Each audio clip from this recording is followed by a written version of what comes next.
Hey, looking for ways to level up your fitness? Well, the YMCA is always welcoming new members with no contract and no joiner fees.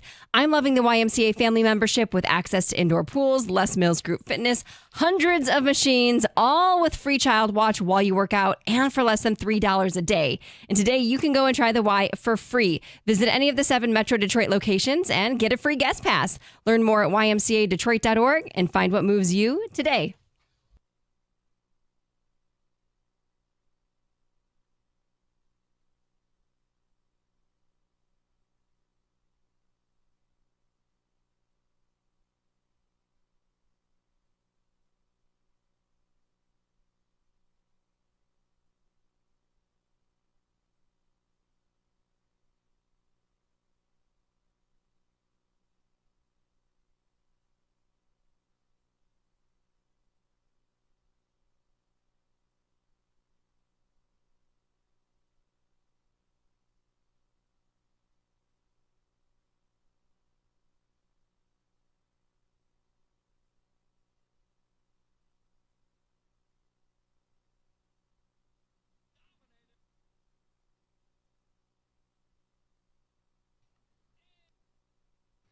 Dan Dickerson, Cater Montero, 9 innings, gave up only 3 hits, 5 strikeouts, no walks, and he did it on 96 pitches. Beautiful. Far be it for me to correct Dan Dickerson, who is a legend. Right. The Tigers have had a complete game in the last 8 years. Spencer Turnbull threw a no-hitter. That's a complete game. That's 9 innings. I got to believe he just missed the at home. Right, because that was in Seattle. Right. Yeah, Turnbull was. Yeah. So I didn't double check the discount double check. I didn't do that. But yeah, out of memory, I got to believe it's just this first shutout. First complete game at home. That would make sense. Yeah, it was a great call. Oh, yeah. Great performance, more importantly. And I gave the Tigers a label today. I'm feeling some Team of Destiny vibes. Ticket Texter says this Tigers team is giving me 2022 Lions vibes. Struggle early, exciting late. Won't make the playoffs, but it'll make you feel really good going into next season. Yeah, as from the player's perspective, from AJ, sure. Time for a fish fry, fellas. Oh. Walleye's dead. Let's enjoy it. Oh, fry them up, baby. Nothing better than a Friday night fish fry. Mm-hmm. I mean, by Friday night, too, they could be 1.5. I got a question. 2. Sure. Why is John afraid of the Orioles? They hit lots of home runs. They have great bats. 20 games above 500. It's not like they're some juggernaut team. Okay. They don't have Cater Montero. That's right. All right, Sunday. Because I logic tells me otherwise. 12:10, Tigers-Orioles, Comerica Park. 1 o'clock, Lions-Buccaneers. Lions. Yeah, my emphasis is on the Lions, too. I know it is. But what if the Tigers capture the wild card? You're saying like all the way, like we have a playoff game on a Sunday and the Lions are playing? No, the Lions or the Tigers officially become. Oh, okay. Playoff eligible. Yes. I mean, they're playoff eligible, but they're you guys actually take it serious at the cut then? line. Yeah, I mean, Will you still be afraid of the Orioles? Yes. Because talking about the Orioles or the Yankees is different than talking about Minnesota or Kansas City. And I mean, it's a different class. And I understand that it's 162 games. And you add them up at the end, and you see who's got the best records, and then you put them in. But they've just been more consistent. Now, okay, over the past 28 games, they're 13-15 versus what the Tigers are.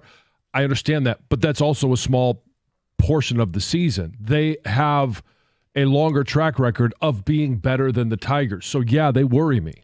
What was your July 5th stat? Here, I have a chicken scratch on one of these sheets. 34-23. Which is like a 60% clip. It's a pretty big sample size. And if you go from I August agree. 3rd, which is when things... But from March until now... Thanks, John. But then that's what the Orioles and the Yankees are. They're just 20 over. They're nothing special. From August 3rd, they're 22-12. 22-12 since August 3rd, 19-9 in the last 30 days. This is not like, oh, they had a hot weekend or maybe a 10-day stretch. Now, okay, so from your point of view right now, if you flip if we're doing Baltimore radio and you're saying, hey, we're in this race with the Yankees for the lead in the American League East, are you concerned, are you worried about the 6 games that you have, 3 on the road, 3 at home against the Detroit Tigers? I actually think they would say yes, because the Tigers are playing really good baseball right now and they're hot.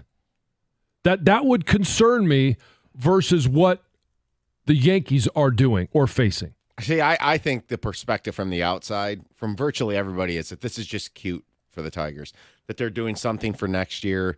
This was nice. It's a cool, fun story. Good for them. Feel good story, blah, blah. I think internally, I think they've got something clicking. I do. I really do. And that's why I said your team of destiny thing, I think it's premature because I don't know if they can finish the deal because of the math. I mean, the math says 10%. But if there was chance to make it, 172 games, I think the Tigers would make the playoffs. So, I do. So it's more than it was yesterday. Yeah, it's 10% chance today on FanGraphs. I do think was it yesterday 9.7%. Yeah. I do think this is the Lions of 2022 all over again.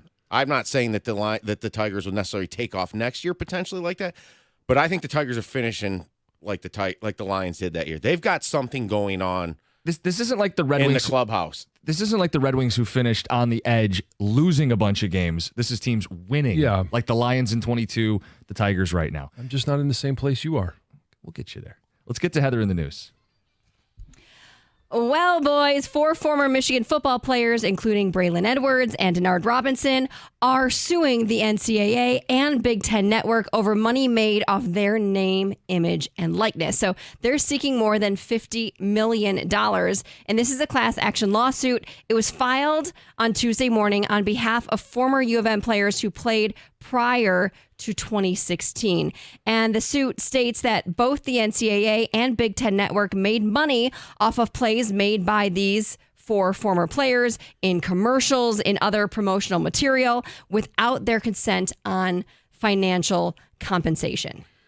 I don't know where this ends because I can see why this is not going to be it's not the first, it's not going to be the last of lawsuits like this.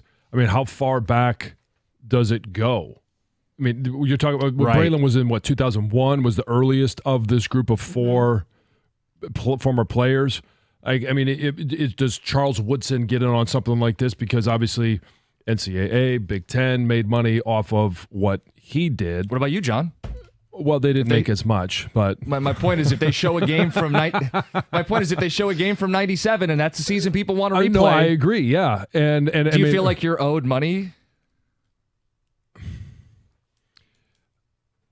I can't. I don't know if I can answer that right now. I haven't really thought about it. I haven't really thought about it, but I have thought that these are going to happen, and if they keep going like this, why not jump on the bandwagon? I don't know if I'm willing to do that or not yet. So I've often thought athletes needed to get a bigger cut. Yeah, and they are getting more money now with name, image, and likeness. But I don't know that you can go back in time and apply rules from today. If you were wrong then. And they're saying that you were. It's just going to depend on what's the precedent that will be set. How far back are they going? Because House, this whole thing, House versus the NCAA, is right now, I think, going back to 2019. And so why? That was my question. Why was that the arbitrary date of, well, we're only going to go back to 2019? Right. Why not go back even further? Right. Eminem is releasing an expanded edition of his latest album, The Death of Slim Shady, and it will be out this Friday, Friday the 13th. So the album was teased with the trailer posted on Twitter, and that album, The Death of Slim Shady, was released in July. It debuted at #1 on Billboard's top 200 albums. It produced 3 singles, done very, very, very well for him, and you can watch him perform tonight at the VMAs. Are you guys superstitious at all? No. Really. No, so Friday the 13th doesn't mean anything to you? No. Just an anomaly? You? Huh. No, I'm Is not. the athlete in you? I didn't know if you were like, I had to wear the same. No. No. I don't believe in superstitions and all that stuff. But You didn't have a lucky jock strap or something? Oh, or? gosh. No, let's not talk about that. Gross. No, I did not. Or the same one every game, never washed it. I did always have. Nasty. Yeah. Yeah. I did have almost 100% of the time the same meal or same routine, Sure, a routine. but it was more of a comfort level of getting myself ready versus if I didn't have it, I didn't think, oh, today's gonna be a bad day. Which I think is pretty normal for most people, even in non-sports worlds. I think it's comfortable on everybody on a daily basis. Yes, I agree. The Detroit Zoo's first ever baby gorilla has a name. Oh. Motema. What? She's been named. So there was all sorts of different names. Remember? I don't know if you remember. We were on location when I was doing the story. There was like 6 names people could go and vote on, and they were all, I couldn't even pronounce half of them because What's they were wrong all. Is it a female gorilla? It means heart in this other language. So let's go with heart. No. Didn't who's named their kid Heart? Isn't there It's like a celebrity, A you're thinking of? yeah, who's the actress who has the scents, the weird scented candles? Oh, Gwyneth Paltrow. Yes. Apple. Yeah, Apple. Oh, okay, yes. It's I mean, Apple. hey, Lamp. I love Lamp. Oh my gosh. So the name was announced, John, on social media 2 weeks after the public selected it. The zoo wrote, "Thank you to everyone who voted. Your donations help support gorilla conservation efforts all around the world." So in order to vote, you had to make a donation. Oh. That's how your vote counted. Anyway, you can go see her at the zoo. Did either of you consider Motema for your children's names? It was on the list. Okay. Yeah. No, the girls are a little older, so the whole weird name thing didn't really come in vogue until we had dudes. So Okay. I didn't know if it was just off the list. It was on the board even at the Strong hospital. Yeah, Consideration, but ultimately Didn't went get with Emily. Yeah. All right, that's Heather with the news. Coming up next, it's the Power Surge. It's 97.1. You guys, I have such a cool story to share with you. I was talking to Dr. Berkowitz from Michigan Hair Restoration, and he told me about this wedding he was just at. Said, really nice wedding downtown. And then he said one of his patients came up to him, so excited to introduce Dr. B to his fiance. He continued on to say that his hair restoration treatment with Dr. B changed his life, and that it was because of his newfound confidence that he was able to go online and meet her. And then a little while later, at that exact same wedding, another one of Dr. B's patients came up to him with almost the exact same story, but they were married already. And this patient was excited to introduce Dr. B to his wife, who he says he wouldn't have met if he didn't go to see Dr. B. How cool is that? And you know what? Your life is waiting for you on the other side of your hair loss treatment. With a full head of hair that you can run your hands through, who knows what you'll have the confidence to do. So go to MichiganHairRestoration.com today and schedule your consult with Dr. B. That's MichiganHairRestoration.com.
Middle of the week, we take inventory. John Jansen's power surge. The NFL rankings.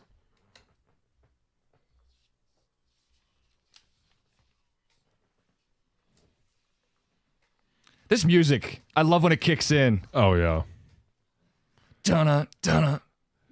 So last week, I gave you some that were just on the outside looking in. And as a review, going into week 1, Kansas City was 1, Detroit 2, Baltimore 3, Philly 4, Houston 5, San Francisco 6. The teams that were on the outside looking in, and I was curious as to what they would be this past week. In 1 week of NFL football, Cincinnati, didn't know if Jamar Chase was playing. He ultimately did, but they lost. Cleveland, wow.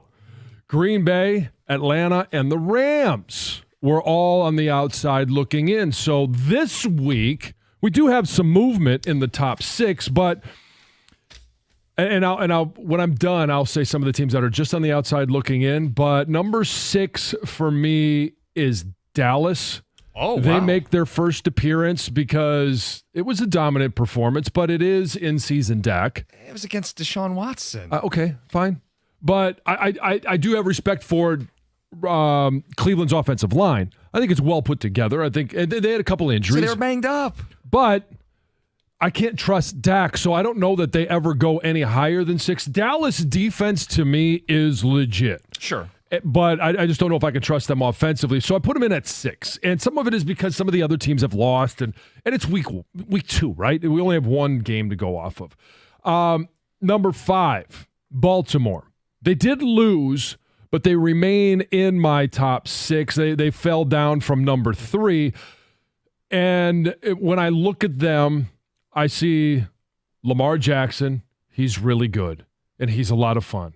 It's kind of like Dak Prescott. You got regular season Lamar, but this is also big game Lamar. The big issue is he can't ultimately make the play that matters the most. They ultimately lost. I think they're a well-rounded team, offense, defense, special teams. But again, they lost. Lamar is a large part. I thought they would be much better offensively, and they were early on with Derrick Henry doing the read option as I kind of predicted, but then they got away from it. What are you doing? It's working. Don't go away from it. So part of their drop is not only they lost, but it's the offensive play caller. What the hell are you thinking? Number 4 for me, the Houston Texans. And don't be surprised that they keep working their way up. C.J. Stroud, another really good performance. No sophomore slump at this point. 200 yards apiece running the ball and throwing the ball. You want to talk about a balanced offense that's hard to defend. When you have a guy like Nico Collins that is making circus catches, you throw in Stephon Diggs, and then you look at what they did on the ground. It's a tough offense. So I've got them, and defensively, they're able to pressure the passer. Mm-hmm. I did drop Detroit down 1 spot to number 3, and I thought that their performance against the Rams was good. It wasn't, to me, it didn't knock your socks off. It did, obviously, in overtime, but there are 4 quarters leading up to that where they played good football. I think defense has improved. There's a lot of things, and I love Dan's comment yesterday about it could have been high school tackles. We still weren't getting home. They did still hit Matthew Stafford a number of times, so they come in at number 3 for me. San Francisco,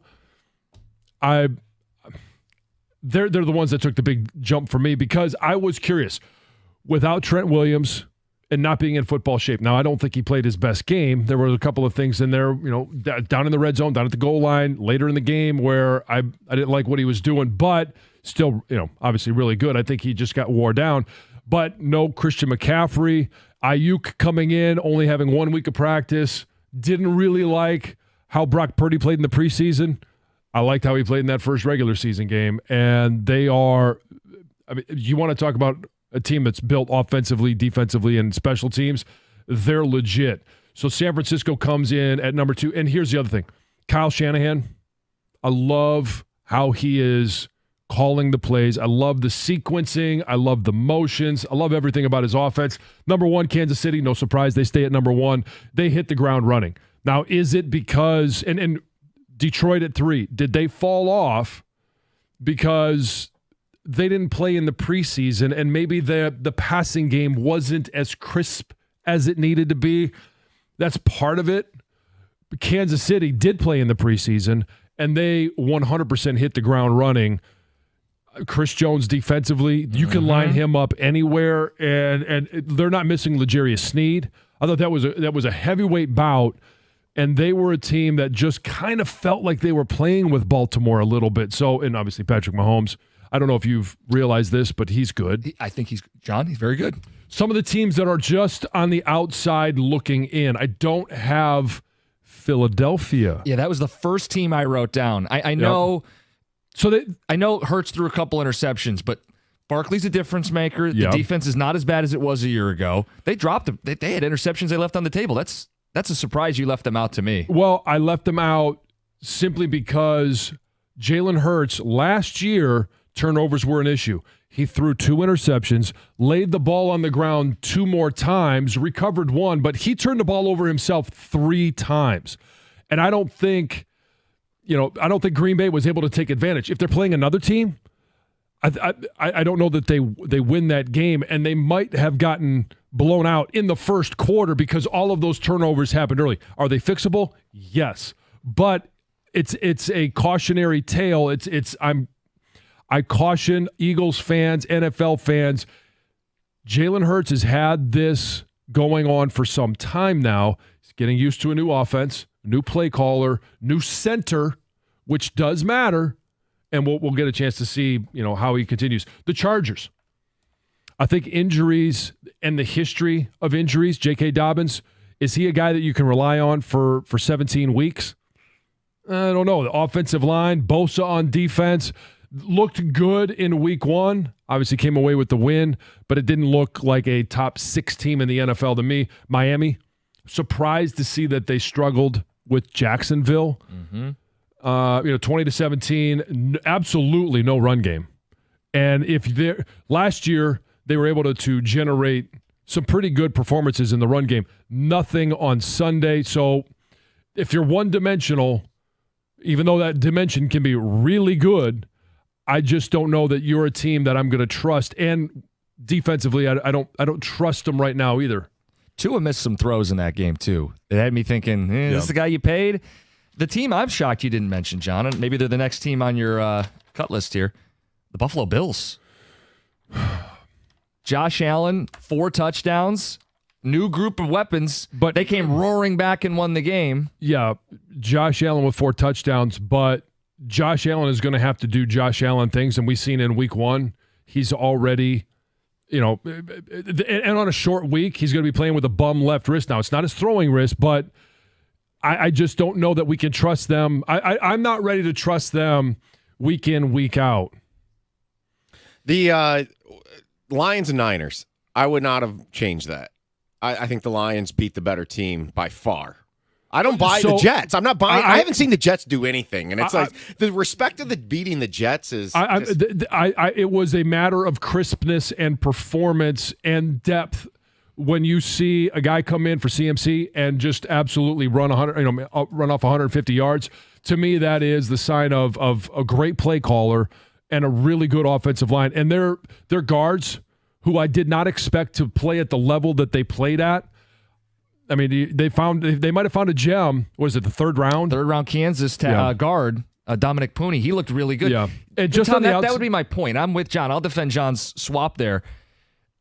Jets defense is really good. Really? And I mean, the last couple years. They made the 49ers punt once. They're really, really good, aren't they? Okay, Tom, how about this? The Jets for years have been a great defense. You're still reacting to last year. I'm reacting to Monday night where they scored 30 points. Come on. The Jets defense is good. Well, guess what? Maybe they're not good this year. This is this year. This isn't last year. And that's the thing with these rankings. And arguing over rankings is a little silly, but I would put Dallas 4, Philly 5, and then Baltimore 6. I think you could drop Baltimore out because they lost, but I understand that. But they lost to the Kansas City Chiefs, and they made it a game, and it was a play at the end. They were a little toenail away from winning that game. But I also have the Rams on the outside looking in. Obviously, they lost to Detroit, but I think the Rams are a much better team than I thought they were going to be this year. But again, you're talking about health. banged up offensive line, and is Matthew Stafford going to be able to go 17 weeks by just simply getting the ball out as quickly as he was? Teams will adjust. Detroit did adjust, and I just don't know that he's going to stay healthy, let alone be able to do what they did. It's the Power Surge. It's 97.1.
We'll have Michigan head coach Sharon Moron this morning, 7:35. Thoughts as they pick up the pieces from Texas. What about Jaden Davis? What about his contract? We'll get to that, 7:35. Tarek Skubal will join the show today, 9:35. Make some time for that. John, we have Lions tickets to give away. It was obviously a big hit last week. Going to be a big one today. Hot ticket. In the next hour, you'll have your chance to win these tickets. Here's how to win. Listen for your chance. You're going to want to hear Greg Hargrave's drop of an elite unit. Oh. When you hear Greg reference an elite unit, you'll call in. It's a pair of tickets from the Bullseye Event Group, and they've got their VIP tailgate that's going on right now. They've got all-you-can-eat food. They got an open bar. It's 3 hours before each Lions game. Go to bullseyeeventgroup.com for tickets. It's the Lions VIP tailgate. We're going to have tickets on Friday as well, too. So if you don't win them today, you got 2 chances this week. Good luck. Yeah, good luck. John, you had the Lions third in your my power rankings. Power surge. Yeah, power surge. Yep. And Tom had an issue that you overreacted to week one. We only have week one. We do only have week one. And the Niners were the crisper team. They scored more points. They had a greater margin of victory. That's not a knock on the Lions. It's an acknowledgement. San Francisco looked better in week one. Yeah. Through 1 week, they looked better. And now we're trying to figure out how good are the Rams. I think the Rams are really good. Did they beat a better opponent? Probably. Did they face a better defense? I don't think so. But this is where we are in week one is we're trying to decide. Cincinnati, they have a tradition now of losing the first game, but it doesn't mean that their season is in the tank and that they're not a good team. I didn't even talk about them as just being on the outside looking in. Green Bay, I think were a good team. Now, I don't know. I don't think they're going to be with Malik Willis running the offense, who's been there for all of about, 16, 17 days. Right. So things are going to drop off there. But there are some other teams that we're trying to figure out what they are. Indianapolis. Yeah. I think they're a good team, and I think Anthony Richardson has an absolute rifle for an arm. They're a good defense, but they ended up losing to Houston. Was it just because Houston was so balanced offensively? Couldn't defend them? Couldn't find a way, but they were right there. Can I give you the context of everybody else's power rankings, and we'll see how you did compared to the consensus? Yeah. So, I appreciate when someone else does the work for us, so I'll give them the credit. Pride of Detroit actually compiled all the other major sites' power rankings. Oh, thank you very much. So, hey, good stuff there. Yeah, and I specifically don't look at those because I don't want to have somebody else's rankings in my head, which might affect mine. The Lions, according to Monday Morning Quarterback from Connor Orr, the Lions are 2. They were 2 last week. Okay. USA Today's Nate Davis had the Lions at 2 last week. They stay at 2. Mm-hmm. Yahoo Sports had the Lions at 2 last week. John, like you, they bumped them down to 3. Okay. The Athletic had the Lions number 2 to kick off the season. They moved them all the way down to 5. Wow. Ouch. The Ringer had the Lions 2 last week and 2 this week. Sporting News 3 last week and 3 this week. That from Vinny Iyer. The 33rd team, which is like a newer site that's on the scene now, they had the Lions 3rd and still 3rd. Just to round this out, NFL.com has the Lions 3rd. CBS Sports has the Lions 4th. Everybody's got them in the top 5. Yeah, those that have them 3rd, are they also, is it Kansas City and San Francisco 1, 2? Pride of Detroit didn't do that work for me, so I can click on it if you like. No, that's okay. But yeah, I would assume, right.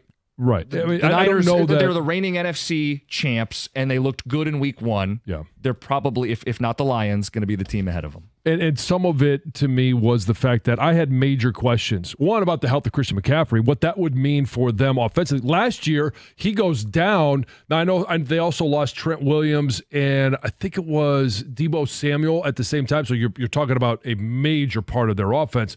They end up losing 3 in a row. And all of a sudden, Christian McCaffrey comes back and all is well with the world again. I am concerned throughout the course of the year with the Achilles/calf soreness. I don't know how they're labeling it in San Francisco, that it will affect him throughout the course of the entire season. How many games does he play? How effective is he? And but they were able to overcome that, and the fact that Trent Williams is only going to get better. I think Brandon Ayuk, there were some drops.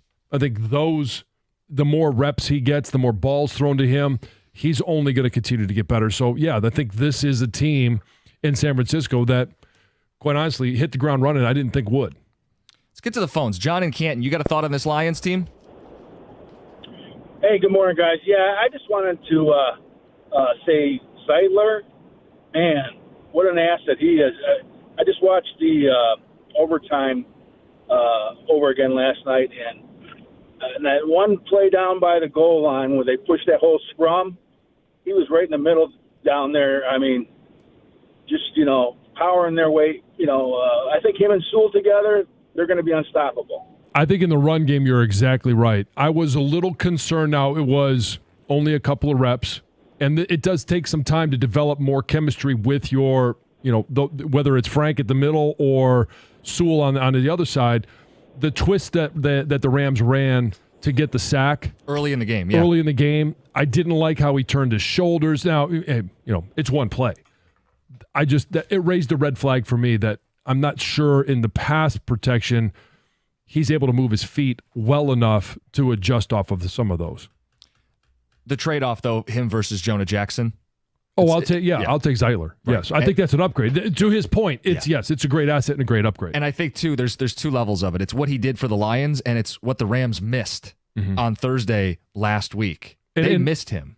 Yes. And one-on-one pass pro, I thought he did great. It's just a matter, we're talking about some of the nuance and how teams will continue to attack. They're not going to rush Penei Sewell straight up. That's a no-win situation. Right into a brick wall. Good luck. Right. But if we can get them on different levels, if we can get a defensive tackle to hit Penei Sewell's hip, turn the guard, the shoulders of the guard, and then bring the defensive end edge rusher around, I think we'll see more of that until Zeitler proves that he can pick it up. Stay listening for your chance to win Lions tickets. We're going to talk more Lions at 7:02. The standard of the Super Bowl. How did that performance measure up? It's 97-1.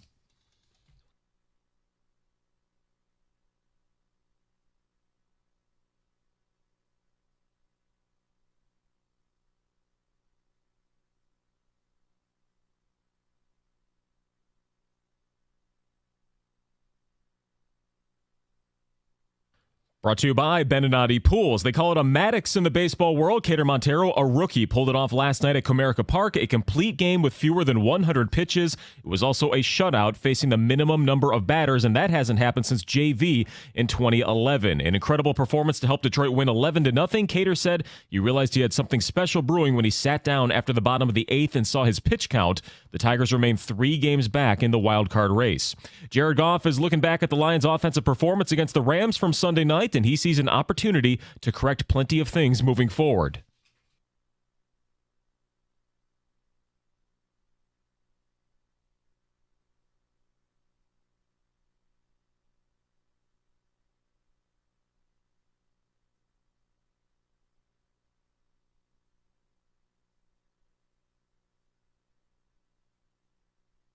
He was on the Carson Anderson Show right here on The Ticket. Goff also said that opposing defenses are now on notice after a 120-plus yard performance that was put on tape by Jamison Williams.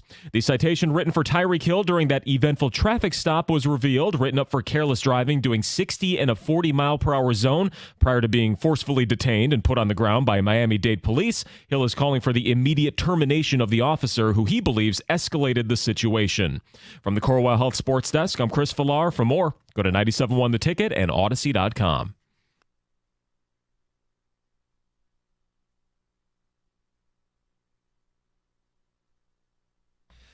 Just got a phone call from a guy who went back and watched the overtime drive. I'm sure he's not alone.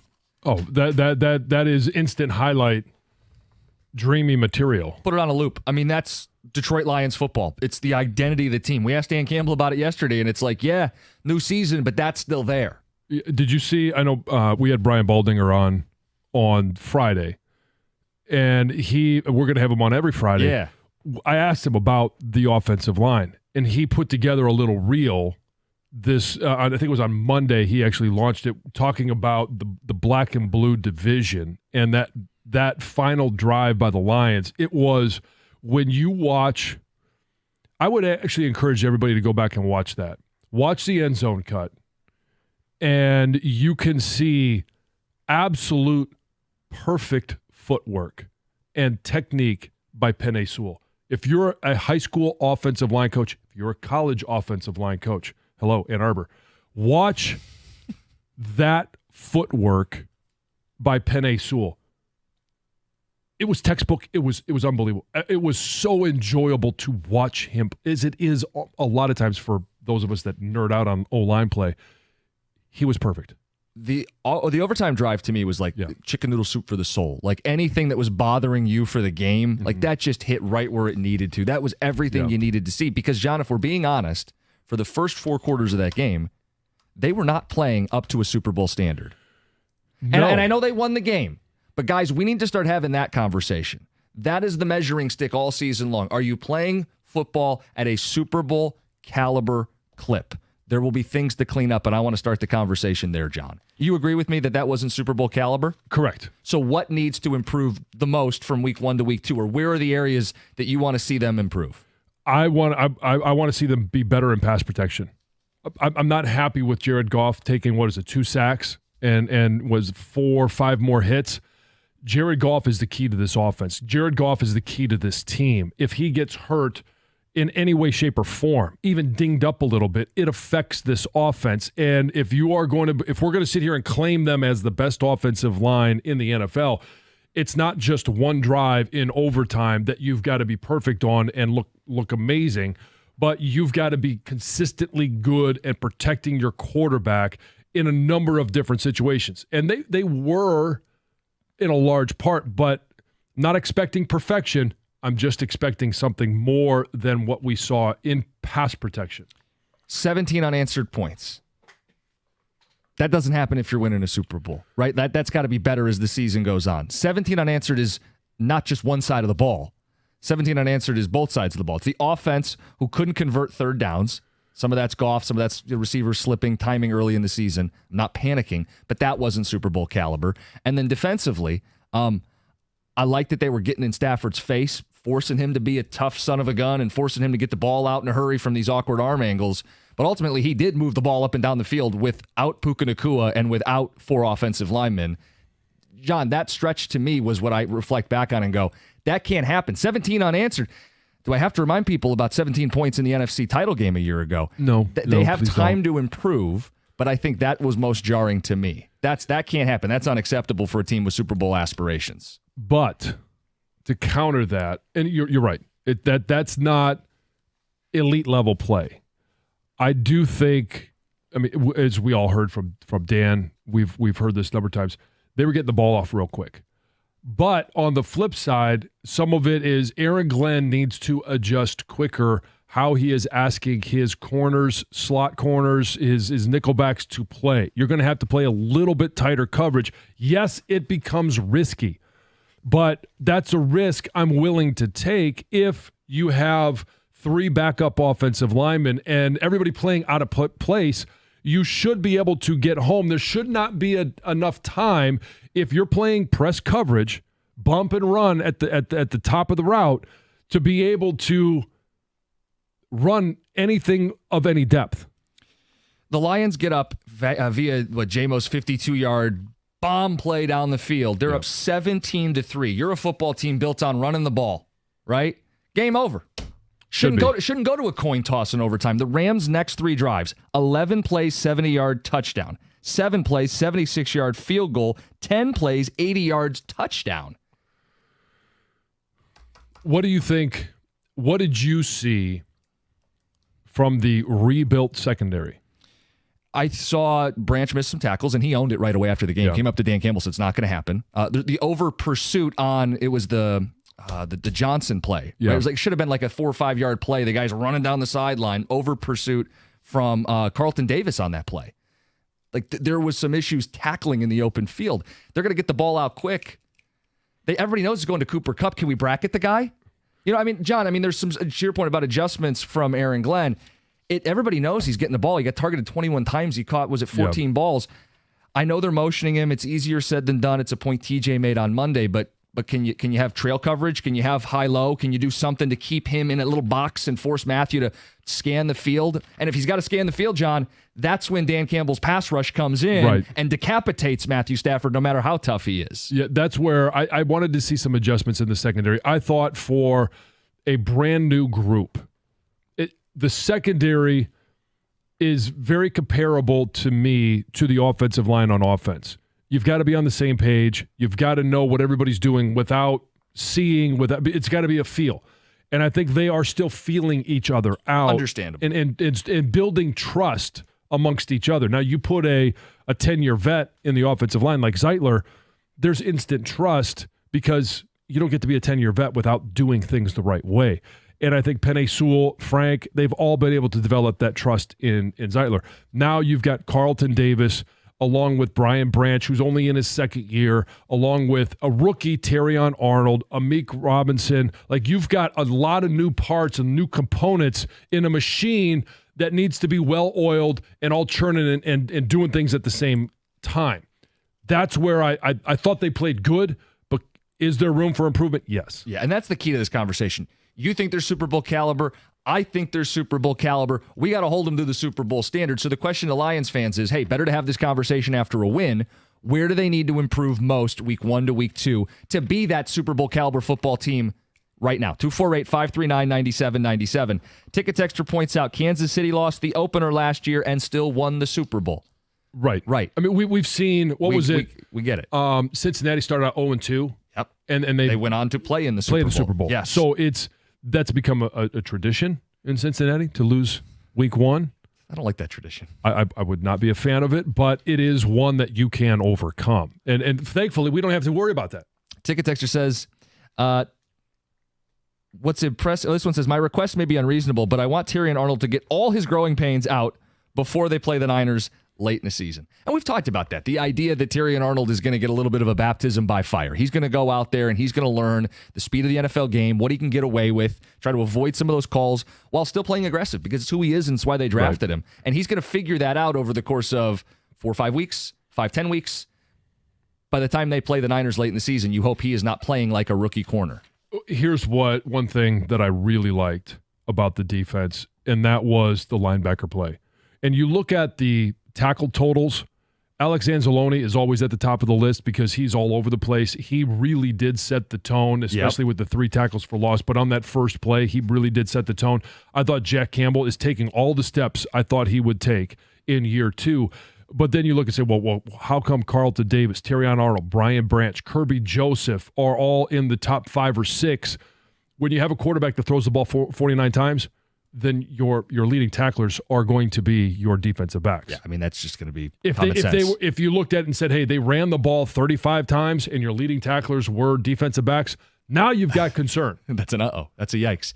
248-539-9797. I just wonder if we can have an honest conversation. I know everybody's jacked up about the Lions. Everybody's excited about the Lions. We're all happy they won, but they did give up 17 unanswered points, which was a huge red flag at the end of last year. It's fortunate that they won that coin toss, because I don't know what happens if they lose that coin toss. I'm thrilled with the way that they just manhandled L.A. in overtime. But, John, if they lose that coin toss, we may be talking very differently this week because they didn't get it done in regulation. They had the ball with the top 5 offense at the end of regulation, and they kicked a field goal. I hope we can have that conversation without people overreacting. Like, we can talk about things that need to improve with our football team without burying them. Sure. I mean, and that's the risk you run of nitpicking the team.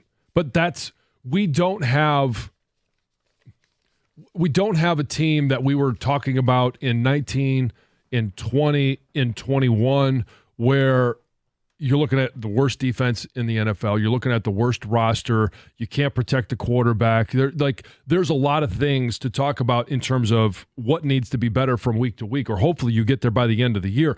Right now, we're talking about a team that is capable of putting together a Super Bowl run.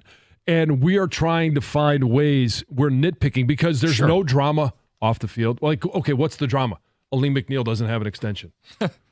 Oh, okay. Well, he's still on his rookie contract. John, I don't even think it's nitpicking. Like, it's grading on a curve. When your team's not expected to win a Super Bowl, you maybe get a little grace on some stuff. When you're expected to win a Super Bowl, everything's under the microscope. Welcome to being a team of this caliber. You're going to have things that you focus on, fixate on, and it may sound like nitpicking, but it's out of a deep-seated care, a deep-seated expectation for this football team. So in the preseason, when you're nitpicking, you're talking about who's going to be QB2 and who's your kicker. Right. During the regular season, when you're nitpicking, you're talking about an offensive line that you expect to be the best in the NFL. They showed it in overtime, but where was it throughout the first 4 quarters? At times, yes, but they need to be near perfect in terms of pass protection, and I didn't see that. Defensively, if you're going to be a team that wins a Super Bowl and not give up a ball that goes off your face mask into the arms of a receiver, you've got to find ways to knock that ball out. Terrion Arnold, don't want to take away the aggressiveness or the coverage skills that he showed, but can you coach it up and can you make an adjustment so that when you're in the left corner of the end zone that you turn and look for the ball and you knock it down, or it hits you in the middle of the back, or possibly you intercept it instead of a PI call and they get the ball at the 1? No, it's valid. I mean, listen, we have a football team that's 1-0, and we're all very excited. We also have a football team that blew a 17-point lead and had to go to overtime in week 1. I think we can still talk about that, I would hope. What was it? 14-point lead. Excuse me, 17 unanswered, yes. A 14-point lead. Well, words matter. Words matter. Facts matter as well, John. Thank you. John, thank you.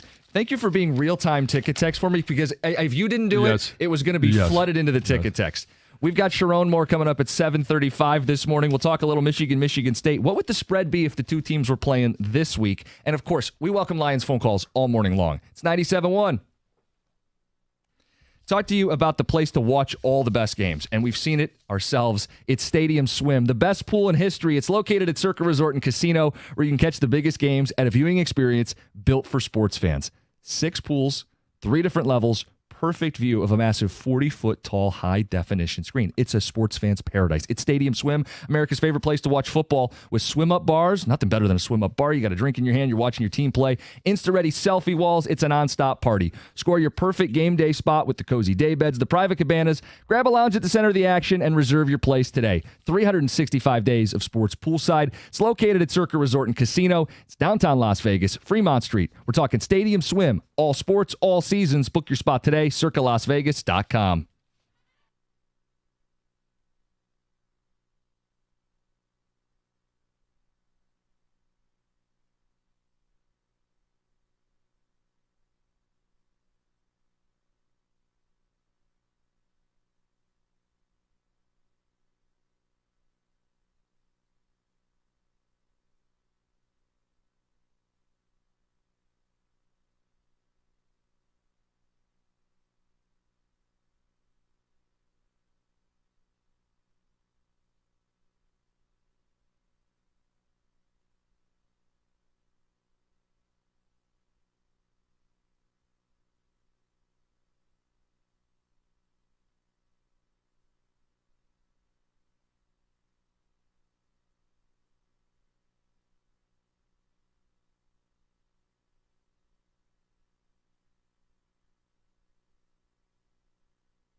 Hot start for the Tigers, who just keep winning. We had a safe word for this baseball team. It feels so long ago. John, I want to try a label. Okay. I don't know how you feel about labels. 8 o'clock hour, a label for this team, and I promise it's a positive label because we have a lot to be positive about with our baseball team, as do we with our football team. But I think it's healthy to have conversation about areas of improvement when the standard is the Super Bowl. Nobody on this show is panicked. Nobody is concerned. We all view this team as a team who will be in the Super Bowl hunt. Some would say, John, it's okay, though, to point out that they gave up 17 unanswered, that they got to overtime and needed a coin flip. It's okay to point those things out. It's okay to point out that Jared Goff was 1 of 8 passing on third down. They were 1 of 9 passing as a team. There was a sack in there on third down. It's okay to say those are areas that need to get better. Now, they should throw the ball better against the Bucs. Yeah. They're missing Antoine Winfield Jr. They're missing another corner as well. And just Jared Goff, he was great against them twice last year. Carlton Davis is on our side now, too. On our side now. Jared Goff should go out and throw for 300 yards this week. They should get into a rhythm offensively, but it's okay to say in week 1 that was not a Super Bowl performance. Both things can be true. Yeah. They are a Super Bowl caliber team that did not play up to that standard in week 1. And here's another thing I'd like to see cleaned up a little bit. Now, again, the goal is perfection, but that's never going to happen. 6 penalties, and it's not necessarily the number of penalties, it's when they happen. The Hutch roughing the passer that extended the drive at the end of the first half. Now, it led to an interception, and the fact that, apparently Matthew Stafford couldn't tell the difference between the pads on the sidelines and the Lions uniforms. Do you buy this theory? I know Doug and Gator asked Goff about it. Do you buy that? I saw that theory online, that like the Lions have created this advantage with the backdrop matching the uniforms and the turf. Well, you brought up a great point before the show. I mean, the Lions are wearing the same uniforms offensively. Jared Goff has to pick out where his receivers are. In the end zone? Yeah. So it's not really a... It works both ways. Yes. So, I don't buy into that theory. I thought it was funny. But... to your point about penalties, yes. My point about penalties. They are something that will kill drives. We saw that when you can't convert on third down because you set yourself behind the sticks on first or on second, or instead of being 3rd and 2, it's 3rd and 7, or it's 3rd and long.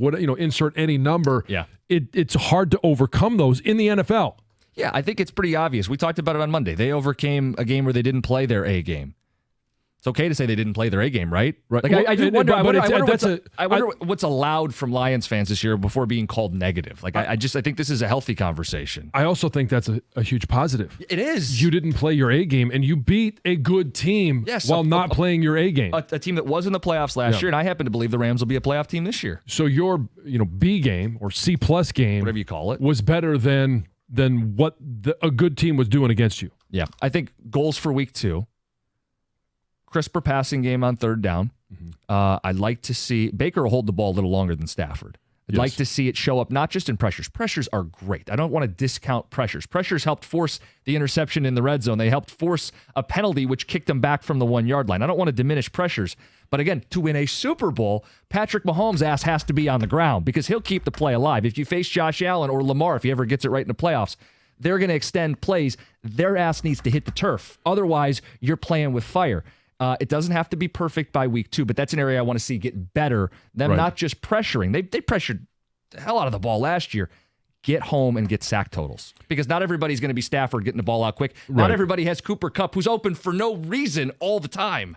Well, I mean, there's a reason. He runs precise routes. I know, but it's a bit like even TJ will text us during games and go, how's this guy open? Yeah. Everybody knows he's getting the ball. How is he open? But he doesn't do it just against the Lions. He does it against everybody. Yeah. So that's a trait that he has that's very consistent through 17 games when healthy. Yes. And not that we're going to break down the Bucs game on a Wednesday. We've got 2 more days to be able to do that.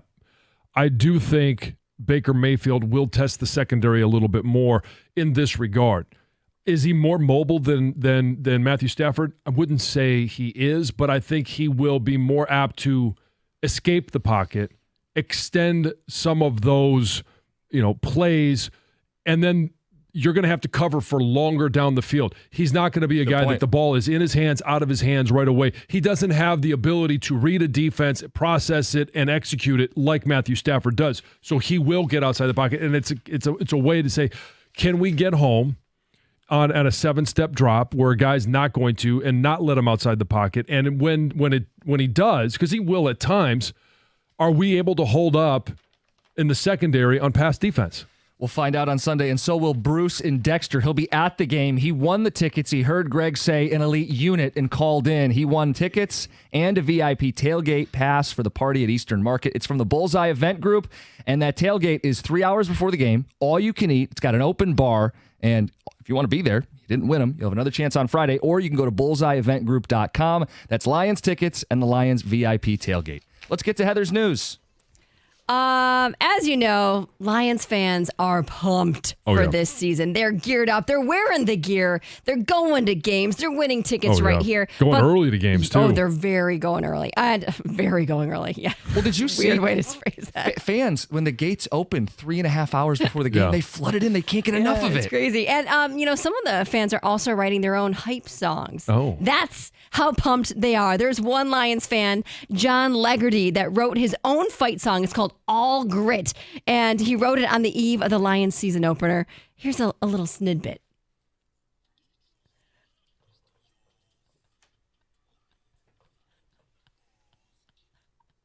I thought it was going to be the all grit. Yeah, there was a lot of repetitive. There's a lot of all grit in there, but either way, super pumped. A lot of people are, and he says he's got enough songs to make a whole album.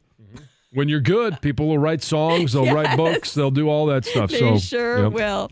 4 former Michigan football players, including Braylon Edwards and Denard Robinson, filed a class action lawsuit against the NCAA and Big Ten Network, seeking more than $50 million. They want to be compensated for their name, image, and likeness. Now, the suit, which was filed on Tuesday morning, alleges that college athletes were denied NIL money for decades and seeks to compensate former Michigan players who played before 2016. I'm curious as to how far back this is going to go. I mean, are you asking for your own wallet or? Well, yeah, sure, why not? But 97 is how far they'll go back, right? Right. Yeah. But the settlement right now between the House and NCAA goes back to 2019. Why did they pick that date? I don't know the answer to that question. Statute? I don't know what the rules are. A former Warren police officer has been sentenced to a year and a day in prison after he was caught on camera punching an inmate and slamming him to the ground. This was during a booking. Matthew Rodriguez's sentence was actually shorter than normal. The guideline is 18 to 24 months, but a judge said that one reason that he received a lesser sentence was because he is no longer a police officer, doesn't plan on being one, and he started his own trucking business. I'm guessing he probably couldn't be an officer because the judge also pointed out a whole pattern of bad behavior by him when he was a police officer. That includes an assault of an inmate back in 2012 and using excessive force against a high school student in 2017. Now, the attorney representing Rodriguez discussed his punishment following the sentencing.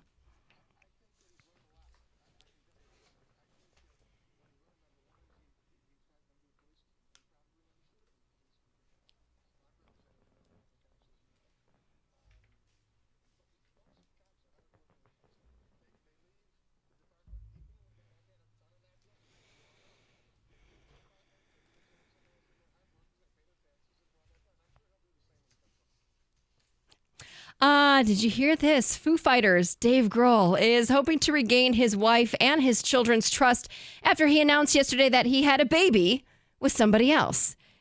He's been married since 2003. So he made the announcement on Instagram, and his post said, quote, "I've recently become the father of a new baby daughter born outside my marriage. I plan to be loving and supportive parent to her." He went on to say, "I love my wife and children, and I'm doing everything I can to regain their trust and earn their forgiveness. We're grateful for your consideration toward all of the children involved as we move forward together." What do you say? I'm not sure what to say. Us to him or him to his wife? How do I respond to that story? Like, I don't know what to say to that. I mean, how many kids does he have? He has 3 daughters, 18 years old, 15 years old, and 10 years old, and now a little baby. But more importantly, a boy or girl? A girl. Okay. Does that matter I was if gonna he's say, got is a that- boy now? No, I mean, well, He's trying to get yeah. context. He's trying to picture Yeah, the family I'm dynamic in trying his to put head. the whole thing together here and say, hey, you're going to have a sister. But maybe, Heather, more importantly, what does he say to her? What can you say? I don't- I mean, like, You obviously have to come out with the truth and say, this is. and that's he obviously did that to his wife and children. Now he's letting everybody know the truth, which is what you got to do, right? Especially if he wants to be a present parent, he needs to let everybody know. Yikes.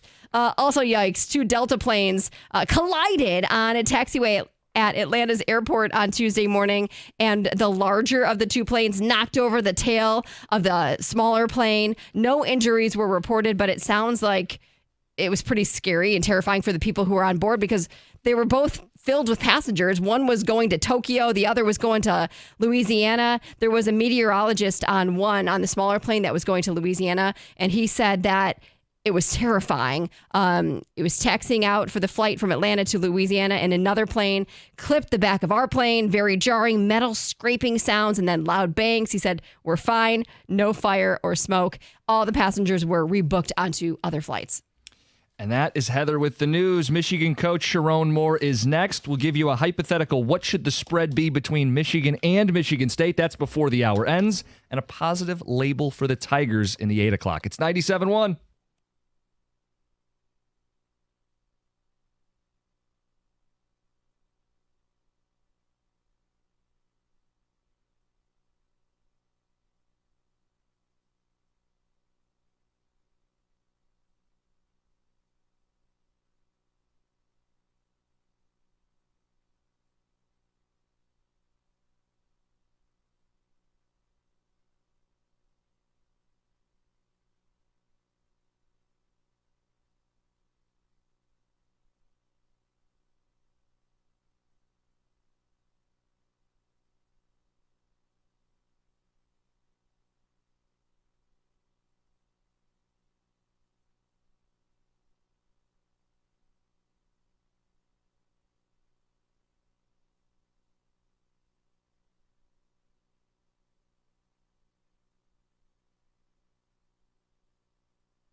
I know there's something I think about every single day. Sure, you do as well, and that's your finances. When it comes to managing your finances, you need a bank that gets you and is genuinely interested in your success.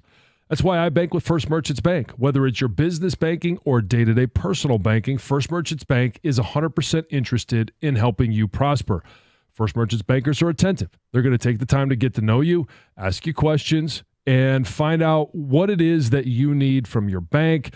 And they're going to build a financial plan that fits your unique situation. When you make the switch to First Merchants Bank, you're also going to get access to their highly rated mobile banking app with innovative personal finance tools. Plus, they're deeply connected to the community's needs because it's their community as well. And they volunteer and donate on a regular basis to local causes to ensure that we all prosper together. This is the difference of 100% interest in you. For a better banking experience, visit firstmerchants.com. That's firstmerchants.com. First Merchants Bank, helping you prosper. Member FDIC, equal housing lender.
97.1. We got a lot to talk about today on a Wednesday. Tarek Skubal will join us at 9:35 this morning. We're going to talk about the Tigers in the 8 o'clock hour.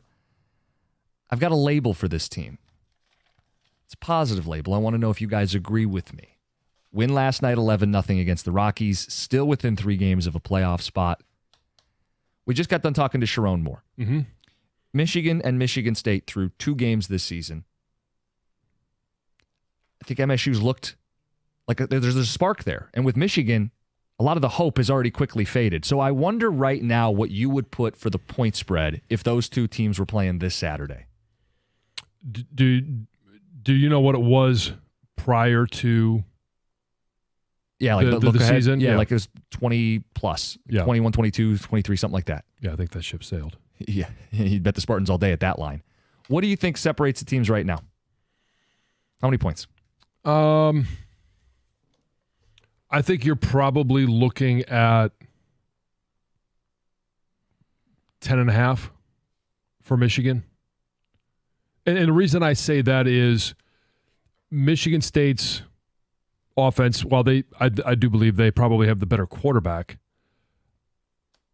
I don't know. I think the difference is going to be Michigan's defensive front.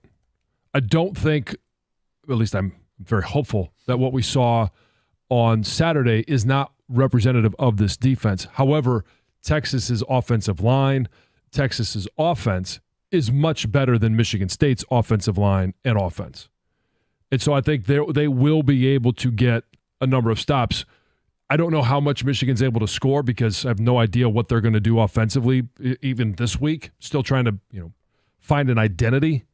But I do think, especially since it's in the big house, that this is going to be one that Michigan will probably go into the game with about 10.5 point spread. As of now. Yeah, and again, this will change. I think it could be 7.5. I really do. Because I don't know that Michigan's scoring enough points to cover double digits right now in a rivalry game. And I do think with MSU, they still got to get their offensive line going, right? The run game still isn't really humming. But Childs, 1 or 2 NFL throws can break open a game, and it's what helped them in that game on the road against Maryland. I would put it at 7.5 right now. And I may even take the Spartans with 7 and a hook right now. I don't want to overdo it, but John, I really liked what I saw from MSU on the road. Turnovers, yes, part of the story, but the wow plays, the spark that the program has been missing for years appears to be there. And with Michigan, I don't see that spark from this team right now. Even against Fresno, There was a 1-possession game in the second half. I don't see a spark from them. No, and that's the concern is what are they going to do offensively to generate offense? And, defensively, I think they will be okay. I don't think they're going to be as dominant as I once thought, but I think they will be okay. And I just look and I say, offensively, what are they going to be able to do to generate some confidence in this offense? And there's so much football to play between now and when Michigan State actually comes to town. And the team that got better from week 1 to week 2 was Michigan State. But playing in College Park, they're on the road. Playing against Maryland is vastly different than playing against Texas. Oh, no question about that. So it's kind of, I don't know. I'm not as in tune with betting lines as you are. So it's somewhat throwing a dart at a dartboard. Yeah, I guess it's without overthinking it. Just how many points separate these 2 teams? I would say at a minimum they've cut the line in half. Sure, from what we thought. See, that's how crazy things are. We have these ideas of what we think of these teams, and I think in college football, especially with the lack of continuity, teams using the portal. Michigan State's got like 60 new guys. Michigan's replacing an entire offense for the most part. What we think we know about these teams quickly changes once we actually see them on the field. Well, and that we talk about the useless exercise that it is the top 25 in the preseason. Mm-hmm. Florida State, where are they? Michigan has gone from a top 10 team down to 17. Notre Dame is bouncing around. Now, what do we believe about them going up against Purdue this weekend, following the Northern Illinois? There's still so much that we don't know about how good is NIU? How good is Texas A&M? We're trying to figure those things out because Right. there's just not a lot to go on, and especially when you're talking about college football. Like, I think Notre Dame is still a really good team. Could they still make the playoffs? Yes. When we talked to MSU before the season, we thought there was a gauntlet that they would lose every single game. And it was that stretch with Ohio State, Oregon, Iowa, and Michigan. I think it's possible they win one of those games. Oregon hasn't wowed. Iowa, I mean, low-scoring game, you're going to have a chance in that one. We just talked to Michigan, it's much more likely. Hell, even Boston College could be a big road win for MSU coming up after Prairie View. Like, there's a chance for them to pick up a couple marquee victories in Jonathan Smith's very first season based on what we've seen so far. Yeah, and you're just looking for a program win, right? And I don't necessarily know that, you were an underdog going to College Park, but is that going to be classified as a program win? You're an underdog. Mm-hmm.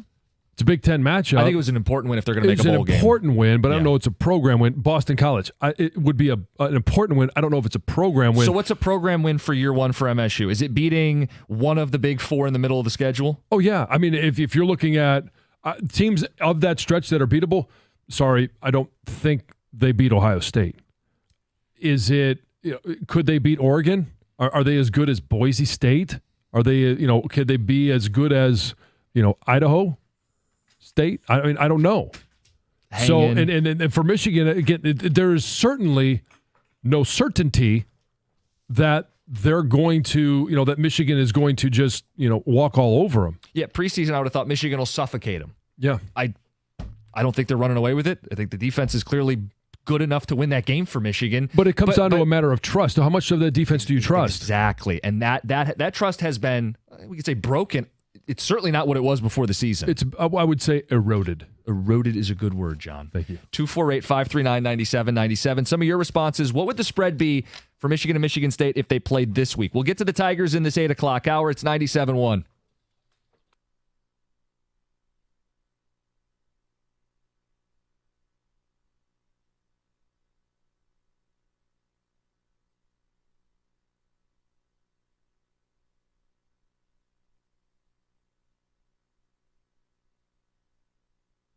Pretty special performance by Tigers rookie Cater Montero, the first complete game shutout in years for Detroit as they pounded the Rockies 11-0.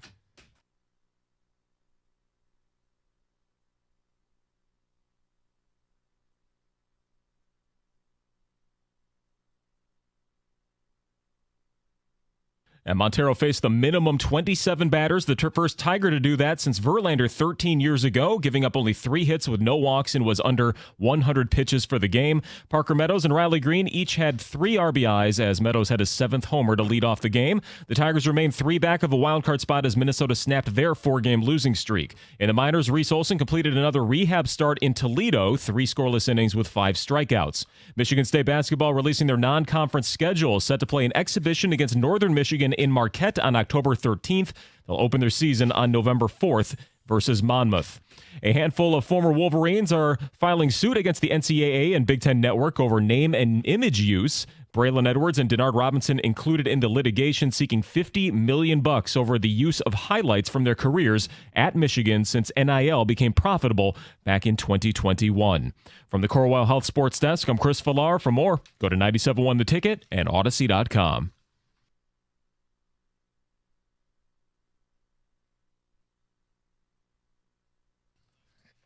It is a foggy morning today. Be safe on the roads. I mean, you can look out the window. You can barely see. You can't even see the buildings over there. It's soupy. Soupy, John. Yeah. Much like the gap between Michigan and Michigan State right now. It's a little soupy. Yeah. A little foggy. Hard to judge. We asked you guys to put a number on it. How many points are these two teams separated by if they were playing this week? Give you the early responses, John. This one says the difference is third downs. Michigan kept getting into third downs and blowing it. MSU would not convert those third downs. Ticket Texter says 3 to 3.5 points for home field, so Michigan is a 9.5 point favorite in their mind if they play today. I mean, you had 10.5. I had 7.5. Yeah. We're all in that range. Mm-hmm. More than a touchdown. You got them up to double digits. Texter says, for both teams and what I've seen so far, it would be Michigan laying 6.5 without the rivalry. Because it is a rivalry, 2.5. It could be a nail biter. It certainly could be. Cookies, you're high. Fresno would be 7-point favorites against MSU right now. But it comes down to execution. And we didn't see Michigan execute much of anything. Again, it was against Texas, who is maybe has a Heisman Trophy winner, as probably 3 receivers are going to be playing on Sunday in the near future. Defense that is tough. I don't think it's a great defense for Texas, which is why it was so disturbing that they couldn't find any sense of rhythm offensively for Michigan. So when we entered the season, nobody thought Michigan would lose to Michigan State. No. I mean, other than just there's always somebody. And the fact is, as of right now, there's some doubt. Michigan, it would not surprise me, Michigan State, based on what we know and what we've seen. I will say this: you do your overreact gyms segment on Mondays. My what now? Overreact gyms. No, it's the other thing you said that. Never mind. Yeah, I know. Now you got me off track. Way to go. Wasn't even me. Yeah. You know what? I do. So I'm not think doing the other thing on Mondays in the studio, just to be very clear. I think there might be a little overreacting on both teams from last week. The theory that Texas is really the first or second best team in the country, and that's what made Michigan look that bad. Michigan improves their third down defense just a little bit as we go on. That's going to make a huge difference. They got to get something going offensively. I'm not making excuses for it because with this offense, they're going to be. Every team's going to be in the game with them. Mm-hmm. But also overreacting to what State did, I'm not taking away. It was a great first step for Jonathan Smith, especially after the first game. But, I mean, they beat Eastern Indiana. Maryland gives up points like all the time to everybody. And anytime anybody thinks Maryland's any good, somebody goes in there and beats them, okay? Well, they pump the brakes. They beat September Maryland. Right. Which is a juggernaut. Yes, exactly. Look, I think we get to tell next week. I think Michigan State even losing a competitive good game at Boston College. That's 2 weeks away. Yeah, 2 weeks. And then Michigan, USC. 2 weeks, yeah. If Miller Moss comes in here and pulls a Quinn Ewers, they're in big trouble. Because it's one thing for Quinn Ewers to do it with experience and playing in these environments. Yeah. For Miller Moss to come in here and do that, no. And now, for if Michigan were to and lose a very close competitive game and you see good things, but it shouldn't. If it looks anything close to Texas, they're doomed. Oh, that's a DEFCON situation because USC is a, quote, soft program. If they come into Ann Arbor and Well, Michigan hasn't gotten tough enough up front to win that game, uh-oh. But again, coming into the season, that was the perception that USC was a soft program. I don't necessarily think that now. But Michigan should be a tougher program even with their losses. There's no question. So if you get worked on your home field by USC, if you can't bully them. See, I see USC as being an added opportunity. Nobody thought they weren't including that one in the, when everybody said, oh, well, maybe you're going to be 9-3. The 3 losses were Texas, Oregon, and Ohio State. Yep. Now you've got to account for USC. It's not just going to be, hey, we're going to score a bunch of points because they don't play defense. They're replacing Caleb Williams. They can't protect the quarterback. Like all of those things, at least through 2 weeks, have been addressed. And are they a top 10 team? I don't really believe they're a top 10 team, but it creates another opportunity for Michigan to make some corrections, find something this week against Arkansas State, build a little confidence so that you can play a much better game against USC than you did against Texas. I mean, to me, this season is a bomb if they're not better than USC. Right. Michigan. Because you're an 8-win team, which is what we were discussing yesterday, how the win total has changed. I feel like what could have been a 9, maybe a 10-win team is now an 8-win team in Ann Arbor, whereas MSU, we're going, can they get to 6 wins? The Maryland game may be the swing game where, yes, they can get to 6. Now maybe 7. Maybe they get a program win and even get to 8 in year 1 for Jonathan Smith. Well, and there's, I mean, you could use the term it would be an indictment on the program because USC, we're talking about all the things that Michigan lost. Michigan didn't lose a Heisman Trophy winner. Right. They didn't lose the number 1 overall draft pick, even though he didn't look good in his first game. He was a talent. He's no longer at USC. If they're able to replace their quarterback, they're able to build their offensive line and find a defense, it would be an indictment on Michigan's program. So we'll keep taking ticket texts comparing the two programs. The gap, how large is it from a point standpoint if the two teams were playing this week? 248-539-9797. Also want to talk about the Tigers, and I stress want to talk about the Tigers. I saw some photos from the game last night, and this may be a fool's errand. I'm excited about what's happening. We're officially in a playoff race here. Crowd last night was a little sparse. We'll see what we get on the phones here, but I want to know what you guys think of this baseball team. I have a label I'd like to place. I'm getting team of destiny vibes. I have a team that I can't explain, and I think this is reminiscent of a team that just doesn't make sense but wins anyway. John, they're 19-9 in the last 30 days. That's not a hot weekend. That's not a favorable matchup against a patsy on the schedule. That's 19-9. They have a top 10 offense in September, a top 10 pitching staff in September, and in the last 30 days, they're throwing guys like Brant Herter, Brennan Hanafy, Sean Gunther, and Brian Sammons out on the mound. Who are these people? I have reached the conclusion that I have to throw logic out the window because it doesn't make sense, and I'm left to conclude there are team of destiny vibes with this baseball team. I don't know if I'm ready to go there yet. What would it take? Yeah, we played the game with what's a playoff race. When would you believe they're a team of destiny? If they were in the playoffs? You would have to then consider, is it their destiny? How else do you explain this? Well, because I'm having a hard time explaining that's why this. I'm having a hard time of even wrapping my mind around the fact that they could be in the playoffs, because logic tells me, now I know it's been a month, group effort days aren't going to result in a lot of victories. Yet it has. Right. And I mean, Parker Meadows coming up from AAA, is it going to be fixed? Well, it has. Spencer Torkelson, well, I don't know if it's fixed. It's better. Jace Young coming up has been productive. Colt Keith has been much more reliable. Is this simply Scott Harris's smoke and mirrors or tricks, or what he said? Is it actually coming to fruition and paying off? And if that's the case, it's not destiny, it's just time. But we see these teams in sports that they're you can't explain it. They're unexplainable, that they get hot for seemingly no good reason. I mean, these players are young, unproven bats. These pitchers, you would look at their names and these aren't major leaguers, and they're throwing them out there and cobbling together an ERA in the month of September under 2. I don't understand it.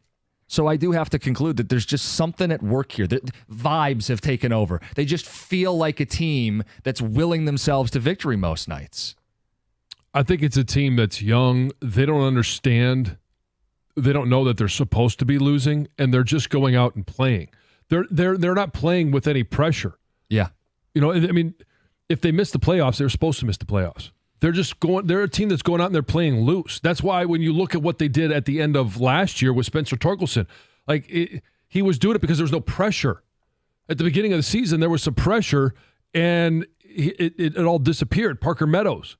I don't want to put them in the same boat, but they kind of are, because they both went down. They both come up when the season was pretty much in the tank. Now, I know it's not necessarily, quote unquote, in the tank anymore, but they also only have 17 games left, and they're still down 3. The playoff percentage is 10%. I get it. I do. And maybe that's the hang up. And maybe that's why the crowd is still tepid, right? The buy-in isn't all there yet. While we set the line at 3 games to get in, maybe people just aren't there yet. I don't know. Maybe they were watching the debate, protecting their cats and dogs. I don't know. Where are you at with this baseball team? 248-539-9797. We want to get your thoughts on whether or not this has a team of destiny vibe, what kind of label you would put on our baseball team, and if you're buying in at all. Maybe you're just in football mode. It's 97.1. Founders Brewing Company has been making high-quality beers right here in Michigan for over 25 years. With a focus on using the highest quality ingredients, you can always count on Founders to deliver extraordinary quality in everything they release. With that focus on quality, they set out to create a beer that lets you have it all. And with All Day IPA, here's what you get in your beer: a refreshing and deliciously flavorful beer, easy drinking and high quality. All Day IPA is an IPA that is naturally brewed with an array of malts, grains, and hops, creating a delicious citrusy taste and a clean finish. It's the perfect beer for anyone looking to make the ordinary extraordinary and the good times great. And speaking of great times, All Day IPA is the perfect beer for anyone at your tailgates and on game days. Visit foundersbrewing.com to find All Day IPA. All-day IPA, it's all in the taste. Founders Brewing Company, Grand Rapids, Michigan. For 21 years old or older, please drink responsibly.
It's happened to me. It's probably happened to you. You forget to get that dentist appointment in, then another 6 months go by, and before you know it, it's been a couple years or more. Don't put it off. Don't pretend that issue is going to go away.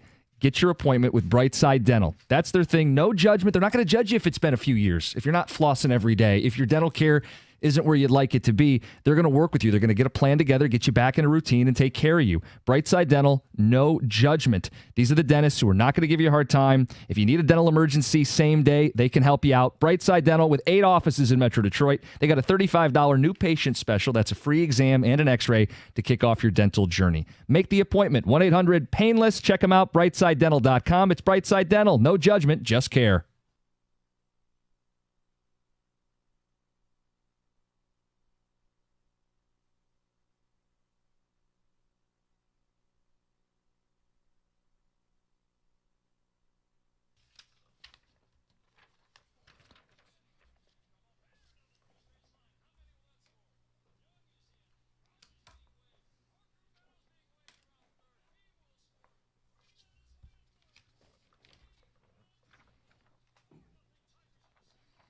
How about the Tigers? It's 97.1. We'll get your ticket, text, your phone calls in the mix.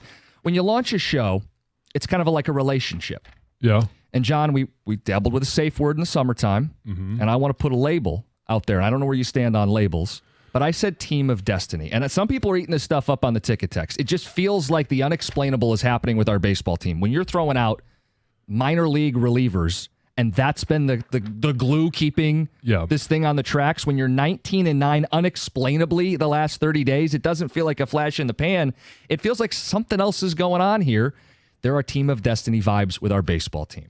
Yeah, I'm not a huge fan of labels. I'm open to it. I'll have an open mind. Okay. I don't think I'm ready to say this is a team of destiny because I think some things, I don't know that we could predict them. I think the front office was predicting Parker Meadows being better, He looks like Torkelson being better, Cole Keith being better, Jace Young actually producing. Parker looks like the guy they expected him to be, the leadoff guy to start the season. Yeah, I mean he's been good. I mean, in 2 innings last night, you get 4 runs. First 4 runs, he's got 2 of them. Yeah. Was it second or third pitch of the game? He goes second, I think, yard, and then the speed that he has on the base path, he's exciting to watch. And in center field, he can make any play. Guys, the Tigers are fun right now. Playoffs are not. They're in the entertainment business, and they're doing that right now. 19-9 is crazy. If they can keep getting hits, they'll make it. Game changes in the playoffs, though. Well, it's one step at a time. Reminds me of the Major League Baseball movie. Who are these effing guys? Yeah, I mean, you look around and go, who are some of these dudes? And they've made it work. Look at the standings. This feels like when the Lions fought back to get to 9-8 2 years ago. Looked a lot better since then. Yeah, no kidding. We talked to AJ. I mean, I wonder if he's getting the Major League vibes. A little bit. Is there a Jobu statue in the locker room? Or a poster? Yeah. This one says, I'm willing to call this team a team of destiny if they play well in the 9-game stretch coming up with Baltimore and Kansas City. That's when we'll know if something's up here. That's where logic tells me that at some point it's just not going to be enough. It's 3 at home against Baltimore, and then it's 6 on the road. 3 at Kansas City, 3 at Baltimore. Team of destiny cookies? I hope Gibby's listening right now. Who are you? I can't explain it, so I'm trying. I go, you get Gibby pinned on you. Like, there's just no thought to ever that Gibby would call because of what John said. It's what Cookie said. I was the jerk, I know. You're always a jerk. No, seriously. He's like the smarm emanating from my radio. I have to call in. Doing the math, and that's where everybody's always had a problem, that we called them fake contenders 3 weeks ago, and doing the math. The math now is, what if this happens? The Twins finish 8-9, and the Tigers finish 12-5. They're in. Is that reasonable? Not reasonable, but not impossible. Yeah, I mean, the odds say 10%. That feels low to me. I'm not telling you they're definitely getting in. I said vibes, team of destiny. To me, it's much higher than 10% based on what we're seeing right now. Well, okay, so is it possible? Yes. Is it probable? I'm not willing to answer that one yes at this point. I'm not either, because it's just what the 12-5 finish, and with what I said with the Twins, that gets them in by 1 game. That would mean the Tigers would finish the season 31-14. That is extremely difficult to do in this sport. It's almost not who they're playing, John. It's the probability in baseball of continuing to play at this stretch unless you're a super dynamic, talented team. And they're not that no matter what anybody says. Are they growing? Yes. Do they have a future? Yes. But this is like being in St. Louis in April of 2021 when the Blues got into the playoffs after they had the worst record in the league on January 5th, and they ran it all the way to the end. What you're describing, it's not impossible in sports. And it'd be TOD, it'd be Team of Destiny. Let's get to Devil. Great word choice here in Madison Heights. What do you think this is? I just think, hey, how y'all doing this morning, by the way? Good. That's good. You know, I don't think I'm not going to mark it as a team of destiny. I'm just thinking, like one of you all said earlier, they're just young enough to not know any better. Plus, and this is a big plus to me, I think starting with AJ and then the coaches in the minor league system, I think they're just really good at instilling in them, just do what you do. Just work at what you do every day. Only work towards today. Don't worry about the future and take care of yourself. And I think they're just totally buying into that, all the way from A-ball down to the major leagues. I just think that's what's going on. So they're taking care of today and not worried about tomorrow because that will take care of itself.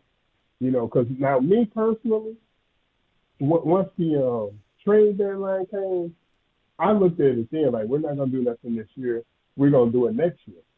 But lo and behold, they started piecemealing the pitching staff. And, you know, everybody started coming into their own. So I'm still looking at it like they're playing with house money, you know. So, yeah, you're right. They are going to be loose. And so, and when they have that attitude of let's just do our business for today, you know, be it the game or practice or, you know, everything like that. Yeah, I like the phrase. They're not worried about it. I like the phrase house money. I think that house money is kind of the way these guys are playing. We'll get an idea of the mindset when we have Tarek Skubal on at 9:35 this morning. Yeah. We got time for one more. Kim, you're next up in Linden. You're on 97.1. Good morning, gentlemen. Always a pleasure to speak to the people at this station. I'm a diehard baseball guy. I always have been since I was a kid. Beginning of this season, talking to lots of friends, I was uttering the phrase that so many people have, I want us to be playing meaningful games in September. And here we are, and it's exciting to me. I never give up on them until they're mathematically eliminated. And it just seems like they will not give up. There's no quit in these young guys. I don't turn off the game until it's over, unless we're down by 10. And it's just exciting, and I've heard a lot of people through the course of the season calling for Hinch's head.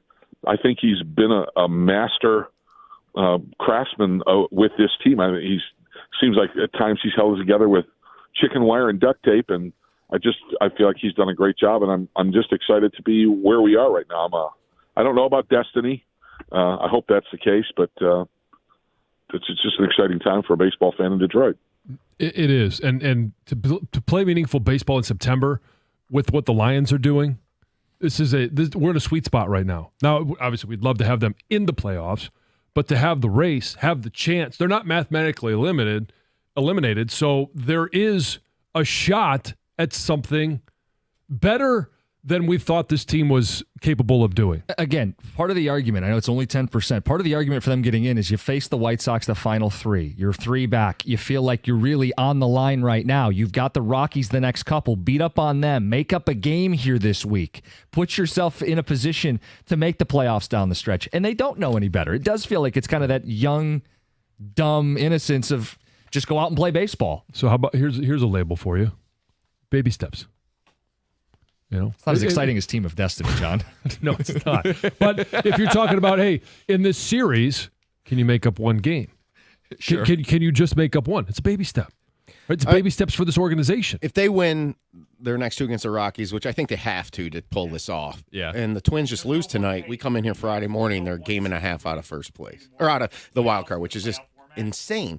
All right, just put it on the line right now. Plant your flag, and we're not going to hold you. It's no big deal. Come the Monday or the Tuesday of the last homestand, they start that 3-game series against the Rays and then 3 against the White Sox. Will they be 2 games or less within? No. Yes. I think they have to be 2 to have a chance because they don't have the tiebreaker. Well, I think they have to be, yeah. I don't have the faith that in that 9-game stretch, they're able to win enough. When did you become such a Debbie Downer? I know. I think I picked the under at the beginning of the season too, which I'm happy to say I'll be wrong on that. At least I think I'll be wrong. Yeah. How about You're this looking one? at a guy who would love to be wrong right now. Please give me playoff baseball. Tigers make the playoffs or Michigan scores 40 points in a game this year. Is it time for a commercial break? John, as a matter of fact, it is. Couple quick ticket texts. You guys can call in 248-539-9797. I'm buying the Tigers, all caps, going to the game tonight. Can't wait. We're so close. Mike in Ferndale. Another one says, this is a team of destiny. Last night, another example of why you got a pitcher going complete game. The vibes are immaculate with this baseball team. Another one says, team of destiny. I love it. I put money down at plus 50,000 for them to win the World Series. That's from Rob. Reminder, bet responsibly. All right, we're getting a little hopped up this morning. It's fun. It should be fun. We'll get more of your thoughts on this. We have the power surge before the hour ends. It's 97.1. Hey, NFL Week 2 is here. It's hard to believe Week 1 is already in the books, and you can still start the season with the big return on FanDuel, America's #1 sportsbook. If you're new to FanDuel, you're going to get started with $200 in bonus bets, guaranteed when you place your first $5 bet. And Week 2 starts tomorrow night. Thursday night football, Bills at the Dolphins. Check out Dalton Kincaid anytime touchdown. This is a SGP you could put together.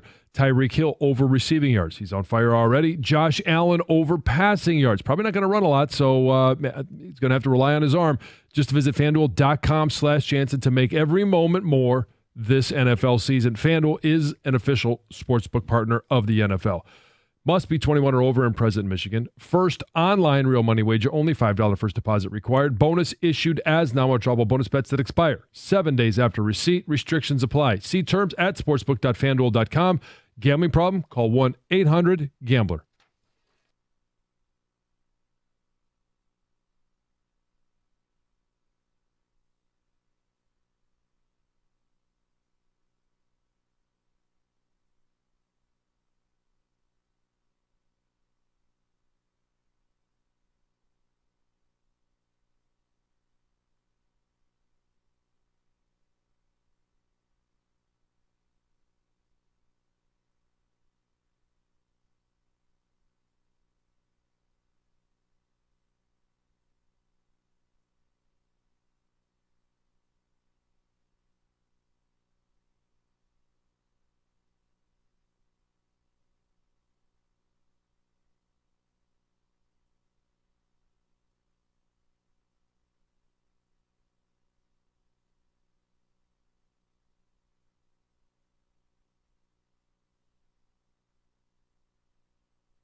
All right, I got some rapid fire ticket texts on our Tigers team of destiny vibes ? All right. Power surge before the hour ends. Sharon Moore at 9:02. Phones to get to. Heather's news. All of it. This one says, speaking of Major League, are you guys saying there's a pinup of Scott Harris inspiring this team to greatness right now? Well, it was The owner in the movie. the owner, yeah, and I'm not sure that's any better. This feels like the Wings. There just isn't enough season left to dig out of the hole. Now, the difference is the Wings were nosediving. The Tigers are on the uptick. It's just a question of are there enough games left for them to get in. All of this is not giving up on AJ being the manager. He's done a great job keeping them together. Has Cookies taken a strike away from Scott Harris? Signed, Dave. I feel like if they make the playoffs, it's a classic Miguel Cabrera check down to first base on appeal. It's a ball. Yeah. We take a strike away. I take a strike away. Or do you just give them a ball? Like you have balls and strikes? Yeah, so it'd be a 1-1 count if they make the playoffs. Oh, you think he's done instead of enough? 1-2? I mean, you give him 2 strikes. No, it'd be appealed down to first. That was actually so change it. Yeah, it was actually you change the call. Check swing. Yeah, change the call. It's actually a ball, 1-1 count. Yeah. But they have to make the playoffs because if they fall by 3, then I could smarm it up and say you could have added a bat and the whole thing. What if they make the World Series? I don't know. Then he hit a grand slam. Let's And we'll not get carried we'll have a away. pinup of Scott Harris in the studio. Oh, all right. 248-5. Oh, why? Why? Josh and Warren, you're on 97.1. Hey guys, I believe it is a team of destiny, and a simple fact is, in 2019, the Nationals started 19-31, and I don't know if the Tigers ever got down 12 or 11 games like that. Maybe I don't know if they were 11 back or 11 under 500, but they climbed out of that hole and finished the season with 93 wins, I believe, and they went on to win the World Series. And a team like that rode the back of Max Scherzer. We're riding the back of Skubal. It feels like something's going to happen. And I know the tiebreaker's gone, and Greg told me, but I feel like us losing 163, we're going to tie or we're going to pass Minnesota on the last day, and everything evens out in life, and we'll break their heart and get over the hump on the last day of the season. It just has to happen. Revenge. There's too much going on with this team. There's too much togetherness, and it is something where you're watching it where you're like, this doesn't make sense, so that's why it's happening, because you can't explain it. You can't explain how guys that are below 230 career hitters are just raking. Pitchers that shouldn't be on major league rosters are destroying other lineups, and it's just happening. It's just it has to be something has to give, and that's what it feels like with this team, to where it's finally clicking. And why not us? Why not us? Starting to say it. 11-0 win last night. Still 3 games back, but they are in the thick of this. They are officially in a race, and they're interesting. Are they a team of destiny? Ticket Texter tries to explain this, John. Do you make anything of this theory? What about their record since Javi Baez went away? 12-5. Trey Sweeney's played well. There's no black hole in the lineup. Yeah, I mean, you're getting at least a little bit of production at the plate. And again, he's been more than a little lately. Yeah, equal production in the field. Ticket Texter says their concern is Skubal will only have 1 start during the Baltimore-Kansas City stretch that we've referenced, that 9-game make-or-break stretch. He will throw just 1 time. It's going to put this hodgepodge of pitchers who've continued to shine to the test. They got to go with the Jansen plan. They're not going to. He's not throwing today. Otherwise, he wouldn't be on with us. You know, it's eerie when you really dig a little deeper into the 2022 Lion comparison on this. Like, I know people always want to hitch on to something like that. There's a lot of symmetry, because the turning point was July 2nd when they were 9 under 500. That's kind of where the Lions did it in their season, sort of. You know, not 9 under 500, similar to 1-6. 1-6. Yeah, like probably not as deep, you know, Yeah. on a numbers game. But the turning point in the season is before the All-Star break, before the halfway point. And the scary thing here is I told you guys this earlier, I feel like they're barely going to run out of games. Like, if they played 170 games, I think they'd get in. And I feel the same way about that Lion team that year. There's 1 more and week. They lost on a tiebreaker. Yeah. Okay, here's an interesting barometer, okay? Heather, is Colin paying attention to this yet? Is this on his radar? No. Okay. Well, we wasted the last 40 minutes of radio then. Sorry to I everybody. know, but you also have to understand we've got a really busy life right now with 2 little ones, and no, it's not on his radar at all. Well, listen, I think we've gotten good engagement on this, but like I looked at the ballpark last night and I go, I don't know, are people bought in yet? Colin is a sports fan, but he's a Lions fan, so he's all in on football. Oh my gosh. It's stupid, his fandom for the Lions. It's a little ridiculous. Is there room for the Tigers in his heart? Like if they were to win a couple more, any chance we get Colin on there's board? room. There's got to be some room there. He Boo. just needs I'm to calling find the boo time. on this. I know. You know what? I had a 2-year-old and an infant when the Tigers in 2011. So Get it together, Colin. Yeah, Step, I guess. Step up, Colin. Oh. Get up on that step stool. Step up. You can do this. All right, let's get to Heather's news.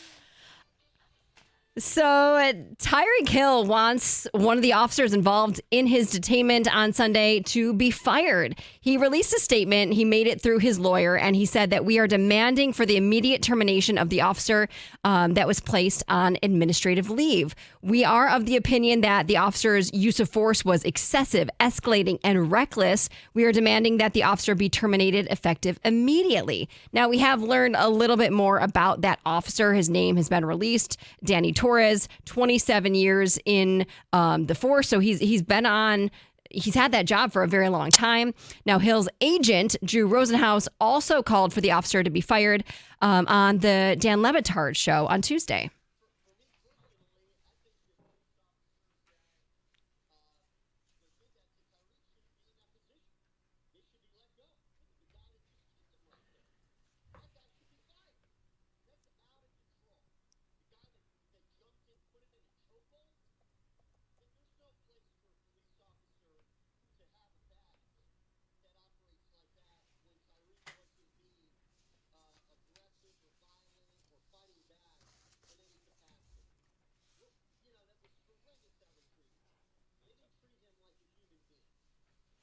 Now, according to the police office, it sounds like this guy is still on administrative duty and there is still an investigation underway. So the second most popular sport in the entire world has a new home right here in Metro Detroit, or will have a new home very soon. Officials in Troy broke ground on a new cricket field. And officials say that the project has been 20 years in the making and something residents have been asking for. And now, thanks to community support and a $900,000 allocation from the state, it's becoming a reality. They say it's going to be the first field of its size and kind in Southeast Michigan. It's going to feature a full-size field with a scoreboard, dugouts. There's going to be a screen wall, a hybrid pitch surface as well. And they say it is expected to be playable by the spring of 2025. Confession, I have no idea how cricket is like scored, played, Me neither. any of the rules. No. But if people want to do it, If there's enough people and they want to do it, go for it. there's wickets and stuff, have fun. I don't know anything about cricket. I know nothing about it, but apparently there is enough demand. But there are some people who live in Troy that say, hold on, $900,000 for a cricket field. We could probably have used that money somewhere else. I know cricket is a top 10 episode of Bluey. Okay, Greg. Yep. Dads know. Yep. Yes.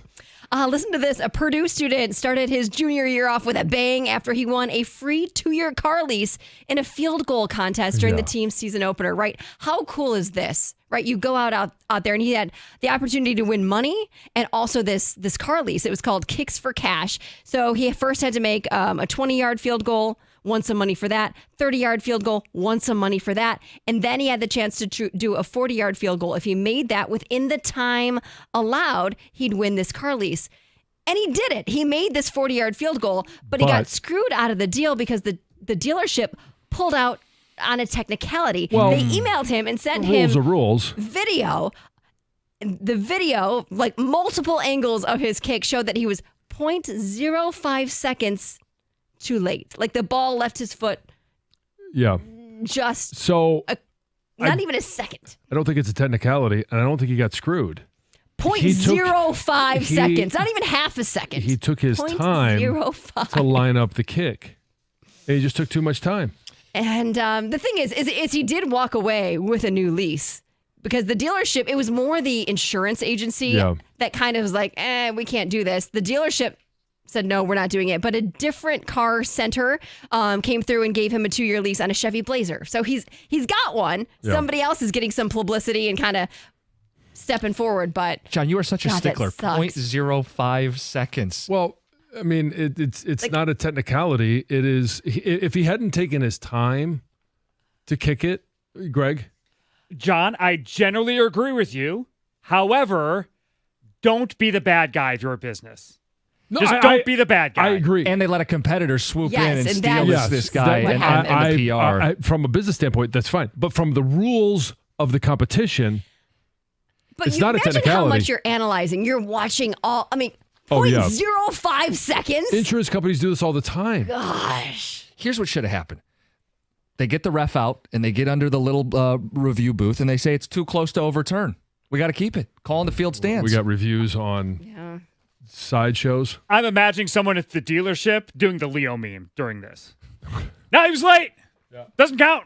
Well, in the moment, did he think he won? Like, he got an Yes! email later. Yeah. The email game's came over. after the fact. The game's over. I'm sorry you missed the call. The game's over. I won the car. You can't do it after the fact. Sorry, your team actually lost. Yeah. It's Heather with the news.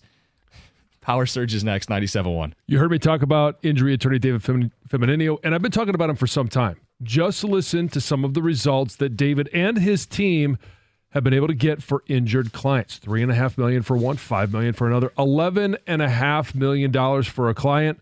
You need an attorney and a team that will fight relentlessly for you. You can call and speak to David right now by calling 855-65-CRASH. You can always go to the website, getdavidgetpaid.com. That number again, 855-65-CRASH, or on the web at getdavidgetpaid.com.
Brought to you by 24 Seconds Bar and Grill. An embarrassment of riches for Tigers fans last night. The offense, the starter, everything was coming up Tigers. And in fact, they had the tribute for the late James Earl Jones as well before the game. And the force was with Cater Montero as he threw a complete game shutout with the bats running up 11 runs for him. And the rookie said he knew he was in line for something special near the end of his outing.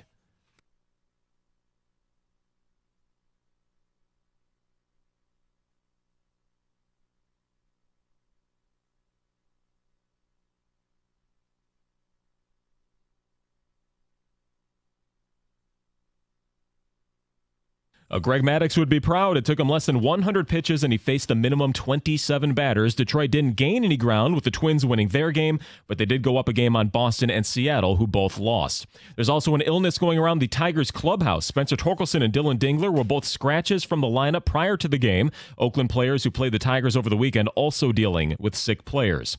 Lions players will be back on the practice field after an off day, turning their attention to the now Tampa Bay Buccaneers, who are 1-0. They're going to visit Ford Field on Sunday afternoon.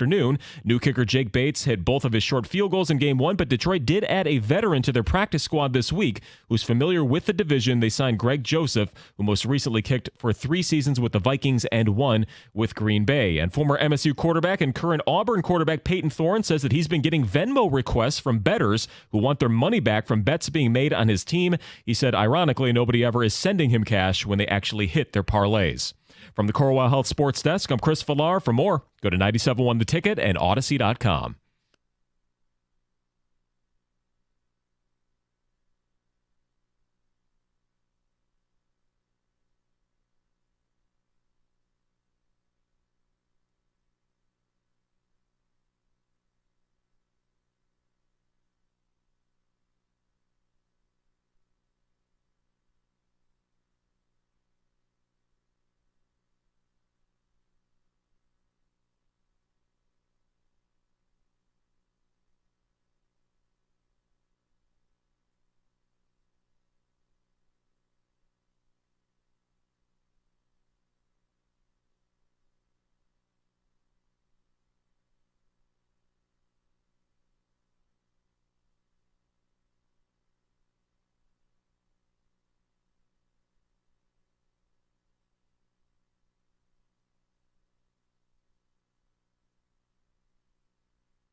Decided last fall needed a new roof. Knew we needed it when we bought the house, put it off as long as possible because it's a big ticket item. It's called Rapid Roofing. Mike Beatty and his team came out, and it was no pressure sales event. It wasn't they're going to give you some astronomical number and then put the pressure on you that, if you decide today, we're going to knock off X amount of dollars. It just was easy to use and easy to go with Mike and his company. I also love the fact that they protect those that protect us. They're involved with the Wounded Warrior Project, putting roofs on houses for those that have provided us with the great freedoms that we love and enjoy. And here's the other thing about it. It's all done, and most roofs are done in one day. Roof off, repaired, replaced, cleaned up, and gone. You want to have that same service? Rapid Roofing is the company. 888-360-ROOF. That's 888-360-ROOF. You can find more information on the web at rapidroofing.com.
Dan Dickerson's call. Parker Meadows continues to shine. He's turned in that leadoff hitter that they wanted him to be back in April. We'll have Tarek Skubal, the ace of the team, coming up at 9:35 this morning. John, Michigan State won't play for a few weeks. But a question today is, where's the gap? How many points separate these two teams? Has MSU closed the gap from before the season, and by how much? Certainly. I'd cut it in half. So what was it before? 21? Yeah, 21, so 10 and a half.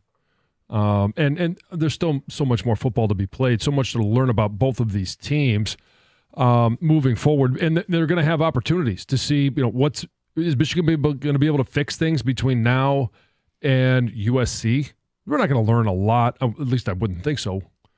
Nothing good that we would learn out of the matchup with Arkansas State. Same with MSU and Prairie View. Right. And so BC in 2 weeks for Michigan State and USC in 2 weeks for Michigan. I think after that, you'll have a better gauge of what to expect. And again, is USC greater than BC? Sure. Was Texas greater than Maryland? Sure. Mm-hmm. And so it's somewhat comparing apples to oranges, but you never really know until the teams face off. Yeah, again, the idea before the season is Michigan's just going to, overwhelm them in the trenches, and the program's further along. It's not necessarily a shot at Jonathan Smith. He's just starting from ground zero with 60 new players. But I think if the game was played today, the spread would be, I'd say 7.5. Could be. And I think some of this is a spark that I've seen from the Michigan State program. Sure. Aiden Childs throwing it 70 yards, NFL arm in a bucket down the field to Marsh. I see the spark. I see the flashes. That's a big road win, an important road win for Jonathan Smith. They could be pesky, especially for a Michigan team that's offense isn't going to score a ton of points. That let Fresno hang around in the first half, into the second half. If Michigan's not scoring a ton, and MSU pops a big play or two, and it's a rivalry, you start to sweat it out much more than people, and I'm people, thought it would be 2 weeks ago. Sure, there's a lot of if, ands, and buts, but when it comes down to it is what do we know about Michigan's defense? Not what we thought we knew going into the Texas game. That was going to be the one thing that we could hang our hats on that could keep the game close. We know it's not elite. Right. And so if they show the same outing against USC, then you start thinking, okay, well, when you play against the Aiden Childs, who's a mobile quarterback, who's got a strong arm, and it's not like they don't have any weapons. Now, the one thing about Aiden Childs is he will throw you the ball, or at least not be 100% accurate passing the ball. But we also know that about Davis Warren. 3 turnovers in 2 games. Yeah. 248-539-9797. Skubal, some thoughts on this baseball team at 9:35. First, Heather with the news. So there's an investigation underway after an elderly woman drove into someone's backyard in Canton on Monday afternoon, leaving a man seriously injured. So police say there's this 81-year-old woman who went off the road, crashed through a garage, and then went into the backyard of a neighboring home. She hit this man. He had to be taken to the hospital with non-life-threatening but very serious injuries. She also went to the hospital, and authorities are still investigating the cause of the crash, but they don't think alcohol was a factor. Now, you would think that if you were going to be driving around with, 55 pounds of cocaine, you would make sure to follow all of, the laws, right? You wouldn't speed. You'd make sure you stop at a stop sign for that whole 3 seconds. Like, you would do everything right. But that's not the case, because there was a traffic stop in Oak Park, and it resulted in the discovery of 55 pounds of cocaine. Authorities found this large black bag sitting in the back seat of a F-150. The driver was taken into custody for possession with intent to distribute. Yeah, step one, I wouldn't have 50 pounds of cocaine. But yes, if you're going to. But if you were going to. But if you did. 10 and 2. Yes. Yeah, you do everything properly. Never touch yourself. You just wouldn't do anything wrong, right? Yeah. Not in this case. No. Dave Grohl is letting everyone know that he cheated on his wife, and he has welcomed a new baby girl. So according to a social media post, he is working to regain the trust of his wife and his children. And he's been married to his wife for a long time. They got married in 2003. They have 3 daughters, an 18-year-old, a 15-year-old, and a 10-year-old. But he made sure to let everyone know that he recently welcomed a little baby girl born outside of his marriage, is how he worded it. And he plans to be a loving and supportive parent to her. Sounds like he's got more than one confession to make. Yeah, yes. Sounds like there's a few of them. Yeah. So bettors are now asking Peyton Thorne for money. Oh, no. Yeah. So on Tuesday, he basically said that, after losses, now people are not only criticizing him and the team, but they're also requesting money from him. So he said that bettors have messaged him on Venmo, basically asking for their money back when his team loses. But he did make the point that if they bet on his team and they win, no one is sending him money. Right. Of course. Come on, guys. Yeah. You can't do that. No. Listen to this. Somebody in Arizona found a Lego piece nearly 3 decades after they shoved it up their nose. What? Wait, what? You know how little kids will, well, not all little kids, but some little kids have shoved. Sure. Yeah. It was one of the little people, the Lego heads. Okay. So round kind of little Lego piece. It had a stuffy nose for 30 years? Yes. And no lie, this person said when I was about 6 years old, shoved this Lego piece up my nose, thought their mom had gotten the whole thing out, right? Because I think there was probably some a tweezers person involved. Yeah. Like there was more parts than just the little Lego head. I think there might have been some, whatever, got some tweezers. Mom thought, woohoo, got the whole thing out. Well, this person has suffered from all sorts of sinus sensitivity, allergies, issues with congestion for 26 years. And you never sneezed it out, or? Well, no, never. But that's how they just got it out. They were in the shower and did like a farmer's blow? Yeah. And this thing came shooting out of their nose. And at first they thought it was like, my brain! Yes! Or a tooth, because it was hard, like. Out of your nose? Well, who knows? Didn't know what it was, but something hard came flying out of their nose. Turns out it was that little Lego piece. And wow. Yeah. I'm imagining that scene from Total Recall when he pulls the bug out of his right. nose. Oh, wow. You called it the farmer's blow? Yeah. What about the snot tua? Oh, God. Oh, my God. Could be that too. Thanks for that. Oh, gosh. A case of mistaken identity landed a woman on a no-fly list. So there was a woman who was recently traveling to her sister's bachelorette party, showed up for her flight, and then was told she wouldn't be flying anywhere because she was on American Airlines no-fly list. Said she couldn't figure out why she was banned. Nobody could tell her. Like the agent at the ticket gate couldn't say anything. So she had to do all of this stuff. She had to call customer service, customer relations, and then ultimately reached out to American Airlines corporate security. And she learned she was banned for having sexual relations with a man on a flight while intoxicated. And she said, hold up. I'm a lesbian. This is not me. And she had to prove it. She had to prove that it wasn't her. Oh, my God. And ultimately, she ended up being able to fly again. But she was like, this couldn't have been me. It just really couldn't have been me. And she had to get another flight to get to the bachelorette party. Anyway, imagine that. Yeah, it's quite the experience when you show up to the airport. Expect delays, but maybe not that kind of No, delay. no, Wow. no. Holy cow. Heather with the news. Tarek Skubal next, 97.1.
Tigers stay winning 19-9 in the last 30 days. A win last night, 11-0 against the Colorado Rockies. They'll wrap up the series with a Skubal start on Thursday. He joins us this morning. Tigers ace Tarek Skubal. Good morning. Good morning. Thanks for having me. Thanks for joining us. I got to ask right off the bat. I mean, first of all, when did this flip? When did you guys look at this and go, wow, we're making a run at a wild card spot? I don't even know if you guys have talked about it, but what's been the change over the last 30 to 40 days? Yeah, I can't put one thing or one day, one game or whatever on it, but, it's just the group of guys that we got. It's everybody works hard. They're all kind of pushing each other, and it just so happens that it's shown on the scoreboard right now. So it's really exciting for sure. Does it feel like a playoff chase? Sure. I mean, we're right in it, right? I mean, we're 3 games out, chasing down the Twins, Royals, whoever's, kind of ahead of us in that situation. And it's fun. It's fun. It gives you motivation. Every day you go to the yard. But I think we're doing a great job of not making the moment too big. And, we got to focus on winning today's game, and that's all we can really control. So obviously, who you're in the thick of it with, Minnesota, Kansas City, and, obviously Boston's looking up at you guys. When we talk to AJ, he always gives us it's one of 162. Is this something that in the clubhouse, you and your teammates are looking at and discussing about, hey, how important, with only 17 games left, how important each individual game is?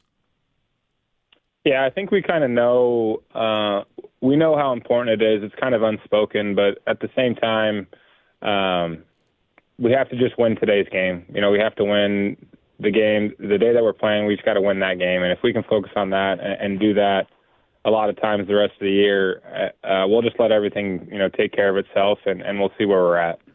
I know you guys got to earn your way into the playoffs, but I have a request. If you guys get in, can we get the Skubal snack back for the playoffs? John, I don't know if you remember this, but Tarek has a burger I think you would love. Yeah. It's like the fried egg with the bacon. Oh, Tarek, can we get that back on the menu? I mean, I'd love it. I'd love it to stay there all year.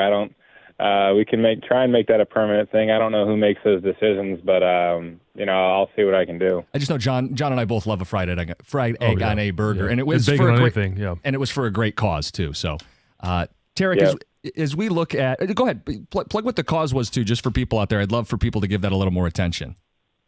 Yeah, so I mean, a portion of the proceeds from that Skubal Snacks and the Players Weekend went to Alternatives for Girls. It's a foundation in Detroit that it just helps out, women, homelessness, sex trafficking, domestic violence. Any of that stuff gets people off the street, gets them into a house, and kind of gets people back on their feet. So that was awesome that the Tigers were able to support me and the stuff that I'm passionate about. So that was pretty cool for me. We're talking to Tigers pitcher Tarek Skubal. How you're being used has been talked about on our show quite a bit. The idea of you're on 5 and 6 day rest or try to preserve your arm. But as it starts to get closer to a playoff spot, we're wondering how you're being used. Every 4th day would be typical, or every 5th day, every 4 days between starts would be typical. Do you have input in this plan? How do you feel about it? Is it something where you'd want to pitch more often?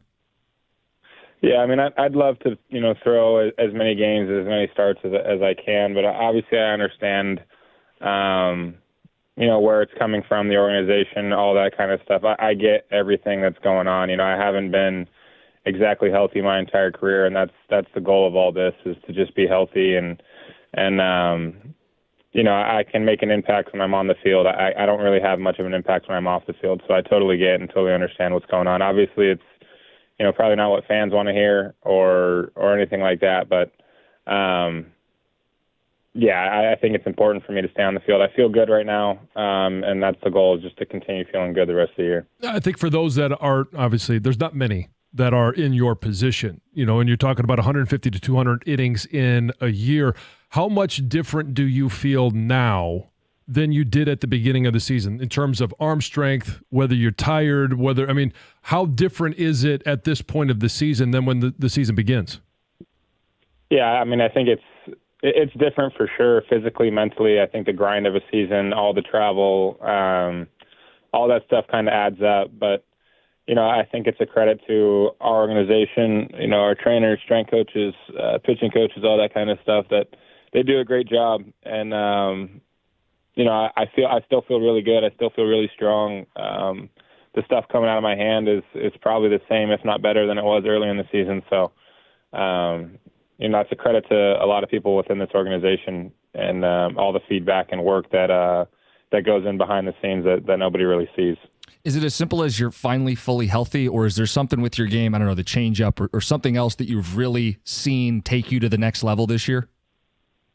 Yeah, I think I am finally fully healthy. I feel really good every fifth day, and I think that's important. I don't feel run down or tired or fatigued, which is important. I mean, there's games, that happens where you don't have your best stuff or whatever. But, I think the routine, the work that I've put in, but also the work that people around me have put in with me, I think that's also different than it was earlier in my career. So, I think there's a lot that goes into it, but I think I feel good, and it's being able to just show, and every fifth day I'm not worried about anything. I'm just worried about going out there and competing, and I think that's when I'm at my best. The pressure during the season has to have been ramped up, because every time you take the mound, every Tiger fan checks that box as this should be a win. You're in the race for the Cy Young. How have you been able to handle the pressure and continue to perform at such a high level? Yeah, I mean, I think the same thing. I'm glad the fans support me or bought in on that. When I take the ball, we're going to win. That's the same mentality I have. Is when I take the ball, I'm going to do everything I can to put my team in a position to win a ball game. So that's something I take pride in. And as far as the awards or the numbers, I'm not going to really think about it or focus too much on it. I'm going to focus on winning the games that I can make an impact on, and that's really it. Not necessarily the win stat itself either. I just want to win the games that I'm playing, and however it's done. I don't care if I go 6 scoreless and their guy holds us down to 0 runs. I don't necessarily care about me getting the win. It's more about just winning the games that I'm playing in. Talking to Tigers ace Tarek Skubal. Not that you would be paying attention. It'd probably be good if you weren't paying attention. But around the deadline, you were a big storyline. And the argument from fans was, don't trade him, keep him, and extend him. Make him a Tiger for the long haul. Would you like a long-term deal this offseason? Yeah, that's a good question. That's a lot of that stuff's out of my control. So I try not to even think or focus on it. I don't have much say in it. But yeah, I mean, I love playing here. I really enjoy it. So I guess that'll be my answer to that question is, I love playing here, but as far as the contract stuff, a lot of that stuff's out of my control. So, we'll see. But you would like them to approach you at some point here, right?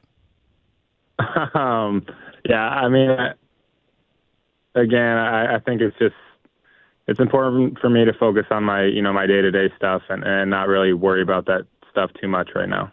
Yeah, I think we'd all love long-term contracts, especially big ones with as many zeros as you'll eventually have. Right. Take us into last night from your perspective when you're watching Keider Montero on the mound. How unique was the performance that he put out there last night? Yeah, I mean, that was a hell of a job. To take the mound and get 9 zeros and face the minimum, what a performance. I loved the way he went about it.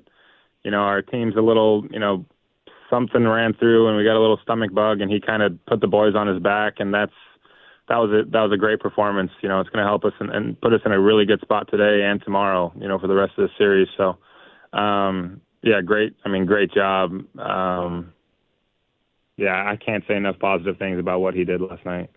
Well, let's hope you avoid the stomach bug. We don't need that going around any more than it is. Washing the hands. Tarek Skubal going to start Thursday. For sure. Yeah, absolutely. Tarek, we appreciate some of your time. Yes, thanks for having me. All right, he'll throw on Thursday. Tigers, Rockies. It's 97-1. Hey, if you want to get in great shape, check out Planet Fitness. It's the home of the judgment-free zone where anyone, and that means me, you, everyone else, can feel comfortable and work on their fitness goals. Planet Fitness is where you can build a long-lasting, active lifestyle. And if you're short on time, maybe you go in there, hey, you're just going to get a workout in, but you don't have as much time as you want, no problem. They've got the full-body workout in just 30 minutes in the Planet Fitness 30-minute circuit. And they also provide all Planet Fitness memberships with fitness training at no extra cost. It's already in the membership. And once you've been there, maybe you want more right now, you can upgrade to the Planet Fitness Black Card membership and enjoy all of the amenities, such as unlimited use of the Black Card Spa featuring hydro massage chairs, total body enhancement, and so much more. At over 2,500 locations, you have access to all of them with the Planet Fitness Black Card. You also have unlimited guest privileges. Maybe you don't like working out alone. Take somebody with you. Here locally, there's been some major upgrades. You've got new cardio and revamped strength layout in Ann Arbor. Southgate has a new Matrix 360. Brighton, new cardio, revamped strength layout. Warren, new cardio. They're doing everything to continue to upgrade and give you the best facility that they possibly can. You can find more information on the web at planetfitness.com.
Pouring it on. Dan Dickerson's call. Tigers win. Jim Costa, John Jansen, Heather Park. We got Govin Gregg behind the glass. Carson Anderson coming up at 10. Tarek Skubal. Takeaways. He talked about just by saying Minnesota, Kansas City, it's a discussion in the clubhouse. These guys are looking at the standings going, you know what? Hey, we're 3.5. Now we're 3. We keep winning, and hey, we could pair a win with a Minnesota loss. Now all of a sudden we're 2 back. Like, those things are going to be discussed. Now, are they discussed with the manager? We're never really going to get that out of AJ. No, and I asked Skubal input into how they're handling him with extra rest, and he said, I haven't been healthy. So it sounds in like his history, not right now. Yeah, not like He was very clear that he's feeling good right now, but I think he understands the precaution. He certainly didn't say, I want to pitch tonight. I think he understands why they're doing it, and it sounded to me like he's on board with it. As much as fans, John, you and I are like, throw tonight, so that you can get a Baltimore start in there. You want to throw against Baltimore. Yes, and sometimes coaches do have to protect players from themselves. And would he like to go every possible time? Sure. Would he love to throw gas as much as possible? Yeah. But sometimes coaches have to be the ones that say, you know what, we need you for the very last, or maybe we are planning on making the playoffs. Maybe we think we are legitimate and we want to make sure that you have enough in the postseason. We're going to add more innings to your workload. And so you've got to, it's a give and take. You've got to trust those that are making some of those decisions on your behalf. And we'll have AJ on tomorrow. It sounds like the plan, and reading Evan Petzold in the Free Press, I think, had an update.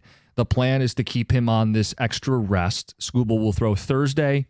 He would throw against Kansas City, right? And then he would throw against Tampa, and then potentially the final game of the season if the Tigers need that game to get in the playoffs. We had mentioned if you shorten his rest to typical rest, there's a way you could get him in against Baltimore, and that may be the difference in getting in or not. The contract stuff. John, you're a professional athlete. There's a certain, do you want to negotiate in the media or do you not? I just thought it was a fair question about, well, sure. Hey, do you want to be here? Do you want to be here? Do you want them to approach you? And it sounds like he doesn't want to tip any hands in any negotiations that may or may not happen this offseason. If they offer him a contract with a lot of zeros that would be commensurate to what he would get in the free agent market, he's going to sign it. I mean, it's simple as that. If it's a lot of money and it's going to be relatively close to, because if you have the opportunity to sign it now versus in 2 years from now, he's a pitcher. He had talked about it. He's got an injury past. You sign that contract, but if they don't offer it to him, they don't talk to him about it until 2 years down the road. Now, I'm going to go to free agency because there are other organizations or other franchises that will just physically and by default offer more money than the Tigers will. Yeah, I mean, you let the Yankees get in a bidding war. You let the Dodgers get in a bidding war. Yeah, that's the first two you think of. Mm-hmm. Yeah. So it's. I mean, if they, I think he would love to sign a monster contract. Who wouldn't?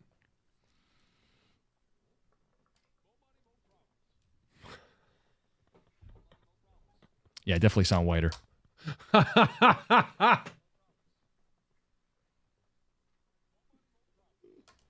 Yes, you do. As I push my fake glasses up on my nose. You get some tape on there. Hey, Heather, you're not out of this. Don't you laugh over there like we don't have access to your drops either. Yeah. That's so mean. You wanted to avoid being a drop I too. did. So as soon as bad. I started saying it, that's why I was chuckling when I said that, because I was like, oh my gosh, this is going to be a drop. But I already started saying it, so I had to continue. The word legit really doesn't help you out there.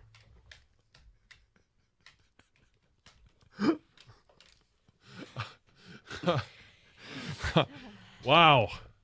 Anyway, did you guys have any takeaways from Tarek Skubal back there / takeaways from the drops that were just added to our show? No, I did. You asked him, does it feel like a playoff chase? Long hesitation, but I thought he explained his rationale pretty well, not making the moment too big. So it's just another day in the office. We're just going to play baseball for 3 hours. Not making it too big. So like the angst and anxiety of a playoff chase, they're not feeling on a granular level in the clubhouse. As opposed, or as far as the free agent discussion goes, Yeah, I think he's going to hit free agency. I really do. And you better offer him a contract before he does if you want to keep him. Yeah. I mean, that's the MO of Scott Boras. Yeah, like super to agent. just take the name out of it, the player's name out of it, insert any player's name. If he's got a superstar, he's going to get him a free agency. Yeah, the unique situation he is that he's got the injury pass. And I question whether Scott Boras is an agent that represents each client differently based on their needs. Like, I think Scott Boras would fight Tarek Skubal in terms of, hey, let's take a contract now because it's security. Scott Boras isn't a security agent. No. He's going for the biggest buck. So I'm with Greg. They're going to have to give him a 5-6 year huge contract now, or he will not take it because it all depends on who's running that relationship. If Right. Scott Boras is running it, and I just mentioned, trust those who are in charge of taking care of you, coaches, managers, franchise, but also agent. Or, and this is where I would stress to players, is how I operated. The agent works for you. You ask him to do something. You tell him to do something. You could take his advice. That's why you hired him. He's an advisor. But he is the one that works for you. But you hire Scott Boras for a reason, too. Right. And so it's going to be interesting how that plays out. My bigger full circle question is, what is the difference between a legit lesbian and a lesbian? Heather, how did she prove she was? This is from our news segment. Yeah. How did she prove to the airline? So she was talking to like the airline security team, and she was like, "This can't be me because I'm a lesbian." Yeah, so she's like, I can get you letters from other people that can prove. Yes. Or that I have references. will agree with me. So she was a certifiable via proof. Well, certifiable. I don't know might if not she be actually the right ever needed term. the proof, but Certified. Okay. yeah, Yes. She has references. yes, It's such a weird experience to be put in to begin with. right. Do you have references? Can we call them? I don't think they ever did, but she said share she stories? could prove it if she needed to. It's such a unique story, we'll say. So many questions that I really shouldn't ask. Gator has walked in, has no idea what's going on in the studio right now. What could we possibly be talking about? Any guesses? Well, when I was driving in, I listened a little bit, and are you talking about how to prove that you're a lesbian? Yes. Yes. Well, how do you think that would go, Gator? I don't know how that would It's uncomfortable. I mean, she had to prove she was not the like. I'm guessing this person had the same name as her, Yeah, right? she thought they were told It her was a she's on mistaken the identity. no-fly list Yes. because she committed like a sexual act while she was intoxicated on a gentleman. And she said, "Well, that's not couldn't me. happen. It It's couldn't not possible. be me. It's Yes, I'm impossible." not attracted to that or those. Might have been the other Heather Park. From San Francisco, it could have been. Doug, you have any idea what we're talking about right now? No clue. Okay. It's probably best that we just. Yeah, I would agree. Okay. What do you guys got coming up today? I got a surprise for Gator and a surprise for the audience. I have two surprises right out of the gate. We get them both right out of the gate? Yes, right away. Let's go. Carson Anderson next, 97.1.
Doug Carson, Scott Anderson, 97.1 The Ticket. Hello, and welcome to the Carson Anderson program on a Wednesday. Coming off another Tiger win, and this one the bats explode, and it's been a minute since that's happened, and they've had some really timely hitting, but don't let this team get hot. Do not let this team get hot, or maybe, Gator,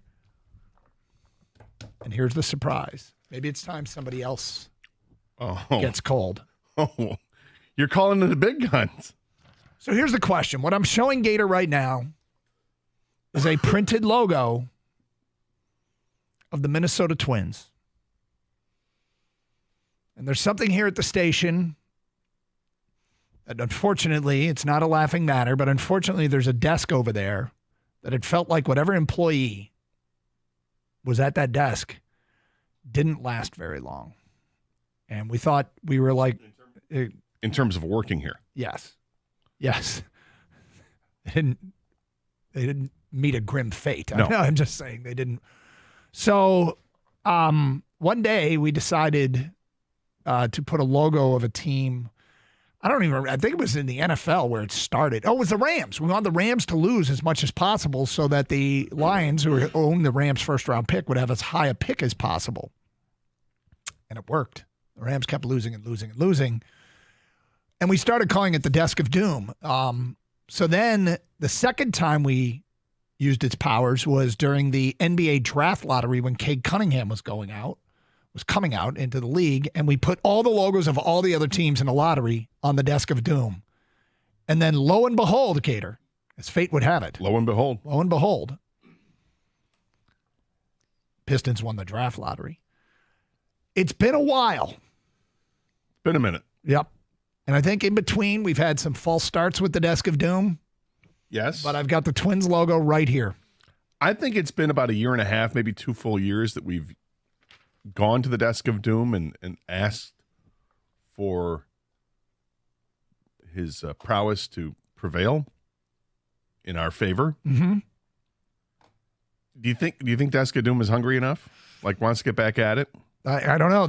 You are a believer in jinxes more so than me. And so this is why, do we invoke the powers of the Desk of Doom, or do we just let this thing play out? We have to be incredibly humble before the Desk of Doom because the Desk of Doom can be fickle. Set the tone, my friend. The Desk of Doom listens to the Desk of Doom. Listens to no one other than itself. Right. So you have to respect the DOD. Yep. And I think what we do is, yes, I'm willing to go ahead and say we should do this, but when we place the logo on the Desk of Doom, I think we have to walk away with our heads down and kind of arms forward, is in pseudo prayer. I'm just telling you, heads down and arms forward, huh? Kind of like this, like. And like back away, up, and okay. back away, because Gator put his hands out in front of him, like almost bowing down. Yeah, it's like the end of Raiders of the Lost Ark when Indiana Jones is telling Marion not to look at it, not to open her eyes. Okay. Don't do it. You just back away. Okay. And respect the power that resides in the Desk of Doom, Okay, whether it lays dormant or it's going to be back to kinetic energy again. I don't know.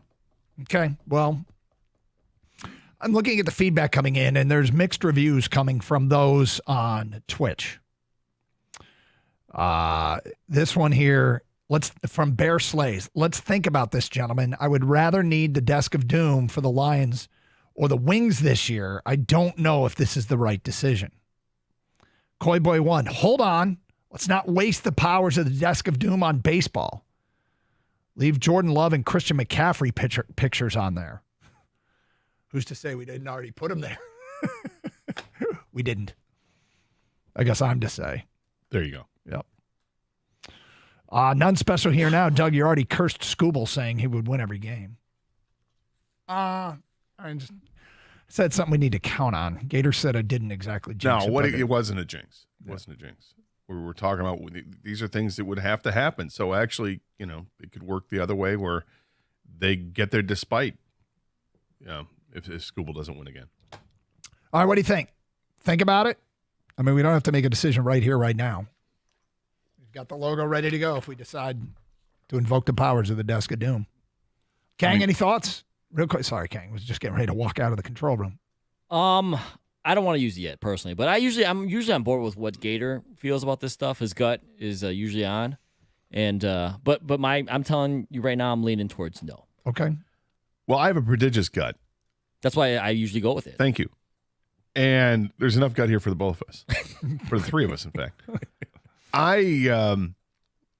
Because when you showed me the logo initially, I was like, oh, you want to go there? Mm-hmm. It took me a little by surprise because I had not considered it. Mm-hmm. And because I haven't considered it, I don't think I want to invoke the Desk of Doom. Okay. Logo's on standby? Yes, it's on standby because we may need different logos. This is true. And, DOD gets hungry, but DOD can stop eating at any time and walk away. Mm-hmm. All right. Well, then we'll be on standby. We're in a holding pattern as it pertains to the Desk of Doom. All right. So that was the surprise for you, is whether or not we were going to do that. The surprise for the audience is, Gator, we have 2 4-packs of Tiger tickets to tonight's game against the Colorado Rockies. Here we go. Not 1, but 2. 2. And we're going to give them away with a Carson Anderson quiz question, which we will ask twice during the show. You don't have to listen and wait for the moment, but you probably want to listen to know the answer to the quiz question. But we are going to do it. We will tell you when we're giving the tickets away. 11:56 and 1:41 are the 2 times we're giving away these tickets. 11:56 and 1:41 with a Carson Anderson quiz question. And an example of how this works is the question might be, what was the suggestion at the beginning of the show that we decided not to invoke its powers? And it would be to put the Twins logo on the Desk of Doom would be the correct answer. That's an example of a Carson Anderson quiz question. The clock starts now, though, and sometime between now and 11:56, we'll ask the first question and give away a 4-pack of tickets to see the Tigers and the Colorado Rockies tonight. That's right. This Tiger team that's right now in the middle of a playoff chase. You can get 4 freebies if you get the correct answer at 11:56. We'll do another one at 1:41. So stick with us. If you don't win, you can get tickets at DetroitTigers.com. Tonight is First Responders Night, and special ticket package include a First Responders hat. Limited packages are still available at Tigers.com under Theme Night. So stay tuned for your chance to win. But if you don't win and you want to go, you can be a part of First Responders Night. Well, Kiter Montero goes 9 innings, complete game shutout, less than 100 pitches. And it just was a work of art last night from him, and the bats exploded. And unfortunately, the Twins won. But that's okay, because the Tigers, the question is, are they about to break out offensively? There are ebbs and flows. We will get to that coming up today at 10:16. We go around the country, college football, with the College Football Trophy Blitz thingy. That is coming up at 10:30 here on Carson Anderson on 97.1 The Ticket.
face the minimum? I want to say a couple things about this.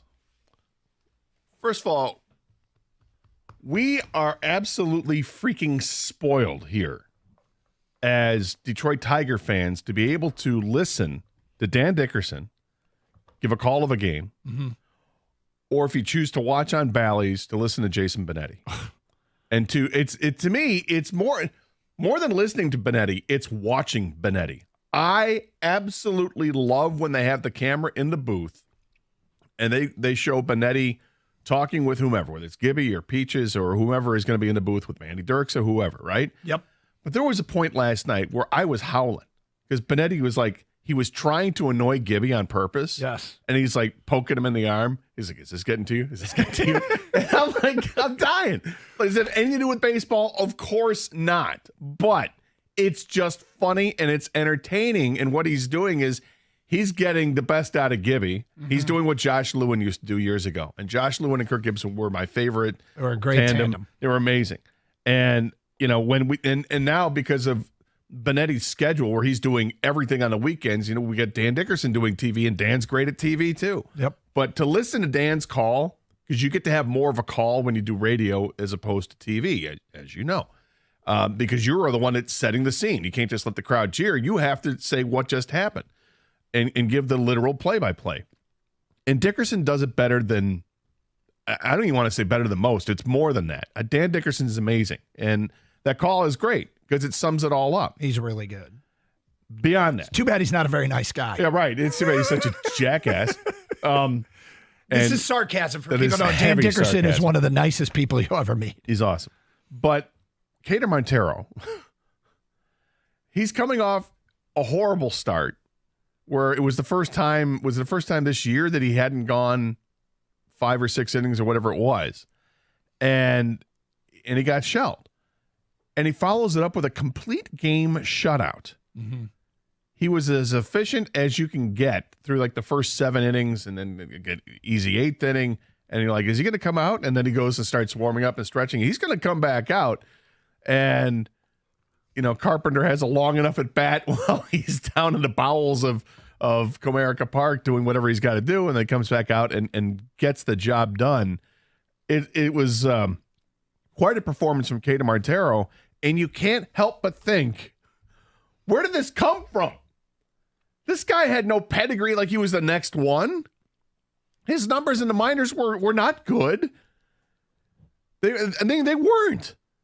This guy had a high ERA in the minors. He just wasn't getting things done at all. And now he gets fettered up and hinched up. And they work marvels with the pitching staff. It's another example of look what just happened. And you watch this guy pitch. He had such movement on his pitches. Those pitches move all over the place, but they move in and out of the zone, and you have to pay attention to that because it's going to be in the zone at some point. It may stay in there, or it's going to come in and dip out. The movement is amazing on his pitches, and he's the shining example of what you can see. But we already saw it with Jack Flaherty. We saw it last year with who's the pitcher that they ended up trading? Michael Lorenzen. Thank you. We saw it with him. We're seeing it a little bit with Ty Madden in a very small sample size, but Ty Madden was not good at Toledo this year. ERA at Toledo was over 7. At now, Detroit, it's 2.57. He had lowered that. He was at over 10 at Toledo. And then his last few starts, he started pitching better, but wasn't lights out great. He just pitched better, and he lowered it down to 7, which is terrible. But as you mentioned, with the Tigers, it's in the 2s. In a couple of starts where he's got whatever it is, 14 innings pitched. It's the job that Hinch and Fetter have done and the other pitching coaches they have, because it's not just, you know, one guy. It's been amazing. It's been absolutely amazing, and it just puts a big smile on your face, and you're like, okay, here we go. Maybe this is why Reese Olson is so good. Maybe this is why you can, you know, get Casey Mize back on track and why you're going to try. Can you reinvent Kenta Maeda? You know, out of the bullpen, Kenta Maeda has been pretty good. He's had a couple of bad clunkers, but by and large, he's been very good out of the bullpen. So I can't give enough kudos to what the Tigers staff has done with his pitchers. It's been great, and we've documented how the young bats have been more timely hits than an accumulation of Well, of course they're winning. Look at Chase Young. He's hitting 350. The only guy that's really come up here and has just lit it on fire since he's returned is Parker Meadows. Yeah. They are getting timely hits. It's been a really good season for Colt Keith, an entire season. It got better as the year went on. There have been some timely hits from some other guys, but last night the bats exploded. And the truth is, they might have just gone through a stretch where they endured a 5-5 stretch of the schedule over 10 games where they did just enough to keep themselves in this thing and actually gain ground because the Twins are playing so poorly. Could they be about to get hot? Could they be about to come around? Could they be about to have a bunch of guys, start to string together some good games, some good at-bats? And, last night, Parker Meadows, home run, 1-0. Riley Green, bases loaded, triple in the second, 4-0. Veerling an RBI single, 5-0. Kiter's throwing 5 and 8 pitch innings in the middle of all this. Yeah. And getting double play balls like it's his job. The Benetti call last night is maybe you can get another double play ball. Boom. There it is. And it was a line out. It was a line out double play, and it was, but the Tigers. Now, some of this, admittedly, Colorado's a bad team, and they look like a team that wants the season to be over. Don't care. I don't care either. Other teams got to bank these wins already. It's our turn here in Detroit for our baseball team to bank these wins.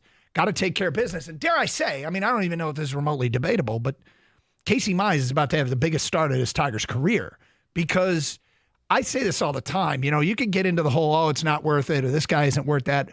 What matters most and what counts times 10 is, do you help your team win important games?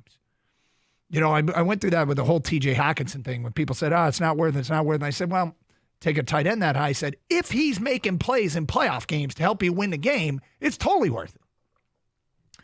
And like Jahmyr Gibbs, right? Can't take a running back that high until he's helping you win playoff games. All that matters is that you win. Is Casey Mize going to go out and pick up where Kiter Montero left off and go out and dominate tonight and give the Rockies no chance leading into Skubal's start on Thursday? Because Casey Mize, I don't care where you're drafted. Can you help your team win big games? It'd be great if you live up to the billing, but I don't let the billing change what's most important, which is help your team win big games. Casey Mize, tonight, great opportunity to help your team win a big game. And yeah, it's a big game.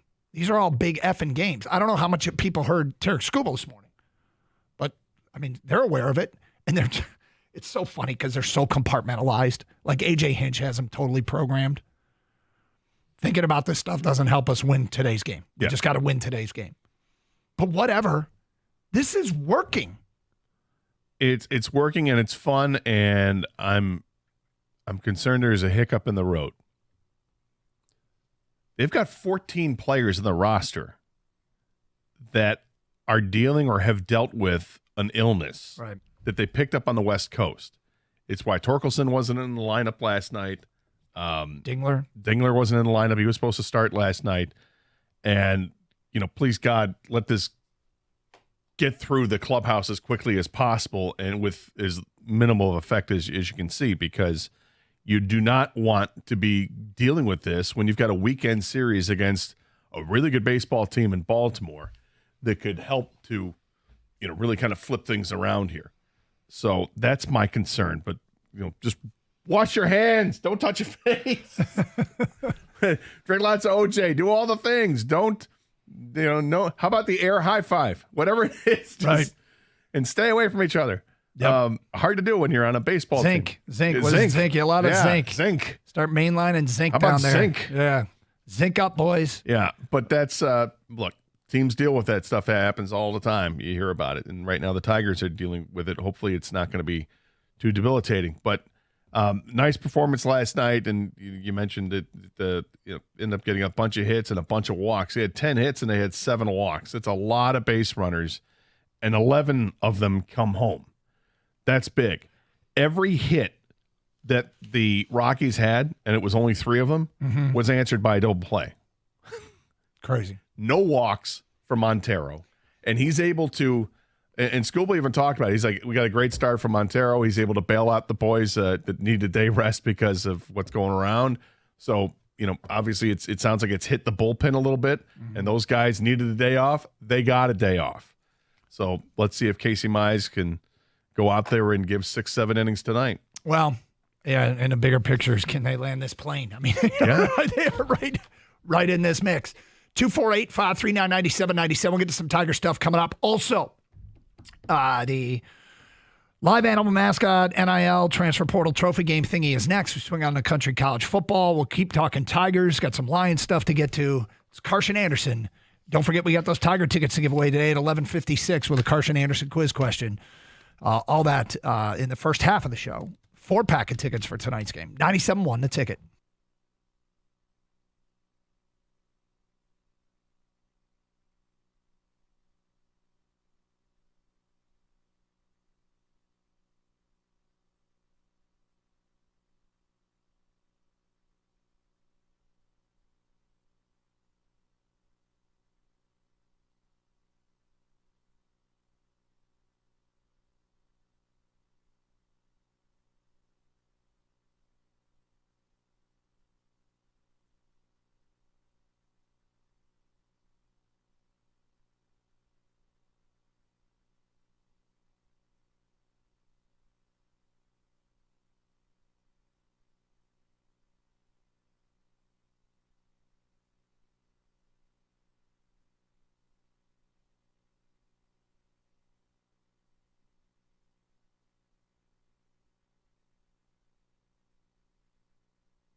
All right, we do have some breaking news here. Sharon Moore's contract with Michigan football has been finalized.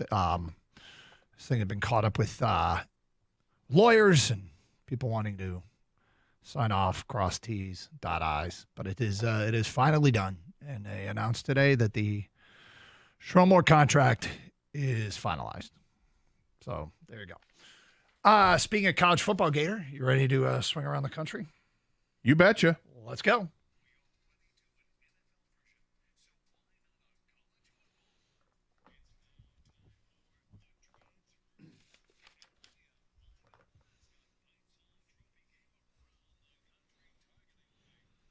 Heads or tails, Gator?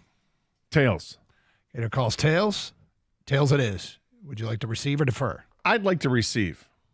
Oh, aggressive Gator. I like it. Here we go. Real quick, real simple, real easy. Question number 1. Is Nebraska back?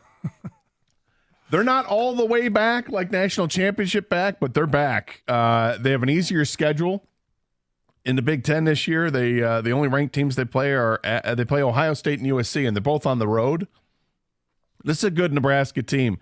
They're well coached. Okay, first of all, the coach is good. It was going to take him a little bit of time, and this is happening perhaps quicker than people thought, particularly with a true freshman quarterback in Dylan Raiola. But Dylan Raiola is really, really good. I'm very impressed by him. I'm impressed by their defense, and they are playing inspired football, and they have a great fan base. I think they're back. This question gets asked every few years with Nebraska football, whether it be Callahan or Pelini or Frost, or this is just the first time we're asking it with Matt Rule as the head coach. Are they back? Well, landing the Raiola kid, the quarterback's probably the most important Nebraska recruit in the last 10 or 15 years because he's a legacy 5-star quarterback who had committed elsewhere, and now he could become the Pied Piper of this sort of flat-line blue blood college football program. I think it's too early to say they're back. UTEP lost to Southern Utah, so that's one of their wins, and Colorado could be a total mess when it's all said and done.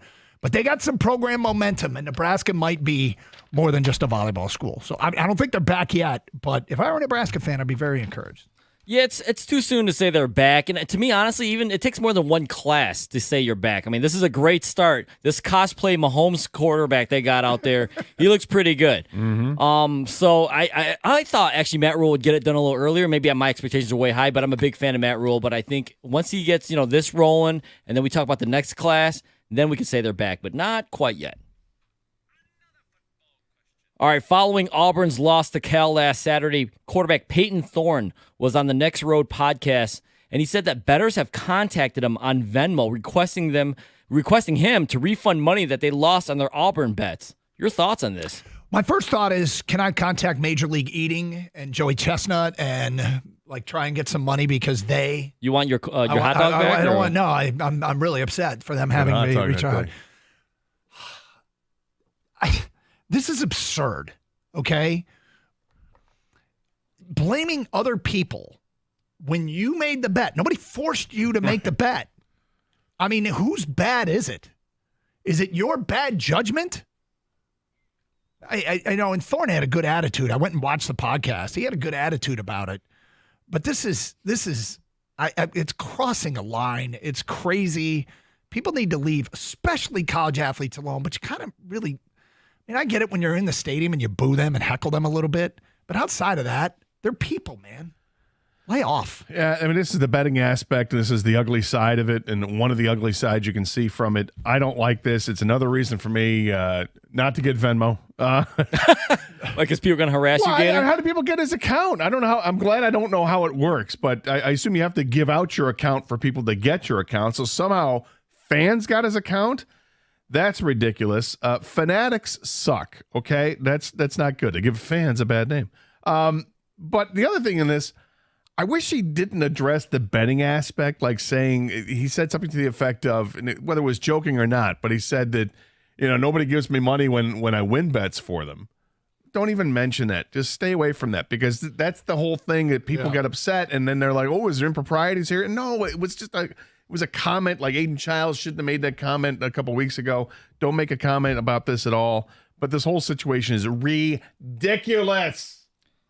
Well, welcome to getting in bed with sports betting and, big NIL contracts and players getting essentially paid. Listen, you guys know I say this all the time. First of all, fans are crazy. College football fans, y'all are even crazier. And guess who's crazier than you? Sports betting guy, okay? So when you mix all that together, not a good, it's not going to come out good for anybody because someone's always going to lose a bet. There's a winner and there's always a loser. So someone's going to be pissed off. This is what it's come to, though. If you want, it's all about money nowadays. And unfortunately for the player, because I don't think they deserve this stuff is going to happen. All right. 4 former Michigan players are suing the NCAA and the Big Ten Network for lost NIL revenue. What are your thoughts on this? This is annoying as hell. I mean, I'm sorry the rules changed after you left schools and I don't know if all the guys entered the pros, but a couple of those guys definitely played in the pros for a while. This bothers me to no end. I wish that they would simply appreciate what they were given as scholarship athletes at the time, recognize things have changed, and hey, your dreams and aspirations of getting paid while you were in college above board, that didn't happen for you while you're there. It happens for these guys now.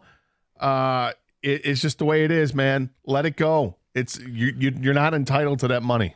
Well, I'll just say this. The moment they pass this NIL ruling, I'm like, I know what's going to happen next. And I think this is going to be the first of thousands. And where's the money going to come from if they have to pay everybody that ever played? And I just think it's somewhat unrealistic to think that this could possibly happen. And I think they'll probably lose the case. Yeah, I think this is dumb. I mean, they're trying to be the next Ed O'Bannons here. I mean, when they signed up to play football at big-time colleges, especially Michigan, right? And I'm talking to anyone that's on board with this. You know, you're trying to be on TV, actually. Maybe one of the biggest reasons you sign with that program is sign with a school. Is because you're going to be on TV. Where did you think they got all that money from to give you scholarships and update the weight room and things like that? TV. So, yeah, maybe moving forward they can talk about this, but it sounds to me like if you want something like that, you're going to have to get together a union, kind of like the NFL does, and I don't know if that's possible or not, but sorry, too late. Move on. All right, Colorado, a disappointing loss at Nebraska. It's only year 2, but is it ever going to work big time for Deion in Boulder? I'm not a believer when you basically build almost your entire roster on the portal. I think it leads to very transient relationships, and it's hard to let roots grow, to coach kids.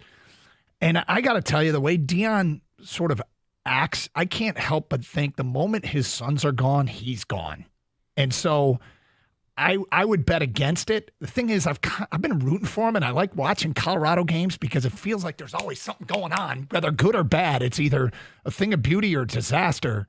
But I would bet against it working right now. I love Deion, and I want to root for him, but the longer this thing goes on, the way that he's done it, I don't think he's building anything. And maybe it's me not being closely associated with the Colorado football program to notice what they do in recruiting, but you can't help but notice all the transfer portal guys. And what's going to happen when his sons and Travis Hunter leave? Because that's what's going to happen real soon, right? After this season, Shedeur Sanders is gone and Travis Hunter is gone. Now what? I know they have like 5 or 6 scholarship quarterbacks, or they got 5 or 6 quarterbacks on the roster anyway. And a lot of those guys, they're sophomores and freshmen. But I don't know if any of those guys is 4 or 5 star caliber. And what you had with Shedeur Sanders is a guy who got the ultimate coaching. I mean, he'd been working with the Mannings and all these other great quarterbacks. I mean, he's been tutored by the very best. These other guys aren't. So, I mean, I wanted to succeed, but I just don't see it happening. Because he's not building. I don't know if it's going to, but I definitely think it can because they have the resources. I think Deion, take away all the the theatrics and stuff. I think he is a good coach. We'll see how he does without the 2-star players you guys mentioned leaving, but you can't do it all in transfer portal. You're right, but I think Deion Sanders, the name right there, he can recruit. I think they have the resources with alumni and boosters, so I think it can happen. I'm just not sure it will, and these things do take time. We'll see how he does after the 2-star players leave. All right, Notre Dame loses to Northern Illinois. Is Marcus Freeman in trouble? Yep. He's the coach of Notre Dame, isn't he? You're always in trouble if you're the coach of Notre Dame. And particularly if you lose to Northern Illinois after you lured them to come in with a $1.6 million payout and then you lose on national television to the Huskies of Northern Illinois. That's not good. I like Marcus Freeman a lot. I think he might be one hell of a defensive coordinator. I don't know if he's a hell of a coach. I like his demeanor. Every time you see him in an interview, I think he's awesome. I think I would like to play for this guy. But the standards are set so high at Notre Dame, you better exceed them. And when you are Notre Dame and you have all of those resources, you got to win. And with their schedule this year, now they got to run the table to make the playoff because their schedule is a joke. Last year's losses for Marcus Freeman and Notre Dame were to Ohio State, Clemson, and one other big boy. I can't remember who it was. But the year before, remember, they lost to Marshall. And now they got a Northern Illinois loss. Look out for Miami of Ohio in 2 weeks. Because right now, if I'm the AD at Notre Dame, I'm supporting my guy. And I am kind of in the back of my mind going, the hell? These are – you can't lose to those teams. repeatedly. It's going to happen every once in a while. Got it. You're Notre Dame. You're going to get everybody's best shot. And you're going to lose to the big boys every once in a while. But these are ones, when you start stacking these up, it's a problem. Yeah, I don't think he's in trouble yet. They can still make the playoffs. I mean, yeah, running the table it's actually very realistic for Notre Dame. I think they can do that. They can still make, with the new playoff format, I think just get into the playoffs, do some damage there. Yeah, it might be rocky now. You can't lose to Northern Illinois. You don't want to make that. Lost Northern Illinois. If that's the only loss in your schedule, it's still there. I mean, I still think they get in if they run the table. But yeah, you don't want to make that thing a habit, losing to those type of teams. But I think, get over this, look past it. These things do happen. I don't think he's in trouble yet.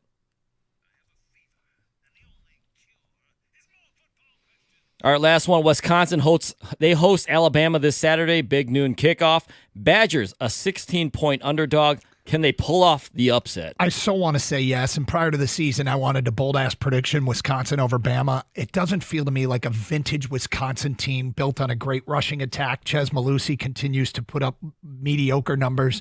Cade Yakimelli, remember the name. He might be their new great running back. But I think they can keep it close, but I don't think they can beat Bama. Guys, they have no shot. They've gotten off to a slow start against weak teams, and we've seen what Bama can do. Bama can roll when they need to roll. They rolled in the fourth quarter last week when things got a little tight against South Florida. They smoked their opening opponent. The Alabama team's going to just keep improving all season long, and they're just going to take it to Wisconsin. I'm going to give you the breakdown here. No. Not happening, guys. And that concludes the Transfer Portal NIL Live Animal Mascot Trophy game thingy. Hey, it's Doug here. As a Michigander, I know how tough our roads can be. If you've been in an accident, you need a legal team that's got your back, and that's where my friend Steve and his team at Michigan Auto Law come in. If someone I care about or a family member needs help, I'm connecting them with Steve and the team at Michigan Auto Law. They choose to take on fewer cases so they can provide the best communication and the payoff, more time on your case, which means bigger and faster settlements. They care more, so you win more. Michigan Auto Law, auto accident attorneys. Visit autolaw.com. That's autolaw.com.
Doug Carr, Scott Anderson, 97.1 The Ticket. Open lines, 248-539-9797.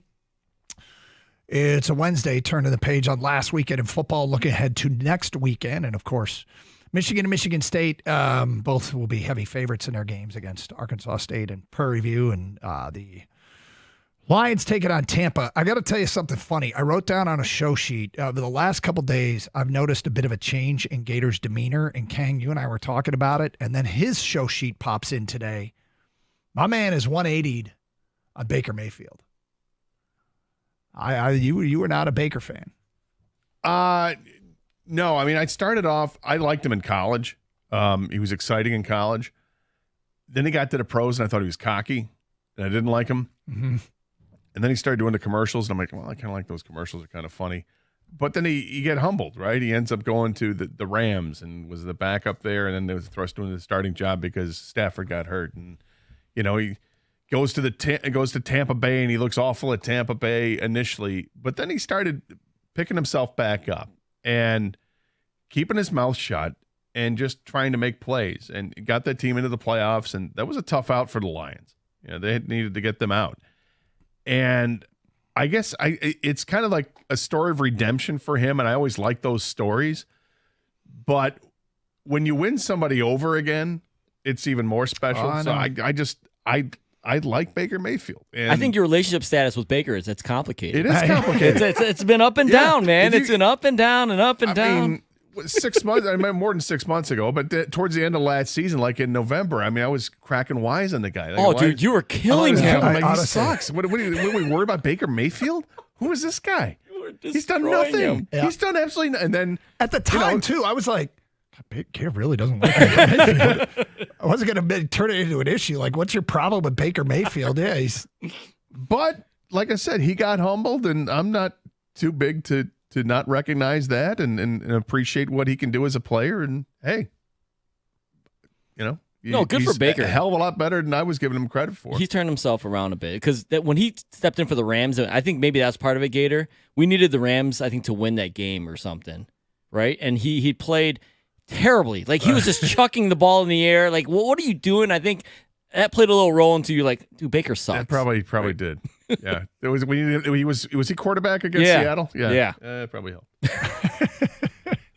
I get it, man. I get it. May have been it. Well, to me, it was the Progressive commercials where that cracked me up, where he like lived in the stadium. Lived in the stadium. It was funny stuff, you know. Okay. Anyway, Lions taking on Tampa. Yeah, I'm not rooting for Baker Mayfield on Sunday. No, I get it, but he's kind of your guy. It's back on. No, it's back off. See? He's back on. You're right. Oh, good point. All I'm He's saying putting is, his relationship on pause. Yeah, no, look at our other quarterbacks that I have far more fondness for than Baker Mayfield. I'm just saying that I no longer think of him as a junk quarterback and want to make fun of the guy. I actually kind of like him. All right. I want to get back to the Tigers. We opened the show talking about the Tigers.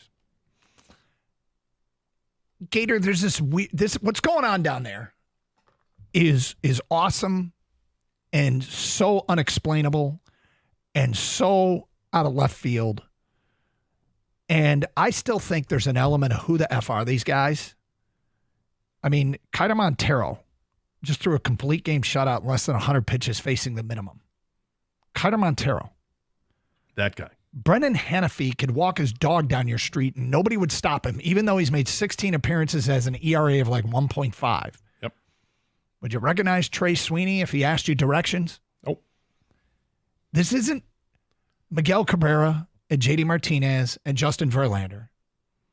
It's a whole bunch of guys that are probably existing in anonymity in their own town to a degree. Not all of them, but to a degree. They sold and got better. On August 10th, the Tigers were 8 games under 500. They were at the time 11 games behind Minnesota. They were 7 games out of the final wild card spot.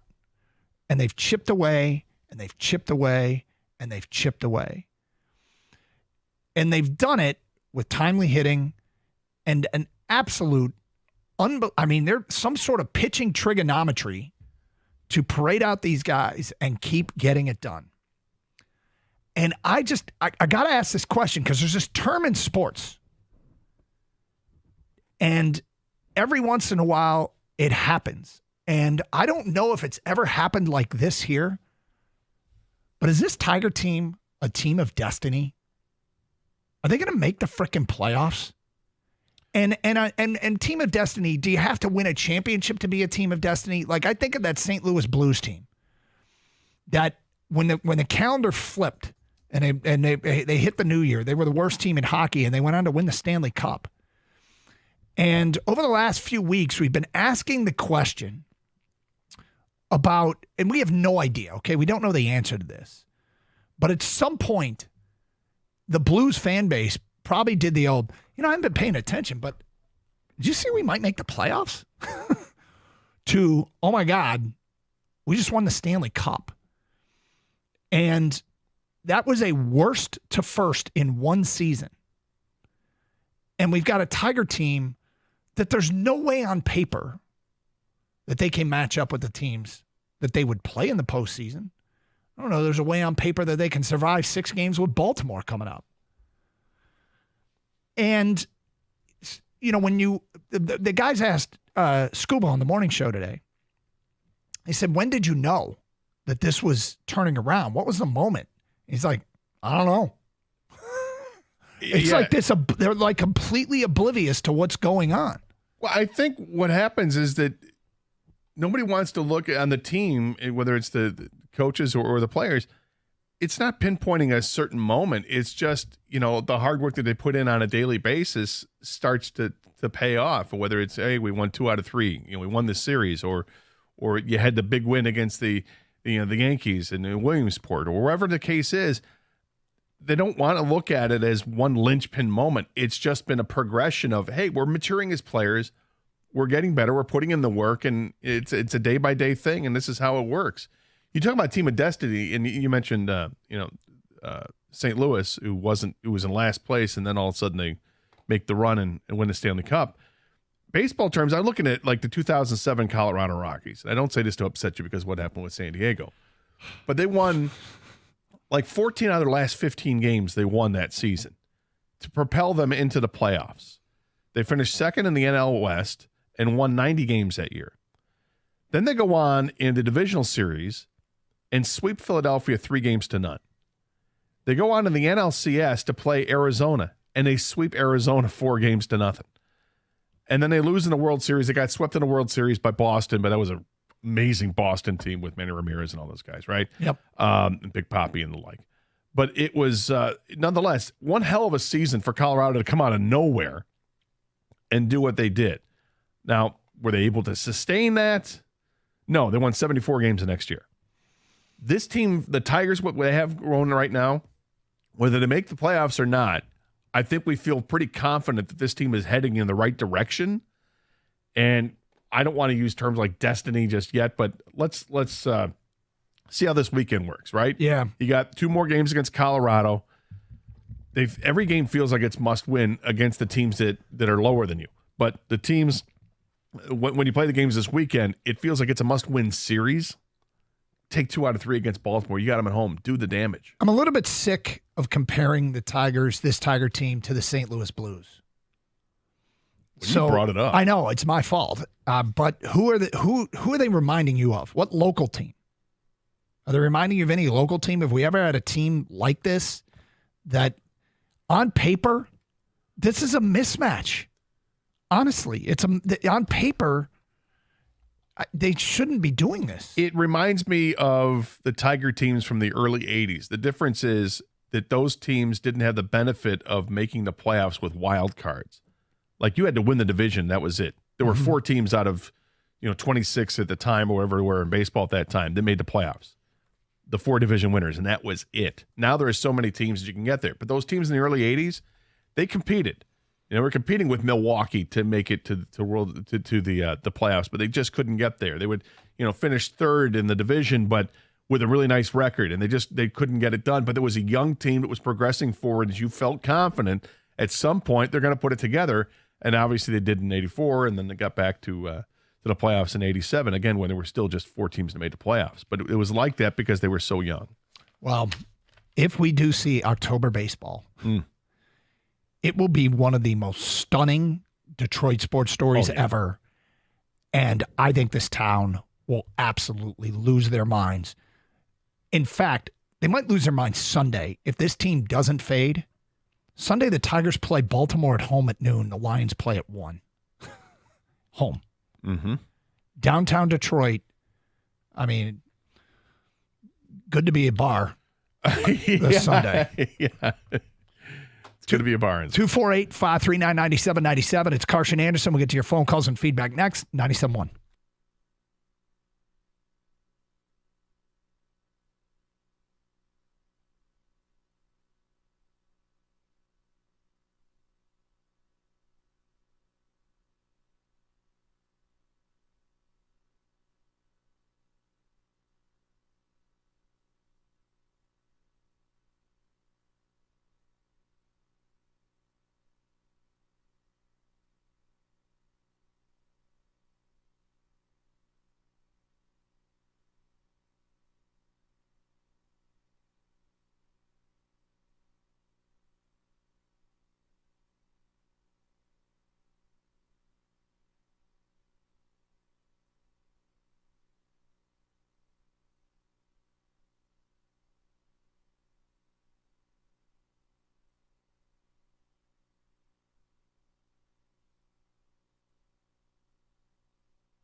Brought to you by Applied Innovation. Sharon Moore is officially signed to a contract verified by him on 97.1 this morning and now by the school as well. Also, according to Coach, there is no finger pointing in the Michigan locker room right now. Costa and Jansen, he told them that his captains were already watching film before the weekend ended, and losing is a new experience for many of the team, one they do not want to repeat. A hot September continues for the Tigers, winners of 3 in a row and 4 of their last 5. They remain 3 games back of a wildcard spot with 17 to go. And although things are heating up, manager AJ Hinch wants the team to have the same composure at 3 back as they would at 9 back.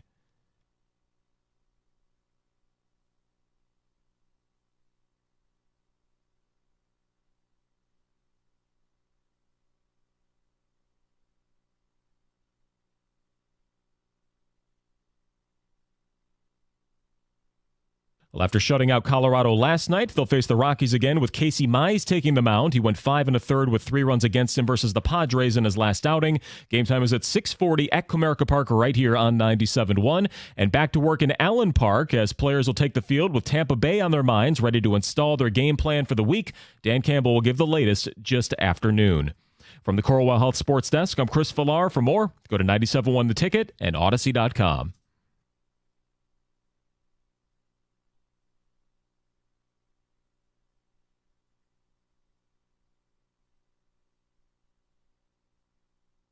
Doug Harsh, Scott Anderson, 97.1 The Ticket. The Tigers, wow, they've really earned our attention. And I know that some of you never ventured. Gator, you're one of them. Gator we'd get show sheets on the Lions would play an exhibition game, and Gator show sheet would be let off with like 6 Tiger bullet points. And Kang and I would go, do you think we're going to do any of these bullet points today? And we'll do a segment that we didn't want to force Tiger talk because we thought the Detroit fan base is probably, but we knew Gator was all in. So we always kind of like appreciated the passion and the interest that you still had, even when they were 8, 7, 6 games under 500. And now they're over 500 and they're 3 games back. And actually, technically last night when they won the game, they were 2.5 games back. Minnesota, alas, did win their game. Alas. Yeah. But Boston, Seattle didn't. So, yeah, and they gained a game there. So here we have this Detroit team that it's a true, you have to wonder, is there some sort of team of destiny with this group? And I'm going to suspect here that at the end of this season, this is going to be one of those, you know what, we should give them a round of applause. Like are they going to get to whatever finish line? Probably not. But I think this Tiger team, when it's all said and done, and if a nail gets put in the coffin and their season's over and they're not going to make the playoffs, they're going to get a standing ovation. They're going to get that polite runner-up standing ovation that they deserve because they've captured our imagination here a little bit. But we're asking you, is it a team of destiny? Does it remind you of any other Detroit or Michigan State team that just felt like a team of destiny? Because on paper, it's hard to put it together how this is happening with this roster. And even what some of these guys are doing. Last night might be the beginning of what we hope is a total breakout offensively. But yeah, I mean, like the 06 team that went to the World Series, that team had a bunch of stars on it, and they kind of put together and surprised people because it kind of came out of nowhere. But they played well all season long and actually coasted at the end and had to get in as a wild card. But this team played well, then didn't play well. And as you mentioned, how many were they? 11 games under 500 at one point. It bottomed out at 8. But 8 games under 500, and then stormed back, and now they're 3 games over 500 and taking advantage of what's going on in the American League because only a few teams in the American League in the last 10 days anyway that were playing better than 500 baseball, and they're taking advantage of this. But they're good. They're not great. I suspect if they get into the playoffs that things aren't going to go very well, but if they get into the playoffs, it's a remarkable achievement for a team that is probably doing it well ahead of schedule, given who they're putting out on the field. These are a bunch of young players. This isn't a veteran-laden roster that Scott Harris went in the offseason and picked up free agent after free agent and let's plug and play, like a lot of people wanted him to do. And maybe if he had, would they be in a better position? Perhaps, perhaps not. We won't know. But what we do know is he had a plan to build this team, and I think it's the right plan. It's happening a little bit quicker than I thought. Let's get to your phone calls. We got a Paul in Chesterfield. You're on 97.1. Hi, Paul. Hey guys, great show today. I don't know if they're a team of destiny. I'm enjoying what I'm seeing, but it might be weird. But one of the things that popped into my head earlier was that you were talking about the pitching staff, how they bring these guys up in the minors with a 7 ERA and a 10 ERA, and somehow our coaching staff here is able to work so-called miracles with these guys. My question was, what do you guys think? How is A.J. Hinch supposed to gauge when he wants to bring a guy up from the minors and he sees Montero's got a 10 ERA? What does that speak of the coaching staff down in the minors? I mean, I don't know. It's just it might tell you that their assignment in the minors is simply to fill the strike zone because that's what Scott Harris wants from his pitching staff. Fill the strike zone. We can work on the nuances later on, but we want to know that you can throw strikes. And the minors are used to develop and figure some things out. But if you're called up to the major leagues, it's a whole different task. So, I mean, that's one possible explanation, but I think your point is valid. It seems strange that they've been able to get so much out of guys that previously didn't look like they were doing much at all in the minors. Yeah, it's awesome. I don't know what they're doing, but whatever they're doing, I hope they keep on doing it, and it works. That's why I can't wait to see Jackson Jobe, because he's actually developed in the minors. Oh, I can't wait. That'll be awesome. All right, thanks, guys. Appreciate it, Paul. 248-539-9797. Steve, you're next on 97.1. Hello, Steve. Hey, guys. Hey. You were talking about the team of destiny thing. Yeah. And a team that reminds me of what the Tigers are doing now. Think about the Lions 2 years ago, right? 2 years ago, they were playing Green Bay in the last game. They knew they weren't going to get in the playoffs because Seattle had won that game. But up until that point, they had a real shot at making it. And everybody was very excited about it. They were up and coming, and then the year after that, they go to the NFC Championship game. So I think that's kind of what we're seeing with the Tigers. They may not make it, they may. But they sure as hell look like they're going to do a lot next year. It'd be pretty crazy You know what I mean? if this team does what that team did and what the Red Wings did, which is literally have it come down to the last day. If they can take this and push this all the way to the last, like there were 18,000 fans. There were 18,000 fans there last night, which, isn't bad. Minnesota, there were 18,000 fans at Minnesota. Now there were like 36,000 at Kansas City. But, I mean, it's a last 3-game weekend series at home against the Chicago White Sox. If they still have a chance, they're going to pack the place. They're going to pack the place. I like your comparison, Steve. I do. I mean, that Lions team didn't start off great. 1-6 and then won 8 of the next 10 games or whatever. It was that was a stormy back in the second half and made it really interesting the last few weeks, and then must-win games, and they won those games, but needed help to get in. They didn't, and it didn't deter them at all from winning that final game. It was awesome, and it set things up for the next season and where we are now. Exactly. Steve, thank you for the phone call. 248-539-9797. Mike is next on 97.1 The Ticket. Hi, Mike. Hey, so this one's like a little personal for me, but it's 06 Tigers. Yeah.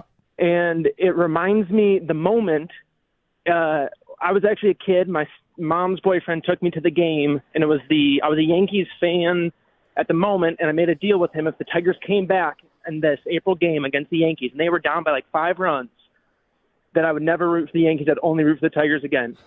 They came back. They won. This year, I took my girlfriend's son for his birthday to the Dodgers game where they had the 5-run comeback, win it in overtime, and I got the same chills walking out of that game.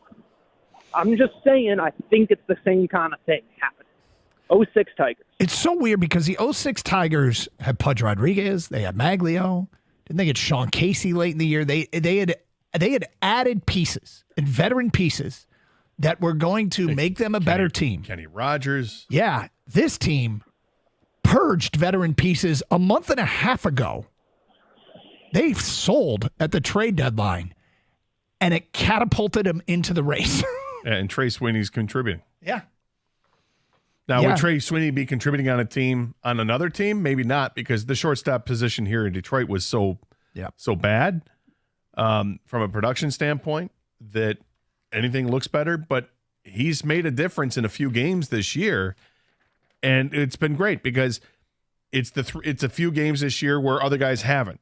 Chase Young's made a difference in a couple games this year where other guys haven't. It's the same thing. Dylan Dingler had a game, and all these guys that have been called up have had their moments when the team needed someone to have a moment and get this team winning, and that's it's been amazing to watch. But now, the bad news is each day that we turn a calendar and they don't gain ground, it gets a little bit tougher. But they looked great last night. Now, given Colorado looks like a team that's mailing it in at the end of a long and arduous season. Do you got a team of destiny feel with this group? Are they reminding you of anybody? 248-539-9797. Get to more of your phone calls and feedback coming up a little bit later on. We'll talk some Detroit Lions. Hey, we got another edition of Are You Going to Eat That at 12:30, and we give away 4-pack of Tiger tickets for tonight's game with a Carson Anderson quiz question at 11:56. NFL Week 2 is here. You can start the week off right with a big return on FanDuel, America's #1 sportsbook. If you're new to FanDuel, You'll get started with $200 in bonus bets guaranteed when you place your first $5 bet. Here's something else for this Thursday night game, Bills at Dolphins. I noticed on the FanDuel app that there's a profit boost this week, a 50% profit boost, which means you can bet the favorite Dolphins on the money line and still make some pretty good money. It's one way you can take advantage of some of the great offers they have at FanDuel, the profit boost. Just visit FanDuel.com/Doug. That's FanDuel.com/Doug. FanDuel is the official sportsbook partner of the NFL. Must be 21 or older and present in Michigan. First online real money wager only. $5 first deposit required. Bonus issued as non-withdrawable bonus bets, which expire 7 days after receipt. Restrictions apply. See terms at sportsbook.fanduel.com. Gambling problems? Call 1-800-GAMBLER.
Doug Karsch, Scott Anderson, 97.1 The Ticket. Open lines, 248-539-9797. Talking some Tiger baseball. But, of course, anything on your mind, fair game.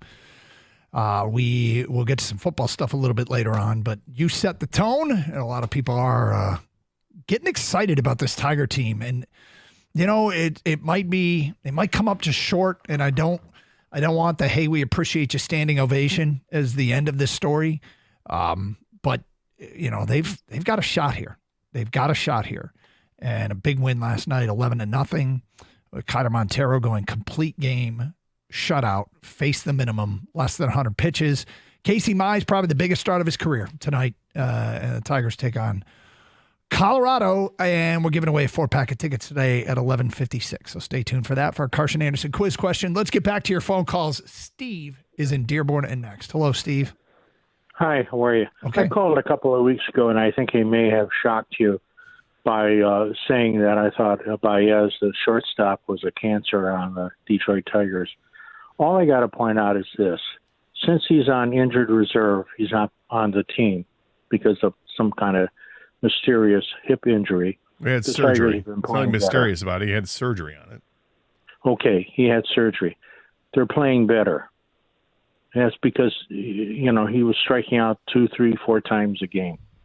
And I think anybody was better than him, and I hope they move on from him next year. And I wish them well. Thank you. Do you wish him well? All right.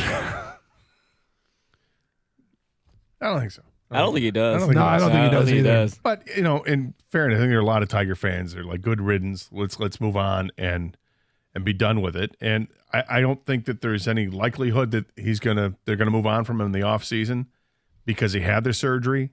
I think they're going to allow him to heal up from the surgery, give him an opportunity to come back when he's fully healthy. But because Trey Sweeney has played pretty well in his place, well, he's played a lot better than Javi. Yep. Trey Sweeney's going to keep Javi on the side, continuing to get healthy before he's going to come back. It's not like they're going to rush Javi Baez back. Hey, you ready to go? I'm ready to go. Okay, well, we're gonna ease you in. Maybe you're going to do some rehab starts at Toledo before you come out. I mean, will be interesting to see how they handle Javi next year. But my guess is it's Trey Sweeney's job until proving otherwise. It's funny how just over the course of time, like the caller said, he strikes out 2-3 times a game. Do you know how many times he struck out this year, Javi Baez? Did he have a lower rate this year? He struck out 69 times in 80 games. He struck out less than once a game. Is it a coincidence? Does it have something to do with it that Javi Baez is not in the clubhouse and is rehabbing, and that's why they've surged? I can't. There wasn't reports that he was a cancer. Okay. No.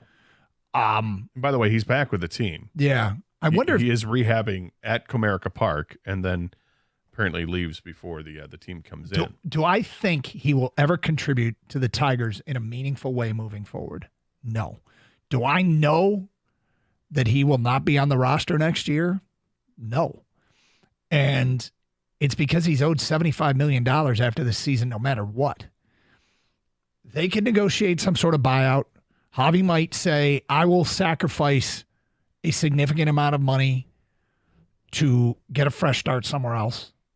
And because unless the unexpected happens and he turns himself into a contributing player again, which seems so far from reality, it's going to be an uncomfortable relationship, especially if the team has an expectation. He's kind of, the hardcore fans and the people, it's already uncomfortable, but the team didn't have a high expectation. Could you imagine if they have a high expectation and you've got him performing the way he performs? But, yeah, if you want to say it's just because Javi's gone, go for it. 248-539-9797. Feedback to the Carson Anderson inbox. Not trying to be a buzzkill, writes Dennis in Allen Park. And the Tigers have had a nice couple of wins lately. But you have to remember the opponents they have been playing. No, you never apologize for wins, but just be prepared for them to fall short when you play the better teams. So the thing about the better teams is that the better teams have already banked their wins against the White Sox. They've already banked their wins against teams like Colorado. Detroit's just getting that opportunity now. And so, it's okay to look at the schedule and say that's going to get tougher.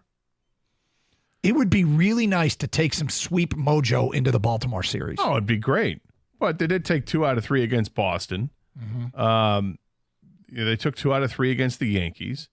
They took 5 out of 6 against Seattle, and you needed to win those games, and Seattle's on their heels, right? I mean, you could look at it however you want, I guess, but I think your point is valid. It's okay, now they get to take care of teams that everybody else is already taken care of.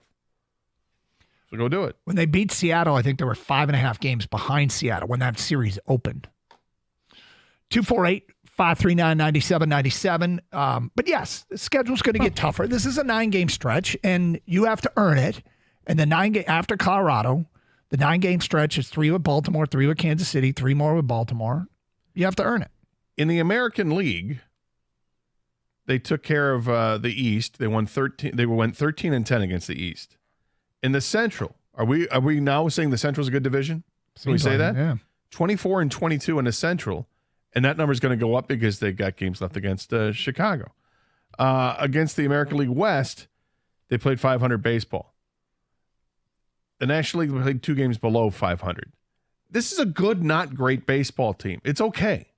You know, and nobody's saying this is a World Series team. What we're saying is this team might threaten to get into the playoffs, and if they do, who knows what happens. You can get hot pitchers, and next thing you know, you're the St. Louis Cardinals in 2006. Well, here's an unnamed texter. I think flashbacks of last year when the Diamondbacks made the World Series and when the when the Cardinals beat us in the World Series. Both very average teams according to the regular season record, but they just got in. Jim and Sterling Heights, St. Louis Cardinals beat the Tigers in the World Series. Wild card team with barely 80 wins. Fun team to watch. Hottest team in baseball, 704 win percentage the last 27 games. Anything is possible, writes an unnamed texter. And then there's this one. Jason in a car says, overreaction, Doug. Tigers could make the playoffs, and I wouldn't care. Doesn't move the needle at all. I think most of Detroit is so in on the Lions, the Tigers are an afterthought this fall. So interesting. I think most of Detroit is so in on the Lions. And do you have the time to devote your attention to both? What time the Lions kick off tonight? They don't, Doug. Tonight's a Wednesday night. Okay. What time do they kick off tomorrow? Well, they don't. I mean, there's Thursday night football, but the Lions aren't playing on Thursday. What time do they kick off Friday? Well, Friday's college football, Doug. We know there's no football game on Friday. So, look, I think it's easy to divide one's time to be able to watch both and be excited about both. I mean, as he said, moves the needle. Unless you're just so exhausted from being a fan that you can only put your energy towards one team. What you might not be able to do is put your disposable income towards them. That's different. Yep. That's and different. That might be what Jason's getting at here a little bit. It's also easier to go see the Tigers. I got to tell you, navigating the difficulty of having 2 very interesting teams is a challenge I'm up for. No kidding. I challenge others out there to navigate these very challenging times. 248-539-9797. Speaking of the Lions, we'll get to a Lions question today at 11:35, and we'll give away some Tiger tickets today at 11:56. It's Carson Anderson, 97.1 The Ticket. These days, it can be so hard to find reliable service, whether it's customer service or whatever you want to look at it. I mean, sometimes people just don't work with your schedule. Well, that's not the case with Precision Garage Door. They're awesome. In fact, you get to schedule your appointment on their website for a time that works for your schedule. How's that, right? No more somebody saying, oh, I'm sorry, we can only come between the hours of 2 and 4. No. That's not how it works there. You schedule it for what makes sense for you. Look, I've had some issues with my garage doors over the last few years, and I called Precision. They came out, diagnosed the issues, told me something they could do short term, but eventually I was going to have to replace the doors. Both times, it worked out great with Precision Garage Door. Give them a call today at 1-800-DOOR-REPAIR, or like I said, visit them on the web at precisiondoormi.com and schedule that appointment, because right now they offer the industry's leading warranty, and they're available weekends at no extra charge. In fact, if you mention 97 on the ticket, they're going to waive your service fee. So that's awesome. Again, 1-800-DOOR-REPAIR, or go to precisiondoormi.com.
Doug Karsh, Scott Anderson, 97 won the ticket.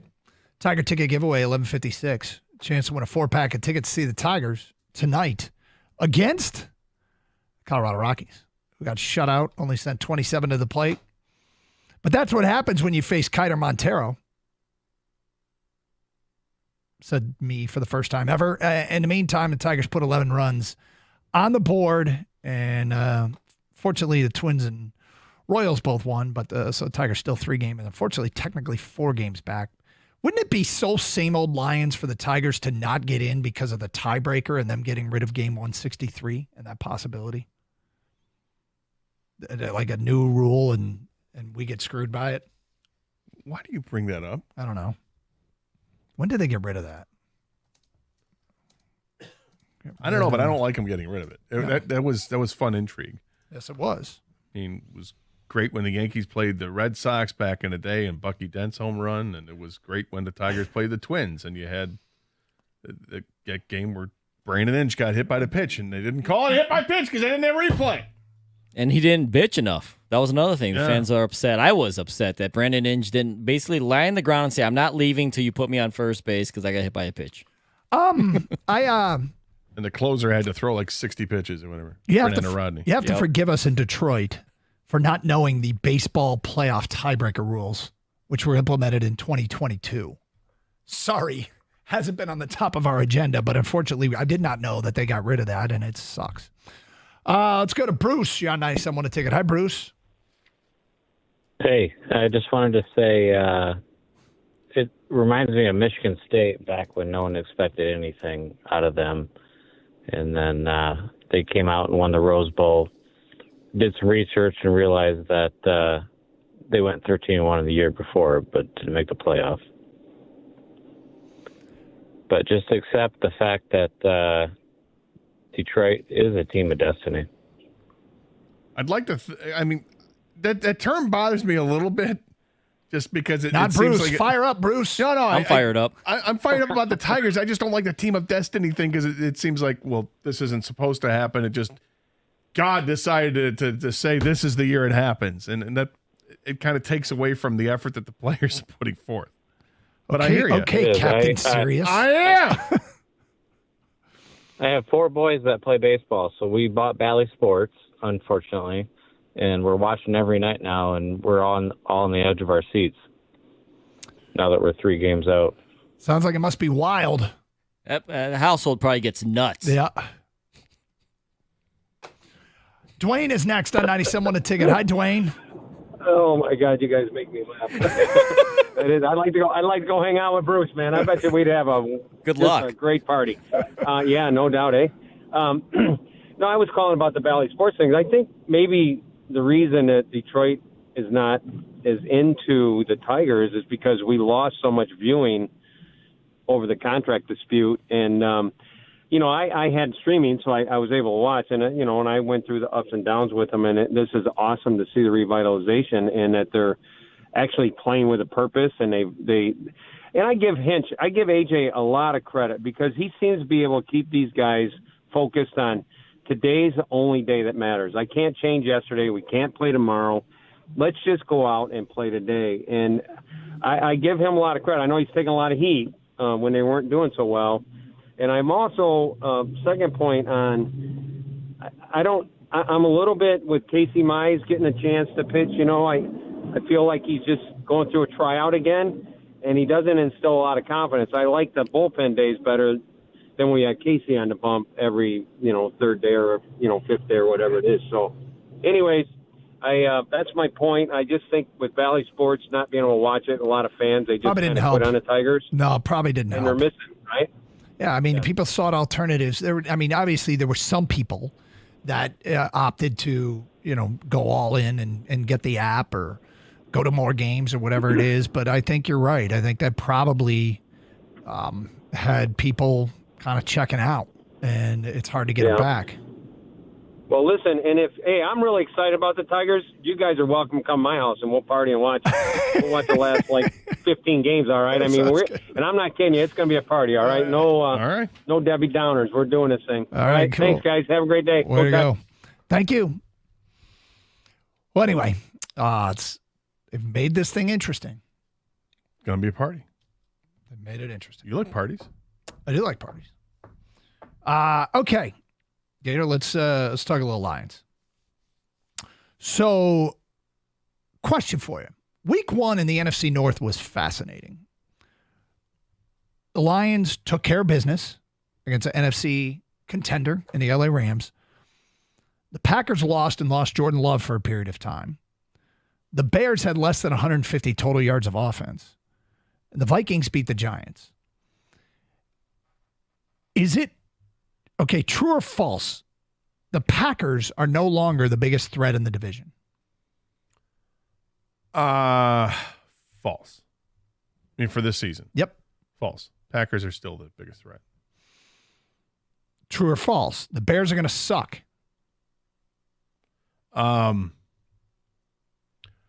It's true and false. I think it's true they're going to suck early. You only won. Everybody's looking at the offense, and the offense did nothing. So I think it's true right now, but it's going to be false later on because I think the team's got a lot of talent. They're going to figure it out. And true or false, the Vikings are going to shock the world. Absolutely false. Yeah. It's a nice win. It was the Giants, and the Giants look like an absolute train wreck. Giants are just terrible. Absolute train wreck. I think there's a chance the Bears are going to suck. And, you know, they kind of become a secondary it team leading into this season where people are getting fired up about the Chicago Bears. And they became kind of a secondary vogue pick to make the playoffs. Let's expedite this team's improvement based on it was probably based on C.J. Stroud more than it was based on Caleb Williams. Right? Like the idea that Caleb Williams is going to be this year's C.J. Stroud. Caleb Williams is going to be this year's rookie quarterback that tears it up.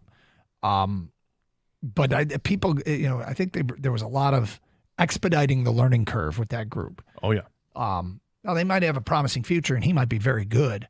Less than 150 yards of total offense. They still won the game, which was pretty amazing. As far as the Packers are in survival mode here, right? I mean, they're going to be out with Jordan Love for up to 4 games. Isn't that what it is? It might be more than that. Yes, they did not put him on IR. So he's still on the roster. So, but that means that he's likely going to come back in the next 3 or 4 games, right? They're not playing the toughest schedule ever. Colts at the Titans, Vikings. Careful, King is right there. Yeah. Colts at the Titans, Vikings. This isn't you could survive this. No respect, King. Well, Doug, you saw that throw. I did see that throw. A little bit of a Hail Mary, but still, it was a hell of a throw. Anthony Richardson threw the ball 92 yards straight up in the air off his back leg. Yep. Crazy thing is, he's not even right-handed. Right. No, anyway. So, yeah, I mean, I think the Packers actually are doing this, losing Jordan Love for a 4-game stretch that they might be able to survive and not fade. Oh, I see what's happening. What? I see what's happening. Doug's banking on his guy, Malik Willis. No, I'm not. Oh, God, no. You just said they can survive it. I don't think they can because they don't have a quarterback. Okay. They have great receivers. I think they have a very potentially potent offense, but they don't have a quarterback to guide them through it, so it's going to be a rough go for the Packers. Oh, I think it's going to be a rough go, but if you're going to do it, this is a good stretch of the schedule to do it for them. And they might be able to, what do they need? They need, I guess 1 and 3 would be tough for them. Are they going to get 2 wins here? I think they can beat the Vikings at home and try and split with the Colts and Titans. I don't want to build a case for the Packers surviving, but they could survive this.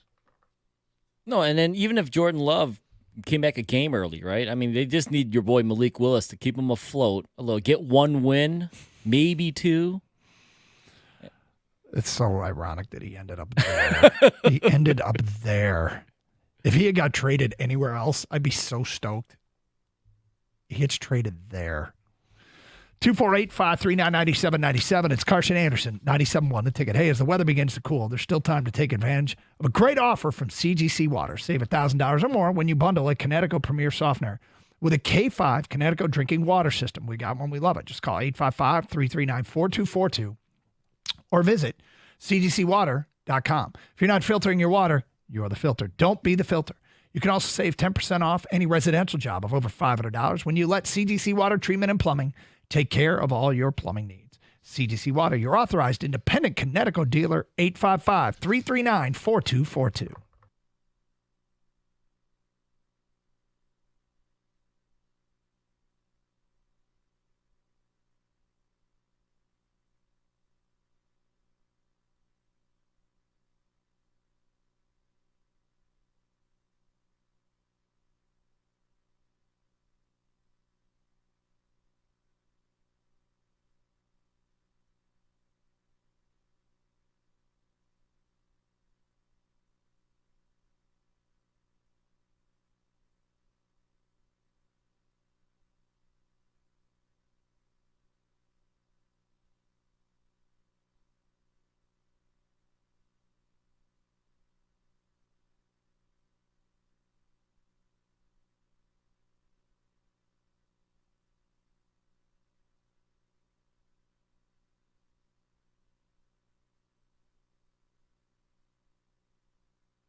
Doug Carr, Scott Anderson, 97.1 The Ticket. Open lines, 248-539-9797. So a lot of show. We've had some college football. We've talked about the this Tiger team that just won't go away. Got some Lions discussion going on now, but of course it's open line, so anything that's on your mind is fair game. At 248-539-9797. Tarek Skubal joined the morning show. We'll play the best of what he had to say. Coming up in the second half of the show. Also 12:35, another edition of Are You Going to Eat That? Gator, a couple things with the Lions roster here. One is James Houston. Do you think we're going to see James Houston work his way into this lineup? Because I find this to be one of the most curious. I mean, it's no big deal. They're winning games. James Houston, for half a season, looked unstoppable. Like he was going to be a problem rushing the passer. And he was a healthy scratch in week 1. Last year he got hurt. Some of the vibes I feels like we got out of Allen Park were sounded like they weren't necessarily counting on him. And, you know, I always think back to the way the teams see it and the way the fans see it. And maybe the all-timer for that is Quentin Berry, like where the team was never thinking he was going to be a solution, but the fans thought they'd really found one. And it was pretty clear that the team was like, this ain't lasting. Are we ever going to see James Houston make an impact? I don't know. I'm concerned about it because I'm a big fan. I don't know how you can ignore the production from that rookie season when he finally got his opportunity. And is this what they're doing? Are they saying a similar path of what happened that rookie season where he wasn't getting it done in practice? So if you're not getting it done during the week, then you're not going to see time on Sunday. And when they finally unleashed him, he was great. Is it the same thing that's going on now? Are they just not seeing enough in practice? Or is it a depth issue? They seemingly have too many guys. I don't know. But I want to see him play because he is productive. If he's a one-trick pony, I don't care. It's a fantastic trick. If you can do the triple Lindy, I want to see that. You know? He gets to the quarterback, period. Okay, great. You put him in there. You signal to everybody. You know that he's only in there because he's trying to get to the quarterback. Maybe we should run the ball. Well, okay, go ahead. Do it. Rely on the other guys to stop the run. He's going to pin his ears back and get the quarterback.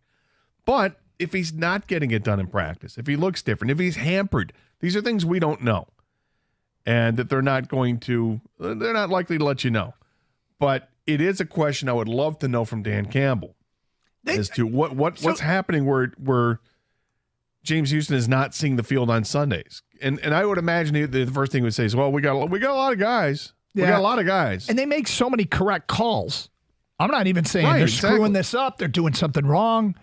I'm just curious as hell what the real story here is. Yeah, I remember years ago with the receiver Mike Williams from USC. They got him back with the whole, really they went to Roy Williams and Charles Rogers, all those things that they had gotten, the receivers they got at the same time.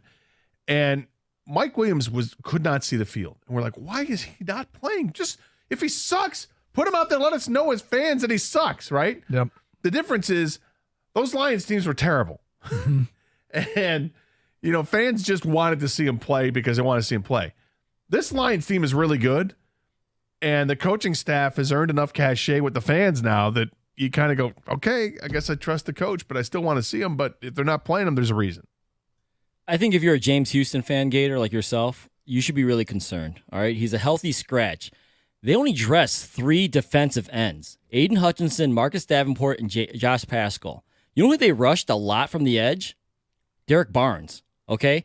If James Houston, they tried to work him out at linebacker to give him some more versatility, maybe so because they wanted to dress this guy on Sundays, but he showed like, hey, he's just not a linebacker. He's an end that rushes the quarterback.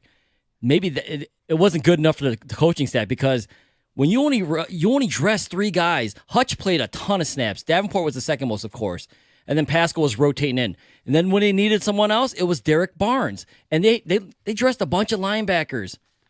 Houston, healthy scratch. That's not good sign. You know what I mean? I think it's gonna take injury or something. And by the way, they knew the Rams were down a tackle and they still didn't dress James Houston. What's that tell you? It tells me that they like other guys, is what it tells me. Wow. And that they like the guys that have the versatility, whether it's versatility to play inside and outside, or versatility to play outside and further outside. Because Levi can go outside too. He was playing at times. And when they got that sack, I think Anzarike was playing on the outside, and so was Davenport. I think they met him, and I don't think Hutch was in the game at the time. I could be wrong on that, but it is a little concerning. Yeah. Why is James Houston, why was he a scratch in the first game, and is he going to be a scratch on a regular basis? You want to develop depth. You want to develop quality depth. So, I mean, when you say, is it a little concerning? I'm like, it's a little concerning if you got a James Houston jersey. It's a little concerning if your name is James Houston. Am I all that concerned about the Lions?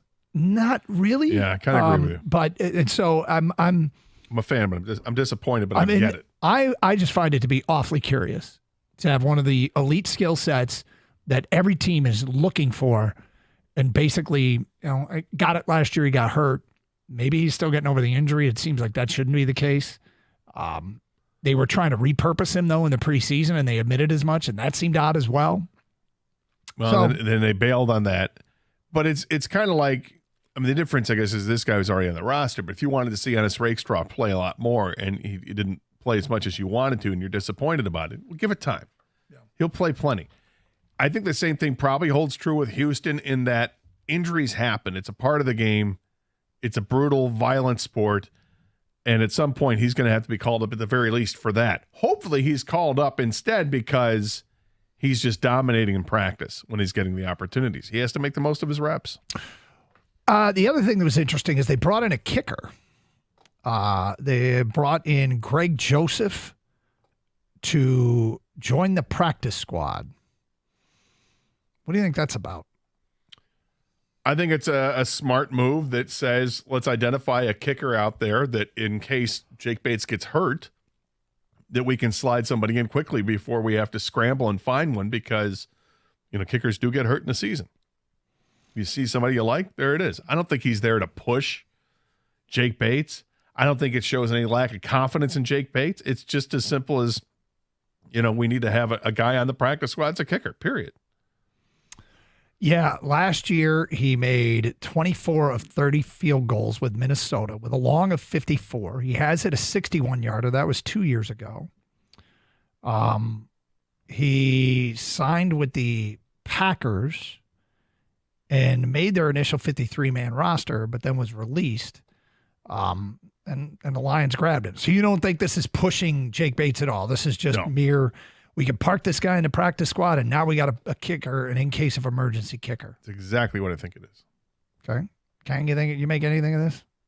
No, I don't. They have the utmost confidence in Jake Bates. The Fipper has said, he's one of the most talented, kickers he's been around. So I don't make anything of bringing in a guy just to take a look, just in case. Yeah. For injury. The funny thing is about Bates is I want to see consistency inside of 45, inside of 50, and I want to see pressure field goals. And he made a couple, and he made one of them was a pressure field goal. And, that's strong leg, established. Ability to hit a 60-yarder, established.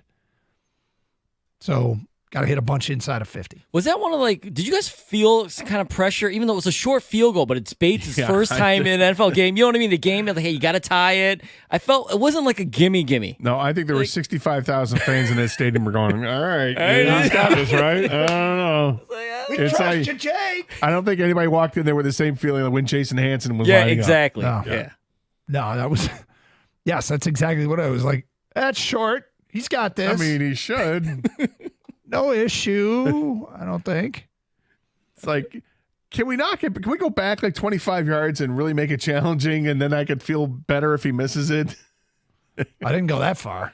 No, but wasn't in favor of them taking a loss. No, let's kick the ones we can. All right, coming up next hour, another edition of Are You Going to Eat That? But first, let's give away some tickets. We got some Tiger tickets we're going to give away twice today. 4-pack for tonight's game. For first correct answer to the following question. Earlier in the show, Kang said Gators' relationship with this player is, quote, complicated. Who is that player? First one with the correct answer at 248-539-9797. You get a 4-pack of tickets to see the Tigers take on the Rockies tonight. Tonight is First Responders Night. Special ticket packages, including a First Responders hat, are available. Limited packages still available at tigers.com under Theme Night. If you don't win now, again, tigers.com for tickets, and we'll try it again at 1:41. It's Carson Anderson, 97.1 The Ticket.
Congratulations to John in Southgate. He had the correct answer. Baker Mayfield. Gators' relationship with Baker Mayfield is complicated, and John's got a 4-pack of tickets to see the Tigers tonight. We'll do it again today at 1:41, so stay tuned for your chance to win.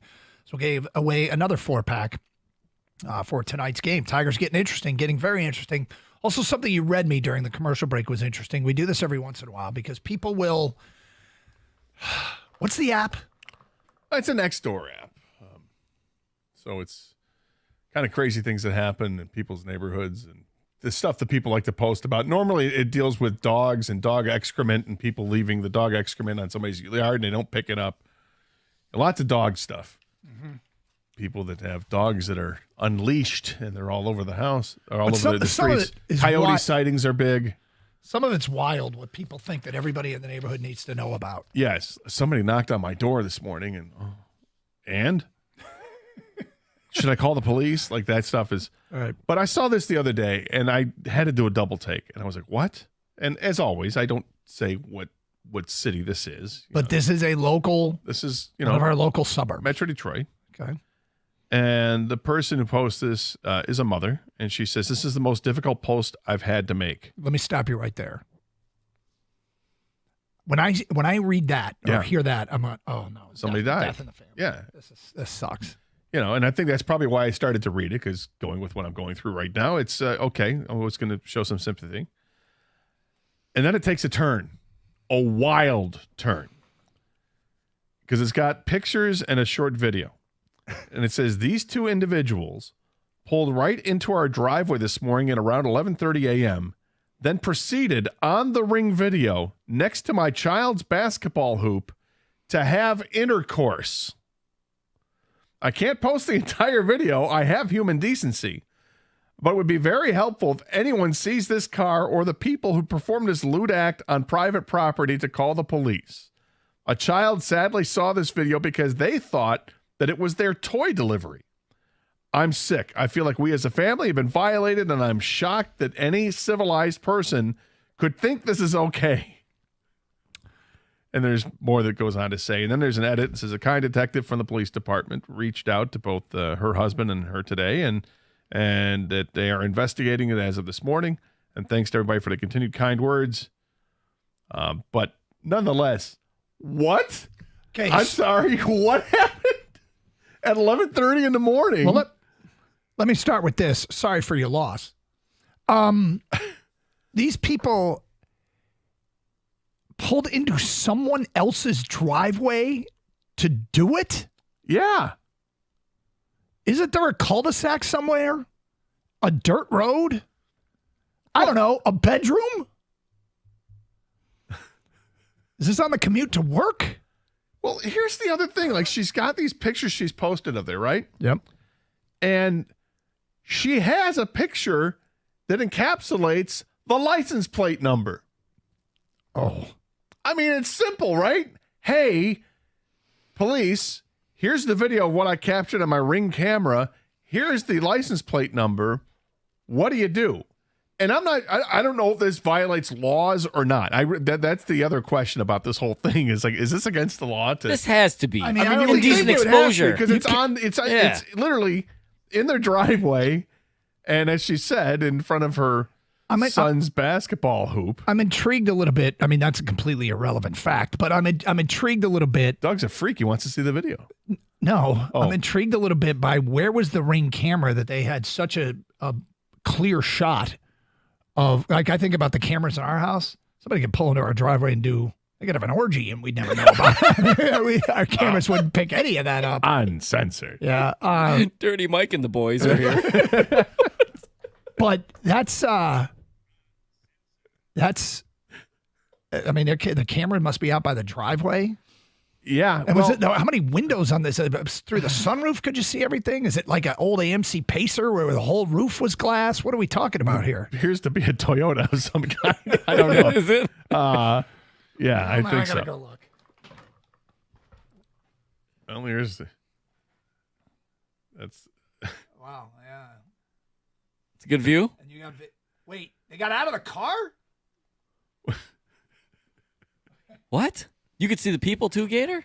Well, this is sort of. I mean, they're not in various stages of undress. She did not include the video. She just has still shots of people out of the. No, I think what happened was the woman was driving. She got out of the car, walked around to the passenger side where the passenger opens up the back door of the car, and then they're getting into the back door and probably getting out of there. Although I don't know. Maybe they did right on the ground. I have no idea.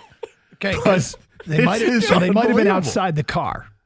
They might have pulled into a random driveway, got outside the car, and done it. When the moment hits you, be prepared. How sexy was this driveway? we just can't help ourselves. Right. The mood was right. Did you see that lighting? Did you see that gnome? There, right there, honey. There. Look, these days also with the Ring cameras, it's not just for the front door. People put cameras all over their houses now. Yeah, that's true. And get different angles and everywhere to make, hey, here's one by the garage so we can make sure, because obviously people are going into the garages. And maybe that's what happened here. But nonetheless, what it captured is shocking. 11:30 in the morning. Wow. It's not even, you can't even call that a nooner. Before nooner. It's a before nooner. I mean, so are you going to... After Morningwood, but before a nooner. Wow. Took care of business. Are you going to pay for the rest of the video or... Research. So was there a bunch of responses? Were there a bunch of responses? Of course. So this is on the Next Door Neighbor ad. Somebody post a video and pictures of people pulling into their driveway and their Ring camera by the driveway, catching them doing the nasty. Yeah, I mean, a lot of them start with WTF. Yeah. WTF is wrong with people, I swear. WTF is our world coming. What is our world coming to? Sorry this happened to you and your child. Absolutely disgusting. Hope they caught. So backing up to the kid thought a toy was going to get delivered and so watched the Ring camera video. Yeah, right. Like, because, well, I don't have Ring, but I think one of you guys does. Yeah, you get an alert on your phone. Yep. Yeah. So kids probably run, ooh, maybe it's my... Nope. That's not it. Wait a second. What are they doing with my toy? What are they doing with No! That's not the toy I ordered. No! That's a different kind of toy. Maybe it is a toy they ordered and the mom's got a bigger problem than she realizes. Oh, my goodness. But, I mean... What kind of delivery drivers do they have? Now, this is a serious matter, and it is disgusting. And I feel bad that the kids saw this. And should these people be that were doing the act in the driveway there? Should they be arrested? Probably, or charged with something. I'm not saying jail time, but I mean, you gotta do something for this, right? Well, one would think that there could be consequences. Yes, on private property, there could and should be consequences. You don't just roll into any random driveway and say, this is the spot. Somebody replied with, the nerve to pull in your driveway and violate your space. Smack my head. No respect for other people's property. Man, that basketball hoop has seen some things. Poor basketball hoop. Yeah. The woman who posted this says, I had to take a shower after coming back from the police office. I felt dirty. So many good memories. And now I have to remember this. But are you never going to be? Hold on. Make sure when we play in one-on-one, you check it from the that line over. No, not that line. Hey, Mom, you want to watch me play one-on-one? No. Never. I do not. Never again. I'm never going to be able to park my car on that driveway again. In fact, sell the house. Only logical conclusion is to sell the house. Is that a question? Some people want to know, has anybody ever died in this house? Is this another question you have to ask? Well, someone may have been conceived in the house now. On the driveway, to be clear, it wasn't in the house. Do you think this was random? You don't know them? That's just totally weird. And like, what? If somebody knows you, it's going to make it worse if you know them, right? Oh, what are you gonna? I'm gonna go to Patty's house. Let's get together. Let's hook up. Right. You know what's really hot? Driveway sex. You know what my wife has never said to me? Let's go over to Gator's house. Yeah, right. Doug, pull over now. Right there in front of the basketball hoop. Oh, good God. All right. Lions back on the practice field. They got a game with Tampa coming up this weekend. Got a question about this Lions team. And we got are you going to eat that today at 12:35 here on Carson Anderson on 97.1. Just a reminder, we'll give away another 4-pack of Tiger tickets coming up today At 1:41 with a Carson Anderson quiz question, make sure you are listening for your chance to win. You can stream the show with the Odyssey app. Download it for your mobile device today, AUDACY. Also streaming through our website, 971theticket.com. Streaming with video, twitch.tv.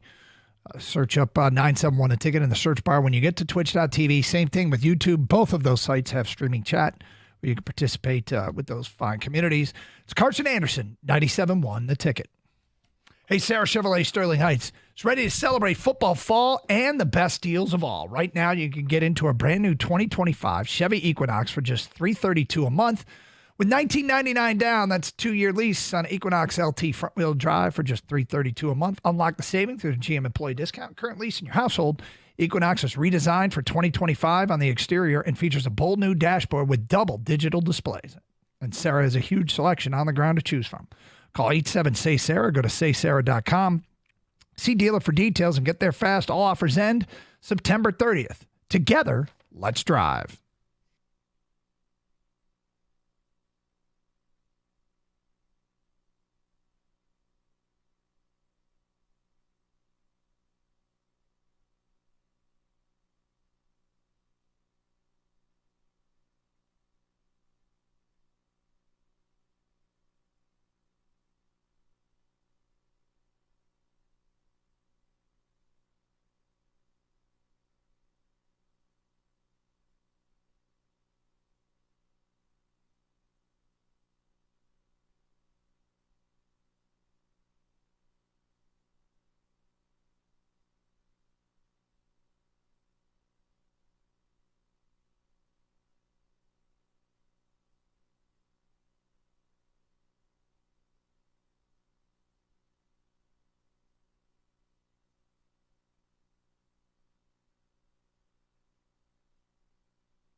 So, Gator, debate last night. Yeah. We're not going to talk about it, but we are going to talk. We're in a weird place here with our Detroit football team in that I don't know that I can ever remember this fan base being sort of as unified and on board. It's never happened with the Lions. This kind of fan unification and belief harkens back to, peak era Red Wings. Maybe it might not be that far. That team we already knew could win Stanley Cups, but it's kind of a weird thing. How much people are on board, how positive people are, how excited people are. And yet, do people still debate stuff with the Lions? Like you and your friends is what I'm wanting. There's a segue. Thank you. I'm ready to get my talking points from last night. Are we doing this? Where are we going? Where are we at? That was the old head fake. They're eating pets in Springfield. What? Lions debate. Okay, debate. Yes. That's what you're talking about. So okay. Here's what my question is about the Lions. Is what do you and your friends, not you, although maybe you and your crew out there still debate about this team in this season? Like, do you debate over what their ceiling is? Do you debate and argue and go back and forth on what their biggest problem is? What are, for you in your circle, to each individual out there, what are the points that you still debate with the people that you associate with? Because we're all kind of on board, so these debates are fun ones to have. Like, I'm just not sure they have the depth. They're good enough to win the Super Bowl. I'm not sure they have the depth. Probably some golf debates out there. Yeah, I think, we had one today with James Houston, what's going, but Kang and I keep going back and forth respectively, and it is respectively with each other, about the need for a big receiver. I think that's an ongoing debate, and do they need to have one or not? They don't have one on the current roster. Do they have one on the practice squad? They have a couple on the practice squad, and Jared Goff pointed that out to us on Tuesday. Yeah, they've got one in the practice. He pulled the trigger quick on that, too, which the enthusiasm with which he pointed out Tim Patrick when the bigger receiver topic came up, it was kind of like he wanted to say, we got what you need. We got what you're asking for. Yeah. Well, we have it. Yep. It's just not wait till it's unleashed. But, they didn't use him in week one, and they start getting into – and, Kang, tell me if you didn't feel the same way, though. When they get in the red zone to get down to the goal line, and I'm like, this is probably where they need a big receiver. Oh, yeah. There's times you notice, that's what Josh Reynolds did last year, which is he had 40 catches and 32 were for first downs or a touchdown. Yeah. In a game where they had trouble converting on third down, right? You were like, all right, it'd be nice to have that kind of bigger, reliable receiver at this point, but are we being too picky, or are we just, hey, we're at that moment where? Oh, it's probably nitpicking stuff. Okay. But it's debating stuff, right? Yeah, and to me, in defending that they don't need to have the guy at 6'4", would I like to have the guy at 6'4"? Absolutely. But why I can debate that I don't necessarily think they need to is what they need is a guy that on third down, as a third option like Josh Reynolds was, to just get open. Be open and throw him the ball and he'll catch it. Right? Because I don't remember Josh Reynolds making all of these, catch after catch being contested or being 50-50 balls or whatever. He was just open. Why? Because the other team was concentrating on Amon-Ra St. Brown or on Sam Laporta. By midseason, everybody knew Laporta was a guy, and that your third option would have been the guy who was open, and third guy was Josh Reynolds. So now with this team, it feels like it's Amon-Ra, you got Laporta, now you got Jamison Williams, his big play guy, and then the fourth guy. Who's the fourth? Is it Khalif Raymond? Is it Jahmyr Gibbs? But, that's certainly a heck of a lot smaller than what Josh Reynolds was. Things are really good right here, right now. But what are the things that you either still debate with your friends or debate in your own mind that this Lions team needs or is still a point of contention? 248-539-9797. Let's get to your phone calls. Anthony, you're on 97.1 The Ticket. Hi, Anthony. Hey there, guys. How you doing today? Good. What's up?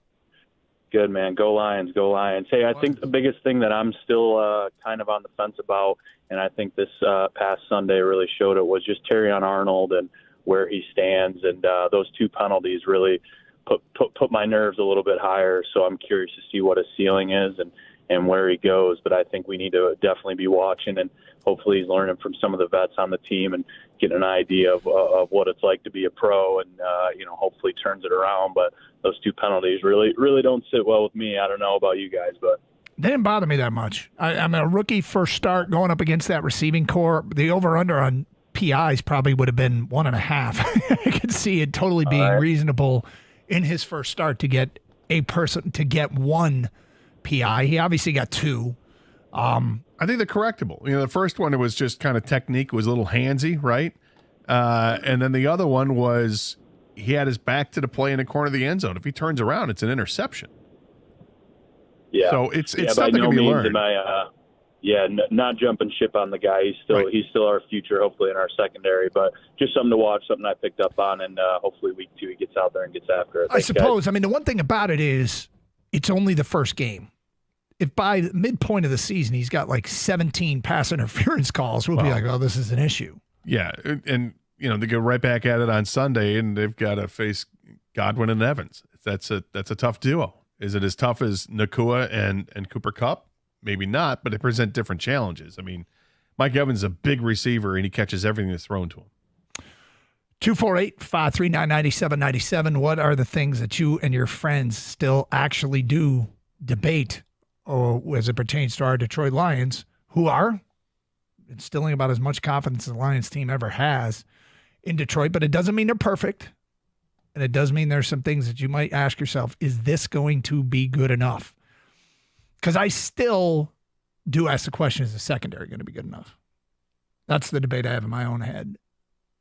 Mostly because of they didn't play the whole preseason. Arnold played a couple snaps. Ennis Rakestraw played a couple snaps. And Amik Robertson played a couple snaps. And they gave up over 300 yards passing to Stafford with a depleted receiving core and a depleted offensive line. That doesn't mean they're going to be bad, but I still debate. I hope they're going to be good enough. And maybe I might more debate how much better are they going to be. That's what it really comes. They're going to be better. How much better? I'm really encouraged by it because I think that something gets lost in the game on Sunday because of the yards that Stafford put up. Is a couple of those drives would have been shut down with interceptions if they had made the play. Brian Branch needed to make a play. Didn't make a play. Carlton Davis needed to make the play. Didn't make the play. And had they made those plays, I think we'd feel a lot better about. They just picked Stafford off 3 times. Sorry, they just picked the Rams quarterback off 3 times, and we like that because interceptions come at a premium in this league.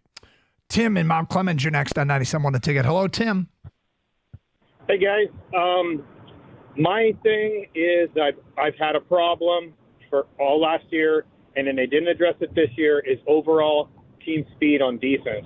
We've struggled against teams that have decent quarterbacks and really fast playmakers with tight ends that are fast and wide receivers that are fast. Rakestraw and Arnold did not run blazing fast 40s. And I was hoping that they would bring in an elite corner with elite speed. Those guys are rare and cost a lot of money. I understand that, but we're still, it seems like, chasing people just a little bit. Anzalone's, he's really good. He's always in the right place, but sometimes he gets out athletic, and I was just hoping they'd bring at least one dude.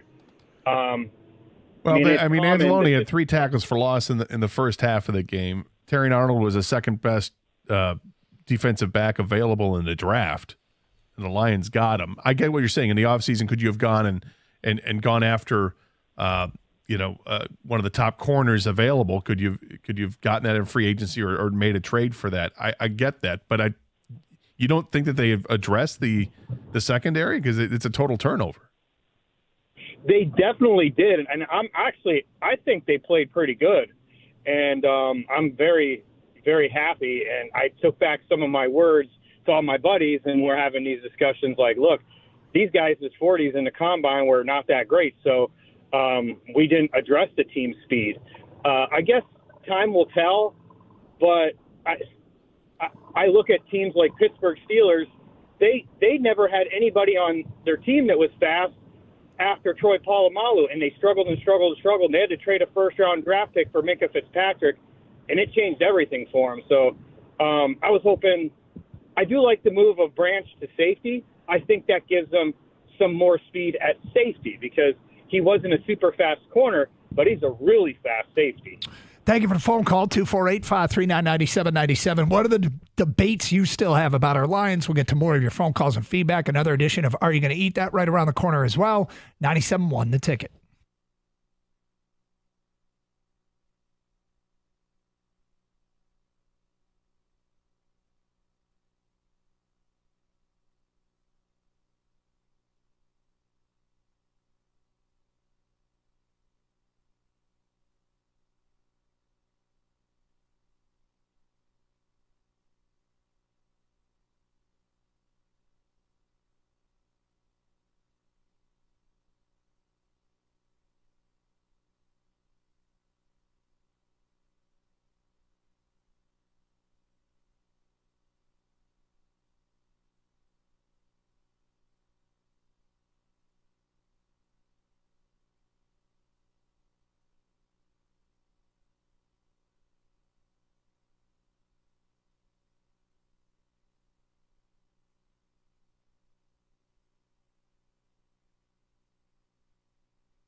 Doug Carr, Scott Anderson, 97 won a ticket. More on the debate? Yeah, well, it's the debate about with the Lions. And we're all in agreement that things are really, really good, but are there things you still debate with your friends, with your crew, in your own head as it pertains to the Lions? Let's go to John. You're on 97 won a ticket. Hi, John. Hey, yeah. One of the things that are bothering me is that I still see them come out of halftime very flat. So their third quarter offense seems just not to get started real quickly. And I think they have more 3-and-outs in third quarter than any other period. Interesting. I mean, that's just what your gut's telling you? Yeah, I don't have any documentation. In games John watches, that's what happens. Yeah. No, it's okay. Yeah, I didn't know if there was more 3-and-outs in the third quarter than any other quarter. I'm just going to try. I'm trying to look back to see what they did last season in the third quarter. If I can find one of those box scores that lays it out quarter by quarter, which is, believe it or not, tougher than you might imagine. I don't know. I hadn't given that some thought, but something to pay attention to. Halftime adjustments. Well, 3-and-outs are no good.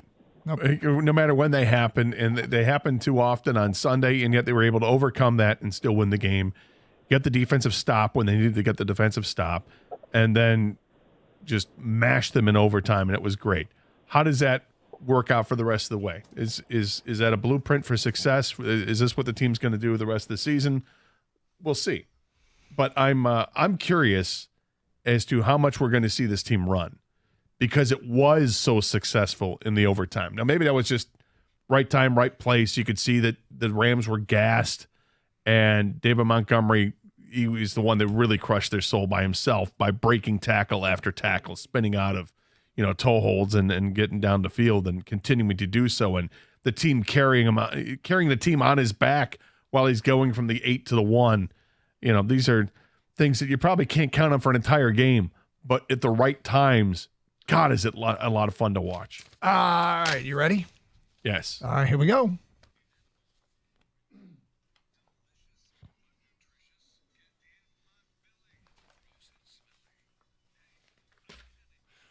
I would like to find new menu items, new foods that are available, and test them out here. Well, we don't actually test them out. We just give a description, and Gator and Kang mostly decide if they would like it. And I don't like much. You're usually a no dog. Yeah, I am. Icebreakers Gum has introduced flavor shifters. All right. It's a multi-dimensional twist on gum. The gum comes in 2 flavors. The first is wild berry to cool mint. So when you first bite into the gum, it's wild berry. Yeah. The longer you chew it, it turns into cool mint. The second one is wintergreen to cool mint, which offers a double hit of the popular mint flavor. Sounds like the same damn thing. Have you ever been to something and go, is this wintergreen or is this cool mint? Yeah, I can. You can tell the difference. Can you? Between like spearmint and peppermint, it's kind of like the same type of thing. You can definitely tell that difference. Yeah. Okay, well, anyway, does this sound like something you'd like to try? Yeah, I mean, I don't chew a whole lot of gum, but there are occasions you like gum, and look, they both end up with mint, and that's really what you want ultimately, is to have minty fresh breath. You, Kang? I'm probably out on this. I just want to pick one flavor and go with it. I think they had something like this when I was a kid, too, or younger, when I was younger. They did. It's like Fruit Stripe or something, maybe something else. Well, I not don't Fruit know. Stripe, but there was Fruit Stripe was the flavor, and it was gone in 30 seconds. Oh, okay. I don't really like berry flavored gum, so I would avoid that one. Maybe the mint, the spearmint, the cool mint, or whatever the hell, but probably not. Next up, Arby's has joined the pumpkin craze. They have a pumpkin pie turnover. A flaky turnover comes with sweet pumpkin pie filling and is topped with, quote, squiggles of cream cheese icing. The Arby's pumpkin pie turnover. Gator, are you going to eat that? 6 or 7, please. Of course. It's delicious. Pumpkin pie. Who doesn't love pumpkin pie? A pumpkin pie turnover? Never heard of it, and I already love it. Can you? Yeah, and I'm not the biggest pumpkin fan, but this I'm all in on. This sounds delicious, like the cream cheese. Give me 2 for $5. What is it? What's going on? I'm in. Make it 3. Yeah. I am in on pumpkin flavored I stuff, know. and I do eat at Arby's. Yeah. So You're basic. yeah. Gotcha, Taylor. Here's an interesting one. McDonald's is teaming up with Crocs. That's right, Crocs. I'm sorry, what's that? McCrocs? McDonald's is teaming up with Crocs. They're bringing another fun and flashy menu item into the mix, the Crocs Happy Meal, which will contain a miniature Croc slip-on shoe keychain. This is a Happy Meal box and 10 different miniature Croc keychains designed, each of them a McDonald's themed in some way. Gator, can you see yourself buying the McDonald's Crocs Happy Meal? No, never. Why would I ever? I mean, first of all, I wouldn't order a Happy Meal for myself because I'm a grown ass man. Second of all, any friends of mine that have children, they're well past the age of getting Happy Meals. They're grown ass children. This makes no. And what the prize is a keychain Croc? Does a kid need keychains? If your kid's having a Happy Meal, does that kid need a keychain? No, but their parent might. Oh, great. Let's get the Croc keychain. Kang? Yeah, the keychain thing is definitely more for an adult who can drive, right? Or that doesn't make any sense. But I mean, are you asking when I'm going to buy it ever? Yeah, I might. I have kids. Yeah, you've got kids. They like Happy Meals, and kids love Crocs. They do. They can't wear those, so. But I probably end up buying a Happy Meal. That's a strong no from me. Next up, Gator, A&W. Oh, root beer. Say hello to the Captain Crunch cereal milkshake. Yep. This is a Captain Crunch shake. It's not just a shake. It's a nostalgic trip down memory lane. They take a signature creamy vanilla soft serve, blend it to perfection, and load it up with berrylicious bits of Captain Crunch. I'm sorry. Did you say berrylicious bits? Yes. Oh. So it's the Crunch Berries. Yeah. Yep. Gator, the Captain Crunch milkshake. Are you going to eat that? I'd absolutely try it. I look forward to it. However, I'm more intrigued if it was just a regular Captain Crunch and not the Crunch Berries. Oh, you didn't like the Crunch Berries? I like the Crunch Berries just fine, but I preferred regular Captain Crunch. Dude, I'll take either one. This sounds. Yeah. Where was this when I was growing up? It sounds delicious. You know me, when I say if I'm going out for desserts, it's the Dairy Queen Blizzard. This might rival it. I don't know that I'll ever get it, but I wouldn't be afraid to order it. How do you feel, Gator? Doug's going to try this and you won't? No, I said I'm trying. All right. You just want the regular version. Don't instead. try to shame me into something. Of course I'm having this. What do you want? You just think it could be better. Yeah, I'd prefer just the Captain, but if you're gonna have with the Crunch Berries, those are good too. Next up, Chipotle is bringing back the smoked brisket for their bowls.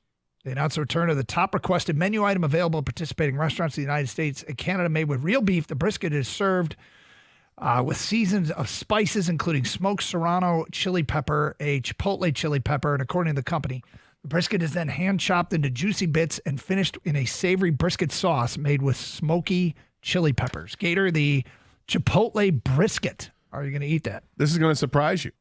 I'm going to say no. Ooh. And my reasoning is this. Having gone to Chipotle, probably 50 times in my life, I have never once thought, I'd rather have brisket as opposed to the chicken or brisket as opposed to the barbacoa. That's the stuff I want. I don't love brisket to begin with. It's fine. I'd like to try brisket when I go out and somebody orders. I'll try it, and it always ends up being the same thing with me. It's all right. Kang? Oh, I'm in. I love brisket. I love Chipotle. Man, I'm kind of hungry right now. Gator. I am. I'm not gonna lie. Usually you're the one who's like, oh man, got me today. I'm okay. You're just okay? Well, I got stuff from the roll bar over at the gas station away over this morning, so I'm good. The roll bar at the gas station. Are you going to eat that? Hard no. I'm a no on the brisket. Delicious taquito. Come on, Doug. What if it was? Yeah, it's brisket. Yeah. Finally, Hormel, the Minnesota-based food giant, is combining its Black Label bacon with General Mills Cinnamon Toast Crunch cereal to create a sweet and salty combo unlike anything you've ever seen before. It's a limited edition product with Cinnadust hand-rubbed into its thick-cut bacon, which is left overnight to reach optimal flavor. The Cinnamon Toast Crunch bacon from Hormel. Gator, are you going to eat that? Okay, first I thought it was going to be the cereal with like bacon flavor. That's not it. It's just the bacon that's got the cinnamon dust. And for that reason, I'm going for it. And it sounds delicious because you've had, King, you've had the maple, of course, the maple bacon, right? Yes. This sounds awesome. Yeah, it sounds kind of like that. Really great. Yeah, version of that, like $1 Million Bacon or whatever, right? Yeah, I'm in. Pork belly, yes. Cinnamon, yes. And I'm out. And there it is, another edition. What if it was turkey? I might consider it then. I do like Cinnamon Toast Crunch. The thing about Cinnamon Toast Crunch is it's just straight candy. It's like, here's some candy for breakfast. No. Yeah. Oh, yeah. No. And thus concludes another edition of Are You Going to Eat That? Tarek Skubal joined the morning show today and had a lot of interesting things to say about a team that might have crept back into a playoff chase. How do they view it in the clubhouse? Hear what he has to say next here on 97.1 The Ticket. Hey, be on the lookout for my great friends in the red, white, and blue trucks. They're everywhere. Those trucks belong to the only plumbing and HVAC team that I trust. It's Birmingham Plumbing, Heating, and Cooling. Now, they're going to help keep you warm this fall with the most up-to-date and efficient equipment on the market. But don't just take my word for it. You can check out their A-plus rating from the Better Business Bureau or some of their 5-star reviews on Google. And I'm telling you, these guys are great. They're responsive, they get the work done, and they get it done right. So whether it's your furnace, your water heater, a boiler, or water filtration, schedule an appointment online at birminghamplumbingco.com. It's Birmingham Plumbing, Heating, and Cooling, your Metro Detroit boiler experts.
Doug Harsh, Scott Anderson, 97.1 The Ticket.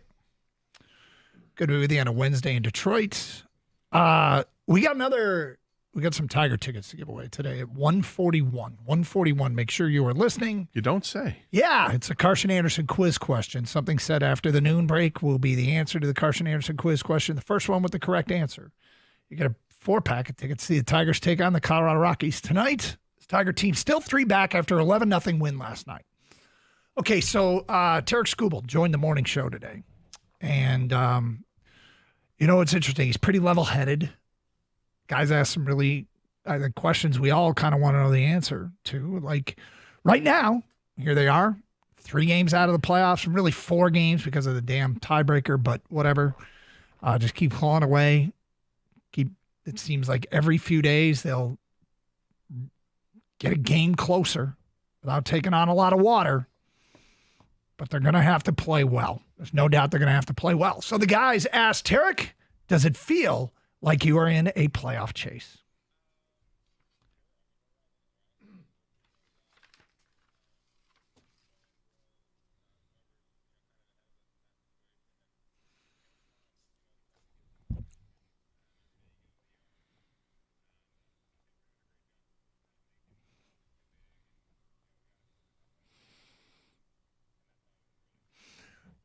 He sounds exactly like A.J. Hinch. I mean, A.J. Hinch says that kind of stuff all the time.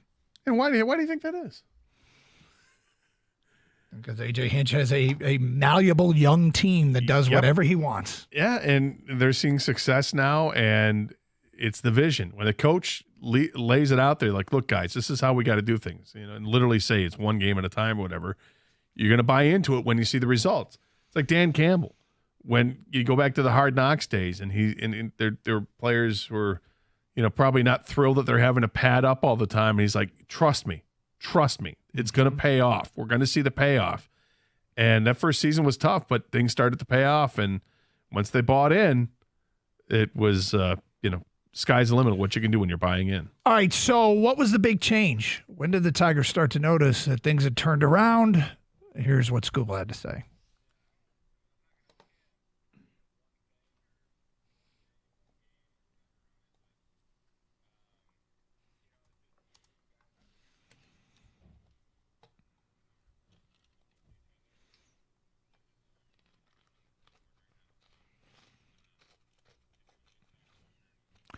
I'm going to put one day on it, and one game and one thing.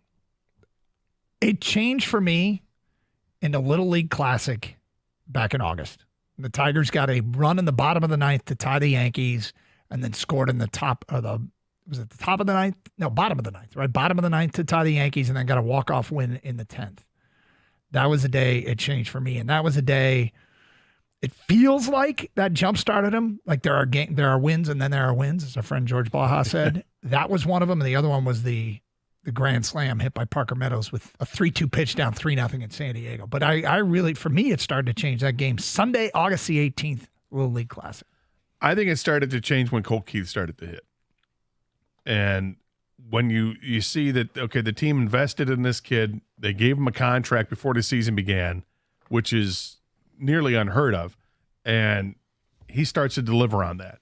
You started the season, he wasn't making great contact, he was staying in counts, had good at bats, but just wasn't making great contact. But you kept saying, keep at it, trust this guy, because he was great in the minors, and he's got this ability to hit line drives, and soon we're going to see it. And then we started to see it. Those pitches got hit harder, found holes, and then he started lifting it out of the ballpark. And once he started to take off, it felt like it was somebody else that was there that could help ease the burden of the offensive load. When Kerry Carpenter wasn't there, when Riley Green was going through injuries, here's this guy. And I think they kind of fed off that. And now the guys are back, and now we're almost at full force here, and the offense is showing up.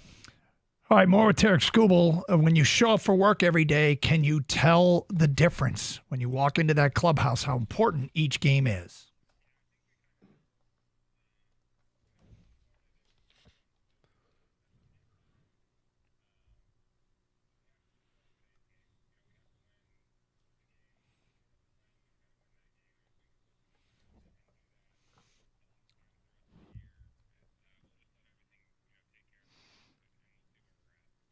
So I go back to something I said earlier in the show, and Gator, real credit to you because you didn't fade at all in your interest. I had the games on in the background and was just kind of paying attention for when Colt Keith was at the plate, when Riley Green was at the plate.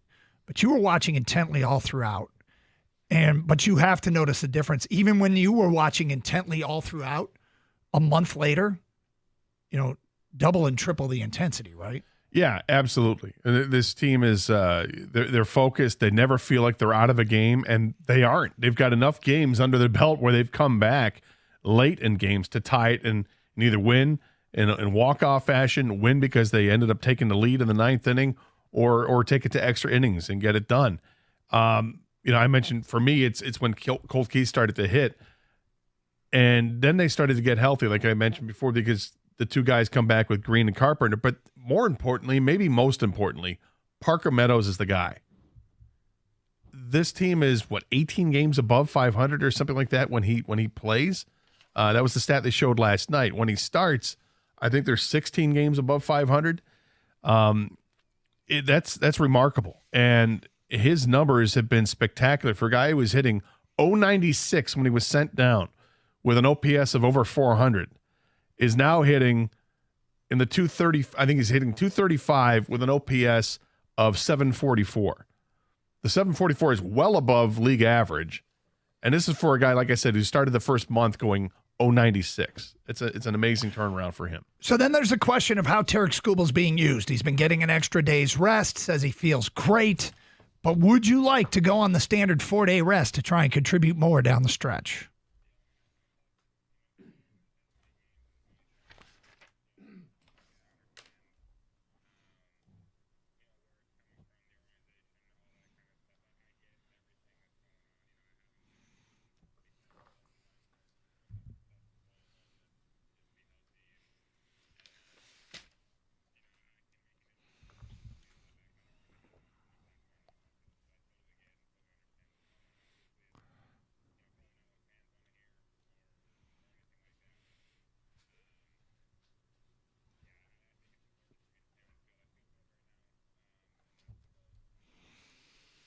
It's got to be tempting, and I'm sure they've given it some thought, because he could pitch tonight, a normal rest, and then they get him in one of the Baltimore games. But, part of me is just keep doing what you're doing because it's so damn effective.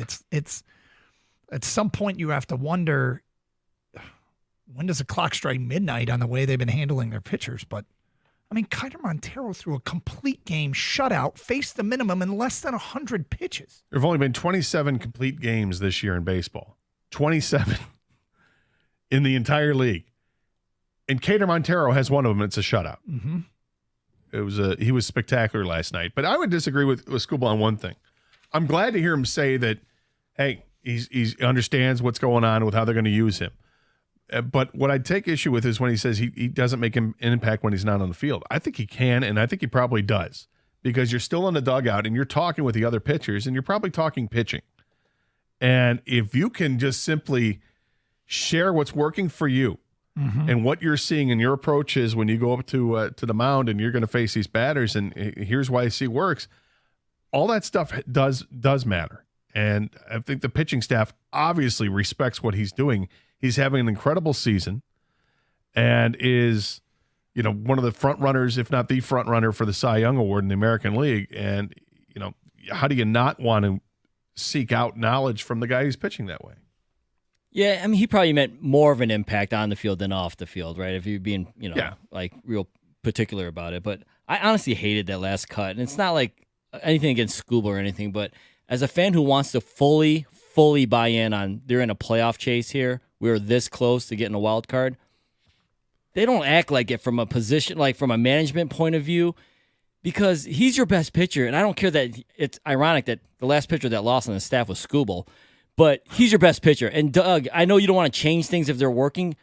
You don't just not pitch your best pitcher when you can. I think he should be pitching tonight. They're giving up one start, and it's not like if he's this fragile, I don't want to sign him long term. And I understand you want to keep him healthy, but we've gone through the plan exactly all the way through September 11th now.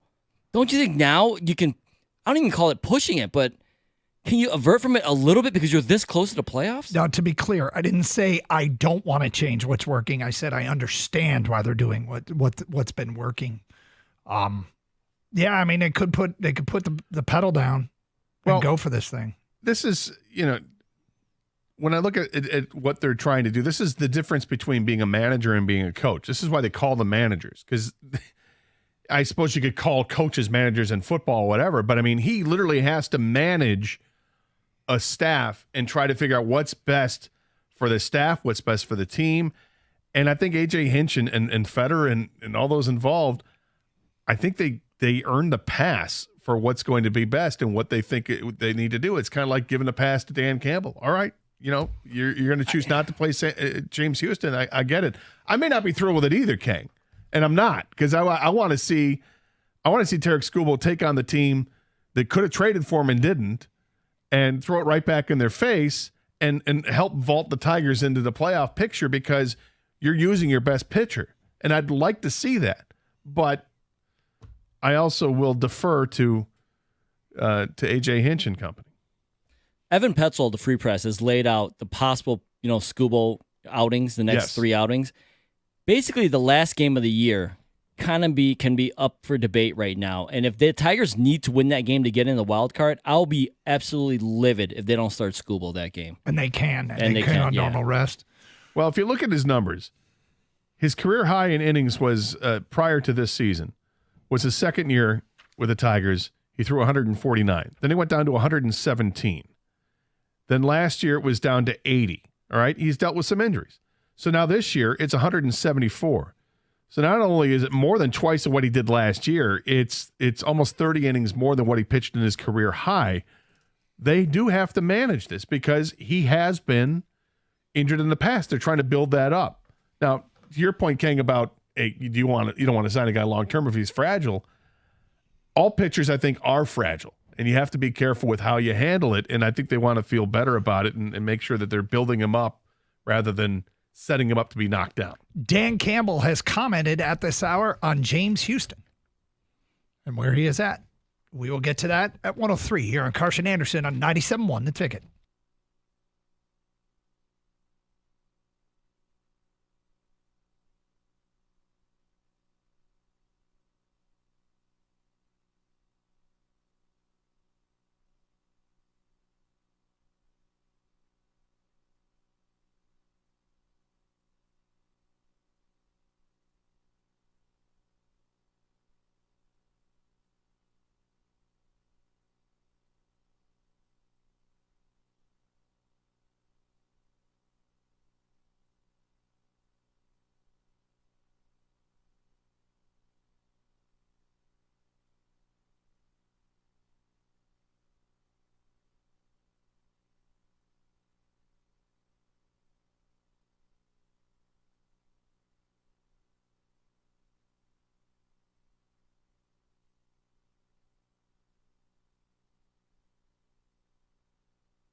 Doug Carr, Scott Anderson, 97.1 the ticket. Just watching what was going on out at the Allen Park headquarters of the Detroit Lions. And Nolan Bianchi is out there for the Detroit News, and he tweeted out the following. Topic of James Houston came up. He was inactive. It came down to the Lions wanting an extra defensive backup. Quote, he's here. He's working. We'd love to get him up if the opportunity presents itself. So sounds like he's in decent standing. He just happens to be the spare part that they decided to sacrifice to have an extra DB in there. Well, and the thing about Campbell is he's pretty honest when he says stuff about players specifically. Like he's not afraid to say, well, he's got some things to work on. He's got a ways to go. Mm-hmm. He's not afraid to say that. So what he said was, it was kind of situational in the game that they were going with. So we'll see if it changes on Sunday. I don't know if it does. The one thing is abundantly clear that, and we're at a place again with the Lions, unprecedented. There's a lot of faith in this coaching staff and this GM.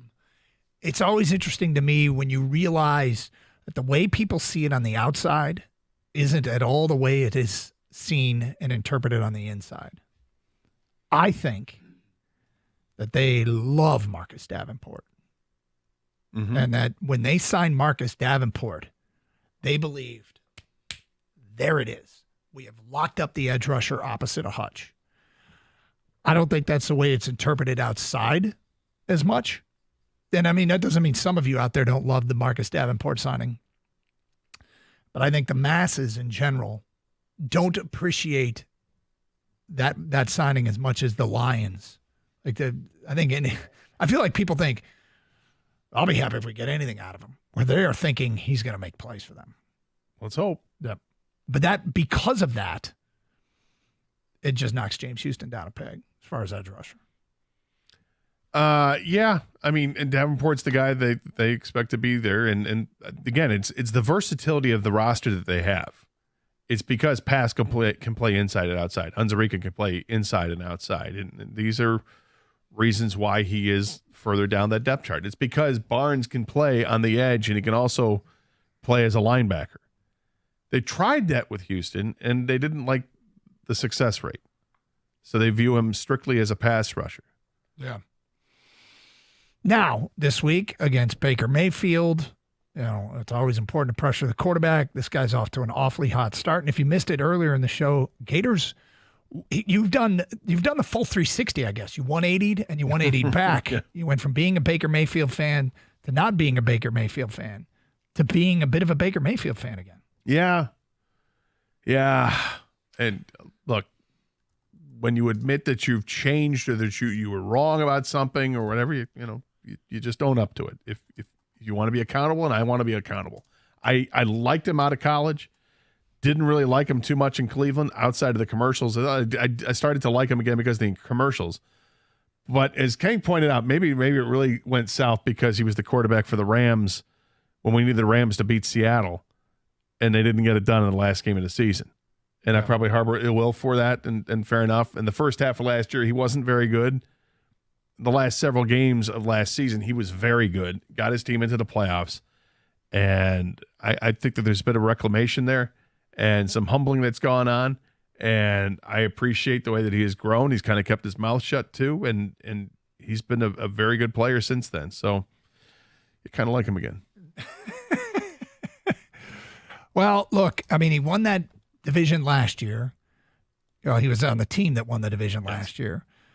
In the opener, he was an insane 24 of 30 for 289 yards, 4 touchdowns, no picks. He only got sacked the one time. And that is a division that, because it is a weak division, if somebody gets good in that division, I mean, they're looking at, I don't know if I want to say 6 wins, but you could do a lot of your heavy lifting and make a bid to be one of the higher seeds in the conference because it is considered such a bad division. Are you surprised, given your newfound respect for him, that the Lions are favored by a full 7? No. They beat the Rams by 6. Took overtime to do it, but they beat the Rams by 6. And if you think the Rams are better than the Bucs, which I do, I can see it. Playing at home again. Yeah, I don't have any problem with that. Kang, are you a little surprised? No, I mean the Bucks are super banged up right now. I think they're missing 3 out of 4 players in the secondary. So I think this is a game where even though Montgomery finished off that game against the Rams, I think this is a game where the receiving core might get back on track with Goff. Hopefully they have a good week of practice. Chemistry's back. St. Brown, Laporta, more involved, bigger numbers for those playing fantasy. But yeah, the Bucks are really decimated in the secondary right now. Another interesting point spread to support something, Gator, you were saying a little bit earlier. Green Bay at home to the Indianapolis Colts. Have you seen that point spread? I have not. Green Bay is getting 3 points. Oh my, how quickly things have changed.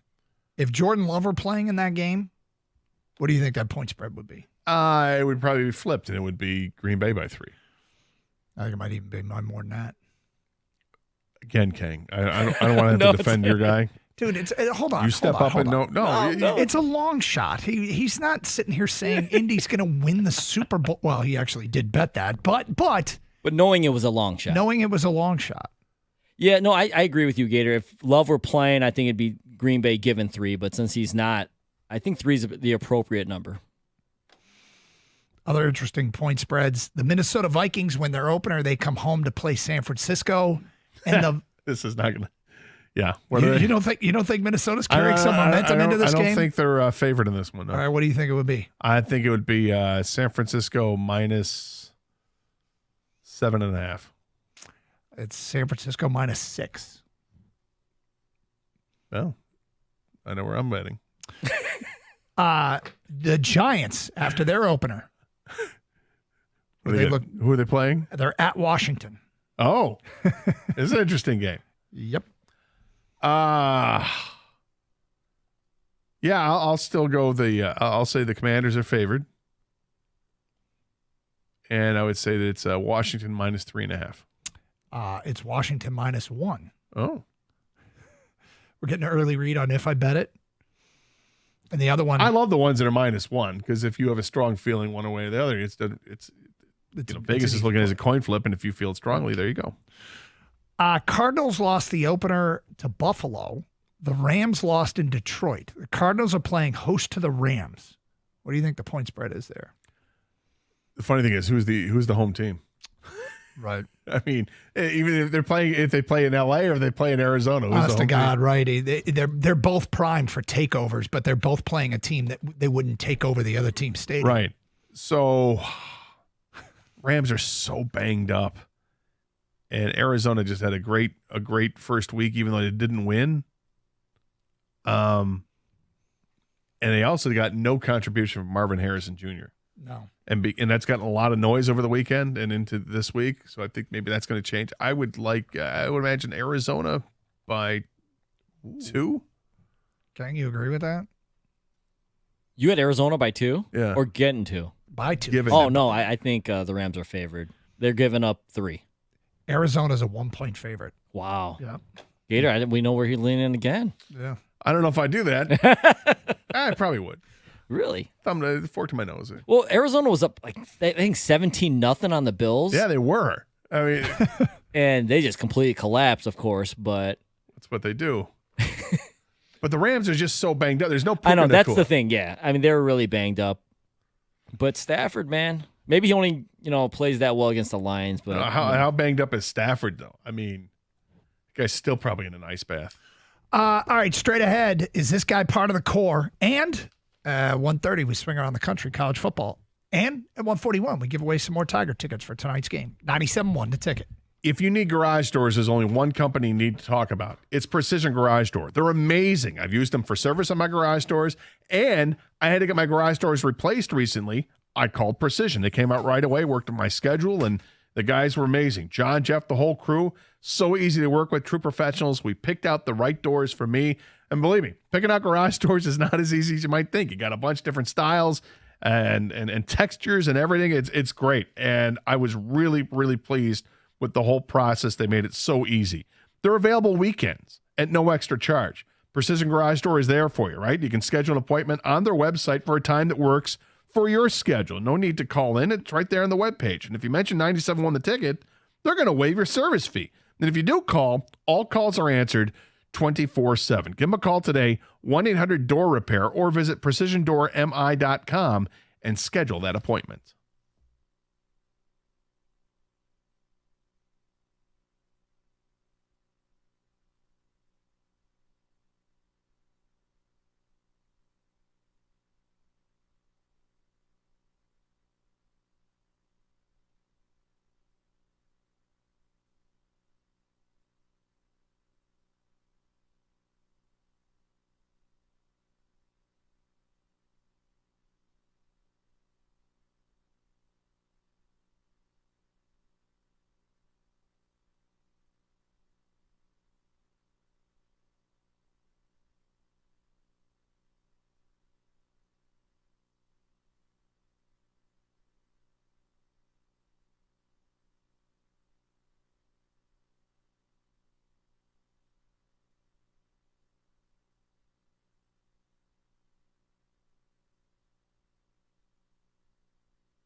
Earlier in the show, I said it was Casey Mize' most important start of his career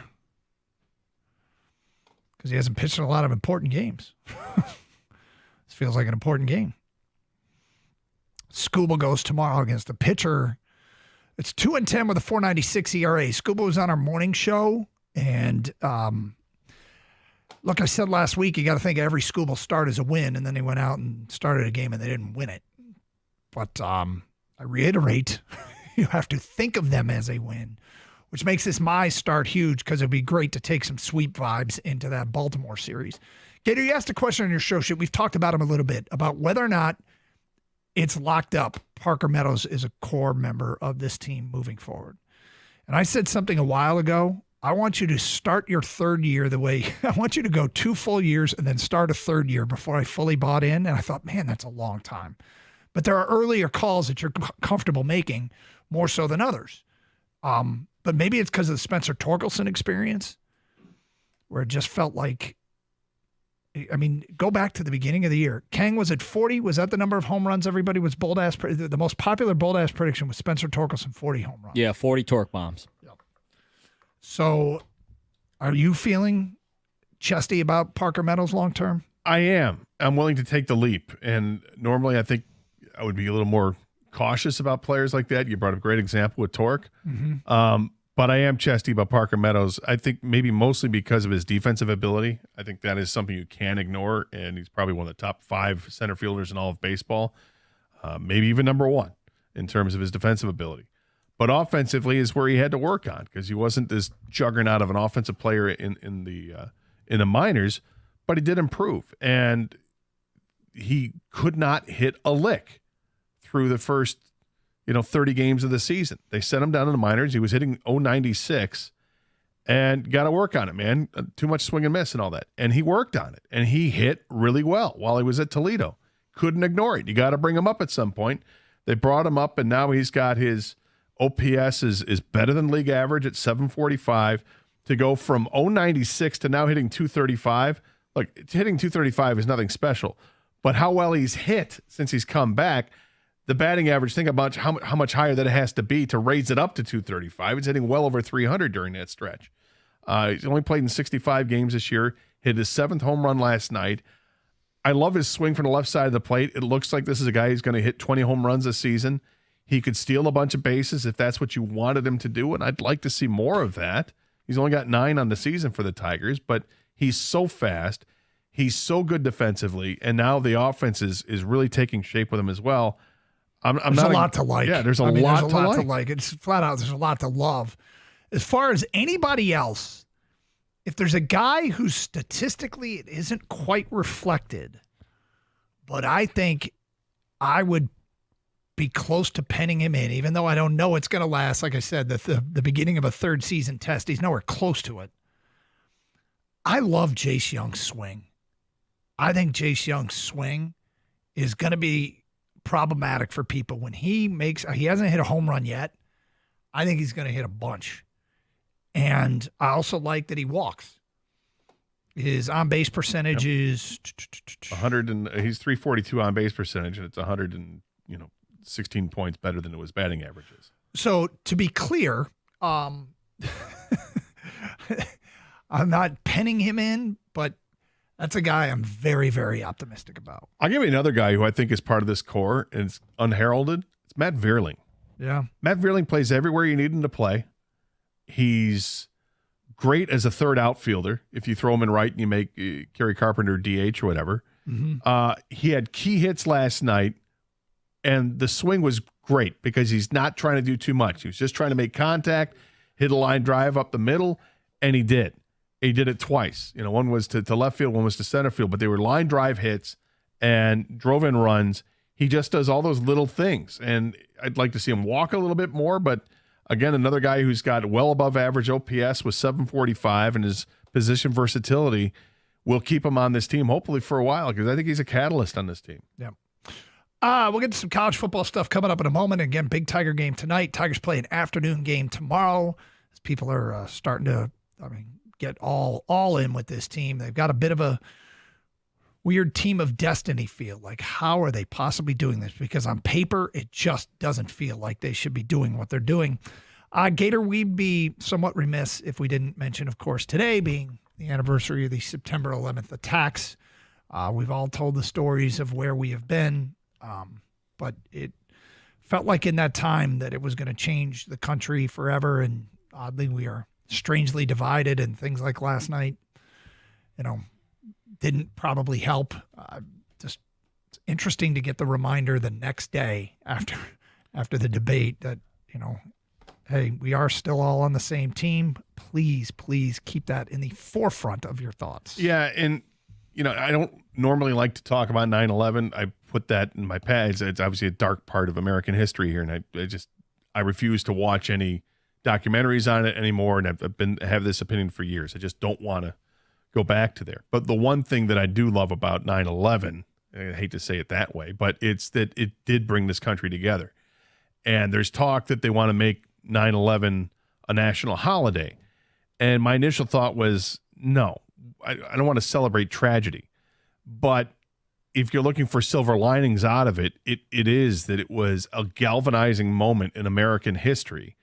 And maybe, as we see that we continue to find ourselves more divisive as a nation, that maybe it is appropriate that we honor 9/11 as a national holiday for us to remember what it was like that morning or that day, even the next day, how we felt as Americans and how we wanted to stand together and fight back. And, it really was one of those unbelievable days in my life, probably the most impactful day in my life.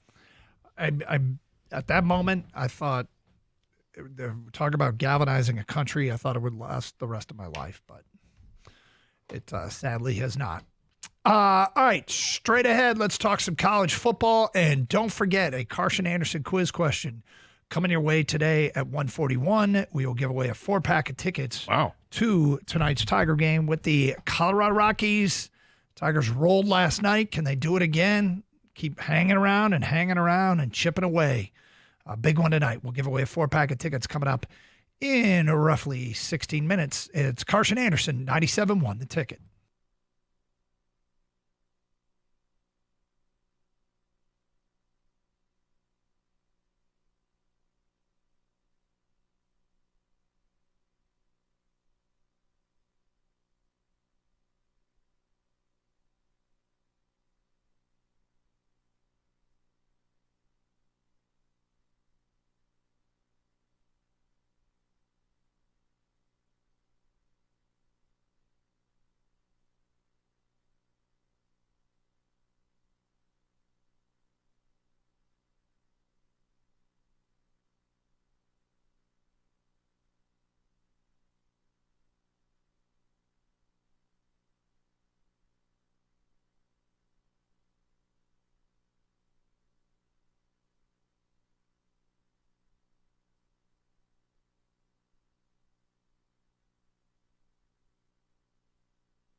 Heads or tails, Gator?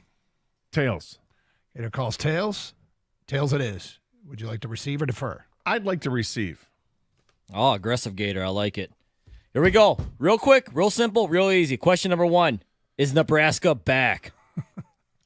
They're not all the way back, like national championship back, but they're back. They have an easier schedule in the Big Ten this year. The only ranked teams they play they play Ohio State and USC, and they're both on the road. This is a good Nebraska team. They're well coached. Okay, first of all, the coach is good. It was going to take him a little bit of time, and this is happening perhaps quicker than people thought, particularly with a true freshman quarterback in Dylan Raiola. But Dylan Raiola is really, really good. I'm very impressed by him. I'm impressed by their defense, and they are playing inspired football, and they have a great fan base. I think they're back. This question gets asked every few years with Nebraska football, whether it be Callahan or Pelini or Frost, or this is just the first time we're asking it with Matt Rule as the head coach. Are they back? Well, landing the Raiola kid, the quarterback's probably the most important Nebraska recruit in the last 10 or 15 years because he's a legacy 5-star quarterback who had committed elsewhere, and now he could become the Pied Piper of this sort of flat-line blue blood college football program. I think it's too early to say they're back. UTEP lost to Southern Utah, so that's one of their wins, and Colorado could be a total mess when it's all said and done. But they got some program momentum, and Nebraska might be more than just a volleyball school. So I don't think they're back yet, but if I were a Nebraska fan, I'd be very encouraged. Yeah, it's too soon to say they're back. And to me, honestly, even it takes more than one class to say you're back. I mean, this is a great start. This cosplay Mahomes quarterback they got out there, he looks pretty good. Mm-hmm. So I thought actually Matt Rule would get it done a little earlier. Maybe my expectations are way high, but I'm a big fan of Matt Rule. But I think once he gets this rolling, and then we talk about the next class, then we can say they're back, but not quite yet. All right, following Auburn's loss to Cal last Saturday, quarterback Peyton Thorne was on the Next Road podcast, and he said that bettors have contacted him on Venmo, requesting him to refund money that they lost on their Auburn bets. Your thoughts on this? My first thought is, can I contact Major League Eating and Joey Chestnut and try and get some money because they? You want your hot dog back? I don't want. No, I'm really upset for them having me retire. This is absurd, okay? Blaming other people when you made the bet. Nobody forced you to make the bet. I mean, whose bad is it? Is it your bad judgment? I know, and Thorne had a good attitude. I went and watched the podcast. He had a good attitude about it. But this is it's crossing a line. It's crazy. People need to leave, especially college athletes alone, but you kind of really – I get it when you're in the stadium and you boo them and heckle them a little bit, but outside of that, they're people, man. Lay off. Yeah, I mean, this is the betting aspect. This is the ugly side of it, and one of the ugly sides you can see from it. I don't like this. It's another reason for me not to get Venmo. Because people are going to harass you, Gator? How do people get his account? I don't know how. I'm glad I don't know how it works, but I assume you have to give out your account for people to get your account. So somehow fans got his account. That's ridiculous. Fanatics suck, okay? That's not good. They give fans a bad name.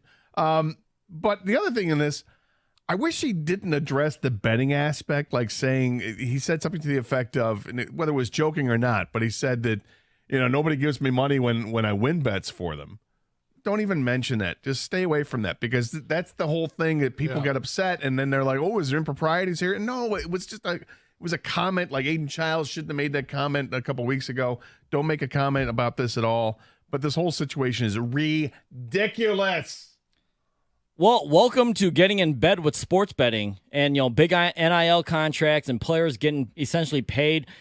Listen, you guys know I say this all the time. First of all, fans are crazy. College football fans, y'all are even crazier. And guess who's crazier than you? Sports betting guy, okay? So when you mix all that together, not a good, it's not going to come out good for anybody, because someone's always going to lose a bet. There's a winner and there's always a loser. So someone's going to be pissed off. This is what it's come to, though. If you want, it's all about money nowadays. And unfortunately for the player, because I don't think they deserve this stuff is going to happen. All right. 4 former Michigan players are suing the NCAA and the Big Ten Network for lost NIL revenue. What are your thoughts on this? This is annoying as hell. I mean, I'm sorry the rules changed after you left schools and I don't know if all the guys entered the pros, but a couple of those guys definitely played in the pros for a while. This bothers me to no end. I wish that they would simply appreciate what they were given as scholarship athletes at the time, recognize things have changed, and okay, hey, your dreams and aspirations of getting paid while you were in college above board, that didn't happen for you while you're there. It happens for these guys now. It's just the way it is, man. Let it go. You're not entitled to that money. Well, I'll just say this. The moment they pass this NIL ruling, I'm like, I know what's going to happen next. And I think this is going to be the first of thousands. And where's the money going to come from if they have to pay everybody that ever played? And I just think it's somewhat unrealistic to think that this could possibly happen. And I think they'll probably lose the case. Yeah, I think this is dumb. I mean, they're trying to be the next Ed O'Bannons here. I mean, when they signed up to play football at big-time colleges, especially Michigan, right? And I'm talking to anyone that's on board with this. You know, you're trying to be on TV, actually. Maybe one of the biggest reasons you sign with that program is sign with a school. Is because you're going to be on TV. Where did you think they got all that money from to give you scholarships and update the weight room and things like that? TV. So, yeah, maybe moving forward they can talk about this, but it sounds to me like if you want something like that, you're going to have to get together a union, kind of like the NFL does, and I don't know if that's possible or not, but sorry, too late. Move on. All right, Colorado. A disappointing loss at Nebraska. It's only year 2, but is it ever going to work big time for Deion and Boulder? I'm not a believer when you basically build almost your entire roster on the portal. I think it leads to very transient relationships, and it's hard to let roots grow, to coach kids. And I got to tell you, the way Deion sort of acts, I can't help but think the moment his sons are gone, he's gone. And so I would bet against it. The thing is, I've been rooting for him, and I like watching Colorado games because it feels like there's always something going on, whether good or bad. It's either a thing of beauty or disaster. But I would bet against it working right now. I love Deion, and I want to root for him, but the longer this thing goes on, the way that he's done it, I don't think he's building anything. And maybe it's me not being closely associated with the Colorado football program to notice what they do in recruiting, but you can't help but notice all the transfer portal guys. And what's going to happen when his sons and Travis Hunter leave? Because that's what's going to happen real soon, right? After this season, Shedeur Sanders is gone and Travis Hunter is gone. Now what? I know they have like 5 or 6 scholarship quarterbacks, or they got 5 or 6 quarterbacks on the roster anyway. And a lot of those guys, they're sophomores and freshmen. But I don't know if any of those guys is 4 or 5 star caliber. And what you had with Shedeur Sanders is a guy who got the ultimate coaching. I mean, he's been working with the Mannings and all these other great quarterbacks. I mean, he's been tutored by the very best. These other guys aren't. So, I mean, I wanted to succeed, but I just don't see it happening. Because he's not building. I don't know if it's going to, but I definitely think it can because they have the resources. I think Deion, take away all the the theatrics and stuff. I think he is a good coach. We'll see how he does without the 2-star players you guys mentioned leaving, but you can't do it all in transfer portal. You're right, but I think Deion Sanders, the name right there, he can recruit. I think they have the resources with alumni and boosters, so I think it can happen. I'm just not sure it will, and these things do take time. We'll see how he does after the 2-star players leave. All right, Notre Dame loses to Northern Illinois. Is Marcus Freeman in trouble? Yep. He's the coach of Notre Dame, isn't he?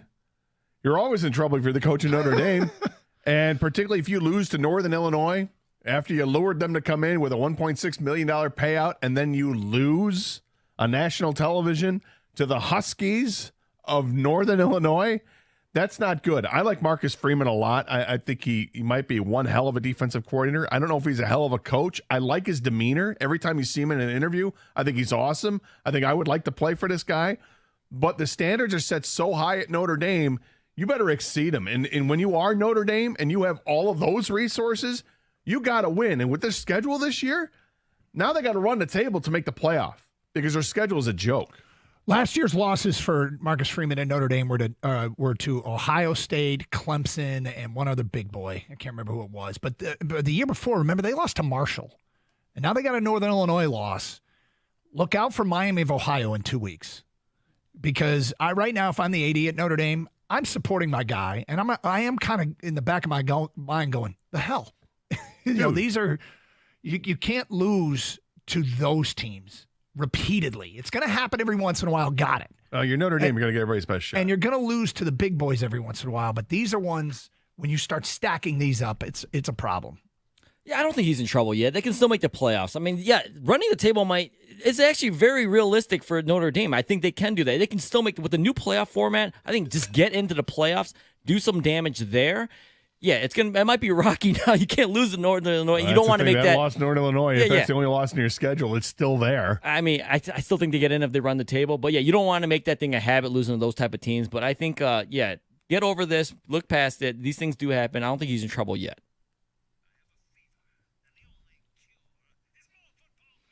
All right, last one. Wisconsin hosts Alabama this Saturday, big noon kickoff. Badgers, a 16-point underdog. Can they pull off the upset? I so want to say yes. And prior to the season, I wanted a bold-ass prediction, Wisconsin over Bama. It doesn't feel to me like a vintage Wisconsin team built on a great rushing attack. Ches Malusi continues to put up mediocre numbers.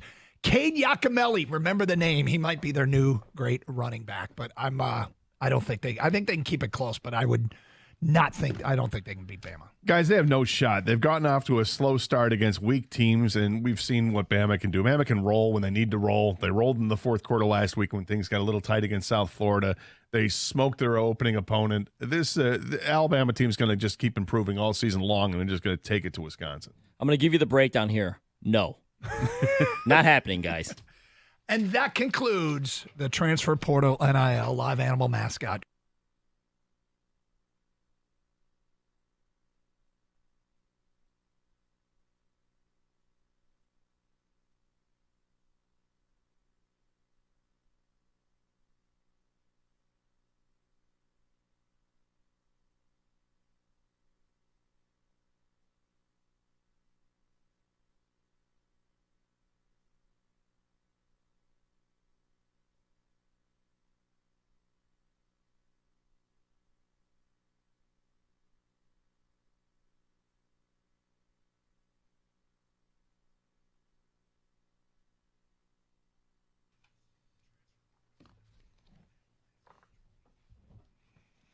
We'll do an NFL version tomorrow. Time to give away another 4-pack of tickets. See the Tigers take on the Rockies tonight. Here we go. Earlier in the show, Gator told a story that he found on the Nextdoor app about a couple who had pulled into a random private driveway and had the intercourse, and it was caught on the Ring camera of the homeowner. Gator didn't mention the make of the car. What did Gator say the make of the car was? First correct answer at 248-539-9797. You get a 4-pack of tickets. Tigers Rockies tonight at Comerica Park. Tonight is First Responders Night, and special ticket packages, including a First Responders hat, are available. Limited packages still available at tigers.com. Look under Theme Night. It's Carson Anderson, 97.1, The Ticket. Don't worry if you're having football withdrawals. There's pro and college football action back tomorrow night at Twin Peaks, ready to host your party. If you haven't been there for a game yet, what are you waiting for? They have, hands down, the best game day atmosphere outside of actually being at a game. If you were there Sunday for Detroit's overtime win, you know exactly what we're talking about. Live DJ, your favorite Twin Peaks girls. They're in their game day gear, and all your favorite food and drinks served up while you watch your favorite team on 50-plus televisions. They really know how to throw a party. Have you checked out their new food just in time for football season? They've added some new flatbreads, wing sauces, and tacos to enhance the experience. Fan favorites like the birria tacos are great, but don't sleep on the chicken tikka or backyard barbecue flatbread, bold and delicious. Or play it safe with the chili crisp or tikka wing sauces. Pair that up with the beer of the month at Sam Adams Oktoberfest, and you will have found your new favorite place all season long. Come see why Twin Peaks put all other man caves to shame. Between the ice-cold 29-degree frozen draft beers, scratch-made favorites, high-end craft cocktails, and your favorite bourbons and tequilas, and the beautiful Twin Peaks girls, well, it is the destination on game day. To find a location nearest you, go to TwinPeaksRestaurant.com.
Congratulations to Cameron in Livonia. You got yourself the 4-pack of tickets. You knew that the make of the car was a Toyota. It was a Toyota. That's what it appeared to be. And so, Cameron, you're going to the game tonight. And enjoy. Again, First Responders Night on the September 11th. So still get tickets and get a special First Responders hat if you go to DetroitTigers.com. Casey Mize is on the mound too, Doug. That's correct. That is correct. All right, so we just came out of the college football thingy. Michigan State taking on Prairie View this weekend. What's your early read on this game or where the Spartans are? Well, it should be. I mean, this is a cupcake on your schedule, and I know Jonathan Smith isn't going to let the team feel like it's a cupcake. They're going to treat every game equally, as they say in coach speak. But honestly, this is one you should run away with, and this is one that hopefully Michigan State puts away early, and you can get some starters off the field because they've already had some devastating injuries to the team that are long term, some full season, some half season. So I'd like Michigan State to just take care of business here and maybe get their ground game more established here. But it shouldn't present too much of a struggle for the Spartans, and hopefully they react that way. Michigan taking on Arkansas State. I've been crash coursing, of course, the Red Wolves, who come to town this weekend. Do you know who the head coach of the Red Wolves is? I do not know. Saugatuck's own Butch Jones. Lynn Allen Butch Jones. Butch Jones? That Butch Jones? The Butch Jones was played at Ferris, coached at forever at Central. Was he at Tennessee? Yeah, he was. He eventually got to Tennessee, and now he's the man in charge at Arkansas State. Now here, so I've got other media stuff. Are you doing some bucket? I mean, no, because some bucket prep work? I just have some advice I'm seeking. All of the way they refer to themselves all over the place in their press release is A State. I was just going to say, is it A State? And I'm like, huh. Well, there are 50 of them. Some territories. So, and I'm like, am I going to call them A State? And I don't think I'm going to. It doesn't feel, I don't know. Doesn't feel right. Doesn't feel right. No, I mean, it could be Arizona State, Alabama State. Yep. But A State. Alaska. The other thing is Arkansas is one of the 2 states in this union that I have not been. You've been to 48 of the 50 I've states? been 48 of the 50 states. No kidding. Yep. Wow. A lot of, when I was a kid, a lot of this, my dad was a professor in Michigan, and he'd have these meetings every summer. And we would drive to all of them. So we did a lot of driving around the United States. On the way to Australia, when I went to Australia, we stopped in Hawaii. You didn't drive to Australia? No, we did not drive to Australia. And you didn't drive to Hawaii? No, but we stopped in Hawaii on our way there. So that's how I got to check that box. I did 2 layovers in Hawaii. It's a L-A-Y, not L-E-I. Yes. But I've not been. No K in there? Different. It's Hawaii. I don't know. There's a K somewhere everywhere. Several vowels connected. I've not been to Alaska, and it's really weird, but. Like Alaska, that's the place I would expect you to go to ASAP. So a couple summers ago, I checked like State 48, which was South Carolina. I'd never been to South Carolina. Been to North Carolina. I'd never been to South Carolina, but we went down to Savannah, Georgia. Savannah. That was about 4 years ago, and that was State 48. But have done a lot of driving, a lot of train travel, so we got to do a lot of states. Yep. And my mom, growing up in Eastern Canada, we've been the whole Eastern Seaboard, through Vermont, New Hampshire. I don't know which one comes first, which one's right. So you're counting just driving through, not necessarily stopping in and enjoying. Like, we spent 2 days. I've had feet on the ground in 48 of the 50 states. Okay. Yeah. What about you? Oh, I'm batting far lower than that. Yeah. But I would guess it's, we made trips to Florida when I was a kid, trip to Washington, D.C., I've driven to New York a couple different times, in New Jersey, but so I'm guessing it's probably in the 15 to 20 state range. Okay. It's not much. I don't think I've driven any further west than Driven. I haven't driven for. Well, that's not true. We drove to Minnesota to northwestern Wisconsin, and we were in Minnesota. So Minnesota is probably the furthest west I've driven. Yeah. I've done a lot outside of like, I guess, renting a car in Vegas when I've flown to Vegas. Probably the longest drive I've done for a Michigan game over the 18 years I've been a part of the broadcast was to Rutgers. That's a bit of a haul. Didn't love that. It's a 10-hour drive, 10 or 11 hours. Yeah, that wasn't great, but I've never done the Minnesota drive. Always flown to Nebraska. I've done the Iowa. I've done the Iowa trip a few times. It's kind of fun. I mean, I that's another reason why I like noon games. You get done with the noon game, you get in your car, and you got all those games to listen to. You get to listen to all the late games coming back. But you don't drive anymore. Not as much. I'll probably do Illinois. Oh, Jansen called the other day. Mm-hmm. Michigan plays Illinois, and his daughter's at Purdue. Okay. The Friday night before, Oregon at Purdue. And West Lafayette's kind of on the way to Champaign. So it kind of is. Yeah. So if Michigan doesn't play at noon the next day, we might stop. Catch Oregon, Purdue on the way down there, which means, depending if we stay the night, I might get to tailgate, which is something I never get look to at do. you getting all excited! And I got to tell you, I went and tailgate. I tailgated for one of those like outdoor hockey games. Yeah, and I'm like, this is the greatest thing ever. That's and I know signed everybody everywhere. They all know it, but I never get to do it. So no, you don't. I was absolutely thrilled. So. Might find myself in West Lafayette for Oregon versus the Boilermakers. So, that could be fun. Hudson Card. Yep. Dylan Gabriel. Yep. Could be some big numbers in that game. But. Might be the best quarterback in the Big Ten. Card or Gabriel? Yes. Okay. Rico Beard's made his way in studio. What's up? Wait, you're tailgating Purdue, Oregon? Well, I was just saying that Michigan plays Illinois the next day. Purdue, Oregon's a Friday night game, and Jansen said, hey, I'm just thinking about this. We could stop. You could drive down there and stop for the Oregon Purdue game on Friday night. Oh, where's Michigan play? At Illinois the next day. You definitely could do that. I was going to say, if it was Indiana, that's just down the street. I was thinking about if I've ever, like the random, where I have no ties, have you ever gone to a random college football game? And I went to a UCLA Oklahoma game at the Rose Bowl in like 1993. I was out in California. I didn't do it for football. I did it for basketball. I went Syracuse, Georgetown. It was a pretty great game to be at. It was a triple overtime game that Syracuse prevailed at the end. Yeah, that was a pretty great game. I got to look this up. It wasn't 93. Snuck me in. Does it count like if you're covering a team in the NCAA tournament and you sit and like watch a game? Oh, yeah. I mean, that's that kind has of nothing counts. to do with the bracket that your You team just like that you're basketball and you covering want to is. watch? Yeah. Sure. Or like the Big Ten tournament. Like, seriously, we would sit there and just place bets. Like, all right, Gator, I'm going to take, Illinois, and you're going to take Rutgers. And we just become fans. Right. Yep. And we just become fans of that team. And you're just rooting. They're like, yes, he hit the shot. You have no idea who that guy is. Sure. Go you. Okay, it was September 8th of 1990. I was at the UCLA Oklahoma game at the Rose Bowl. A 34-14 Oklahoma win, and Cade McNown he was at UCLA, right? Yeah, he debuted. I think that was his first game. I was trying to think who was on those teams. Why the hell was I in LA in September of 1990? No, anyway. Now Peterson wasn't on. No, he wasn't there yet. No. What do you guys got planned coming up next? Mike has a Tigers Matrix.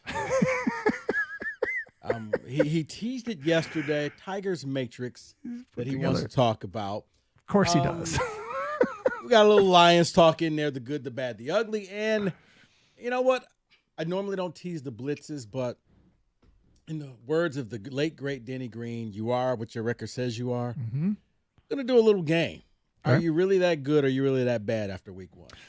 Have a great show.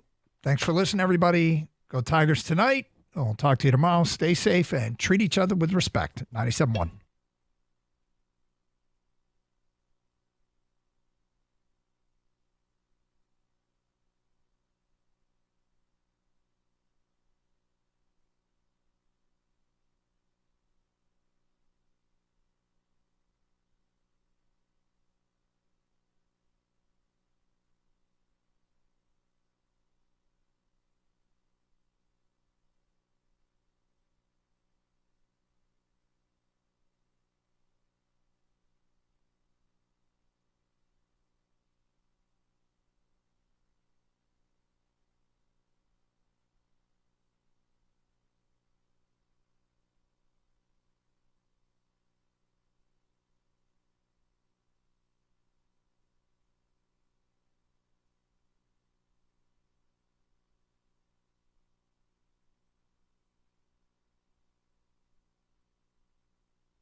Brought to you by Twin Peaks. The Tigers look to win their series against the Rockies and gain ground in the wild card race at Comerica Park tonight. Casey Mize gets the ball for Detroit at 74-71. The Tigers right now 3 games behind the Twins for that last wild card spot. First pitch at 6:40. The pregame show at 6:15 right here on 97.1. Just a few moments ago, Dan Campbell finished up his weekly talk with the media on Allen Park this afternoon. He says things are getting a little bit better every day, and that's the goal this week at practice as the Lions get ready for the Bucs on Sunday.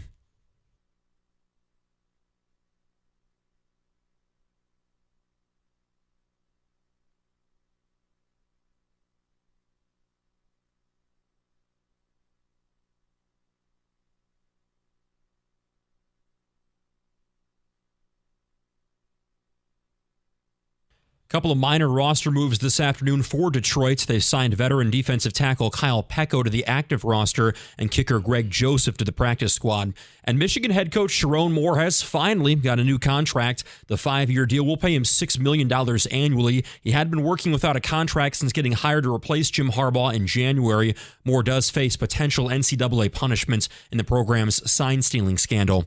At the Corewell Health Sports Desk, I'm Luke Sloan. For more, go to 97.1 The Ticket or Odyssey.com.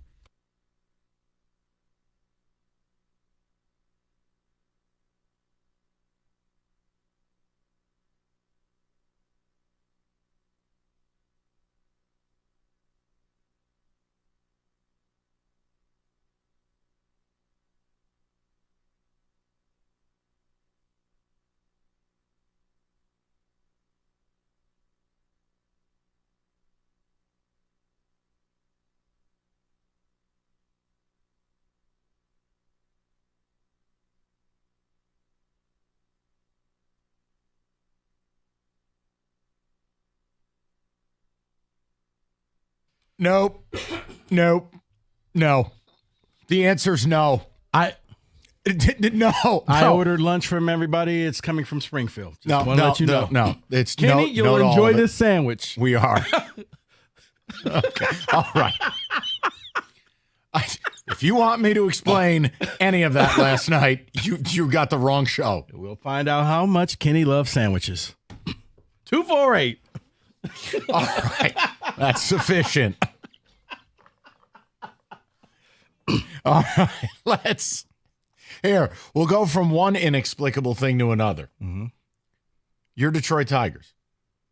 It's totally inexplicable. But we promised you if they were 3 games out, okay, we'll take it serious. So I want to know, because I said yesterday, Rico, I have a full presentation. I mean, I've got some data. It's just I can't make sense of the data. But which of these 2 numbers is more real? The numbers are 3 and 9.8. Okay. 3 or 9.8 as it relates to the Detroit baseball Tigers. 3 is the games behind the Minnesota Twins you are. 9.8 is your percentage chance of actually making the playoffs according to FanGraphs. So a lot of math behind that deal. Right. But which of those numbers is more real? Now, mind you, since August 1st, this is the most stunning part. This is this would be the drop equivalent of they're eating the pets. The Tigers pitching since August 1st, no Jack Flaherty, no Reese Olson. It is Tarek Skubal, extra rest, right? Montero, and a collection of nobodies. The Tigers rank first in baseball in ERA with a 2.85 ERA. First in baseball with a 1.06 whip. Second, allowing a 2.11 batting average. And second with a 3.46 FIP. So, again, inexplicable. And FIP is? It's the expected ERA that you would have versus the standard. So it just kind of gives those who you, don't know. Yeah, fielding independent pitching. It just kind of gives you an expected number, all things being equal. I just pulled the best stats for their pitching. They have people. When Dan Dickerson was here doing Inside Tiger Town, this was like a week ago, and I was joking with him, but he was being sincere about it. He goes, "No, you don't understand." He goes, "I asked, who are these guys?" And they're like, "Don't bother looking. They're guys." And the pitching's incredible. Look, Colt Keith over the last 11, 12 games, can't hit nothing. Torkelson is back to being awful. Yep. Jace Young, awful. Parker Meadows has been very good. But doesn't matter, Mike, when you can get Greg Maddux to come out of retirement and pitch for you last night. A 96-pitch, complete game shutout in 2024 by, checks notes, Cater Montero. Yeah. Who? Check that off your bingo card. So I want to know which number's more real. Is it the 3 games behind with 17 to play, or is it the sobering mathematics of FanGraphs saying, look, you got a chance, but it's a less than 10% chance of pulling this off? The more real number, it's 3. Here's why. Because you're watching it happen in front of you.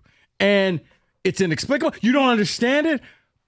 But, Mike, we were out in Vegas, and it's just like sitting at the blackjack table, and you're on a roll. And you know eventually Vegas will win. But until they do, you got the hot hands. That's the Tigers. Everything is happening for them. 3 games out is obtainable. 3 games out, especially when you finish the year with the White Sox. If you can cut into that and get it to 2 or 1, you still have a chance. Now, I know, realistically speaking, the 9.5, that's where we should be leaning. But when this team is as hot as it is, you believe. You just start, it's like buying your Powerball ticket. You start dreaming the things that you're going to buy. You know chances are you won't win, but until you hear the numbers, you're a multimillionaire. And until this team is officially eliminated, I got to roll with the 3 because they're doing it in an unorthodox way. You thought this team was just going to go ahead and throw in the towel, and instead they got better since the trade deadline. I'm going with the 3. David, which number is more real? 3 or 9.8? Rico went with the emotional side of it, which isn't wrong. It's what we want to be more real. We want playoff baseball. We want White Sox and Tigers going on simultaneously with a Lions game and downtown to be lit up. But what is more real? Yeah, my emotion is leaning towards 3, but 9.8 is the real number, man. 9.8. So you're the deflator. I am the deflator today because I want to believe, and I have watched the games last night. Okay, they're doing what they're doing, and I'm paying attention to the Twins. I need to see what's going on in the other game. So emotion-wise, I'm there, but then I keep going back to the 9.8. You know, chances are you're not going to make it, but it's funny because I don't know what it was like at the end of for the Wings, but it kind of reminds me of the Wings last year, how they finished the season, how it came down to the final game, and then they got eliminated before their game was done. Reminds me of the Lions a couple years ago where, man, they got a puncher's chance, and then they got eliminated, but man, it's a hell of a ride. It's what we've asked for this team to do. Unfortunately, you didn't get a chance to see it this summer because Bally's was gone, so most of you didn't watch this team, and you kind of forgot about them, and now they've gotten good, but it's football season, and your focus is on football, whether it's the Lions, Michigan, Michigan State. But, yeah, 3 games out, you're right. It's emotional, Mike. I'm going to ride the wave. It doesn't make sense, but sometimes when you got the hot hand, you just ride it until the wheels fall off. Kenny, which number is more real, 3 or 9.8? So I'm with David in the sense that I feel the hope bubbling inside me, and I'm just trying. You don't want to be hurt. I'm just trying to push it down. Mike, you'll relate to this at some point in your young life. It's like when you had too much to drink when you're out at the bar, and you're like, you won't be sick. Look in the mirror. We're gonna push it down. You're fine. That's what I feel like with this hope bubbling up inside of me. The real number is the 9.8 because that's just math. We take emotions out of it. It's just math. It's data. It's numbers. Yeah, 17 games to go, 3 games out. I mean, look, the thing I can figure out the most of is, like, look at the Twins. Even after winning last night, they're 6-15 in their last 21 games. That's really how this has happened. If you take a Tigers team that was 9 games out and you just played 500 ball, you gain how many games? Are the Twins going to finish the season car crashing in the last 17 games? I don't know. But when you do the math on this, in 17 games, and you look at where you're at 74 and 71, you're probably going to have to go minimum 12-5. I mean, I'm trying to spitball here. It's just asking the fans. Because here's the other thing. I'm not mad at the fans at all. I don't expect them to be at the ballpark. No. This team wasted your summer. It's a good thing we didn't need Matt Chapman, by the way. Who would need Matt Chapman 3 games out of the wild card? Oh, wait. If you had him, you wouldn't be. I digress. Well, since you're bringing that up, Mike, let's hope it doesn't come down to one game when I remember you were in extra innings and Javi had the base running error. Oh, that's right. But no. I think the magic number for them is they got to win 13 games. And then you give yourself a puncher's chance of stumbling into that spot. It makes no sense. But know what? Sometimes life doesn't make sense. You just go with it. No, I understand, but I wanted to start the show with this because I clearly it's football season, but I had this conversation with Costa. Because as a radio host, you feel like, all right, am I programming the show the right way with what the people want to talk about? I could bring up anything Lions today. It'd be full lines. You know what tickets are going for the last 6 home games of the year here in Detroit? An average of $4. $4 on the secondary market are your cheapest tickets. $4. Wow. To see the Tigers play the Rays and the White Sox in a pennant chase. $4. Did you see the crowd last night? Place was empty. And I'm not mad at the fans. No. Because this is the byproduct of a couple of things. A team that does not have any stars. They don't play an entertaining brand of baseball. I'm sorry, analytics aren't entertaining for people. No, they're not. Bullpen games are effective. They're not entertaining. And here's the thing. You wasted people's summer. Right there. They couldn't watch you. And let's be real, a lot of Tigers fans are just waiting for the bottom to fall out because like Kenny and David, and like even you, I believe with the 9.8, you realize you're not going to make the playoffs, so why invest in it? There isn't even a 10% chance that you can. That's a 90% chance that this thing will be over soon, so it's not worth your time. You need, look, what it will take is this. Clearly, Tigers are going to have to play good baseball. Duh. Yeah, I think they got to win 13 games. The Twins are sitting at 77. They've got 17 games left. I mean, you would need them to go, call it 8-9, 7-10. They'd have to play under 500 ball. Mm-hmm. It's probably, ideally, if you're going to pull this off, a race to 85? Is that what you're thinking? Yeah. Because, again, the Twins have the tiebreaker.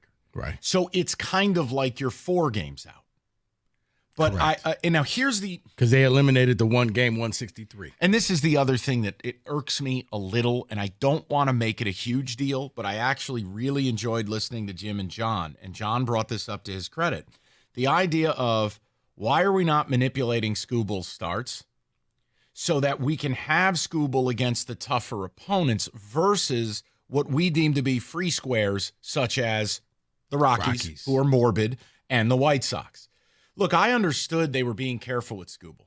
There's no issue there. And I'm not pounding the desk screaming we should call Jackson Jobe up. I wouldn't have been against it on a monitored pitch count and limited engagement.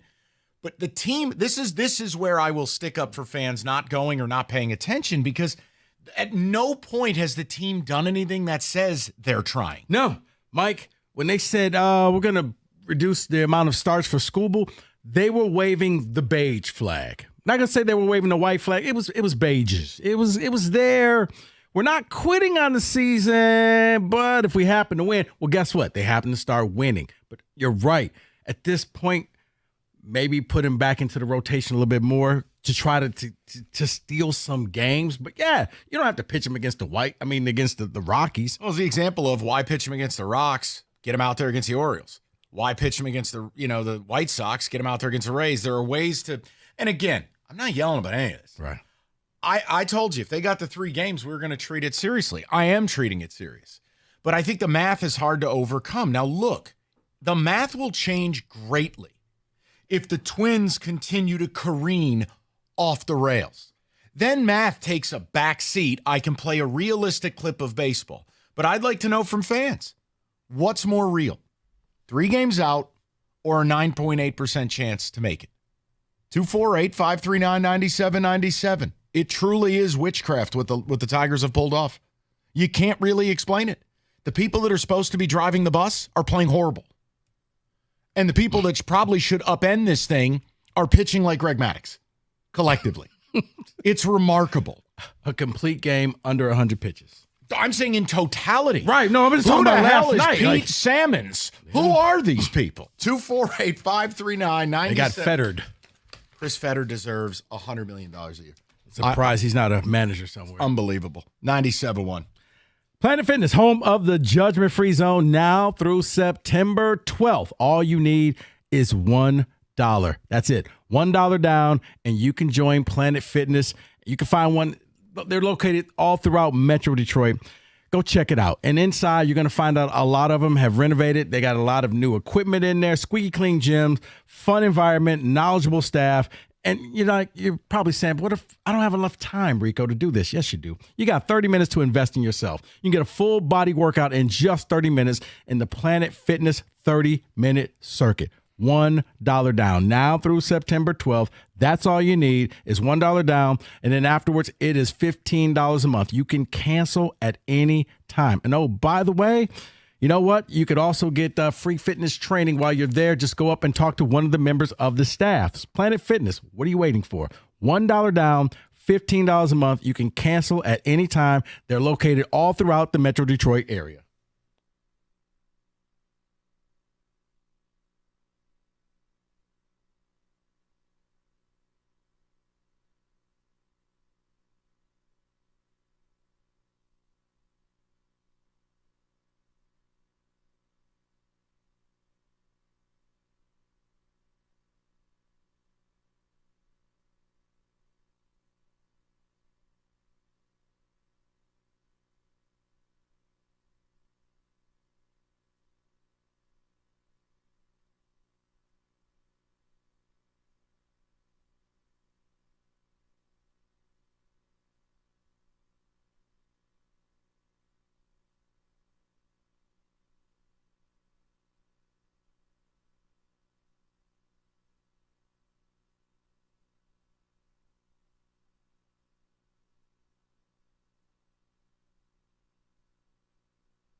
Being number one, not easy. Takes years of experience, dedication, and determination. The number one mattress purchased by millions every year, it's Serta. They have the experience with 111 years making the world's best mattresses, and they're made right here in Michigan.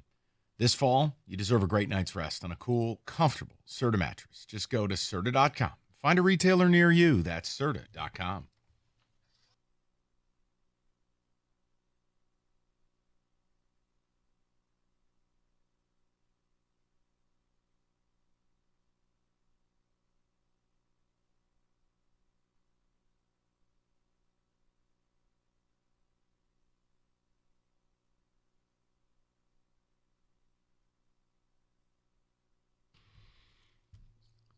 So on the heels of last night being totally inexplicable,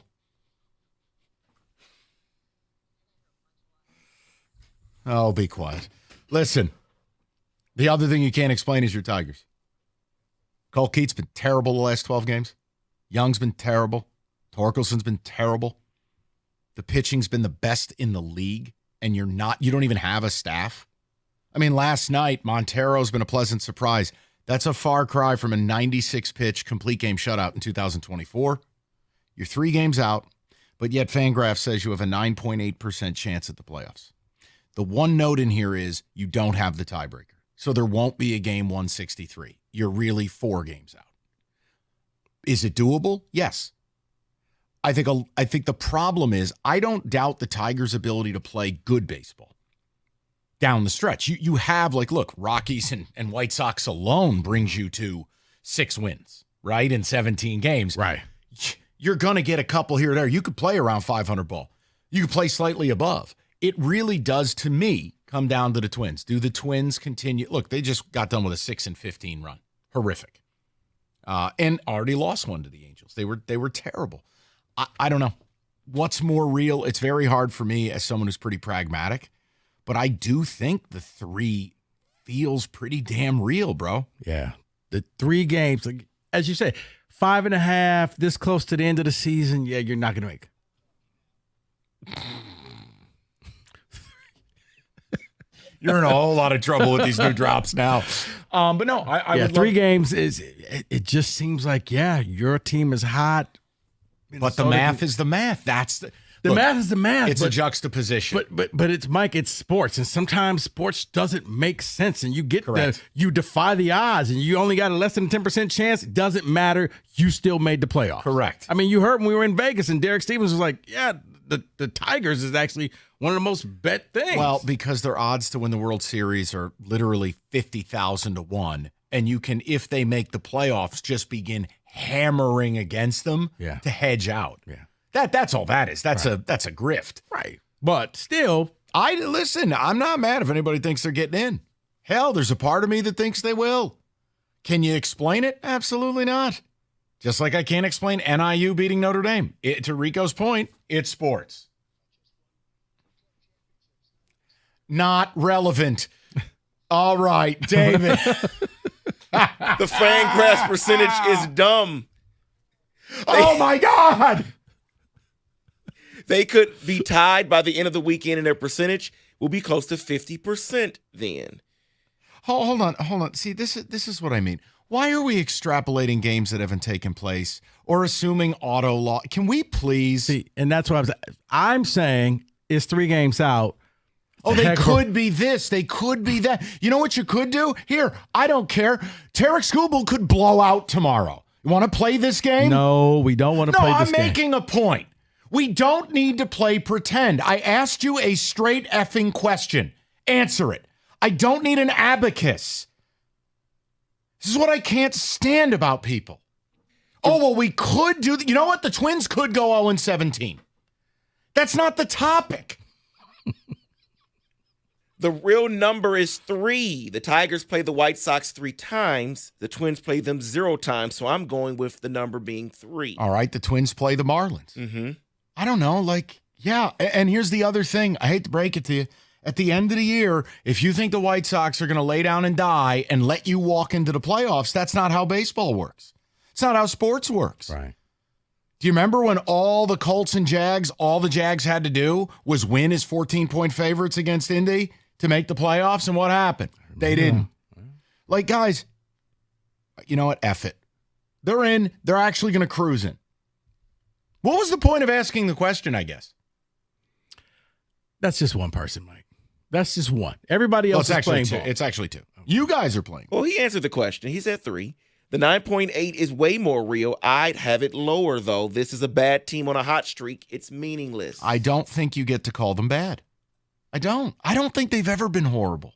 I don't think no one on our airwaves here. No. I was about to say it was frustrating. They were frustrating. They weren't bad. They were frustrating because this goes back to the beginning of the year when before the season started, and we all said, man, I wish you would have made this move. I wish you would have done this. I wish how long do you put up with Javi? And it was so many different things. And I remember saying, man, at the end of the year, it could come down to a game or two that you're just throwing away. Because remember, if they didn't score 4 runs, they weren't winning games early. They were losing 1-0, 2-1 games. Now you look back and say, man, what if you would have just captured 5 of those? How about not openly played a player that helps the opposition win? Exactly. That's why they were never bad. They were frustrating. That is what someone's asking. Tony in Oxford is actually asking. The Tigers have been good all along. If Harvey, was he the one bringing them down? They're 12-5 since he went on the IL. No, I think it's a combo meal, right? Like when you look at this, Baez cumulative was a net negative, right? Your third base situation, and we're not even going down the Chapman stuff. Just your third base situation, long term with broken pelvis and cast of characters, was a net negative. Like you wasted so much time. Yeah. I think that's what's tough for me is they should be in the playoffs because the bottom of the AL is trash. Yeah. And then you see Chapman out there on a 1-year deal that now gets pushed to, he got extended, and you're thinking to yourself, what if you'd have brought him here? No, I'm not. I don't even want to do it.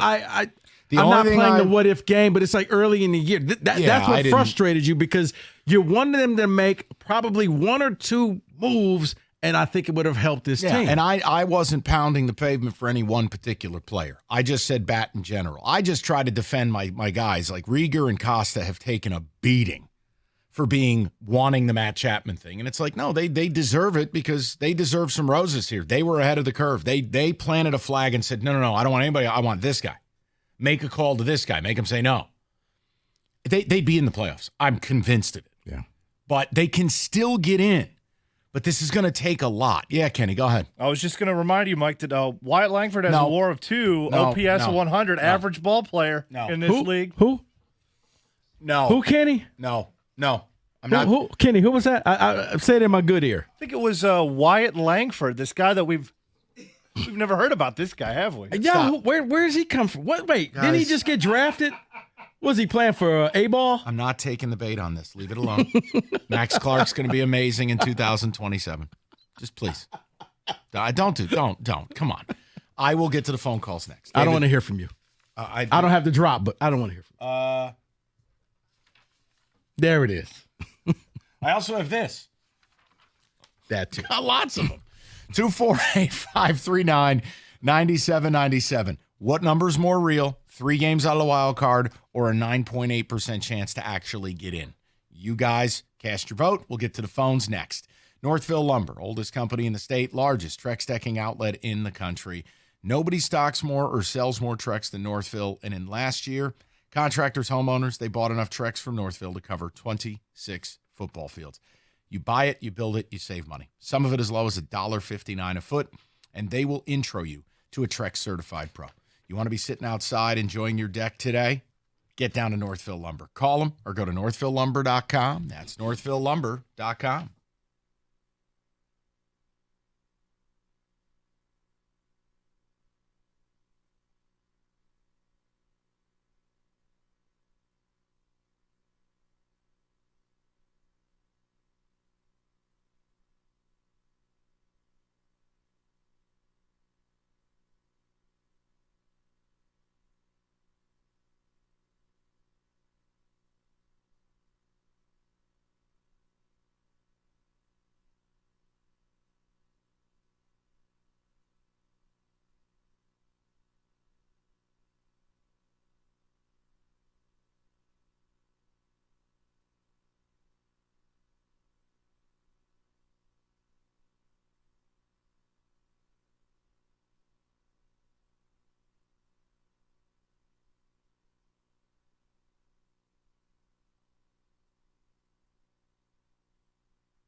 All right, to the people, which number's more real? We're in a pennant chase. You're 3 games out.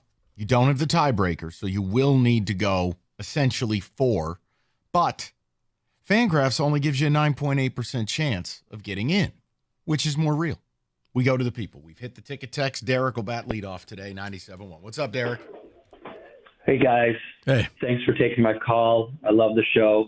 I called a couple weeks ago, and we talked, and I was just saying I thought that there was a good reason to be positive about the team. And after I was let off, I mean, you said that I vilified you guys, which I didn't vilify you. I was just saying what Scott Harris was doing. And, Mike, you had a great line. At one point you said, no one's doing play it out radio, which was a good line. But that's exactly what they have done. And now we're talking baseball in September. And I have to say, I don't think it's been a wasted summer. I completely disagree with you there. It wasn't a wasted fall and winter when the Lions went 9-8 and they missed the playoffs. But they did change the culture of the team, and you have noticed a change in this team since they brought the youth up. And, you know, Scott Harris deserves a lot of credit for that. And, you know, for example— Credit Colt for Keith— what? Taking players he was handed and waiting as long as possible to bring them up? No, Derek. No, he does not. Well, he deserves credit for signing somebody like Colt Keith and getting him for cheap as anything. He's 23 years old. Right, he was already here. You know, though. you brought up the point that he was terrible in the field. In the first 73 games, he was a 962. He's been 987 in the last 71, and he's at 974 for the year, and he's 1 point behind Bobby Witt Jr. And I'm sure they're not complaining in Kansas City about that. No, guy. because Bobby's the best player in baseball, but that's a great comp. Go for it. But, he's 23 years old. He just turned 23 years old. Right, So, but why in are we addition to talking that, about Bobby Witt? You don't have a right to bring up Bobby Witt's name in any discussion with Colt Keith. I'm only bringing it up in reference to the fact that these guys, they're being brought up and they're playing it out. And we are now talking about baseball. So which And so number is it more relevant? Or do you just want to go over your phone call from 2 weeks ago? I can do whatever you like. No, it's not my phone call from 2 weeks ago. It's exactly the same. I'm just saying that. So what number is more real? In terms of Colt Keith? No. Hold on. Let me step in. Derek, is 3 more real or is 9.8 more real? They're both the same. We have an opportunity here, but they're likely not going to make the playoffs. It doesn't mean that it's been a wasted summer. Okay. I guess is my point. Okay, Because so when I sit here, hold on, my turn. So when I sit here and I say it's a wasted summer because you played a guy who openly helps the opposition all year when everybody with a brain knew Javi Baez never should have been here. That is wasting our time, Derek. That is a waste of our Scott time. Harris's fault. They owe him $75 million. I don't care. You Mike. have one of the 7 richest owners in the sport. I do not care. It's not your money. It's not my money, Derek. It's not right to play a guy who openly hurts you. That's my point. And now they've got Trey Sweeney in there, and they made that deal. And in addition to that, they've got 5 to 6 players in the top 100 that they didn't have before. And previously, so if Chapman were here, obviously Jung wouldn't be up, and he hasn't been lighting the world on fire. I admit that. But he's got a 342 on-base percentage, and he's getting real meaningful at-bats, and this team is playing together. You can't deny that. No, that And part I there's don't gotta be deny. My problem there's is gotta when be you some have a value collection in of that. go to hell. I can't stand this guy. He's so annoying. Here's the deal. When you have a collection of pitchers who aren't going to be here carrying this thing, that's the focus. You have the number 1 pitching staff in baseball. How many of these guys will be here? That's been my point. And when you spend all season with a corpse at third base and Baez up and wasting Tarek Skubal, yeah, I'm sorry. They did waste our time. And you've made, I don't need a crutch. We're good. The point I make is what? No, Mike, Say I'm not it. giving you a crutch. Say it. I was going to say, how do we get here? People, the topic is simple. Is it 3 games or 9.8? It's not simple for a cultist. So So again, every time he calls, Honestly, he may be the founder of the 1901 Society, and I'm not interested in it. No. And you want to sit here and talk about, it's not like we're being carried by Torkelson or being carried by Colt Keith in the last 15 days. Yes, Colt has gotten better. But the bottom line in all of it is, we wasted a year where we still do not have long-term answers at some of the most critical positions on this team. You wasted our time because you didn't do anything. And then you want me to sit here and get excited because Jackson Job's the number one prospect in baseball? Well, that's not on Scott Harris. It's not. Like, I'm not interested. This is what I said to you during the break. I go, you know what's fascinating to me? We ask a question, it's very simple, and 2 of the 9 callers wanted to answer. And that's why I'm trying to reel it back in. So it's not a crutch for you. It's Kenny, that was one. And no, it's not. No, that's not on Kenny. It's not. Guys, let's just keep it very simple.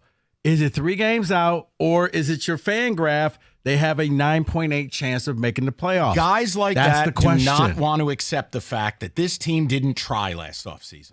And I am bitter about that. And I'm upset about it. No, and that's my point. How did we get here? We got here. No. It was rhetorical, Mike. Take a deep breath. As you like to say, everybody calm down. It's this idea, again, when you look at sustainability of what we're talking about. No, it's witchcraft right now. It's NIU beating Notre Dame. It's fleeting. It's fun. And I hope they make it because it would be incredible. Like, think about a September where we're talking about, I don't care if they have no chance to win the World Series, that they got in. But when you're using bullpen arms that have no future and they're pitching like Greg Maddux, bruh, I'm sorry. I got you. No, it's like in the tournament. They're like the Florida Gulf Coast. You're like, wait, are they just going to keep winning? Yeah. They just keep beating teams and beating teams. Right. And it's like, can they make it to the Final Four? And for the Tigers, it's, can they actually keep on this roll and make it to the playoff? That's why I said 3 for me, because I'm going to admit it. I'm just going to enjoy this ride and see how far they can go. And that's the perfect answer. But what I'm not going to do is this Flowers nonsense. No, I'm not going to give a GM a bunch of credit for openly not trying. No. Okay? And for the biggest thing to be Mark Canha, who you dumped. And then continuing to stick with Baez. And if I have to hear another fan apologize for a billionaire and protect their wallet, my head will explode. A real owner never allowed Baez on that field past 4th of July. Period. So I think I have a right to say you wasted so much of our time. That's why people weren't at the ballpark last night. That's why tickets are going for $4 on the secondary market. Yes, are positives there with the team? Of course they are. Right. But it's not this across-the-board thing where it's all in or all out. It is shades of gray. And I can absolutely identify positives. But, Rico, I can't go where that guy's going. No. Well, that's why I was just trying to reel the topic back before it goes off the rails. Or you just cut the line. You know what? I'm going to play the role of moderator here. No.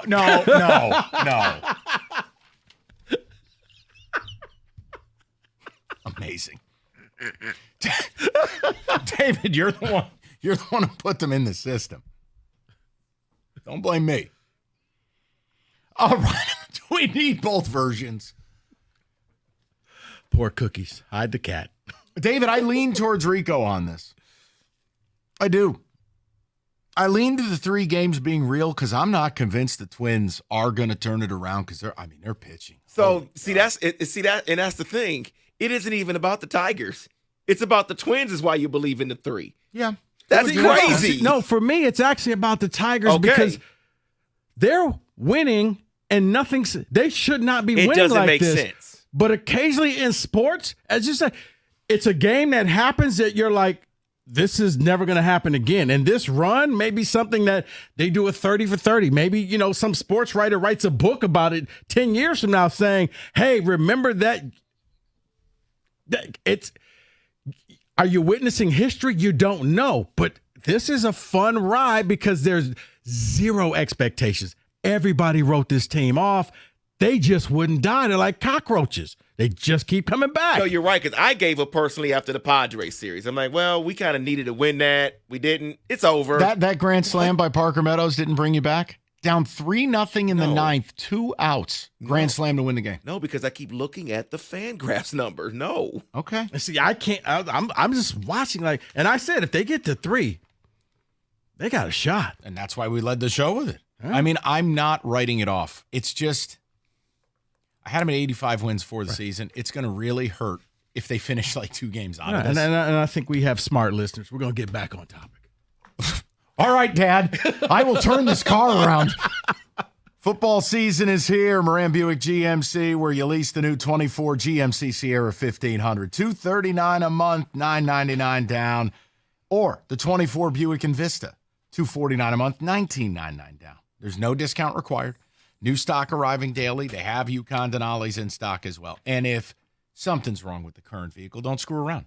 Get it fixed. Get it done right. MoranExpress.com. It's Moran Buick GMC, where you always get the best price, period. It's on Telegraph, just north of Eureka and Taylor, or visit them online at MoranExpress.com. Moran Buick GMC. We are professional grade.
We'll get right back to the phone lines momentarily, but we don't go an hour without football. It's just how life works. David, music.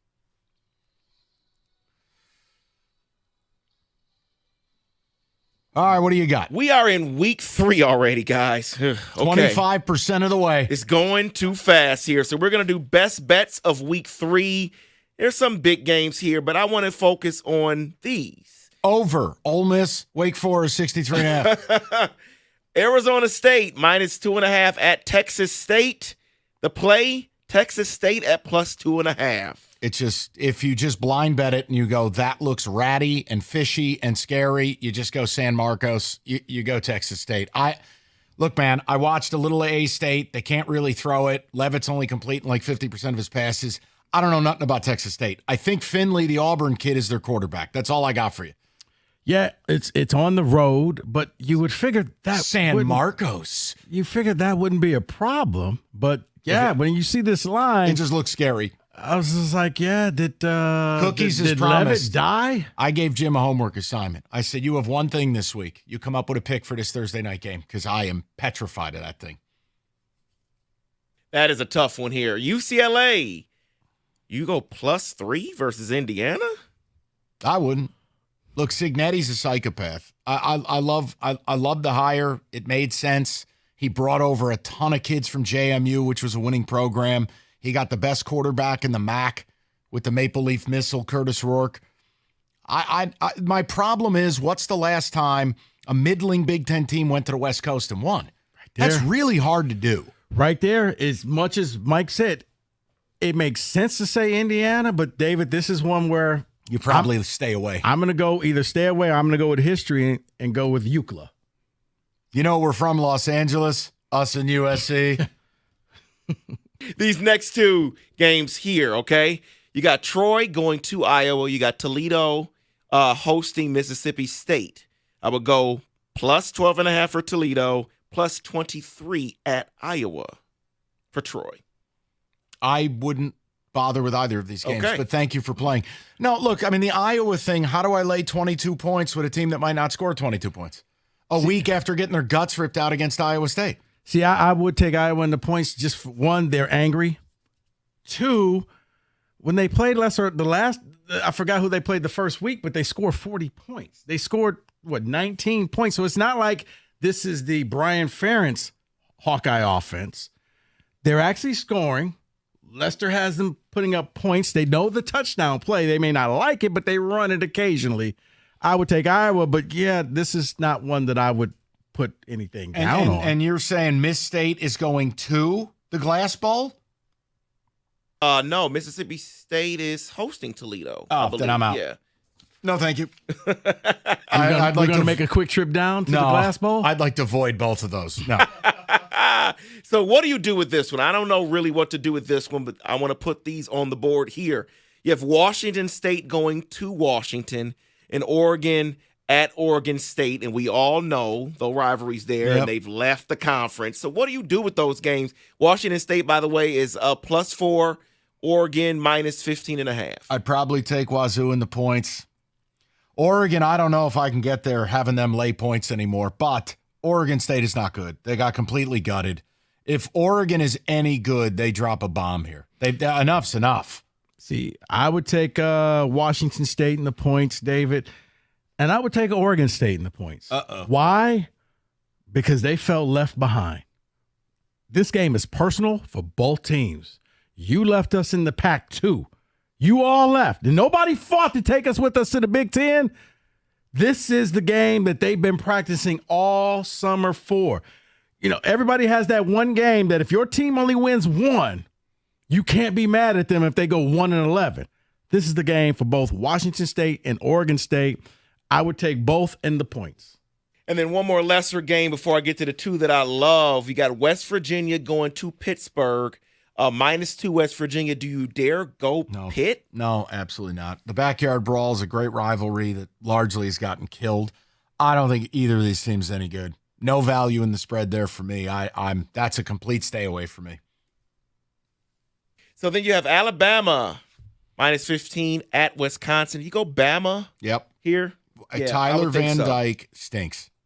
I don't like Luke Fickell. How you really feel, Mike? I don't like the quarterback. I don't like the air raid at Wisconsin. It just doesn't add up to me. And I know Bama looked real shaky for about 3 quarters against USF. I totally understand that. I don't like anything Wisconsin's doing at all. No, it reminds me of the days when Rich Rod first got to Michigan, and you're like, okay, this is not going to work. This you're going to get fired. Okay, too much change, too radical, too fast. Yeah, I would take Alabama because I think that Alabama will cover in this game, David. If this was played in November, okay, maybe I would take Wisconsin. Yeah, different. But yeah, you can do the jump around all you want. Alabama's going to be jumping around on you. And then the one I truly care about is Boston College at Missouri. Missouri is a 16.5-point favorite. Go Boston College here. I don't know what to do with BC. It's a tough one, man. Because I don't know if the win against Florida State's going to look like much of anything in a month. You know, if FSU's a 5-7 football team, but BC is so physical. Are they going to be able to take that on the road and body up Mizzou? That's very tough for me. I would lean Missouri here. A little bit of a reality check for BC, but I don't want to lay 17 points. I'll tell you that much. No. But it'd be a lean to Mizzou. At what point would you feel comfortable? Not that he asked, at a point that the book would never offer. Like seven and a half. No, I think if it was like 9.5. But that's a lot of points to cover, and BC can line up and run the ball. I want to watch it so I can really learn more about Boston College, because that FSU game is the only thing we know about them. Mm-hmm. And I don't know what that means. Like, how will we feel if Memphis goes into Tallahassee and beats Florida State this weekend? Yeah, and now that's FSU's 0-3 or whatever. See, that's the difference. Right. I think this is going to be a little bit of a reality check. Going on the road, playing an SEC team, probably one of the more underrated teams, even though they're ranked 6th in the nation. Nobody knows that. Okay, it's the Missouri Tigers. Luther Burden. I think that they win, David. I think Missouri not only wins, I do think that they cover. I think Mookie Cooper. I think they'll be okay. By the way, the total has gone down. You got to down. go with somebody named Mookie. Theo Weiss? Unless it's Mookie Betts, who just kills the Braves. Anyway. Yeah, the total on that game has come down a few points depending on the book. It was at 56 or 57, now at 54. So I don't know if that helps. David, I leave that for him. I'm not trying to be a buzzkill. Several of the games you listed are stayaways for me. They're just too difficult. Understood. A lot of the games I like, you're not. That's all right. I leave that to Mike because you must love Arizona and Kansas City. No, Okay. As Mike knows, my only question is who's singing the fight song at the end of the game. How about an over for a team that you're rooting for one of your bets? Memphis. Over 52.5 against FSU. Oh, yeah. Seth Hennigan. That is DJU your college blitz.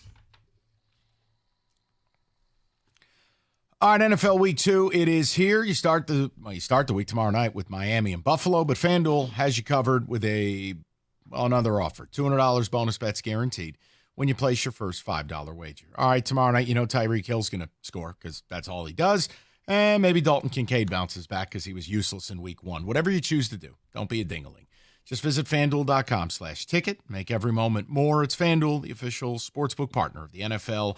21 and up, present Michigan. First online real money wager only. $5 first deposit required.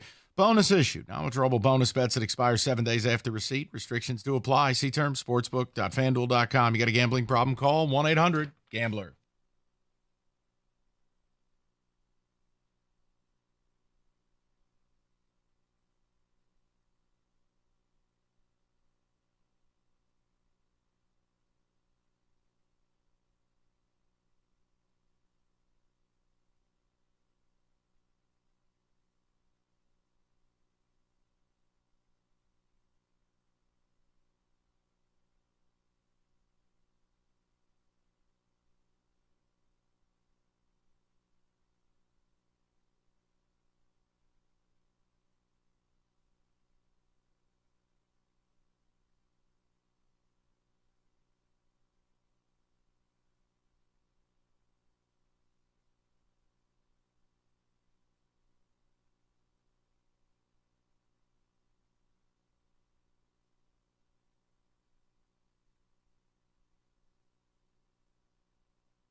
Brought to you by CGC Water Treatment. The Tigers have a chance to take their series with the Rockies and make progress in the wild card race, both at Comerica Park tonight. Casey Mize starts for Detroit. Ace Tarek Skubal talked to Costa and Jansen this morning right here on 97.1 and says the clubhouse is not getting caught scoreboard watching.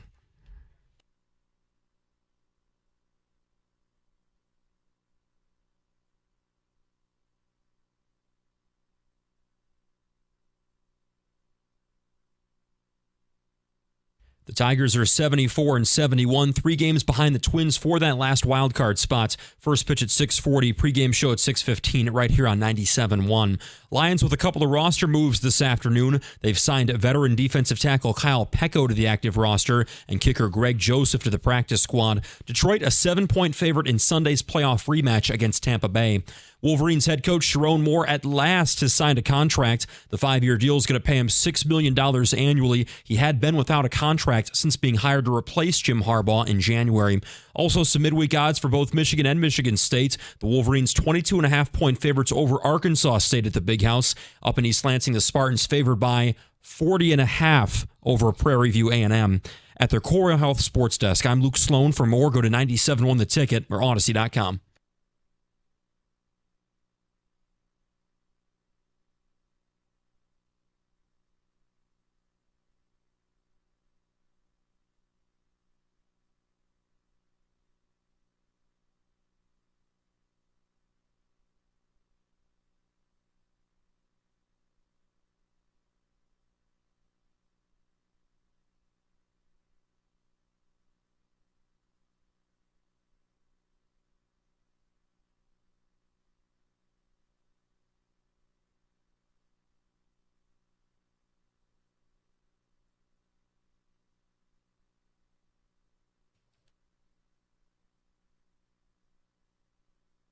It's a little much, isn't it?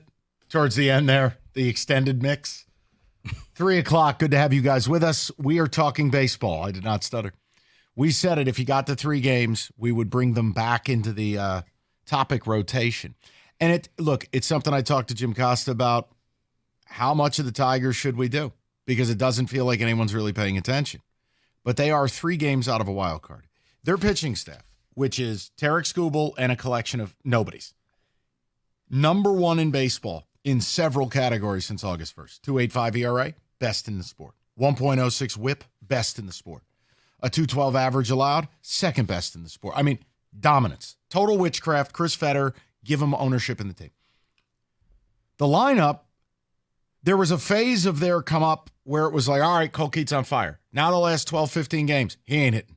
Torkelson can't hit anything. Like, Young's not really hitting a whole lot. And yet, the offense is producing. Things are happening. The Twins, the last 21 games have gone 6-15. You sit 3 games out, really 4 because there's no tiebreaker. There will be no game 163. You have to finish ahead of the Twins. So here's the question. We're just excited to have a baseball team you can actually watch, both on basis, welcome back to television, because early in the year was such a joke, and that scoreboard watching's real. Now, you heard that clip, Odyssey.com rewind. Cookies and John had Tarek Skubal on the morning show. Good interview. I liked what Skubal said, by the way. Finally got to the part where I like playing here. I love it here. I want to be good. Took a second. All positive. Yeah. This is good. But I want to know which of the numbers is more real.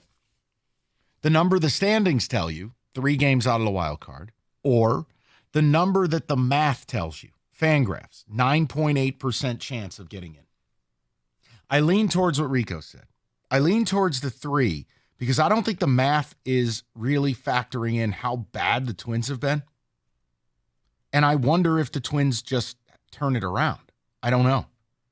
You're going to still have to win 2/3 of your games, 17 to go. Probably got to go 12-5, maybe 13-4. Is it doable? Yes. Can I explain how you're doing it? Not really, nor do I much care. Can't explain how NIU beat Notre Dame. Don't care. Sorry, caller Rob, if you're out there. But we're going to get to the callers. David, we'll wait on ticket text. That's the presentation. People have been patient. Go ahead. Well, Mike, I just want to talk about, Wyatt Langford. No. I'm kidding. No. Do not do that. Don't do that. Go to Mike, Rochester Hills. Mike, thanks for your patience. I'm sorry about that. What's Yeah, up? no worries. Thanks for taking my call. Yes, I'm sir. originally from the 586, and I do not hate Rico. To make that clear. Excellent to know. Which number's more real, Michael? The 3 is real, and here's why. We've seen this play out a couple times in the last year. We were unfortunately during hockey season on the Twins side of it. We were in a dominant position in January as the Wings and stumbled our way down the stretch and couldn't do anything to get into the playoffs. So, and watch the Capitals get in, watch basically everybody else pass us. The other thing that's real is the Twins do have to play Cleveland, Baltimore, and Boston for 9 games. That's a real thing. And do you trust Rocco Baldelli and the Twins pitching staff to get it done and play 500 baseball with those three series? Yeah. Or do you trust AJ Hinch? And the what pitching Minnesota staff? radio is going to say is the Tigers get 6 with Baltimore and 3 with KC. I'm with you. Mike, I'm with you. You're pitching. Here's the thing, though. Mike, how did we arrive at a point where we trust the Tigers pitching not named Skubal when no one knows who these people are? It's incredible. It's truly incredible. Yep. Did you think last year at the break that Arizona, if you would have said Arizona's going to be in the World Series last year, what would you have said? No. Not the World Series. You could have sold me on, all right, hey, maybe they're young and they'll make a little noise, wild card. No, not the World Series. No way. Right. But I think that this team is, I don't want to say young and dumb, young and naive. I think they are playing above their potential. Riley Green is finally showing what he could be. Parker Meadows is an absolute vacuum in center field, and now he's starting to pick it up offensively. And I know you don't like torque, but his slash in the month of August was like right around 300. He had a slugging of like 420, and then his OPS was 950. He was hitting great, reality. but then he's crashed the last 12 games. Yes. But if he can be average in the next 3 weeks, then you've got a shot. Oh, I think they have a shot because of Hinch. Mike, I think they got a shot with or without him. They're doing it with mysticism. Like Zach McKinstry is not a good baseball player, but in these weird spots, there's McKinstry on base. And you're like, how is this happening?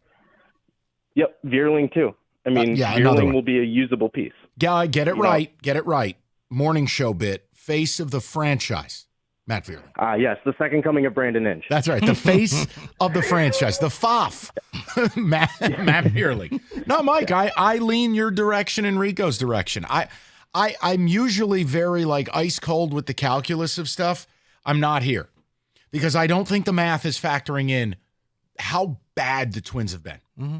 And if that continues at all, even 5 more games. The math doesn't even project what we're actually watching. None of this makes sense. No. They shouldn't be doing this. They shouldn't be winning. That's why. You could sell me on the offense. You can't sell me on the pitching. Exactly, which is why I'm going with the 3. Should be doing it. Right, because none of this makes sense. So you know what? I will embrace it. And I know David and Kenny may be right. It's more analytical. It's great thinking. But it's crazy for Kenny to say the 9.8 is more I know real. why. When he sits here erect watching those games. You want to know why? Kenny doesn't want to be hurt. So it's easy not to be hurt if you never love. Rico's 100% right, though. I mean, I'm just trying to avoid hoping and avoid feeling happy because I know, shut up, Jennifer, I know they'll end up hurting me. I don't want that. And that's that. Kenny's just avoiding the hurt. But hold on, Kenny, can't you take solace in the fact that we're talking some September baseball? Absolutely. I love this. This is great. How about this? What if, and what did I say to you? That if they went on a run, here's what my value would be. Whether they got in or not, this was a couple weeks ago. All I wanted was for them to do enough to force Scott and Chris to spend money. Which will make it even more painful when they don't. No, that's not going to happen. Do not put that in the universe. Okay. This team. Prove it then. Show me. Yeah. Hey, you know, Don't say you know what, Kenny? Listen. No. It's there is no way ownership and the brain trust can go into this offseason and not have it be exciting. There's no way? No way. Just like there was no way last offseason. No. Last offseason, okay, even if I'm a member of the 1901 Society, and I'm all aboard, and I defend Chris, and I defend Scott, and I just love the Motor City Kitties, fine. You might be able to make a case of, all right, I understand why they were doing it. I don't. Cultists do. But there's no one, whether you have the most expensive seat in the house, or your uncle played for the team, or you're just a dyed-in-the-wool, like, shill. No one will be able to support that this offseason. But all I'm saying to you is, Kenny, we've already gotten our win. They've played well enough that we got the win. They've played well enough so they should spend, but I'm taking the approach of I'll believe it when I see it. Maybe I'm wrong for that. I don't want to do those No, shows he does not want to be hurt, Mike. When you boil it down to that, that's Kenny. Kenny is telling you love is a myth. Yes. Come on. Rico, I'll say this. In this room today, we are because I agree with Kenny on the spending this offseason as well. No, I don't. They're You going know to what? spend. No. But here's the thing. We're going to spend once big. Again, we're going to bring this back to the question. Okay? 3 or 9.8? How do we get to off-season spending? I'll say 3 is more real. Yes. Let's enjoy right here, right now. I was trying to show Kenny about love. Rico is right. we need to focus on the topic. When did I become a moderator? Answer the question, Loud sir. noises! No, what we're yelling about?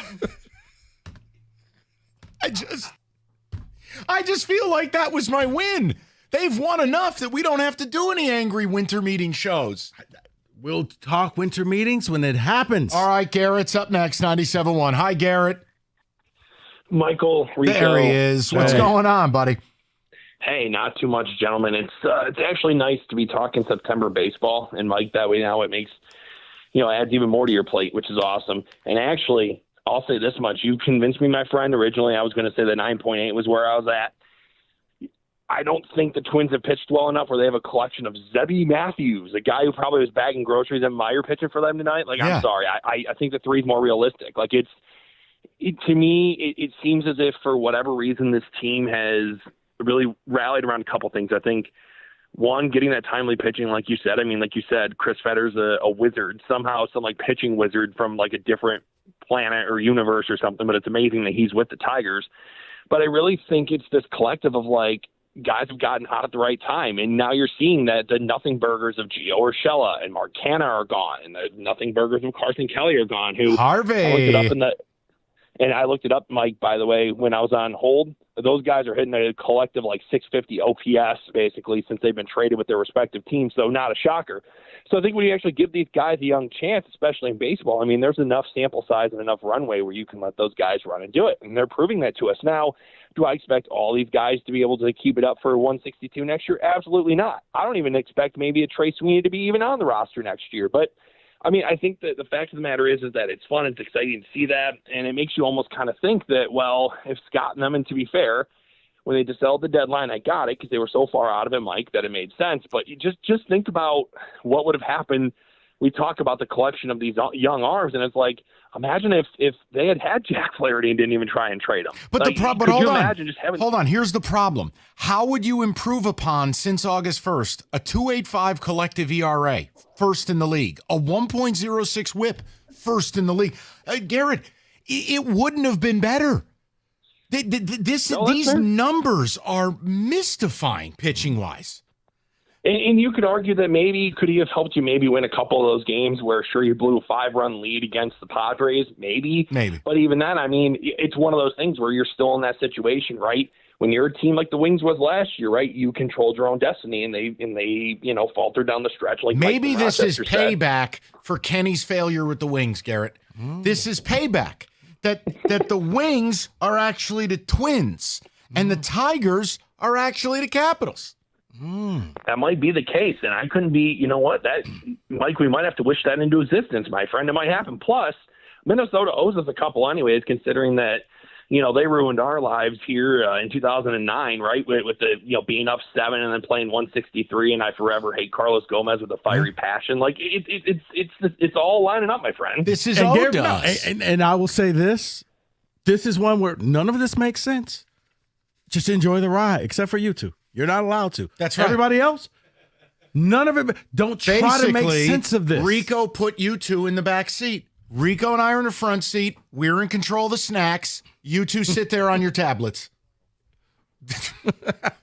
The minute David and Kenny try to talk, Rico looks to the back seat. No, wrong one. I like the first one. No.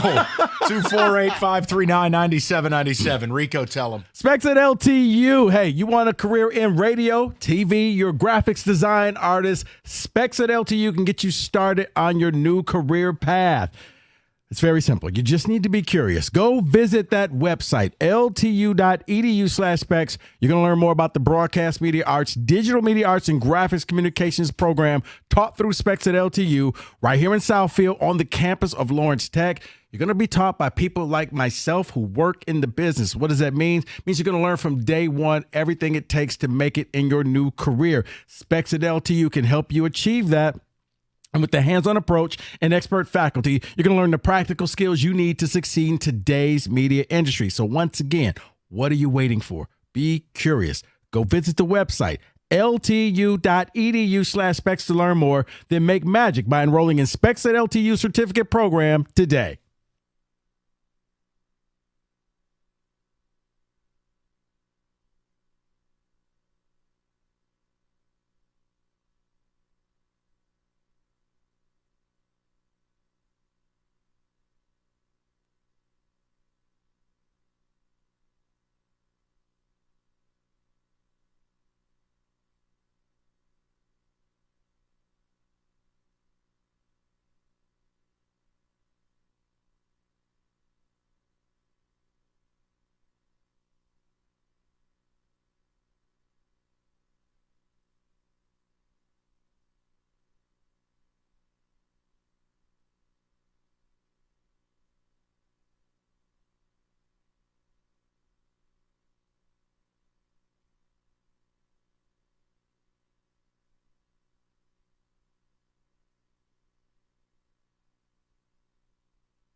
Being number one, not easy. Takes years of experience, dedication, and determination. The number one mattress purchased by millions every year. It's Serta. They got the experience with 111 years making the world's most comfortable mattresses, and they are made right here in Michigan.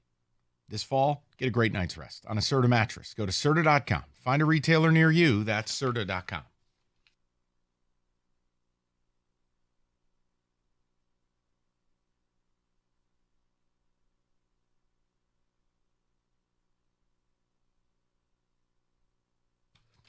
All right, David, ticket text. We've asked the question. What number is more real as it pertains to the Detroit Tigers? 3 games out of the wild card. You don't have the tiebreaker against Minnesota, but 3 games out. Or FanGraphs and the math nerds saying a 9.8% chance you actually make it. I leaned with Rico on this. I don't think the math is encapsulating how bad Minnesota's been, 6-15 over the last 21. And I'm done trying to figure out the Tigers' pitching. There is nothing to figure out. Like, who's on the mound tonight? Oh, it's Sammy Baloney. Who? Bobby Gabagool. Like, okay. It's Skubal, Montero, and spin the wheel. Right. Now, again, Reese Olson has made a couple rehab starts. It's not like he's been here. Mm-hmm. You know, the Flaherty thing, the pitching numbers are best in baseball since August 1st. It is remarkable. And that is why I said the 3 games out, it makes no sense. But I'm leaning your direction. Every now and then in the world of sports, guys, you know this. You just enjoy the ride. You can't explain it. Your team just happens to be playing over their head, and you're like, wait, is this actually going to happen? And tonight's Yes. BOGO. Yeah. I get to say BOGO for once. Tonight's 2 wins. You win tonight against the Rockies, there ain't no way they're losing with Skubal on the mound tomorrow. You're right. So it's a BOGO. I've actually invoked the BOGO clause. Isn't it nice when you can say BOGO? Yeah, until it doesn't happen. It David, always happens. Ticket text. What are people having to say? Unless it's on Thanksgiving. Thanksgiving. You can't do that. That's what I'm getting ready to read. Thanksgiving. The 3 is more real. Planting my flag and letting you know that we once again won't sign any bats this offseason. Okay. Joe, St. Clair Shore. No. Get in the back seat. Someone says 3 is greater than 9.8. 9586 guy. I actually think that's where math fails, because it doesn't, it's not incorporating the reality of the Twins situation. Again, I'm not saying you're at 50% to get in. I'm not saying you're a 90% lock. I'm saying it's better than 9.8%, and that therefore that 3 is more real. Sadly, the real story and the number is 9.8. After Colorado, the next 3 series involve Baltimore twice and Kansas City. Yep, it's over. 9.8. 3 is more real. We might still get Reese Olson back soon, too. Yep. Yeah, he could make, I believe, if it times out right, he would make 2 starts. But again, I'm not being disrespectful. They don't even need him. Look at these numbers. Mm-hmm. These numbers, if I told you this was like the Dodgers, it would be mind-blowing. Since August 1st, tops in the league in ERA at 2.85, tops in the league in WHIP at 1.06, 2.11 average, second best, a 3.46 FIP, second best. Mike, if your whole staff was here, that would be incredible. Right. It's like another, like if all of a sudden the 3rd string quarterback comes off the bench and just leads the team and keeps scoring, you know it's not going to last forever, but you know what? It doesn't have to. Just ride this till the wheels fall off. See, it's crazy, and Kenny has already told me to be quiet in here. But if you are one that believes in the 3, I do. It almost feels like you don't want to interrupt the thing and bring Reese Olson up. Just David, let it go. Let's let it ride. You're on a right? hot streak. Ride the wave. No. I think you're gripping the steering wheel too tight with that one. Reese Olson was a good pitcher. Okay, when did the backseat start talking? Let's go to the people. Let's go to Josh, 97.1. Josh, what's going on, buddy? Hey, guys. I'd like to answer the question posed by the moderators. Go ahead, Josh. Thank you, Josh. So I think the 3 games out is more real. For one, if you look at the FanGraphs, like win projections, they've got both the Tigers and the Twins finishing the year going 9-8. And I feel like we're playing better than that, and Agreed. they're playing worse than that. Agreed. And so, and I looked back at 2009, the game 163 season, and the Tigers were up 3 games with 10 to play.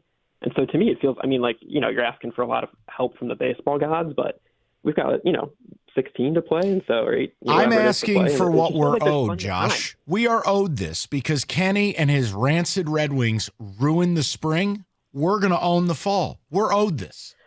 This is our turn. And we want this feeling. We want the Dan Dickerson highlights and hype. We want that all year long. And I'm hoping that this is enough to to go into next season. But Yeah, I don't want to dwell on the future. I would love a playoff series. We talked about this, that if they could ever get in, this is pre-trade deadline. Yeah. If you could get in and you had Skubal, Olsen, Flaherty, who the hell would want to face you? Look, this still applies when your pitching is this good. Show me a short series, game one, Skubal. Who's going to be pumped up to roll into that game one? And your back could immediately be against the wall. Yeah, 0-1. Yeah, and I mean, like this Sunday, Tigers, Orioles at noon, Lions at 1, both in Detroit. I mean, the energy, you can feel it, and it's there if they want it. I do wonder how many fans will be there. Because I'll tell you, Josh, I am surprised the crowds haven't been a little bit bigger. I know it's the Rocks. I know it's a weeknight. The tickets on the secondary market, $4. I'm like, Josh, I'll say this. I do think that the Bally's situation hurt this team and people following them. That's fair. That they became an afterthought. And you kind of wrote them off. And now it's like you almost need Bally's or the Tigers to do this. Say, hey, guys, we're we're close. Because I don't think people, once football started, we talked about it. Man, it's Lions and Super Bowl. Well, that's happening. We don't talk Tigers and wild card. I actually had a meeting yesterday about the parade route. Is it going to go down the 9-4? We're all meeting at the Kearns clock. Let's go to Mark, 97.1. Wait, did you meet at Houston's yesterday? Yeah, it's opening next year. That's where you win. Yes, we're getting approvals. They had the meeting at Houston. We're getting approval. I swear it's opening up at Ford Field. Y'all parked at the district and walked over to Houston. That's right. By the way, shout out Q Line that's out of commission for 3 months. How does a toy train break? No way. I heard it on WWJ, I think. It's out of commission for like 3 months. What did it hit? A pebble through the 3 blocks? Go to Mark, 97.1. Mark, what's going on? Hey, guys, the number's at 9.8 because the 3 gets you nowhere. You're still out of the playoffs. The 9.8 considers that you're actually 4 back. I totally understand. I think, Mark, you can poke holes in this. The only reason I'm siding with Rico on this with the 3 is that the 9.8, while it factors in the lack of tiebreaker win, it's not factoring in how bad the Twins have been. Oh, I agree with that. And I guess you'd figure if the percentage is 9.8, that would be figuring how bad the Twins are playing. I guess, if they play 500 for the rest of the year, we're out. That I would agree with. Right. The problem is, here's the thing. If I take the last 21 games for them, they're 6-15. 500 right now. All right, 17 games to go. You're 9-8 or 8-9. I can't tell you, Mark, I wouldn't wager dinner that the Twins go 9-8. 8-9, little more confident. 7-10 probably feels right. Well, if they go 7-10 and the way you're playing, Mark, I think you got a better shot than 9.8. And Mark, look, in the end, I think you're closer to being right. I'm just saying the 3, or 4, just because you end with the White Sox, and I can't explain why this team is doing what it's doing. So I'm just going to ride that wave. And I'm just happy we have something meaningful to talk about with the Tigers at this point of the season.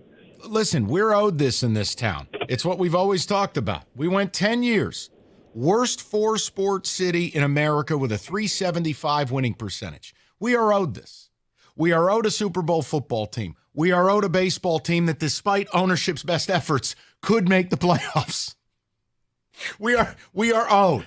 And when the spring rolls around, almost feels like Major League. If the Wings don't make the playoffs, Kenny's off the show. We are owed. Now the Pistons, you can keep them. I'll take the other 3. Keep the change. You take the Flint Tropics. Just believe in the Pistons? No, I do not.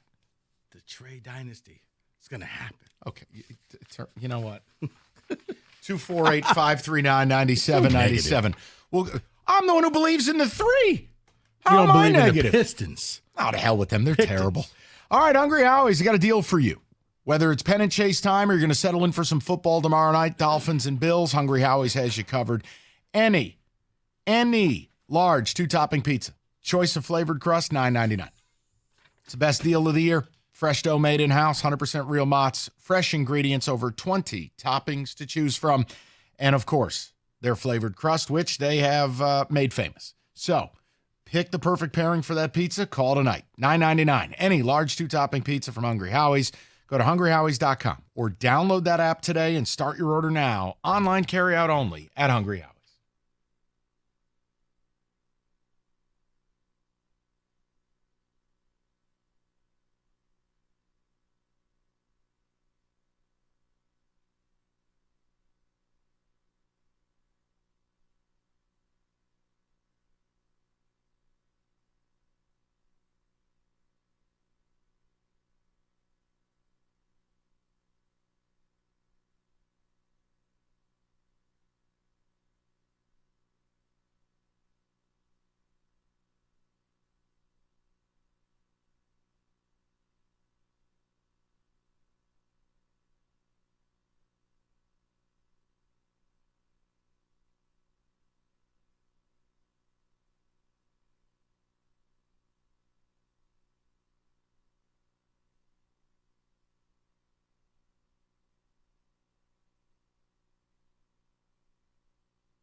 Brought to you by 24 Seconds Bar and Grill. Michigan head coach Sharon Moore has finally got a contract. The 5-year deal is going to pay him $6 million annually. He had been working without a contract since being hired back in January to replace head coach Jim Harbaugh.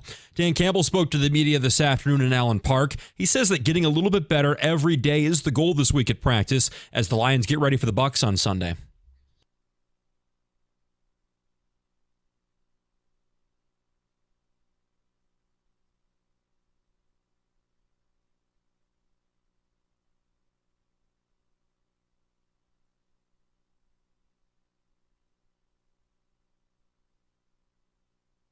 A pair of roster moves for Detroit this afternoon. They've signed veteran defensive tackle Kyle Pecco to the active roster and kicker Greg Joseph to the practice squad. And the Tigers look to win their series against the Rockies and gain ground in the wild card race at Comerica Park tonight. Casey Mize gets the ball for Detroit. At 74-71, Tigers 3 games behind the Twins for that last wild card spot. First pitch at 6:40, pregame at 6:15, right here on 97.1. At the Corwell Health Sports Desk, I'm Luke Sloan. More at 4 o'clock or at 97onetheticket.com.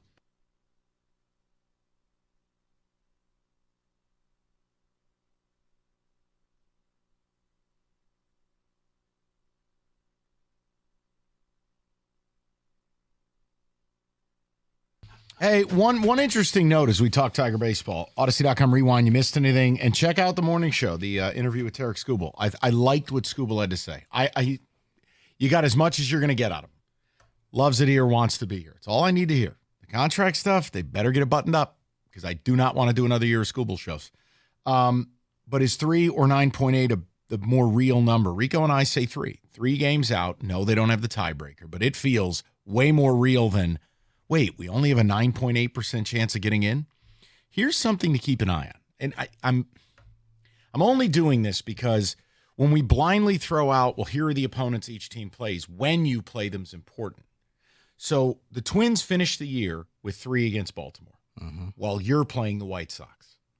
One thing to keep an eye on, if you're having fun with this Tiger pennant chase, keep an eye on whether Baltimore has either clinched the AL East or the Yankees have clinched. Because if there's nothing to chase, would it impact how Baltimore goes about their business in the last 3? It's minor, 17 games out. But if you're having fun and you're scoreboard watching, you can go, all right, I hate, we have to play Baltimore before then. We have to take care of business. But it's something where maybe you root for Baltimore to get insanely hot, minus when they play you, or maybe you root for the Yankees to just blister it, clinch. O's can't catch him. Well, here's the problem. Then it's helping the Twins. It's just another little game you get to play scoreboard watching. I'd say it's fun, but it's more frustrating. Let's go to the people. We'll go to Joe, 97.1. Joe, what's going on, brother? How are you? Hey guys, thanks for taking my call. Hey, I'm leaning way more on the 3 just because of the amount of ground that they've made up. But unlike Mike, I'm deciding to enjoy this. I've got a couple boys. My oldest is 16, my younger, and then I have 13, and then I have 10. Like this is their first time they're actually in a chase in September where they're awesome. We're watching the scoreboard, we're watching this. I mean that awesome. Grand slam, they had already gone to bed against San Diego, but I was like yelling. Joe, I was screaming.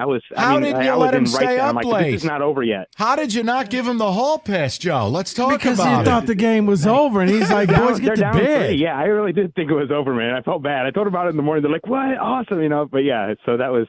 But now let me ask you a question. I've talked about this a little bit. Where tickets on the secondary market, you get them as cheap as $4. Hey Joe, you going to head to a couple of ball games here? Last night was a school night. We're gonna hit a couple for the weekend. But as of now, if we're literally right there where a win is going to get us in or going to give us a lead, something like that, that's different. But right now we're still 3 back. I can't let them stay up on a school night right yet. All right, so. Hopefully we can mathematically get more involved. But, Joe, what grade are they in? Well, one just turned 16. He's in 11th. Then I have 8th, and then I have. Okay, Joe, how much do you remember from your 11th grade year? Not much. Oh my God! Let him stay up. Sure. Let him stay up. All right, I'm staying out of this. No, seriously, you don't remember much from school. Joe, we're on your side with it. The 3 feels a lot more accurate then it just Yeah, doesn't and feel like they only have a 9.8% shot of getting in. That doesn't feel real. Yeah. But Mike, like you said, I mean, like some of these stupid decisions in the summer, they did tick me off and I things. know. But I'm enjoying this while I'm at it. So and for sure. I hope everybody is. It's just, Joe, I can't lie to my listeners and act like, oh yeah, all those shows about the off season, I've let that go. No, because all it's doing is reinforcing my point. Let it go. All the Harvey shows. Let it go. We could be Let it in. go. We could be in. Let it go. No. What is that? Frozen? I don't know. Whatever. I just remembered a song because my niece used to watch that movie incessantly. Is that Moana or is it Frozen? No, it's Frozen. I was about to say, and I I don't can watch tell Mike Disney had movies. nightmares because he knew right away. Frozen, get it out of my head. Oh, my I God. don't watch the Disney movies. I'm just saying let Uncle it go. Mike just unplugged the TV. Don't tell your mother. 24853. Yeah, the last time I had to watch, I think it was Shark Tale. So, wow. A long time ago. Right. Go to Anthony, 97.1. Ant, how you doing, buddy? Doing good, gentlemen. What's I got the two word? quick points before I give you my number. Okay. The first one, Rico, you deserve a Nobel Prize in patience. You're the man. I don't know how you guys put up with some of this, but great show. Always love it. Thank you. Second one, Mike, your dad, I've had the privilege to become friends with him. What a gentleman. Biggest troll in the history of trolls. Trouble with the snap game. That week, I sent some maize and blue flowers. He worked with my wife to her office. Everybody there was state guys to troll them. He held it until the second the game was over. The first text I get, he had already taken a picture and he put your Michigan State Rose Bowl rose in with the roses and took a picture and he sandbagged that until the end of the game. First text I got after that game. Anthony sneaky. Sending me the text with. He's a sneaky It's assassin. unbelievable. I know. Really? Big G? Unbelievable. Oh, my dad will wait until the opportune moment. Oh, yeah. He'll tell you he's nice. I feel like you're slandering Big G right now, and I'm not standing for this. No, Anthony's right. Gentlemen. That's his style. So what's your number, Ant? It was the greatest thing ever. So the number hands down is 3, gentlemen.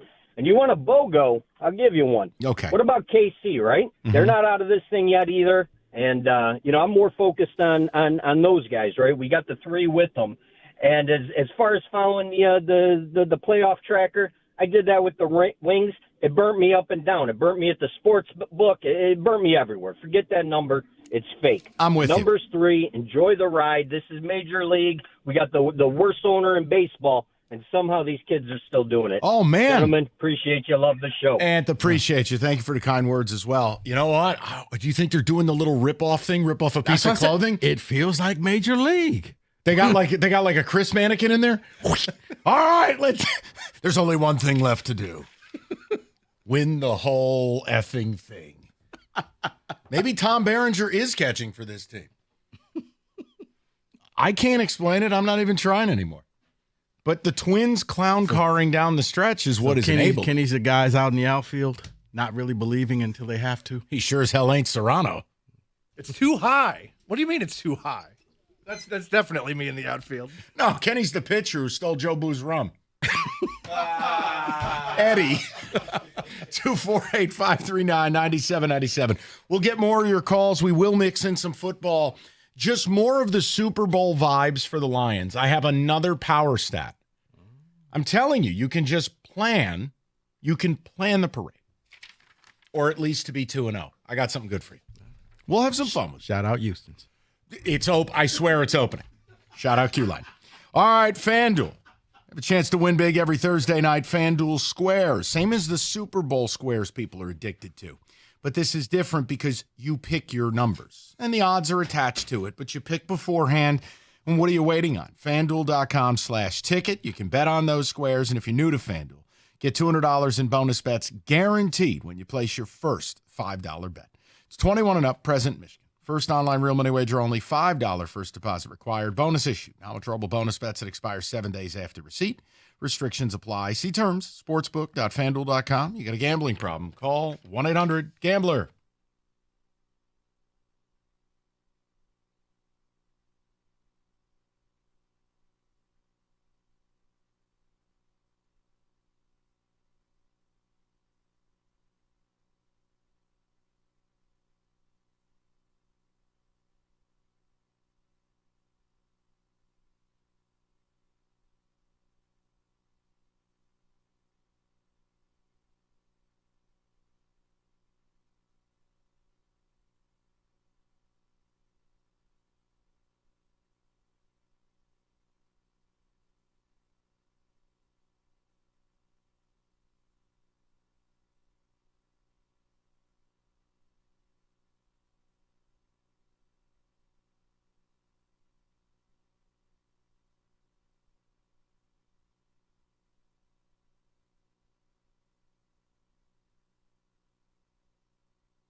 All right, timeout from the business at hand. Let's get to some football. David, music, please.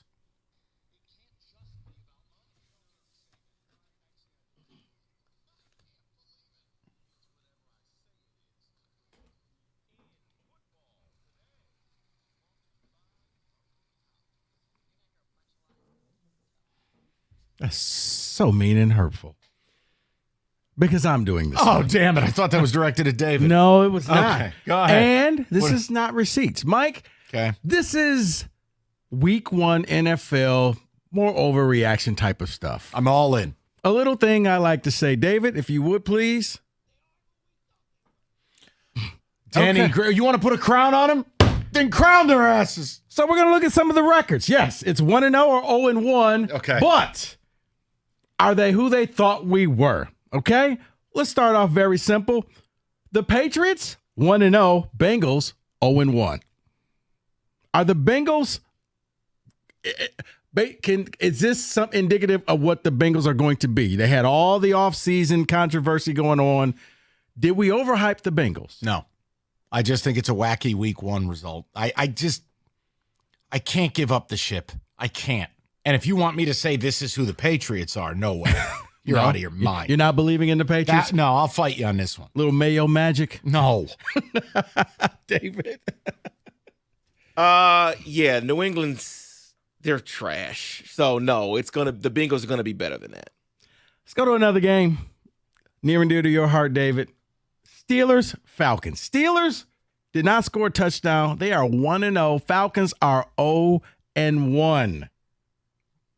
This is who the Steelers are. No, it's not. No, the Steeler way is it's never a fashion show. It's never going to look pretty. But the defense travels. They don't let you run the football. They're going to be grimy, and they're going to be in games. And I don't think the Steelers are going to be horrible. I don't think they're going to be good. I think they're going to be roughly a 500 team. Falcons, is this a blip on the radar? They'll correct this, or did we think that they were going to be a little bit better? Because I think everybody in this room had them picked to win that division. The problem is they're at Philadelphia week 2. They're going to be 0-2, so how the hell am I? I'm still going to be high on them that they're going to be good, but Cousins in the pistol, and he can't move around at all. I'm a little scared. Well, funny you mentioned Philadelphia, Mike, because if you go back to Friday in Brazil, Eagles are 1-0. Packers 0-1. And the Packers maybe without a quarterback for a while. Yeah, well, this is probably who the Packers are. You're trotting Malik Willis out there. I don't pick you to win a game. Eagles, I probably got it wrong. They're going to do this voodoo again because Dom DeLisandro's on the sidelines. I hate it. I can't stand it. Yeah, the Packers are just, by default, they're done. How do we pick them to win games with Malik Willis at quarterback? You can't. Yeah. And we don't even know when Love's coming back. No, they I guess as soon as maybe 3 weeks, and that's best possible scenario. Didn't put him on the IR, so I don't know. Next game is the Chiefs and the Ravens. Started the year off. I mean, of all the games, may have been one of the more exciting games other than the one here in Detroit that finished in overtime. Ravens looked like they had scored and were getting ready to go for 2 to win, but they lose the game. They're 0-1. Chiefs 1-0. Is it simply because the Ravens played the Chiefs and we should just don't even worry about that 0-1? No, it's exactly who both of these teams are. Meaning, the Ravens are fun and Lamar's incredible, but he's not a quarterback. Again, you think you're going to carry it 16 times for 100 yards? Okay, here's an idea. How about you hit the wide open guy in the end zone? We don't have to worry about a toe. See, this is the problem. That's who they are. Okay, but hold on, Mike. Okay, I feel like this Wojo whataboutisms. If Likely wears a size 13 instead of 14, Lamar... If he hit a wide open Zay Flowers the play before. Yeah, but... I'm making a point. They'll both win a lot of games. I don't trust them in a big spot. I will always defer to the Chiefs because they have Michael Jordan, and they win the big game. Now, here's one. Bear with me. Okay. I know where one team is, and I know where you're going to say Vikings and Giants, but the Vikings went out there scoring 28 points with Sam Darnold at the quarterback helm.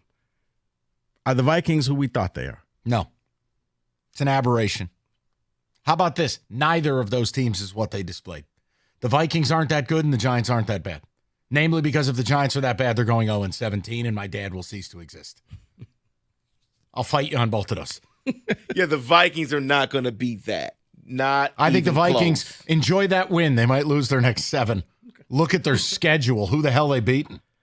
Let's go with the Dolphins and the Jags. Dolphins win, Jags lose. Accurate. I think that's exactly who these teams are. The Jags just Trevor Lawrence. Like, look at the stat line. See, I didn't think you would say that. I thought you would. I can't keep defending it. I can't keep waiting for the guy from 2 years ago. It's just not good enough. And for the Dolphins, with a defense that was crushed by free agency, to be able to win a lower scoring game when everything doesn't go right and your receiver was in handcuffs 2 hours before kickoff. You know what? Kudos to them. And I do think they're going to 2-0. I think they're going to beat the Bills Thursday. That's why I don't think the Miami Dolphins are who they were on Sunday. I have to see that defense more.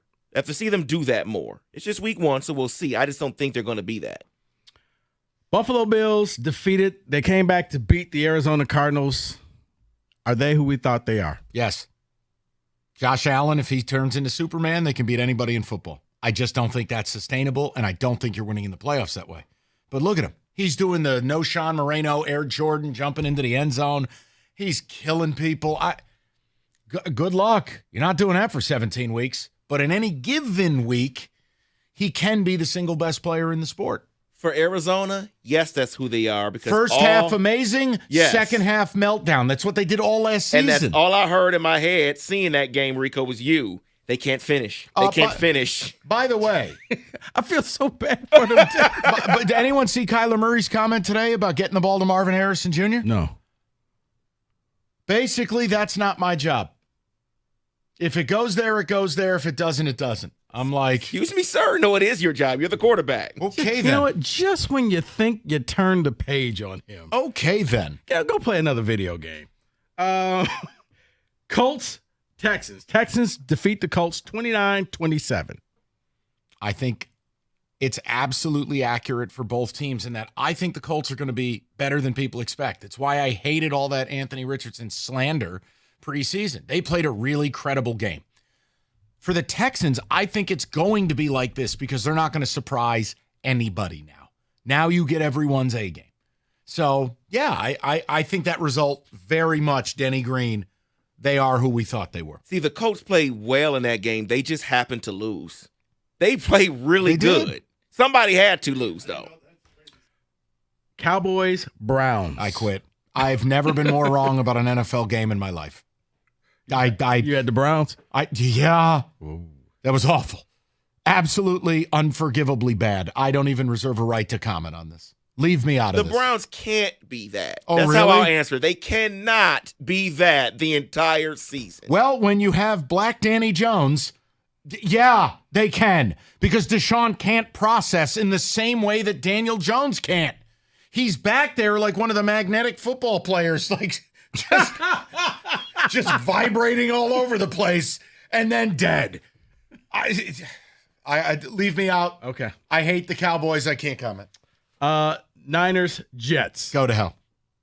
The Niners can't be this the entire season. Okay, you know what? How about this? Let's David, focus on the Jets. No, let's focus on the Jets. So you guys don't have to say anything nice about San Francisco. I think the Jets are that.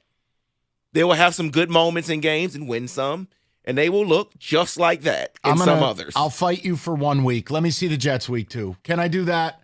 But sadly, the Niners are who people think they are. Gross. We got time for one more. Yeah, all sure. right, let's go. Why not? Tampa and Washington. Tampa 37, Washington 20. Yeah, Washington's going to suck, but they're going to be fun. I mean, their defense is horrific. For Tampa, can they continue they've scoring drafted another really good wide receiver in Jalen McMillan. And you saw it. He should have had 2 touchdowns. Yeah. He dropped one. But McMillan and Godwin, Bucky Irving look great, the rookie out of Oregon. I don't think they're going to be good this week because they're coming to Detroit. And by the way, they're doing it with 3 of their starters in the secondary out. But that's who the Bucs are. And Washington, they're going to be awful, but they're going to be fun. They are fun. Jaden Daniels is exciting. Yeah. That's your blitz. They are who we thought they were. 97-1.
Brought to you by North Bloomfield Properties. The Tigers have a chance to take their series with the Rockies and make some progress in the wild card race at Comerica Park tonight. Casey Mize starts for Detroit. A.J. Hinch says the clubhouse is not getting caught up in this playoff race. For everyone, it's just win today's game.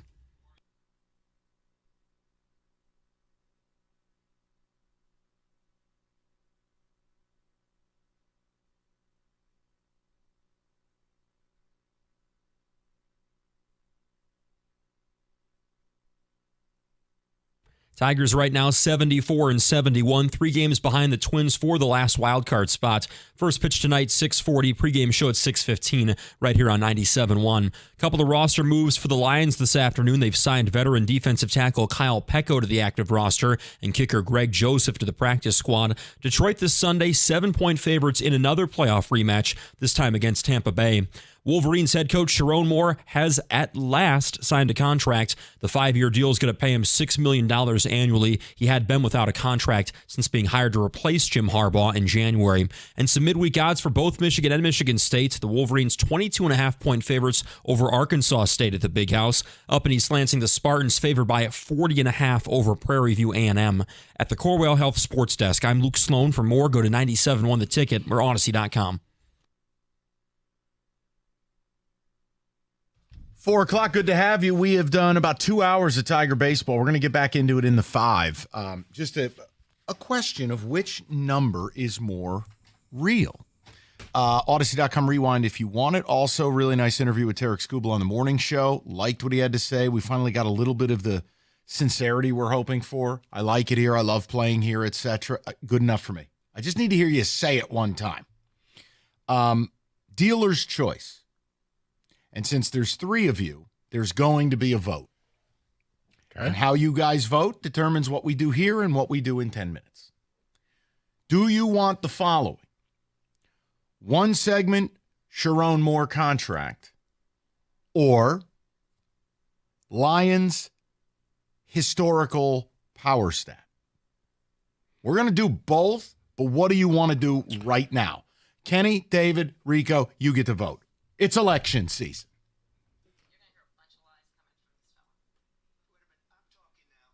I'm going to say Lions power stat. Okay. Let's go to King Wolverine. I'm voting Sharon Moore contract. That means the tiebreaker's the deflator?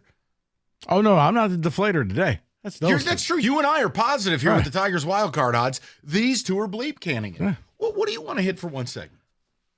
I'm going to go with David. David? Sharon? Yep, we're going to go strong black caucus here. So let me ask a question. Yes. If Sharon's contract situation had never gone public, does today ever happen? No. Okay, that was a simple answer. Why is everything so complicated with that school? That's a more difficult question to answer. Now that's the question to ask. Because here's what I'd like to see, right? And I'll never get to see it.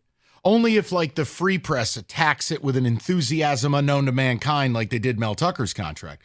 I would like to see what's the out clause in here. Because you can dress it up, but what's the out clause in there if the NCAA pops him? Right. Or what happens if, you get hit with the level 1? Do we not have to pay you this? Can we release you? Like you said, can we let you go and we owe you nothing but a hearty handshake and a go blue? Well, I'm sure we'll get to the bottom of it. But here's my one thing. I think it's interesting timing. Like, generally, you would get this stuff done before the season or after a huge win. Rarely does it happen when you've been hit with a refrigerator by an opponent and then stuffed inside of it. So here's my question. Listening to the morning show on Monday, midday show, even our show, we had a couple of these people. People were very upset, and it was less about the team and like they were taking it out on Sharon. Now, okay, he signed his contract. Without the details of what's in said contract, which, again, I'm sure our intrepid news reporters will get. Going to FOIA it, yeah. Well, I listen, they got to every line item on Tuck's deal. I expect the same here. I'm kidding. That's funny. I'm kidding. It's a funny man. I'm kidding. I'm being absolutely facetious. Here's the one thing I'm being totally sincere about. I'm glad it's done because I don't like nonsense. I want to talk football. See, because I was wondering, because David, we talked about it pre-show. were they doing this to kind of say, okay, even though he lost, he's our guy. We're not going to bail on him yet. I think they were doing this because, secret's out. Dude doesn't have deal. We look ridiculous. And we just got boat raced by Texas. You better tell your recruits something. Let's get some positive news out there. He's not going anywhere. Well, that's he's the other our thing. guy. Look, Sharon's an excellent recruiter by trade. Now, he alone can't elevate Michigan to the top 10 classes that I think fans are wondering why they're not getting. However, now that he's the captain of the ship, if it's public that dude's been operating on a handshake, a memorandum of understanding, no, you have to get a deal. This is what we talked about in Vegas. I'm like, this is silliness. You either sign the guy or you don't. And there are clearly reasons why not. So it makes me wonder, well, geez, all of a sudden this got done after a firestorm. Well, that's convenient. And then you factor in, all right, well, show me the Carfax. Like, what's the buyout or what's the separation clause? What's the out if he gets popped? I know what my guess is. 1 year, you get paid for this year, and that's it. That's a guess. Yeah. That's a guess. But in the back of my mind, because I hear both of you say it, and you keep saying secret. The secret's out. Well, how is the secret out if the AD is the one that released the information? So in the hold on. It broke in USA Today first that he did not have a contract. I thought Ward said it first on the radio. No, it was a report first. Then Ward got into the pod space. And we're like, why are you bringing more attention to this? Confirmed it. He confirmed it. Yeah. So I just, in the back of my mind, they were working out the details. And I think differently, guys. But in the back of my mind, it's almost like, dude, you're gonna sign this. No, I'm not, Sharon. I'm not gonna sign this. Yeah, but watch this. What leverage does he have? See, NOA stuff is in there, and maybe he did not want to. I don't know. I'm just thinking. I disagree. Meanwhile, Kenny is just priming the pump as the SEC honk in the corner over there. He's just like, you hate to see it. It's like, are those duck feathers or geese feathers? You literally took the words out of my mouth. You just hate to see it. Pillow fight? Yeah, go to driving school. Okay? But no, David, I think I don't think that it was you're going to sign this. I think it was more of the powers that be at Michigan. How do we get out of this if this turns sideways? Because what we don't want is similar to what happened at Michigan State, where now it's a lawsuit over $80 million and whether he's going to get it or not. So, no, we're going to make sure that it's worded carefully that if the NCAA comes down or if anything happens, the most we owe him is maybe a year and a half worth of salary, and we can move on to another coach, and he won't be able to sue us. That's how I see it.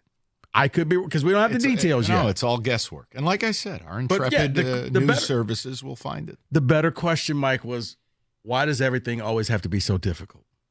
Or weird. Did you see the picture of Ward and Santa? I'm sorry. Like, I if you think I'm being petty, I'd say the same thing about Michigan State. I don't ever want to see a school president in a football jersey. What the hell is wrong with these people? Why wasn't Sharon in the picture? I don't know. I'm not. No, because normally it's the person at the table signing. Right? You see the athletes. Yeah, hey, you show the video of St. Brown signing. You show the video of golf signing. And yeah, you're right. You're right. You know, it's not Spielman and Brad Home. Hey, awkward hug, bro hug. Here we go. No, it's not Chris Spielman in a jersey. Why is he wearing a jersey? I don't get this. What is going on? I don't know. I think he wants to be a member of the team so bad. I understand the whole idea of like, it isn't a big deal. This is nothing that will keep me awake at night. It was just, you look at the picture and you're like, you're the president of one of the finest universities in the land, and you're in a Stephen Barry's jersey. What are we doing here? Shout out Stephen Barry. 5 T-shirts, $5. Not the finest quality. The precursor to Mr. Allen's. Kenny, you would have loved Stephen Barry's back in the day. You get like 5 T-shirts for $20. And the beauty of it is, even though they were here, you could have got Georgia gear. Oh, yeah. Kenny would have been rolling around in a Louisiana Lafayette T-shirt. How? Yeah. Stephen Barry's. Yeah. It'll last you about 5 minutes, but it's a great shirt. Maybe 5 months, but if you took care of it. Kenny, you're a T-shirt purveyor. You would have cleaned up at Stephen Barry's in the early 2000s, late 90s. Put it next to a sandwich shop, and I'm there, man. Kenny, you belonged at Michigan State in the late 90s. Oh, yeah. Jersey Giant, Stephen Barry's. Maybe a little bagel fragel for you. Bagel fragel, Mike. Flats Grill. Off the top rope. Listen, that's back when East Lansing was a real town. Now it's, I don't know what the hell that place is. They got a Raising Cane's now, so they're back Oh, to being well, that's real. great. That as well, somewhere. Really? Really? Come on. Stop it. Come on.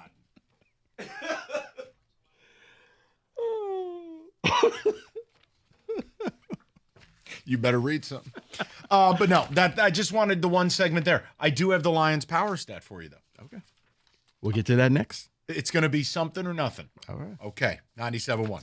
Somebody asked me the other day, do you know how many devices the average home has connected to their Wi-Fi network? Guys, it's way more than I thought. I actually went home, counted all the connected devices I own. It's more than a dozen. All to keep me connected to all the good stuff I have in the house, the streaming, the gaming, the interneting, you name it.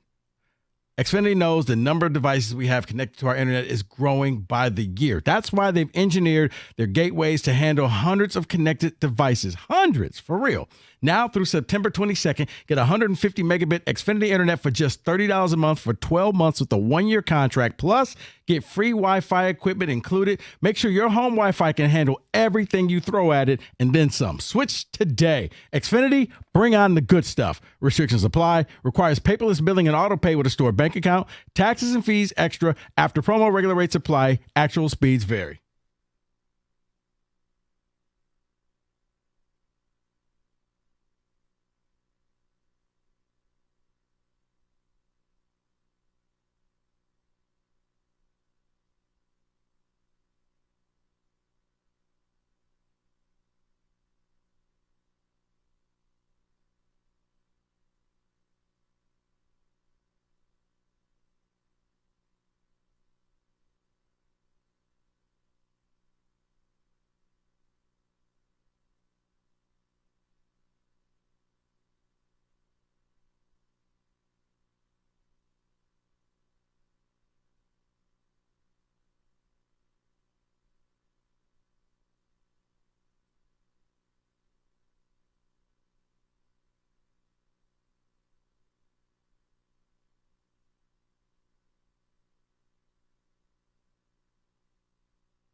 Thanks, Rico. All right, companies out there advertising BOGO on AC and furnaces. Nothing's free. You want a fair deal.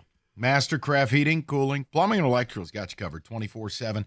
Locally owned for over 40 years, and they back their work with a 5-year warranty. Mastercraft is your one-stop shop for heating, AC, plumbing, and electrical. They'll beat any price. You bundle a new high-efficiency AC and furnace, you save up to $2,000. Fast installation, great same-day service. Just visit mastercraftheating.com.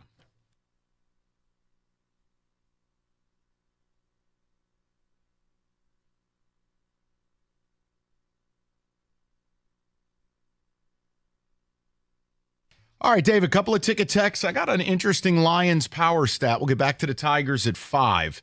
David, what's coming in? Anything good? Yes, I think Moore wanted more money until the spanking by Texas, where he lost all his leverage. So yes, he signed. But this week. but time out. He already had agreed to terms 5 at 30 in January. There's no scenario you're renegotiating. I don't buy that at all. Yeah, I think that it was probably just some details that they had to work out. What are our out clauses that he would accept? And if you don't like Rico saying that, then just argue it. Say why that wouldn't be a reasonable thing to ascertain. Moore was operating on the concept of a contract.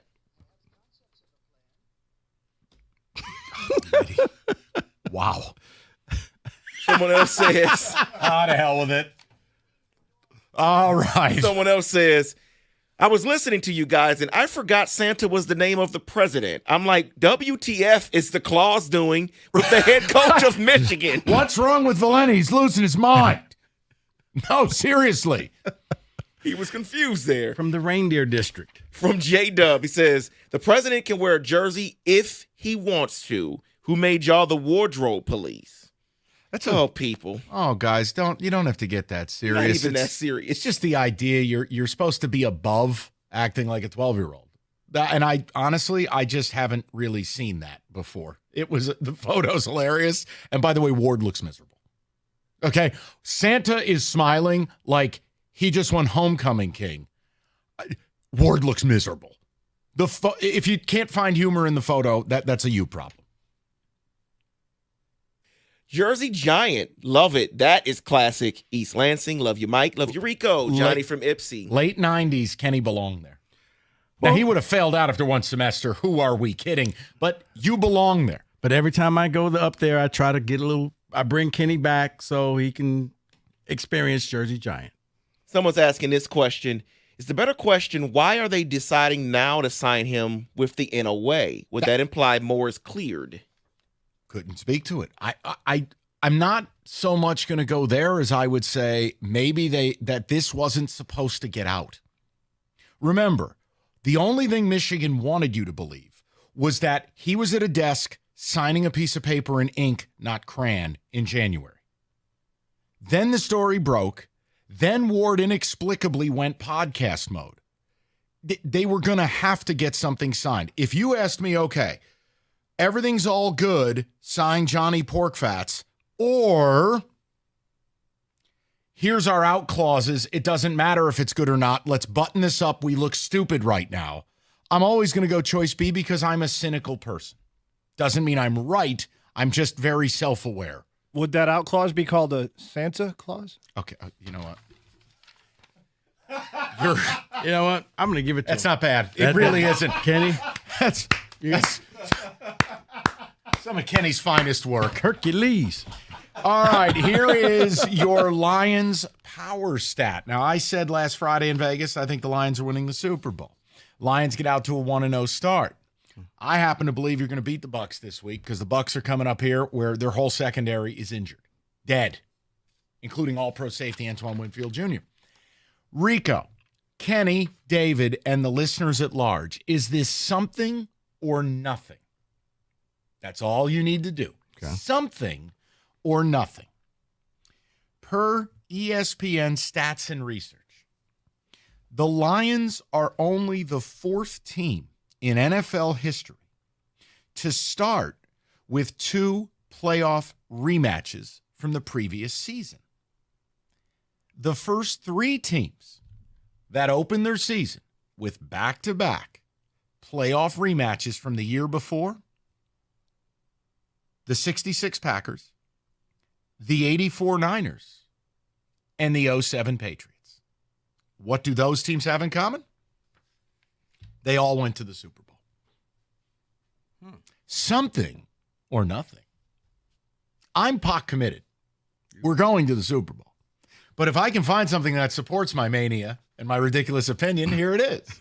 Look, I mean, the 07 Patriots were the greatest team in the history of the league. They just didn't win the Super Bowl, but the 84 Niners did, the 66 Pack did.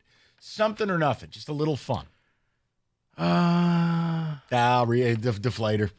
There it is. Just play the sound effect. We don't even need to hear what Rico has to say. 85 and sunny. We got a baseball team and a wild card chase. I'm trying to sell Super Bowl. He asked me one question, and I immediately he jumped and went to the other side and just left me stranded. Mike, it supports. What can I say? It supports your thing. I think it's ridiculous, but it works. It works. Sure. All right. So Rico's saying it's ridiculous. Option C. It's ridiculous, but yes, it could be something. Yes. Kenny, something or nothing. Absolutely something. You're already planning the parade route. The queue line might not be working, but it's okay. We will have the queue line working by February. Right. It'll be fine. I think. Maybe. I'll tell you this. The queue line will be done and fixed before the district. That's a flag. David, something or nothing. No, it's Damn nothing. It's nothing. Really? You don't get the sound effect? I'm not going to play it for myself. I mean, it's cute. It's funny. It's ridiculous. It is ridiculous. Sure. It is. You know what, Mike? I can't argue that because of data says it. You got 3, it works. After we move to 2-0, though, I'm going to be able to say we're going to have a playoff party Monday. We start 2-0, we're in. I'm trying to think, but do the Packers actually count? What do you mean? Yeah, no, I was just trying to think. Super Bowl era had. Yeah, that would count. 66, they won the Super Bowl. Yeah. 84, Niners, privilege, won Super Bowl. 07, Patriots. Jeez, who did that team lose to? Eli Manning. Hate to see it. I just wait. You mean Super Bowl champion, Hall of Famer, yeah. 2-time, yeah. Two-time Super Bowl champion, future Hall of Famer, and a 500 quarterback. Eli Manning. Middling stats. Respect. I'm not putting nothing on that name. If his last name was, that's Eli. That's actually Daniel Jones. All right, I just, it's something, damn it. It's something because any piece of positive, like, momentum in this magical year of Lions football, I'm bringing it to the table. Rico, it's you just got to step aside. It's our time. You've had your chances. It's not my fault. You know, you had Jimmy G. I'm not the enemy. You asked me. I'm just like, I agreed. I thought it was ridiculous, but sure. You're Drago. I'm Drago? Yes. Okay. Well, if he dies. See? He dies. See? David, give me a few tickets next and we'll move on. But I'm choosing to believe this is something. The sports gods owe us. Look, think of this. The Red Wings are the Minnesota Twins. The Tigers are the Washington Capitals. We are owed from the heartbreak of spring and Kenny's failures. We're owed things in this town. The Wings collapse is the Minnesota Twins collapse. The Capitals having no business, mystically, with a horrible run differential, goal differential. Oh, Mike, but they've got Holtby. Not Holtby. What the hell's their goalie? Who's the guy who goalied the Wings? I don't remember his name. Not Holtby. No, Holtby was like 6 years ago. I know. Tom Barrasso. Whatever. The point, Ron Tugnut. Right, exactly. But we are owed. This is something. Okay. It's something. The Tigers make the wild card. Lions make the Super Bowl. Okay. That's our comeuppance for 10 years of having the worst winning percentage of any four sport No, because town. you know what would then happen? The sports gods would say, only one can win. That's fine. So. Right now, wait a minute, hold on, time out. If any Detroit sports fan could sign a piece of paper that said Tigers or Lions, only one can win, you don't think they'd sign it? No, they would sign it. 375 win percentage over a decade. No, they would sign it, but either the Tigers are World Series champs or Lions win the Super Bowl. I know, when the Lions win the Super Bowl, the problem would be if that happens, we would cease to exist. Right, I would shake hands and say, Mike, it was nice knowing you. The meteor takes us out.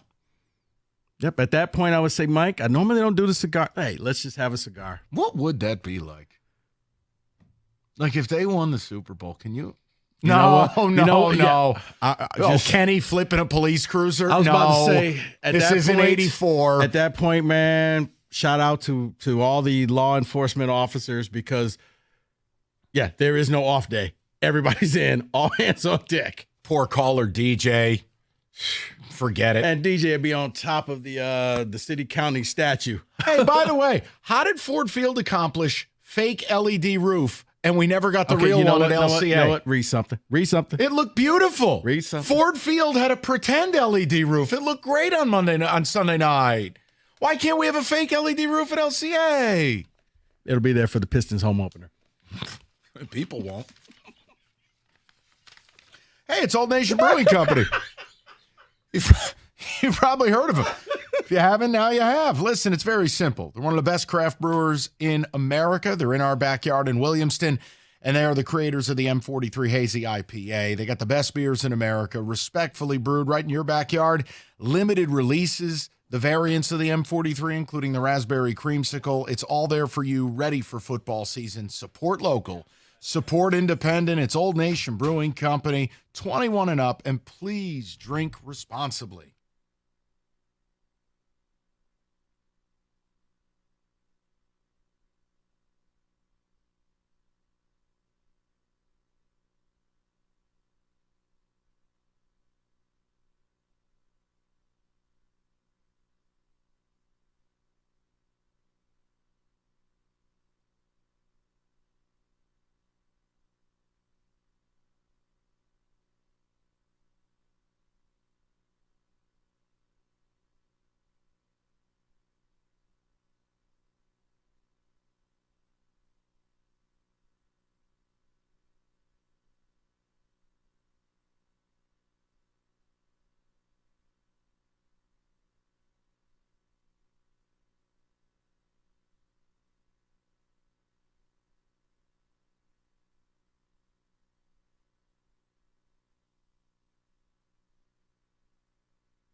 Brought to you by Cars for Kids. The Lions injury report is out from practice today. Among those not participating, Panay Sewell, Marcus Davenport, Efatu Melanfanu, and Kirby Joseph. Jamison Williams was limited. DJ Reader and Carlton Davis, both full participants.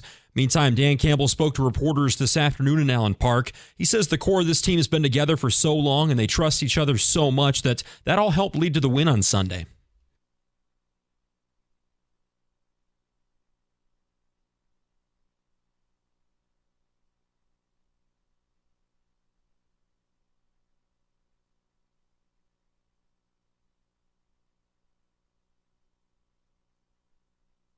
Also, a couple roster moves for Detroit. They've signed veteran defensive tackle Kyle Pecco to the active roster and kicker Greg Joseph to the practice squad.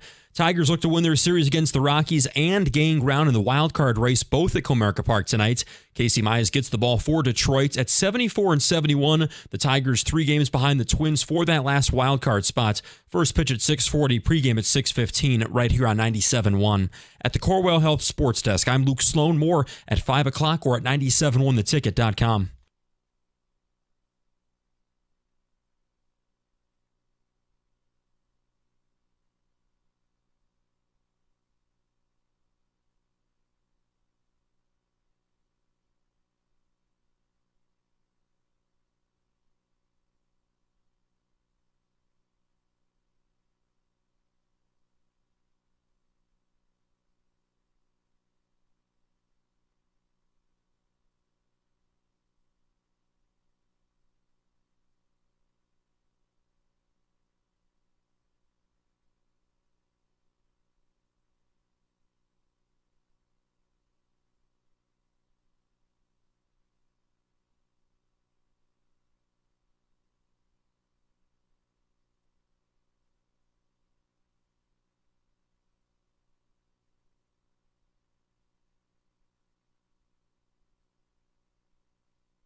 All right, we're going to get back to Tiger baseball. I didn't stutter. I've got two numbers. I need to know which one of them is more real, more accurate. And I've got just some stats that it's mystifying how this team has put together a pitching staff. So we'll talk about it in a couple minutes. I just wanted to indulge me. The floor is yours. No, one segment on Mr. Coach Prime. So all I know is somehow I feel like I'm going to say you hate to see it. No, just hate to see it. Yeah, you do. But I wanted to bring this up because, again, this is something where when people want to get crazy and be like, oh, well, you're rooting against. All right, hold on. Just time out. This is a coach who receives more attention than any other coach in the sport. He is, in his last 11 football games, 2-9. There are 133 Division I football teams. His team ranks 133 in running the football. He had the worst offensive line in Division I last year. He's got the worst offensive line in Division I this year. He had an undisciplined crew last year. This is a team coming off another 9-penalty football game at Nebraska. I can give you football reasons I get to make fun of this. And I didn't want to root against Deion. I love the idea of Deion. I love different. I love entertaining. Mm-hmm. Well, this is how you know you've been up to some ridiculousness. Did you see the reports today of what Deion is responding to? Yeah. And it's not his son Shador walking off the field with 2 minutes to go. I don't want to hear about how he was getting checked out and the game was over. If the game was in doubt, he's never leaving that field. If you want to be a team captain or whatever Deion's putting on the jerseys, a dog or whatever it says, right, you can't be walking off the field for a 2-minute warning. But he is responding to reports today that he had asked Colorado staffers not to play the fight song and instead to play Shedeur Sanders' rap song. Now, okay, you know what? Here's the thing. I have been reading that, and it doesn't make it true. Right, and that's why I was like, I didn't know if this was, because in this world of AI, I'm like, I don't know if this is too ridiculous to be true. It is, but it's how you know you've been up to ridiculousness, that this is the stuff that is now being proliferated about your program. So now Deion's at a press conference, and he has to address this crap. It's not true. No one's ever asked the band to refrain from playing the song. The school said after a touchdown, they play Glory, Glory, Colorado, and after the point, the band plays Fight CU.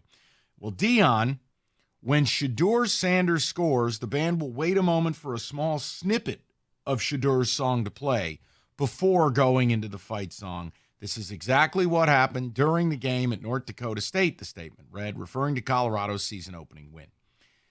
Well, Colorado kicker Alejandro Mata also has a song that plays after a made field goal, etc. It's ridiculousness. The truth probably is somewhere in the middle. But here's the quote. The players have like a walk-up song type of thing, except for when they score, they play a little snippet. The coach called the report from the Denver Sports 104.3 The Fan idiotic in a press conference. Let's start out with the main thing. Whoever reported that I told the band not to play the fight song, it's idiotic. Y'all know that. Get the facts before you run with false narratives. The coach went on to call for accountability from reporters so that things don't get personal. You mean like you made it personal with CBS because you didn't like your ranking in the Big 12 as a head coach? Yeah. Just saying. Ban them, yes. Oftentimes in life, we believe the first thing we hear, which we shouldn't. I just would challenge you to be more responsible with your reporting. I never want to get personal. So when it gets personal, you've got to think about it. You've got to understand I have a huge platform. I could really get personal if I wanted to, but I choose not to because that's not right. Some things in life are not right. And we were brought up to love thy neighbor as much as we can. I am only going to leave you with this, and then we're getting to Tiger baseball. Paul Feinbaum said something today, and I thought it was interesting. And whether Paul's talking out of his ass or he's talking to people, I leave to you. He said, this thing feels like it's about to disintegrate. And Deion will look around and go, I'm going somewhere else. Mm-hmm. Here's my question. After what he has displayed in a year and change, I don't think the story's fully written on Deion. I'm saying as we sit here right now, let's say you're a school like Florida or Florida State, or pick. Are you picking up the phone to hire this guy? No. Okay, so where are you going? Look, they are 7.5 point favorites against Colorado State in Fort Collins. This is going to be a sold out game. CSU's got a gorgeous new stadium built a couple of years ago. This is a test for them. Now, Nicolosi's a good QB. Jay Norvell's been a solid coach at the Mountain West level. All I'm telling you is this. Remember the Feinbaum quote, if they lose. If they lose as 7.5 point favorites to a bitter in-state rival, something I don't think Deion knows anything about. I don't think his players care. I don't think he cares. Colorado State, they care. They knew they gave away the game last year. If they lose, that's where I think it goes DEFCON 1. And I guess I'm looking at this because so many ridiculous things have come from that program to ask the question of Deion. That's right. That's actually more responsible. Hey, there's a rumor out here. Is this true or not? I'm not going to I don't know, but you know what? In this day and age, you never know. So address this if you would, please. That's not being personal. Anything, I would give that reporter respect for bringing that up and just coming face to face and just asking me the question. As far as going off the rails, yeah, I thought that as soon as Shedeur leaves, I think he's gone because I don't think he cares to stick around because I don't think this is as easy as he thought it was going to be. You know what it reminds me of? A lot of when Charlie Weiss went to Notre Dame. And he just knew, this is going to be a walk in the park for me. I'm smarter than everybody else. I ran the Patriots offense. What do you mean? And he found out it doesn't work that way in college. And I think Deion is large slice of humble pie. See, and what you just said is the reason why I would not hire him at another program. Because, yes, I think he's also going to leave if he gets the opportunity or when his son leaves. But the problem is, he doesn't seem like he can coach or do anything without his sons. David, now I think maybe he'll take a job, whatever pro team takes his son, some type of coordinator, consultant. Deion, you don't grasp the basic things of college is recruiting. That's your lifeblood. If you don't bring in players, you don't win. The portal is nice, but I treat the portal like free agency. To fill in the gaps. Okay, we need a right guard. Let's go out and find the best one. We need a running back. Let's go out and find. You can't just keep building a team every year off portal players and you wonder why. Your offensive line. You can't bring in 5 offensive linemen and then wonder, why can't these guys block? They don't know each other. If you don't want to recruit, I cannot even pick up the phone because that's all what college football boils down to is who you keep replenishing your team with. Just keep an eye on that game this weekend. That's all I'm telling you. What's Cash the Ticket saying? Steady the ship, the whole bit. But if you are 1-2 in the non-con and you're going to head into the Big 12 where I don't know how many games you will be favored in, and this is an in-state thing where I think one side is keenly aware of what it means and the other. Look, Deion doesn't look to be building a program. That's and by the way, Shiloh Sanders is out. He had surgery on his forearm. He broke his arm. Look, keep an eye on this one. It's a 7:30 kick. You're bored. I'd flip this on because I think the game also has a chance to be really nasty. I was about to say, what's Cash the Ticket say? Do we know yet? I take it's a preview. I take Colorado State. 7.5.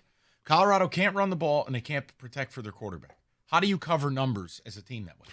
And that strikes me as weird because your son is the quarterback. I figured if anything. Well, then did you see Shedeur throw his O-line under the bus in the postgame? Rico, it's just like if people think that there's a narrative, it's not. I'm taking their actions and I'm bringing them up. I think I switched over to another game. I'm very disappointed in Deion. That's all I can tell you. He really threw them all under the bus? Wow. How many times did Dylan Raiola get touched? Wry smile.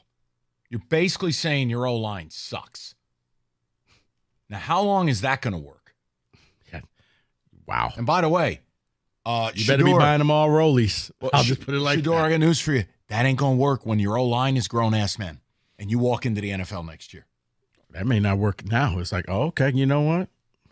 Oops. Was I supposed to block him? That looked like that was painful. Oh, you pulling a Lomas with Scott Mitchell? You're right. All right, Tigers, let's talk about it. I've got 2 numbers. You got to tell me which one's more real. We'll get to it next. 97.1.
Brought to you by Lady Jane's. Walking anytime, 10 to 8, 7 days a week. It's wicked awesome. Tigers have got a chance to take their series with the Rockies and make some progress in the wild card race tonight at Comerica Park. Casey Mize gets the ball. Ace Tarek Skubal joined Costa and Jansen this morning right here on 97.1 and says the clubhouse is not getting caught scoreboard watching right now.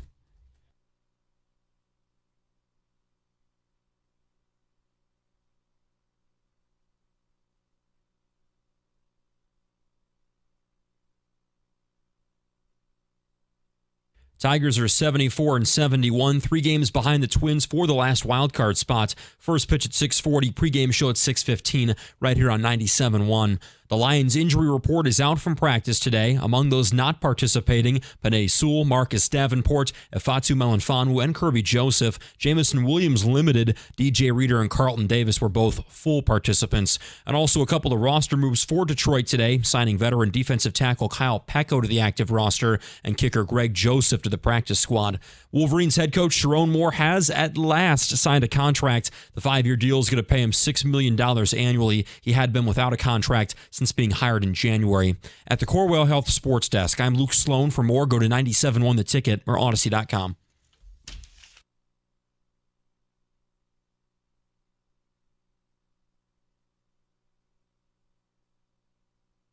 All right, 5 o'clock. Great to have you with us. You missed anything? Odyssey.com rewind. That is not true. Please behave yourself. Okay.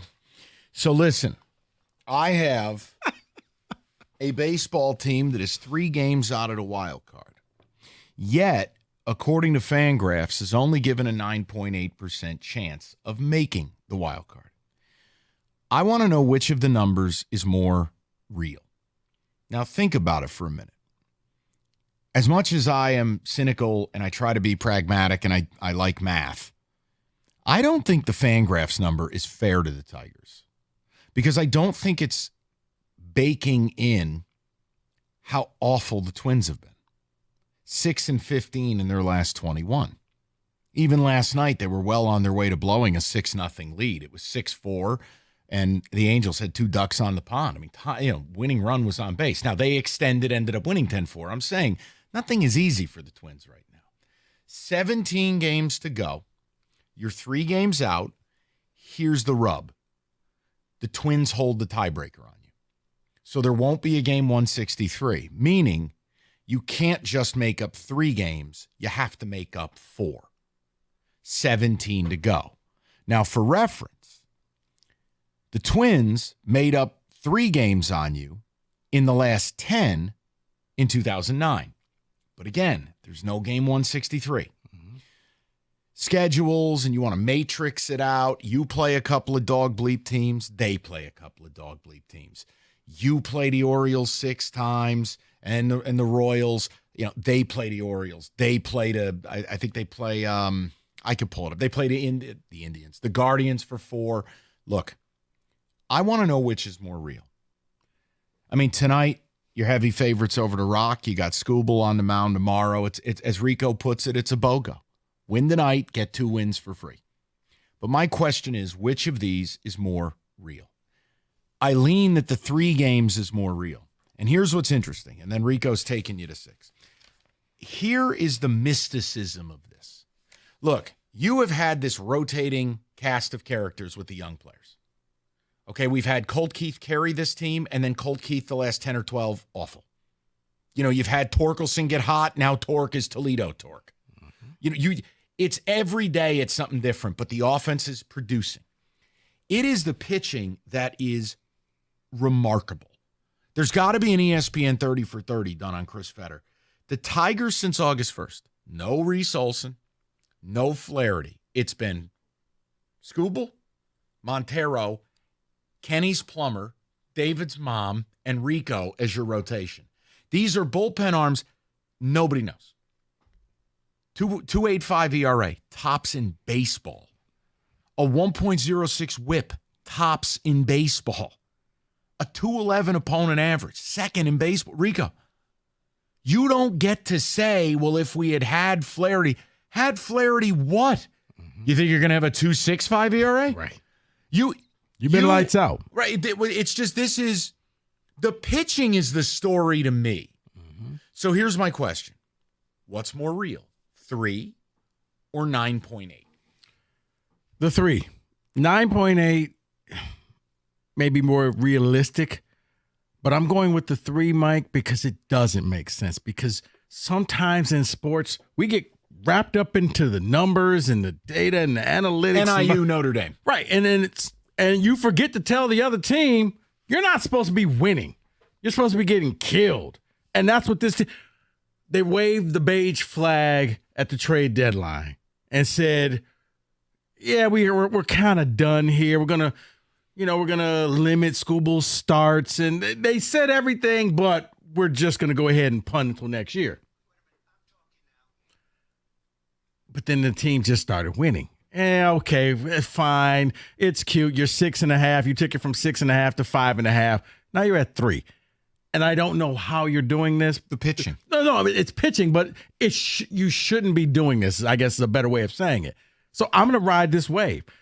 It makes no sense. I have nothing to stand on except for the team is winning. The pitching is going out there and getting it done. Here's what you understand. I think that if you can close this thing to within 1 or 2 with the White Sox in that final series, you give yourself that chance. Look, it's going to be to me. It is.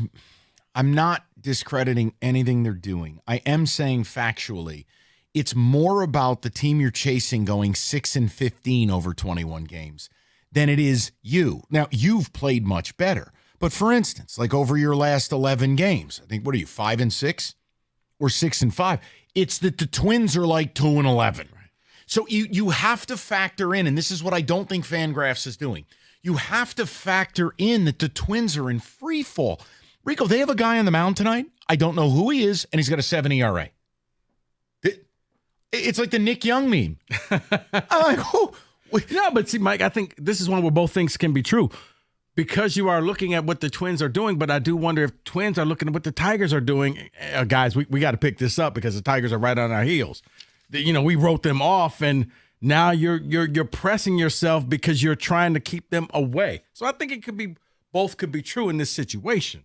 But yeah, I like the fact they just said, screw it. Let's just go out here, and you got guys who you're getting it done, and these aren't household names, but they're winning. And the pitching staff is phenomenal. I mean, they're just – you can't describe it. So it's a hot streak. Hot streaks cannot be quantified. You just ride them. David, what number's more real? 3 games back in the standings? Really, it's 4. Or only a 9.8% chance to make it. Rico and I are both on that. I think the 3's more real. And that 9.8, the math will violently shift quickly with 17 games to go if the Twins don't piece a few wins together here. The fan in me wants to believe in the number 3. It truly does, because we've wanted this for a long time, to be in a playoff race this late into September. But 9.8 is the number that sticks in my head because that is real. That is the real number. It doesn't matter what they're doing. They can't hit. Doesn't matter. They're winning. Keep looking up, 9.8. That's what I keep seeing. Every time they win, that number is like flashing on the scoreboard to me. Well, the big, and again, watch how the numbers change if the Twins can't turn this around, because it'll get to a 50-50 proposition very quick. As you sit here today, look, I do view tonight as a 2-for-1. Colorado's atrocious. I mean, Skubal gives the best teams in baseball very little chance to win, albeit it was a Skubal start last week against the A's. Not his fault that you did end up losing. I just feel like if you get tonight, you're getting tomorrow. And then it's okay. We have 15 games to go. Pressure's on. I'm just very interested what you guys think. Kenny, now you're the ultimate fanboy for this team. 3 games back, or a 9.8% chance to make it? It's taking everything within me to not say 3% or 3 games back because, man. Just give in, Kenny. I can't. Why? I can't do it because 9.8, we're 3 games back. 9.8 still feels like, why is it only 9.8 if you're only 3 games back? Because base mathematics, to make up 4 games in a 17-game split, it's very difficult to do. But if you factor in not all teams are equal, and who you're chasing and how they're playing matters, and that exists outside of the mathematical framework. I don't think 9.8 is fair to the Tigers. I don't think 9.8 is fair to the fans. We're not even at... Not now. I think a week ago, 10 days ago, 2 weeks ago, yes. But in the here and now, the Twins aren't turning it around. You're not fading. I just watched Keita Montero go Greg Maddux mode. Like, when is it going to be the end of Scooby-Doo and Montero unzips himself and Greg Maddux steps out? A 96-pitch complete game shutout? I don't care who you're playing.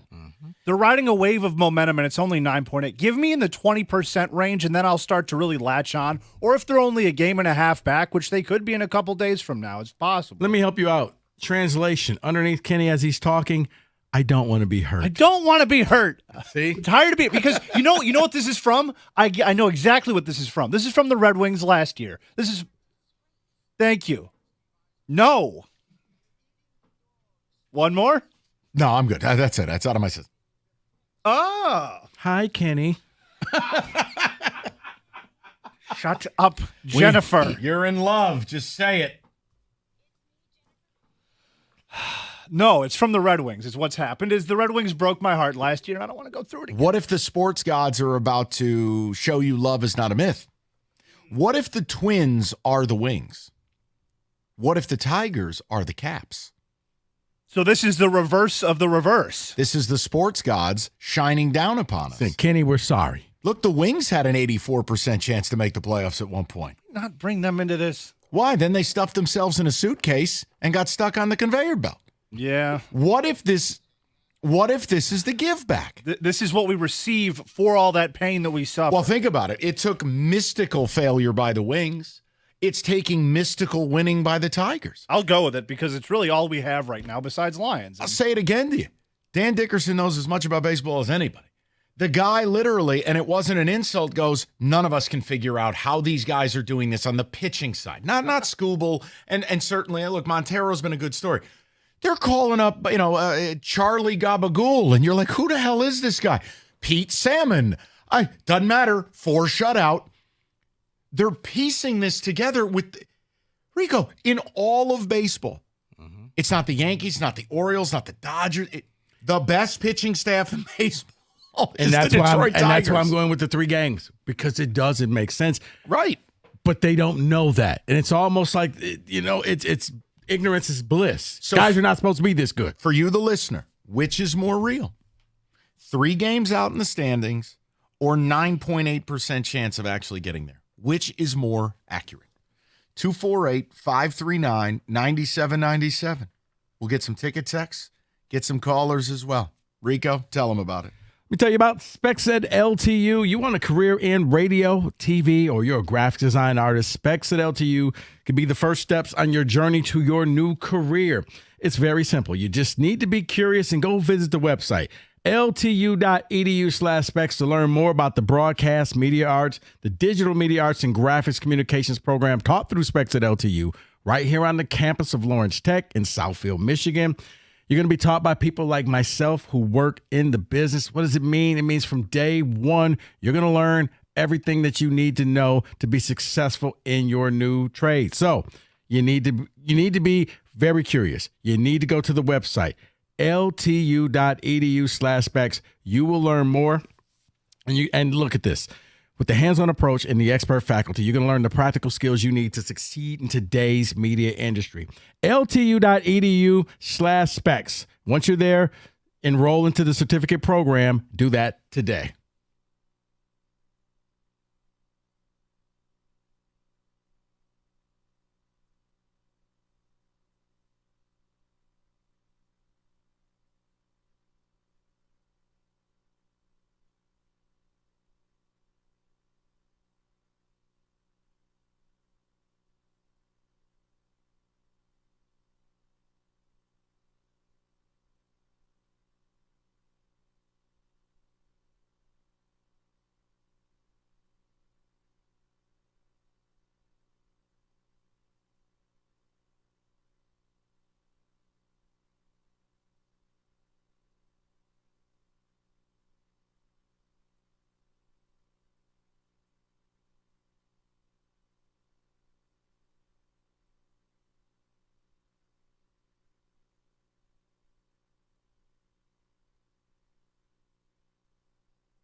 All right, we talked about David Femininio for some time. The results David delivers, unparalleled. He has delivered for his injured clients to the tune of $3.5 million, $5 million, a whopping $11.5 million. You need an attorney that will fight for you and you can talk to at any time. David is standing by. 855-65-CRASH or go to that website, getdavidgetpaid.com.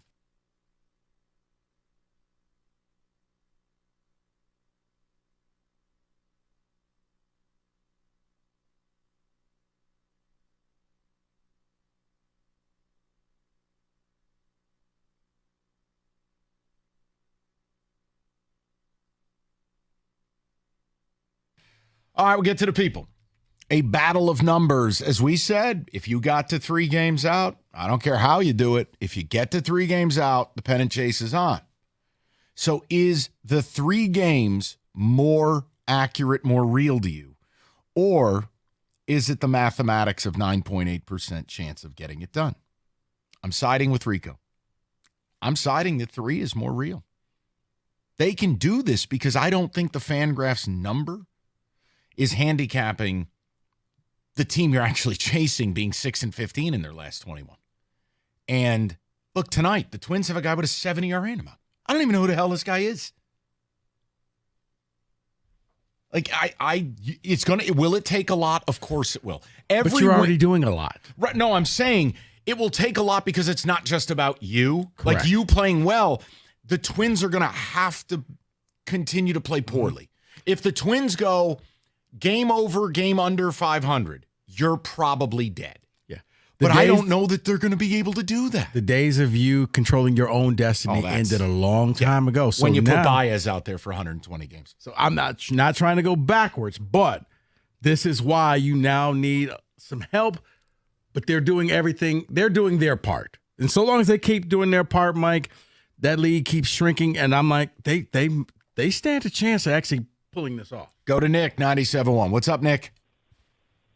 Oh, Mike, I never thought we would be here, but, to me, it feels like 3 is the number, not 9. Because here's the thing. When you look at the Twins in general, yeah, they're playing badly, but you have to consider, a few other things. Like, first of all, Carlos Correa is hurt. Byron Buxton, who is actually doing well this year, he's hurt. 2 of their best hitters are both hurt. Joe Ryan is dead. He's out for the year.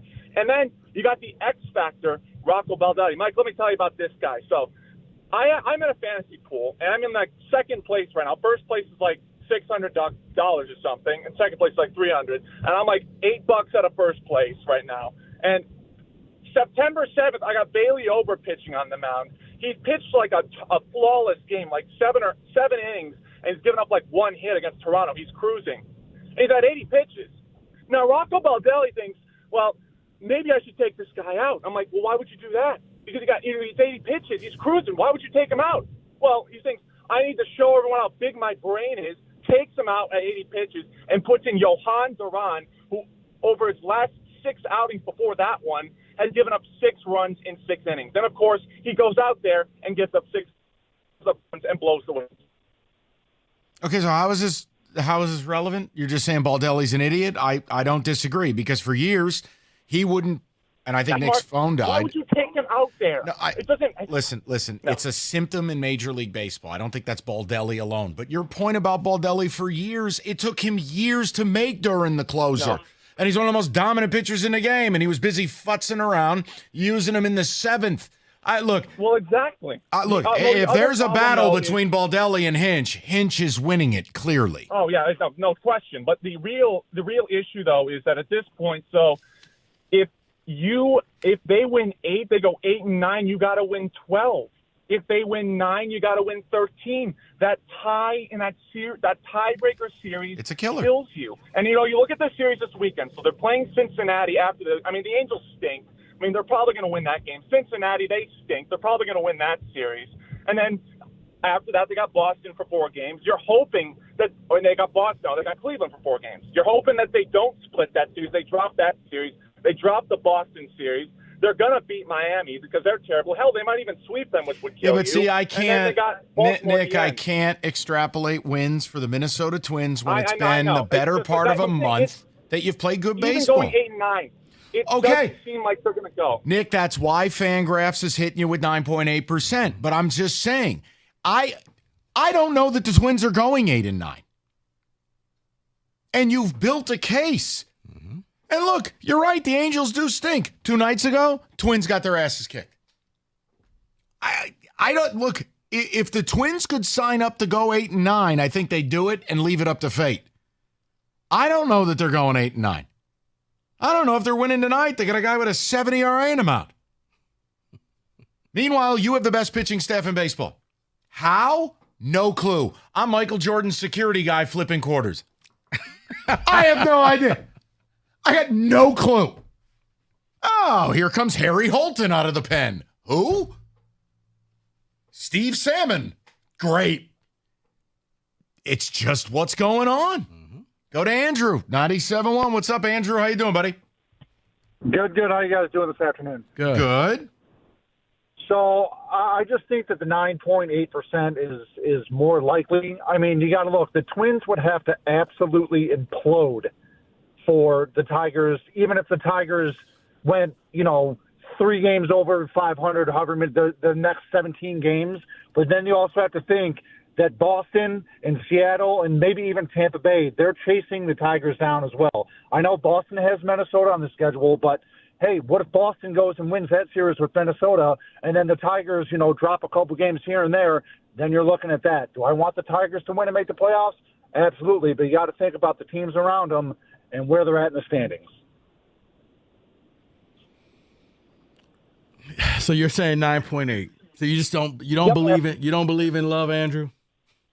I do, but at the same time, you got to look at the teams around them, and just I've seen it too many times before, and I can't do it. Andrew, you're probably going to be correct. I mean, there's a reason why they have less than a 10% chance.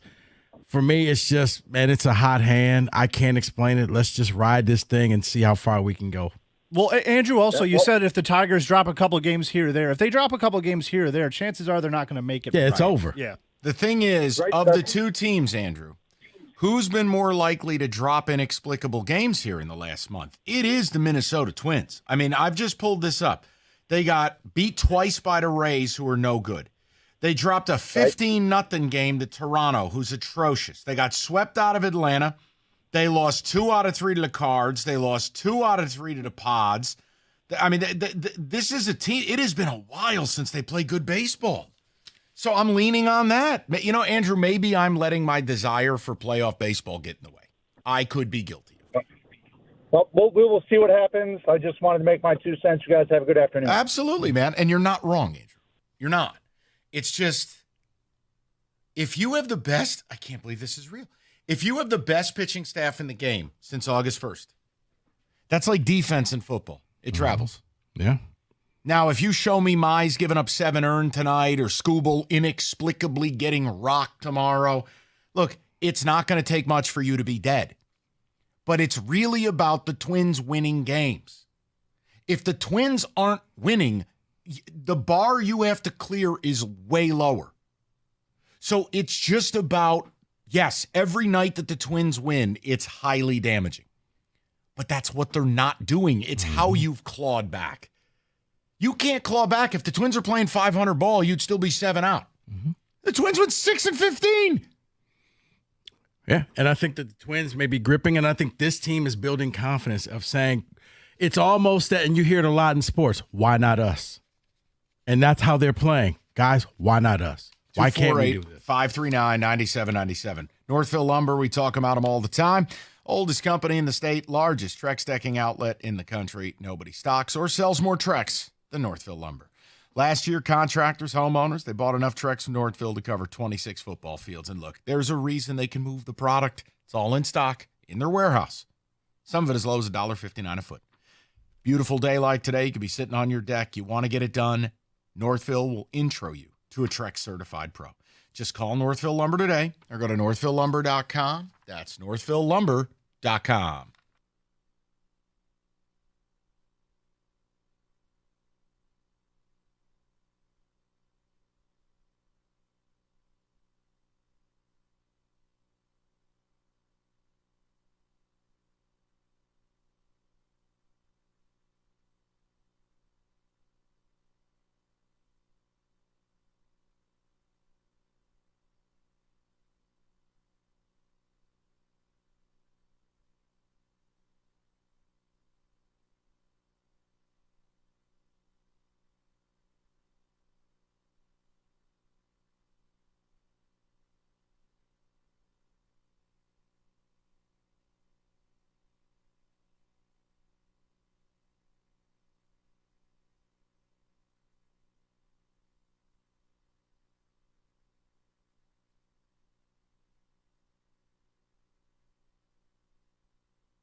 David, ticket text, we've asked which two numbers.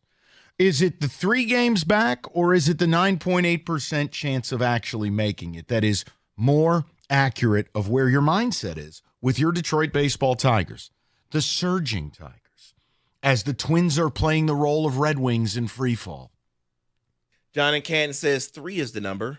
That's why they play the games. We've all seen crazier things happen in baseball. Let me ask you a question.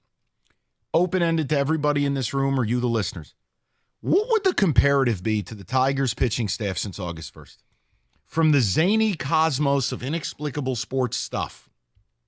How, with 3 bullpen days a week and an absolute nobody in Montero, that's not an insult. It's just not a high prospect guy, not pedigree. How have they become the best pitching staff in baseball after selling and Reese Olson getting hurt and Flaherty going bye-bye? Number 1 across the board in every major category. How? What is the comparative? Any sport at any time in this town.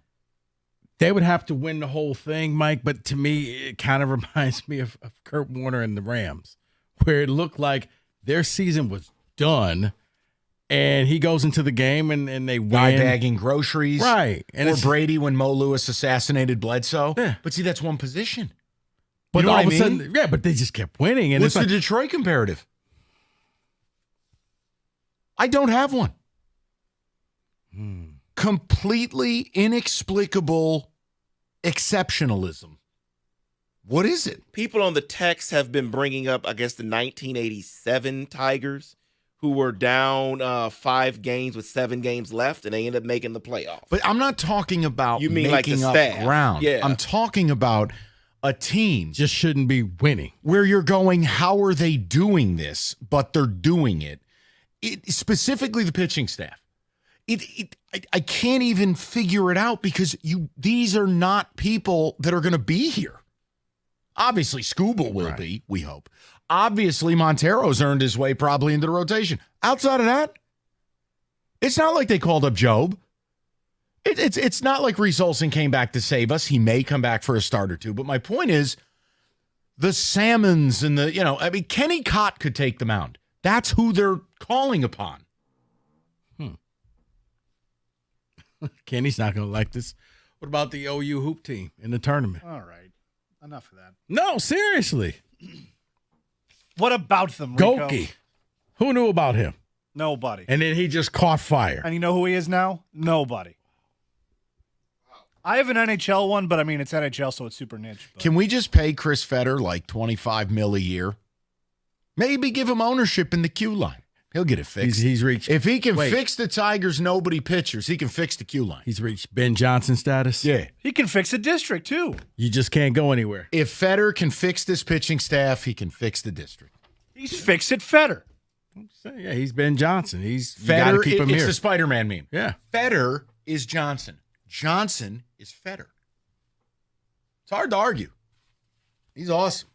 Hope they can keep him because he's turning chicken bleep into some good chicken salad. Well, we gave you these pictures. Don't worry about it. We can win games. Here's a gourmet meal. Let's go to Hank, 97.1. What's up, Hank? How you doing, buddy? What's going on, Mike? How you doing?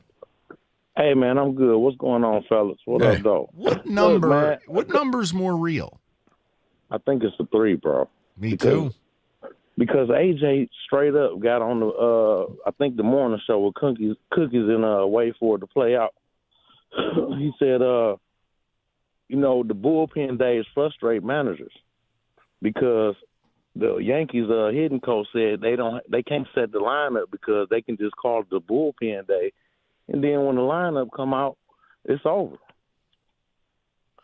Well, I mean, look, if it's one thing to have, okay, I don't know who's coming in the game next, and it's more scouting reports and less predictability. Exactly. But Hank, when it's guys who just aren't very accomplished or aren't very good, that's supposed to be a mitigating factor, and it hasn't. That's unfair. We trust. Fetter's putting that pixie dust on everything. Hey, ain't cheddar better? Fetter is too. Yeah, Hank, I'm with you. So the 3, I'm with you. And again, this is fun right now. It'll get very interesting in the next 5 to 7 days. Yeah. If the Twins do not win a few games here, or you could see this totally flip. I think we can continue this discussion if they can somehow within the next week get it from 3-2. Because really it's 3 with the tiebreaker. And it's crazy because I kind of checked out, with everything going on. And then I'm scared to listen because the last time I listened to the radio, they lost. And so I stopped listening. That's fine. You know what? Everyone else, please listen. It's free. Hank, you're banned. You're banned. Hank, it costs you money. That's it. No, don't ban me. No, we're doing pay-per-view. You pay to listen now. You're done. Because I want them to win. That's right. Yay. Stop listening. That's it. Put Hank in the bathroom. Exactly. Get him out of here. Exactly. Put me in the back seat. Put me in the back seat with Dave and Kenny. That's right. Hank goes to listen.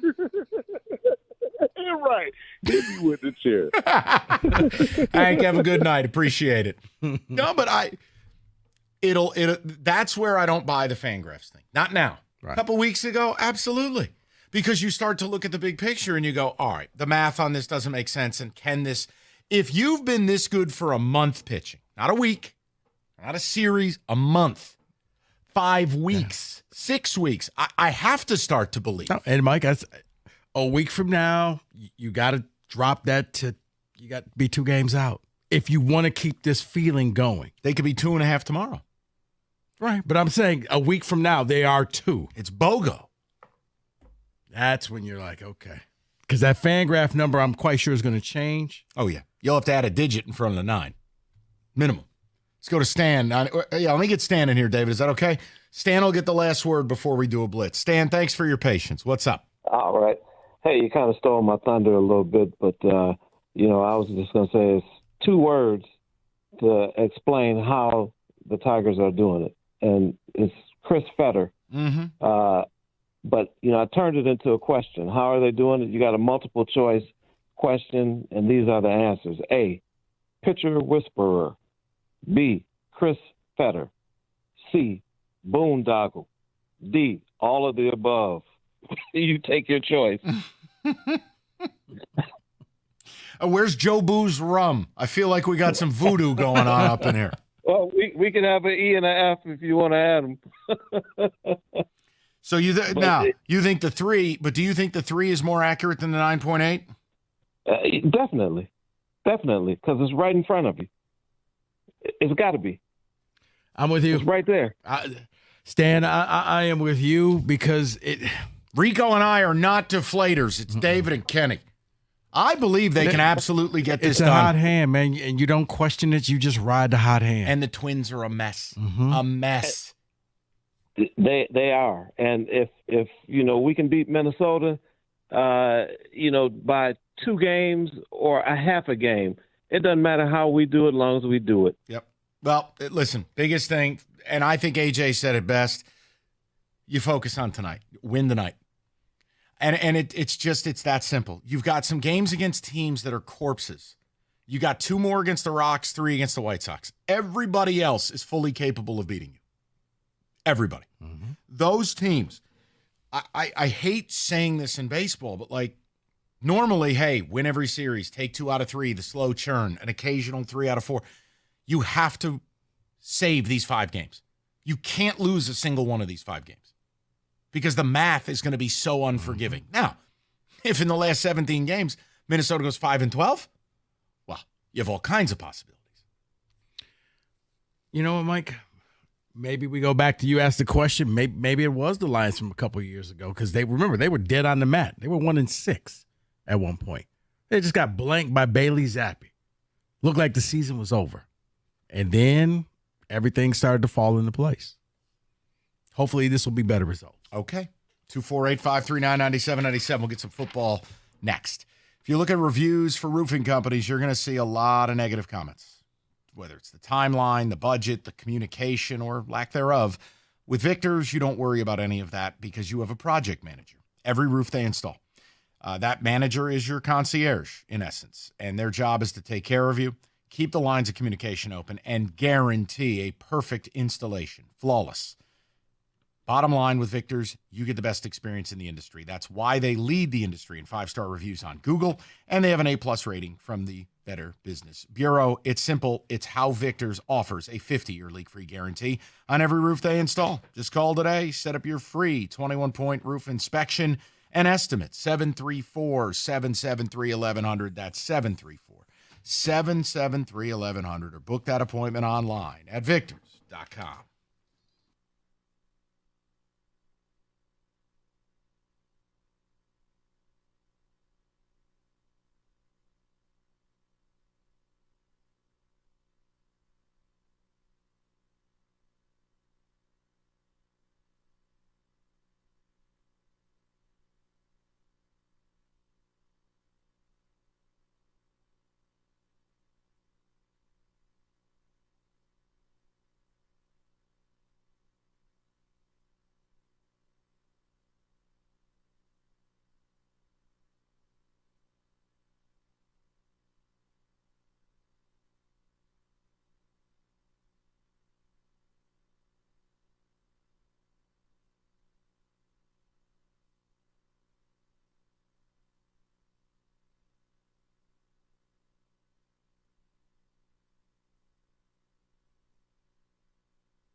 Xfinity gives me a chance to be on the go all summer long, and I can still watch all my great shows and sports with Xfinity Internet. I get the speed I need at a great price so I can keep up with all the latest football action from the start of the season. You also can get the speed.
Brought to you by North Bloomfield Properties. Tigers look to win their series against the Rockies and gain some ground in the wild card race, both at Comerica Park tonight. Casey Mize gets the ball for Detroit.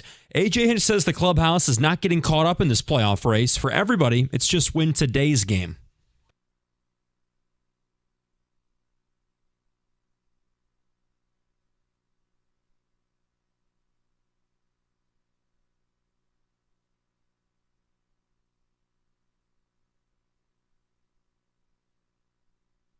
The Tigers are 74-71, 3 games behind the Twins right now for that last wild card spot. First pitch at 6:40 this hour, pregame show at 6:15 in just minutes, right here on 97.1. The Lions injury report is out from practice today. Among those not participating, Panay Sewell, Marcus Davenport, Afatsu Melanfanu, and Kirby Joseph. Jamison Williams limited today. DJ Reader and Carlton Davis full participants.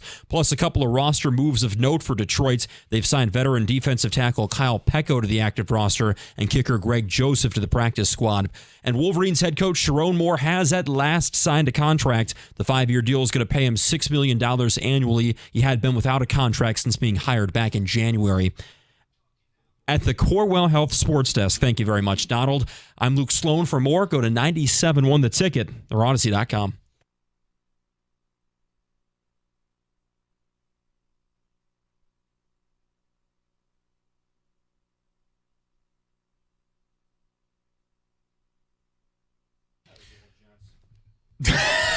Odyssey.com rewind. You missed anything.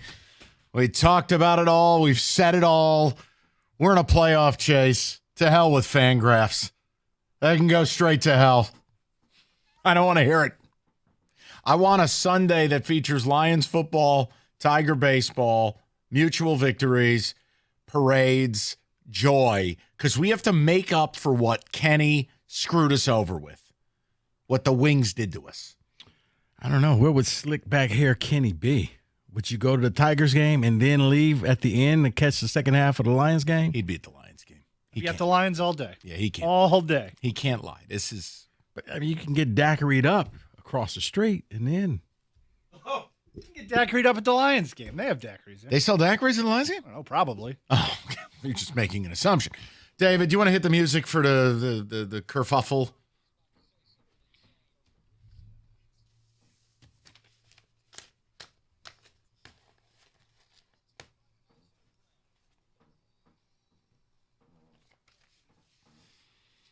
What do you want? I already said it all. That's enough out of you. I love that drop. It's oh my gosh, I love that Last night drop. was completely amazing. That's all I'll say. No other comment. Yeah, I mean, seriously, I got in, turned on the TV, and that was the first thing that came out. And I was like, I'm witnessing history right now. Remarkable. So some of the things we got to today. First thing was Sharon Moore signed his contract. Finally got done. We talked about being tired of the nonsense, but you brought up the weird picture. No, I didn't. Of Ward and Santa Ono. You can't make this the headline of the story. We talked about the contract and the question of what's the out clause look like. But if you want to focus on the silliness, it's an all-timer. Your school president is in a kid's jersey, and Ward looks like he's living his nightmare. Look at Ward right there. Does Ward look happy to be giving a bro hug to Santa? No. Very happy to be here. Can we get this over with? Okay, we good? Aren't you the president of this university? Why are you in a Stephen Barry's jersey? Wait, no, that's the real. It's got the Jordan logo. Oh. I don't care. Good for him. We talked about it. I'm not doing it again. Next. Deion Sanders had to respond to rumors about the band fight song issues that they may be having there. But you brought up a good thing that Paul Feinbaum, interesting thing that he said, is that Paul Feinbaum thinks Colorado, the thing is going to fall apart. Yeah, David, I wonder. I've often said that once his sons are done, especially Shador, Deion's done. He's playing daddy ball. He's not playing team ball. He's not recruiting. He's not doing anything to really build a program. I mean, last game when they played Nebraska, it was like a microcosm. Matt Rule is trying to build something in Nebraska. Deion is just trying to looks like he's trying to get him and his kids paid. And that's it. You don't recruit. You don't do a lot of different things. And I could see where if this goes off the rails this year, he just walks away. It's not like he needs the money. I think this weekend's game is pivotal. They're at Colorado State. It's going to be a hostile environment. They have to show competency. They have to show that they're building something. Otherwise, I think it could kind of go off a cliff. He's 2-9 in his last 11. Like we got to start to have a conversation here a little bit, right? One other thing we talked about was Tigers. They're in the playoffs. Well, yeah, we'll get to that, but there are a lot of people around here that believe the Lions are either going to the Super Bowl or going to win the Super Bowl. So Mike provided a power stat. No, that's right. Something or nothing. Something or nothing is the Lions are only the fourth team in NFL history to start with 2 playoff rematches from the previous season. The first 3 teams all at least reached the Super Bowl. That was the 1966 Green Bay Packers, 1984 San Francisco 49ers, and the 2007 New England Patriots. 2 teams won the Super Bowl. One was a very great team. They just ran into Eli Manning. So, that power stat may Mortal Lock Parade. That's it. Super Bowl. Take the time off, folks. Goulet. Well, if you go down to the parade, you won't have the queue line because it's broken. It'll be back shortly. And we talked the majority of the show about the Tigers. Which number is more real? The 3 games back or the 9.8% chance of making the playoffs from FanDuel? 3 games back, because the 9.8% is not factoring in that the Twins are a clown car. If the Twins turn it around and play 500 ball, you're likely dead. But they have not shown the ability to do that in the last, several weeks. So I'm riding with Rico on it. Yeah, I think it's the 3 games, David, because it just can't be explained. And sometimes, we get all the data and the stats, and the game doesn't respect that. Sometimes the game is just the game, and things happen that you cannot explain. And this pitching staff right now can't be quantified, can't be explained. You just roll with it. Top staff. Don't know if these guys will be here next year. And honestly, you don't care, because you'll just take this right now, get the lead to 2 games by 7 days from now, by next week, and because you finish the year off with the Chicago White Sox, which I think pretty much they're already packed and headed to Jamaica. I don't even think they're going to put up a fight.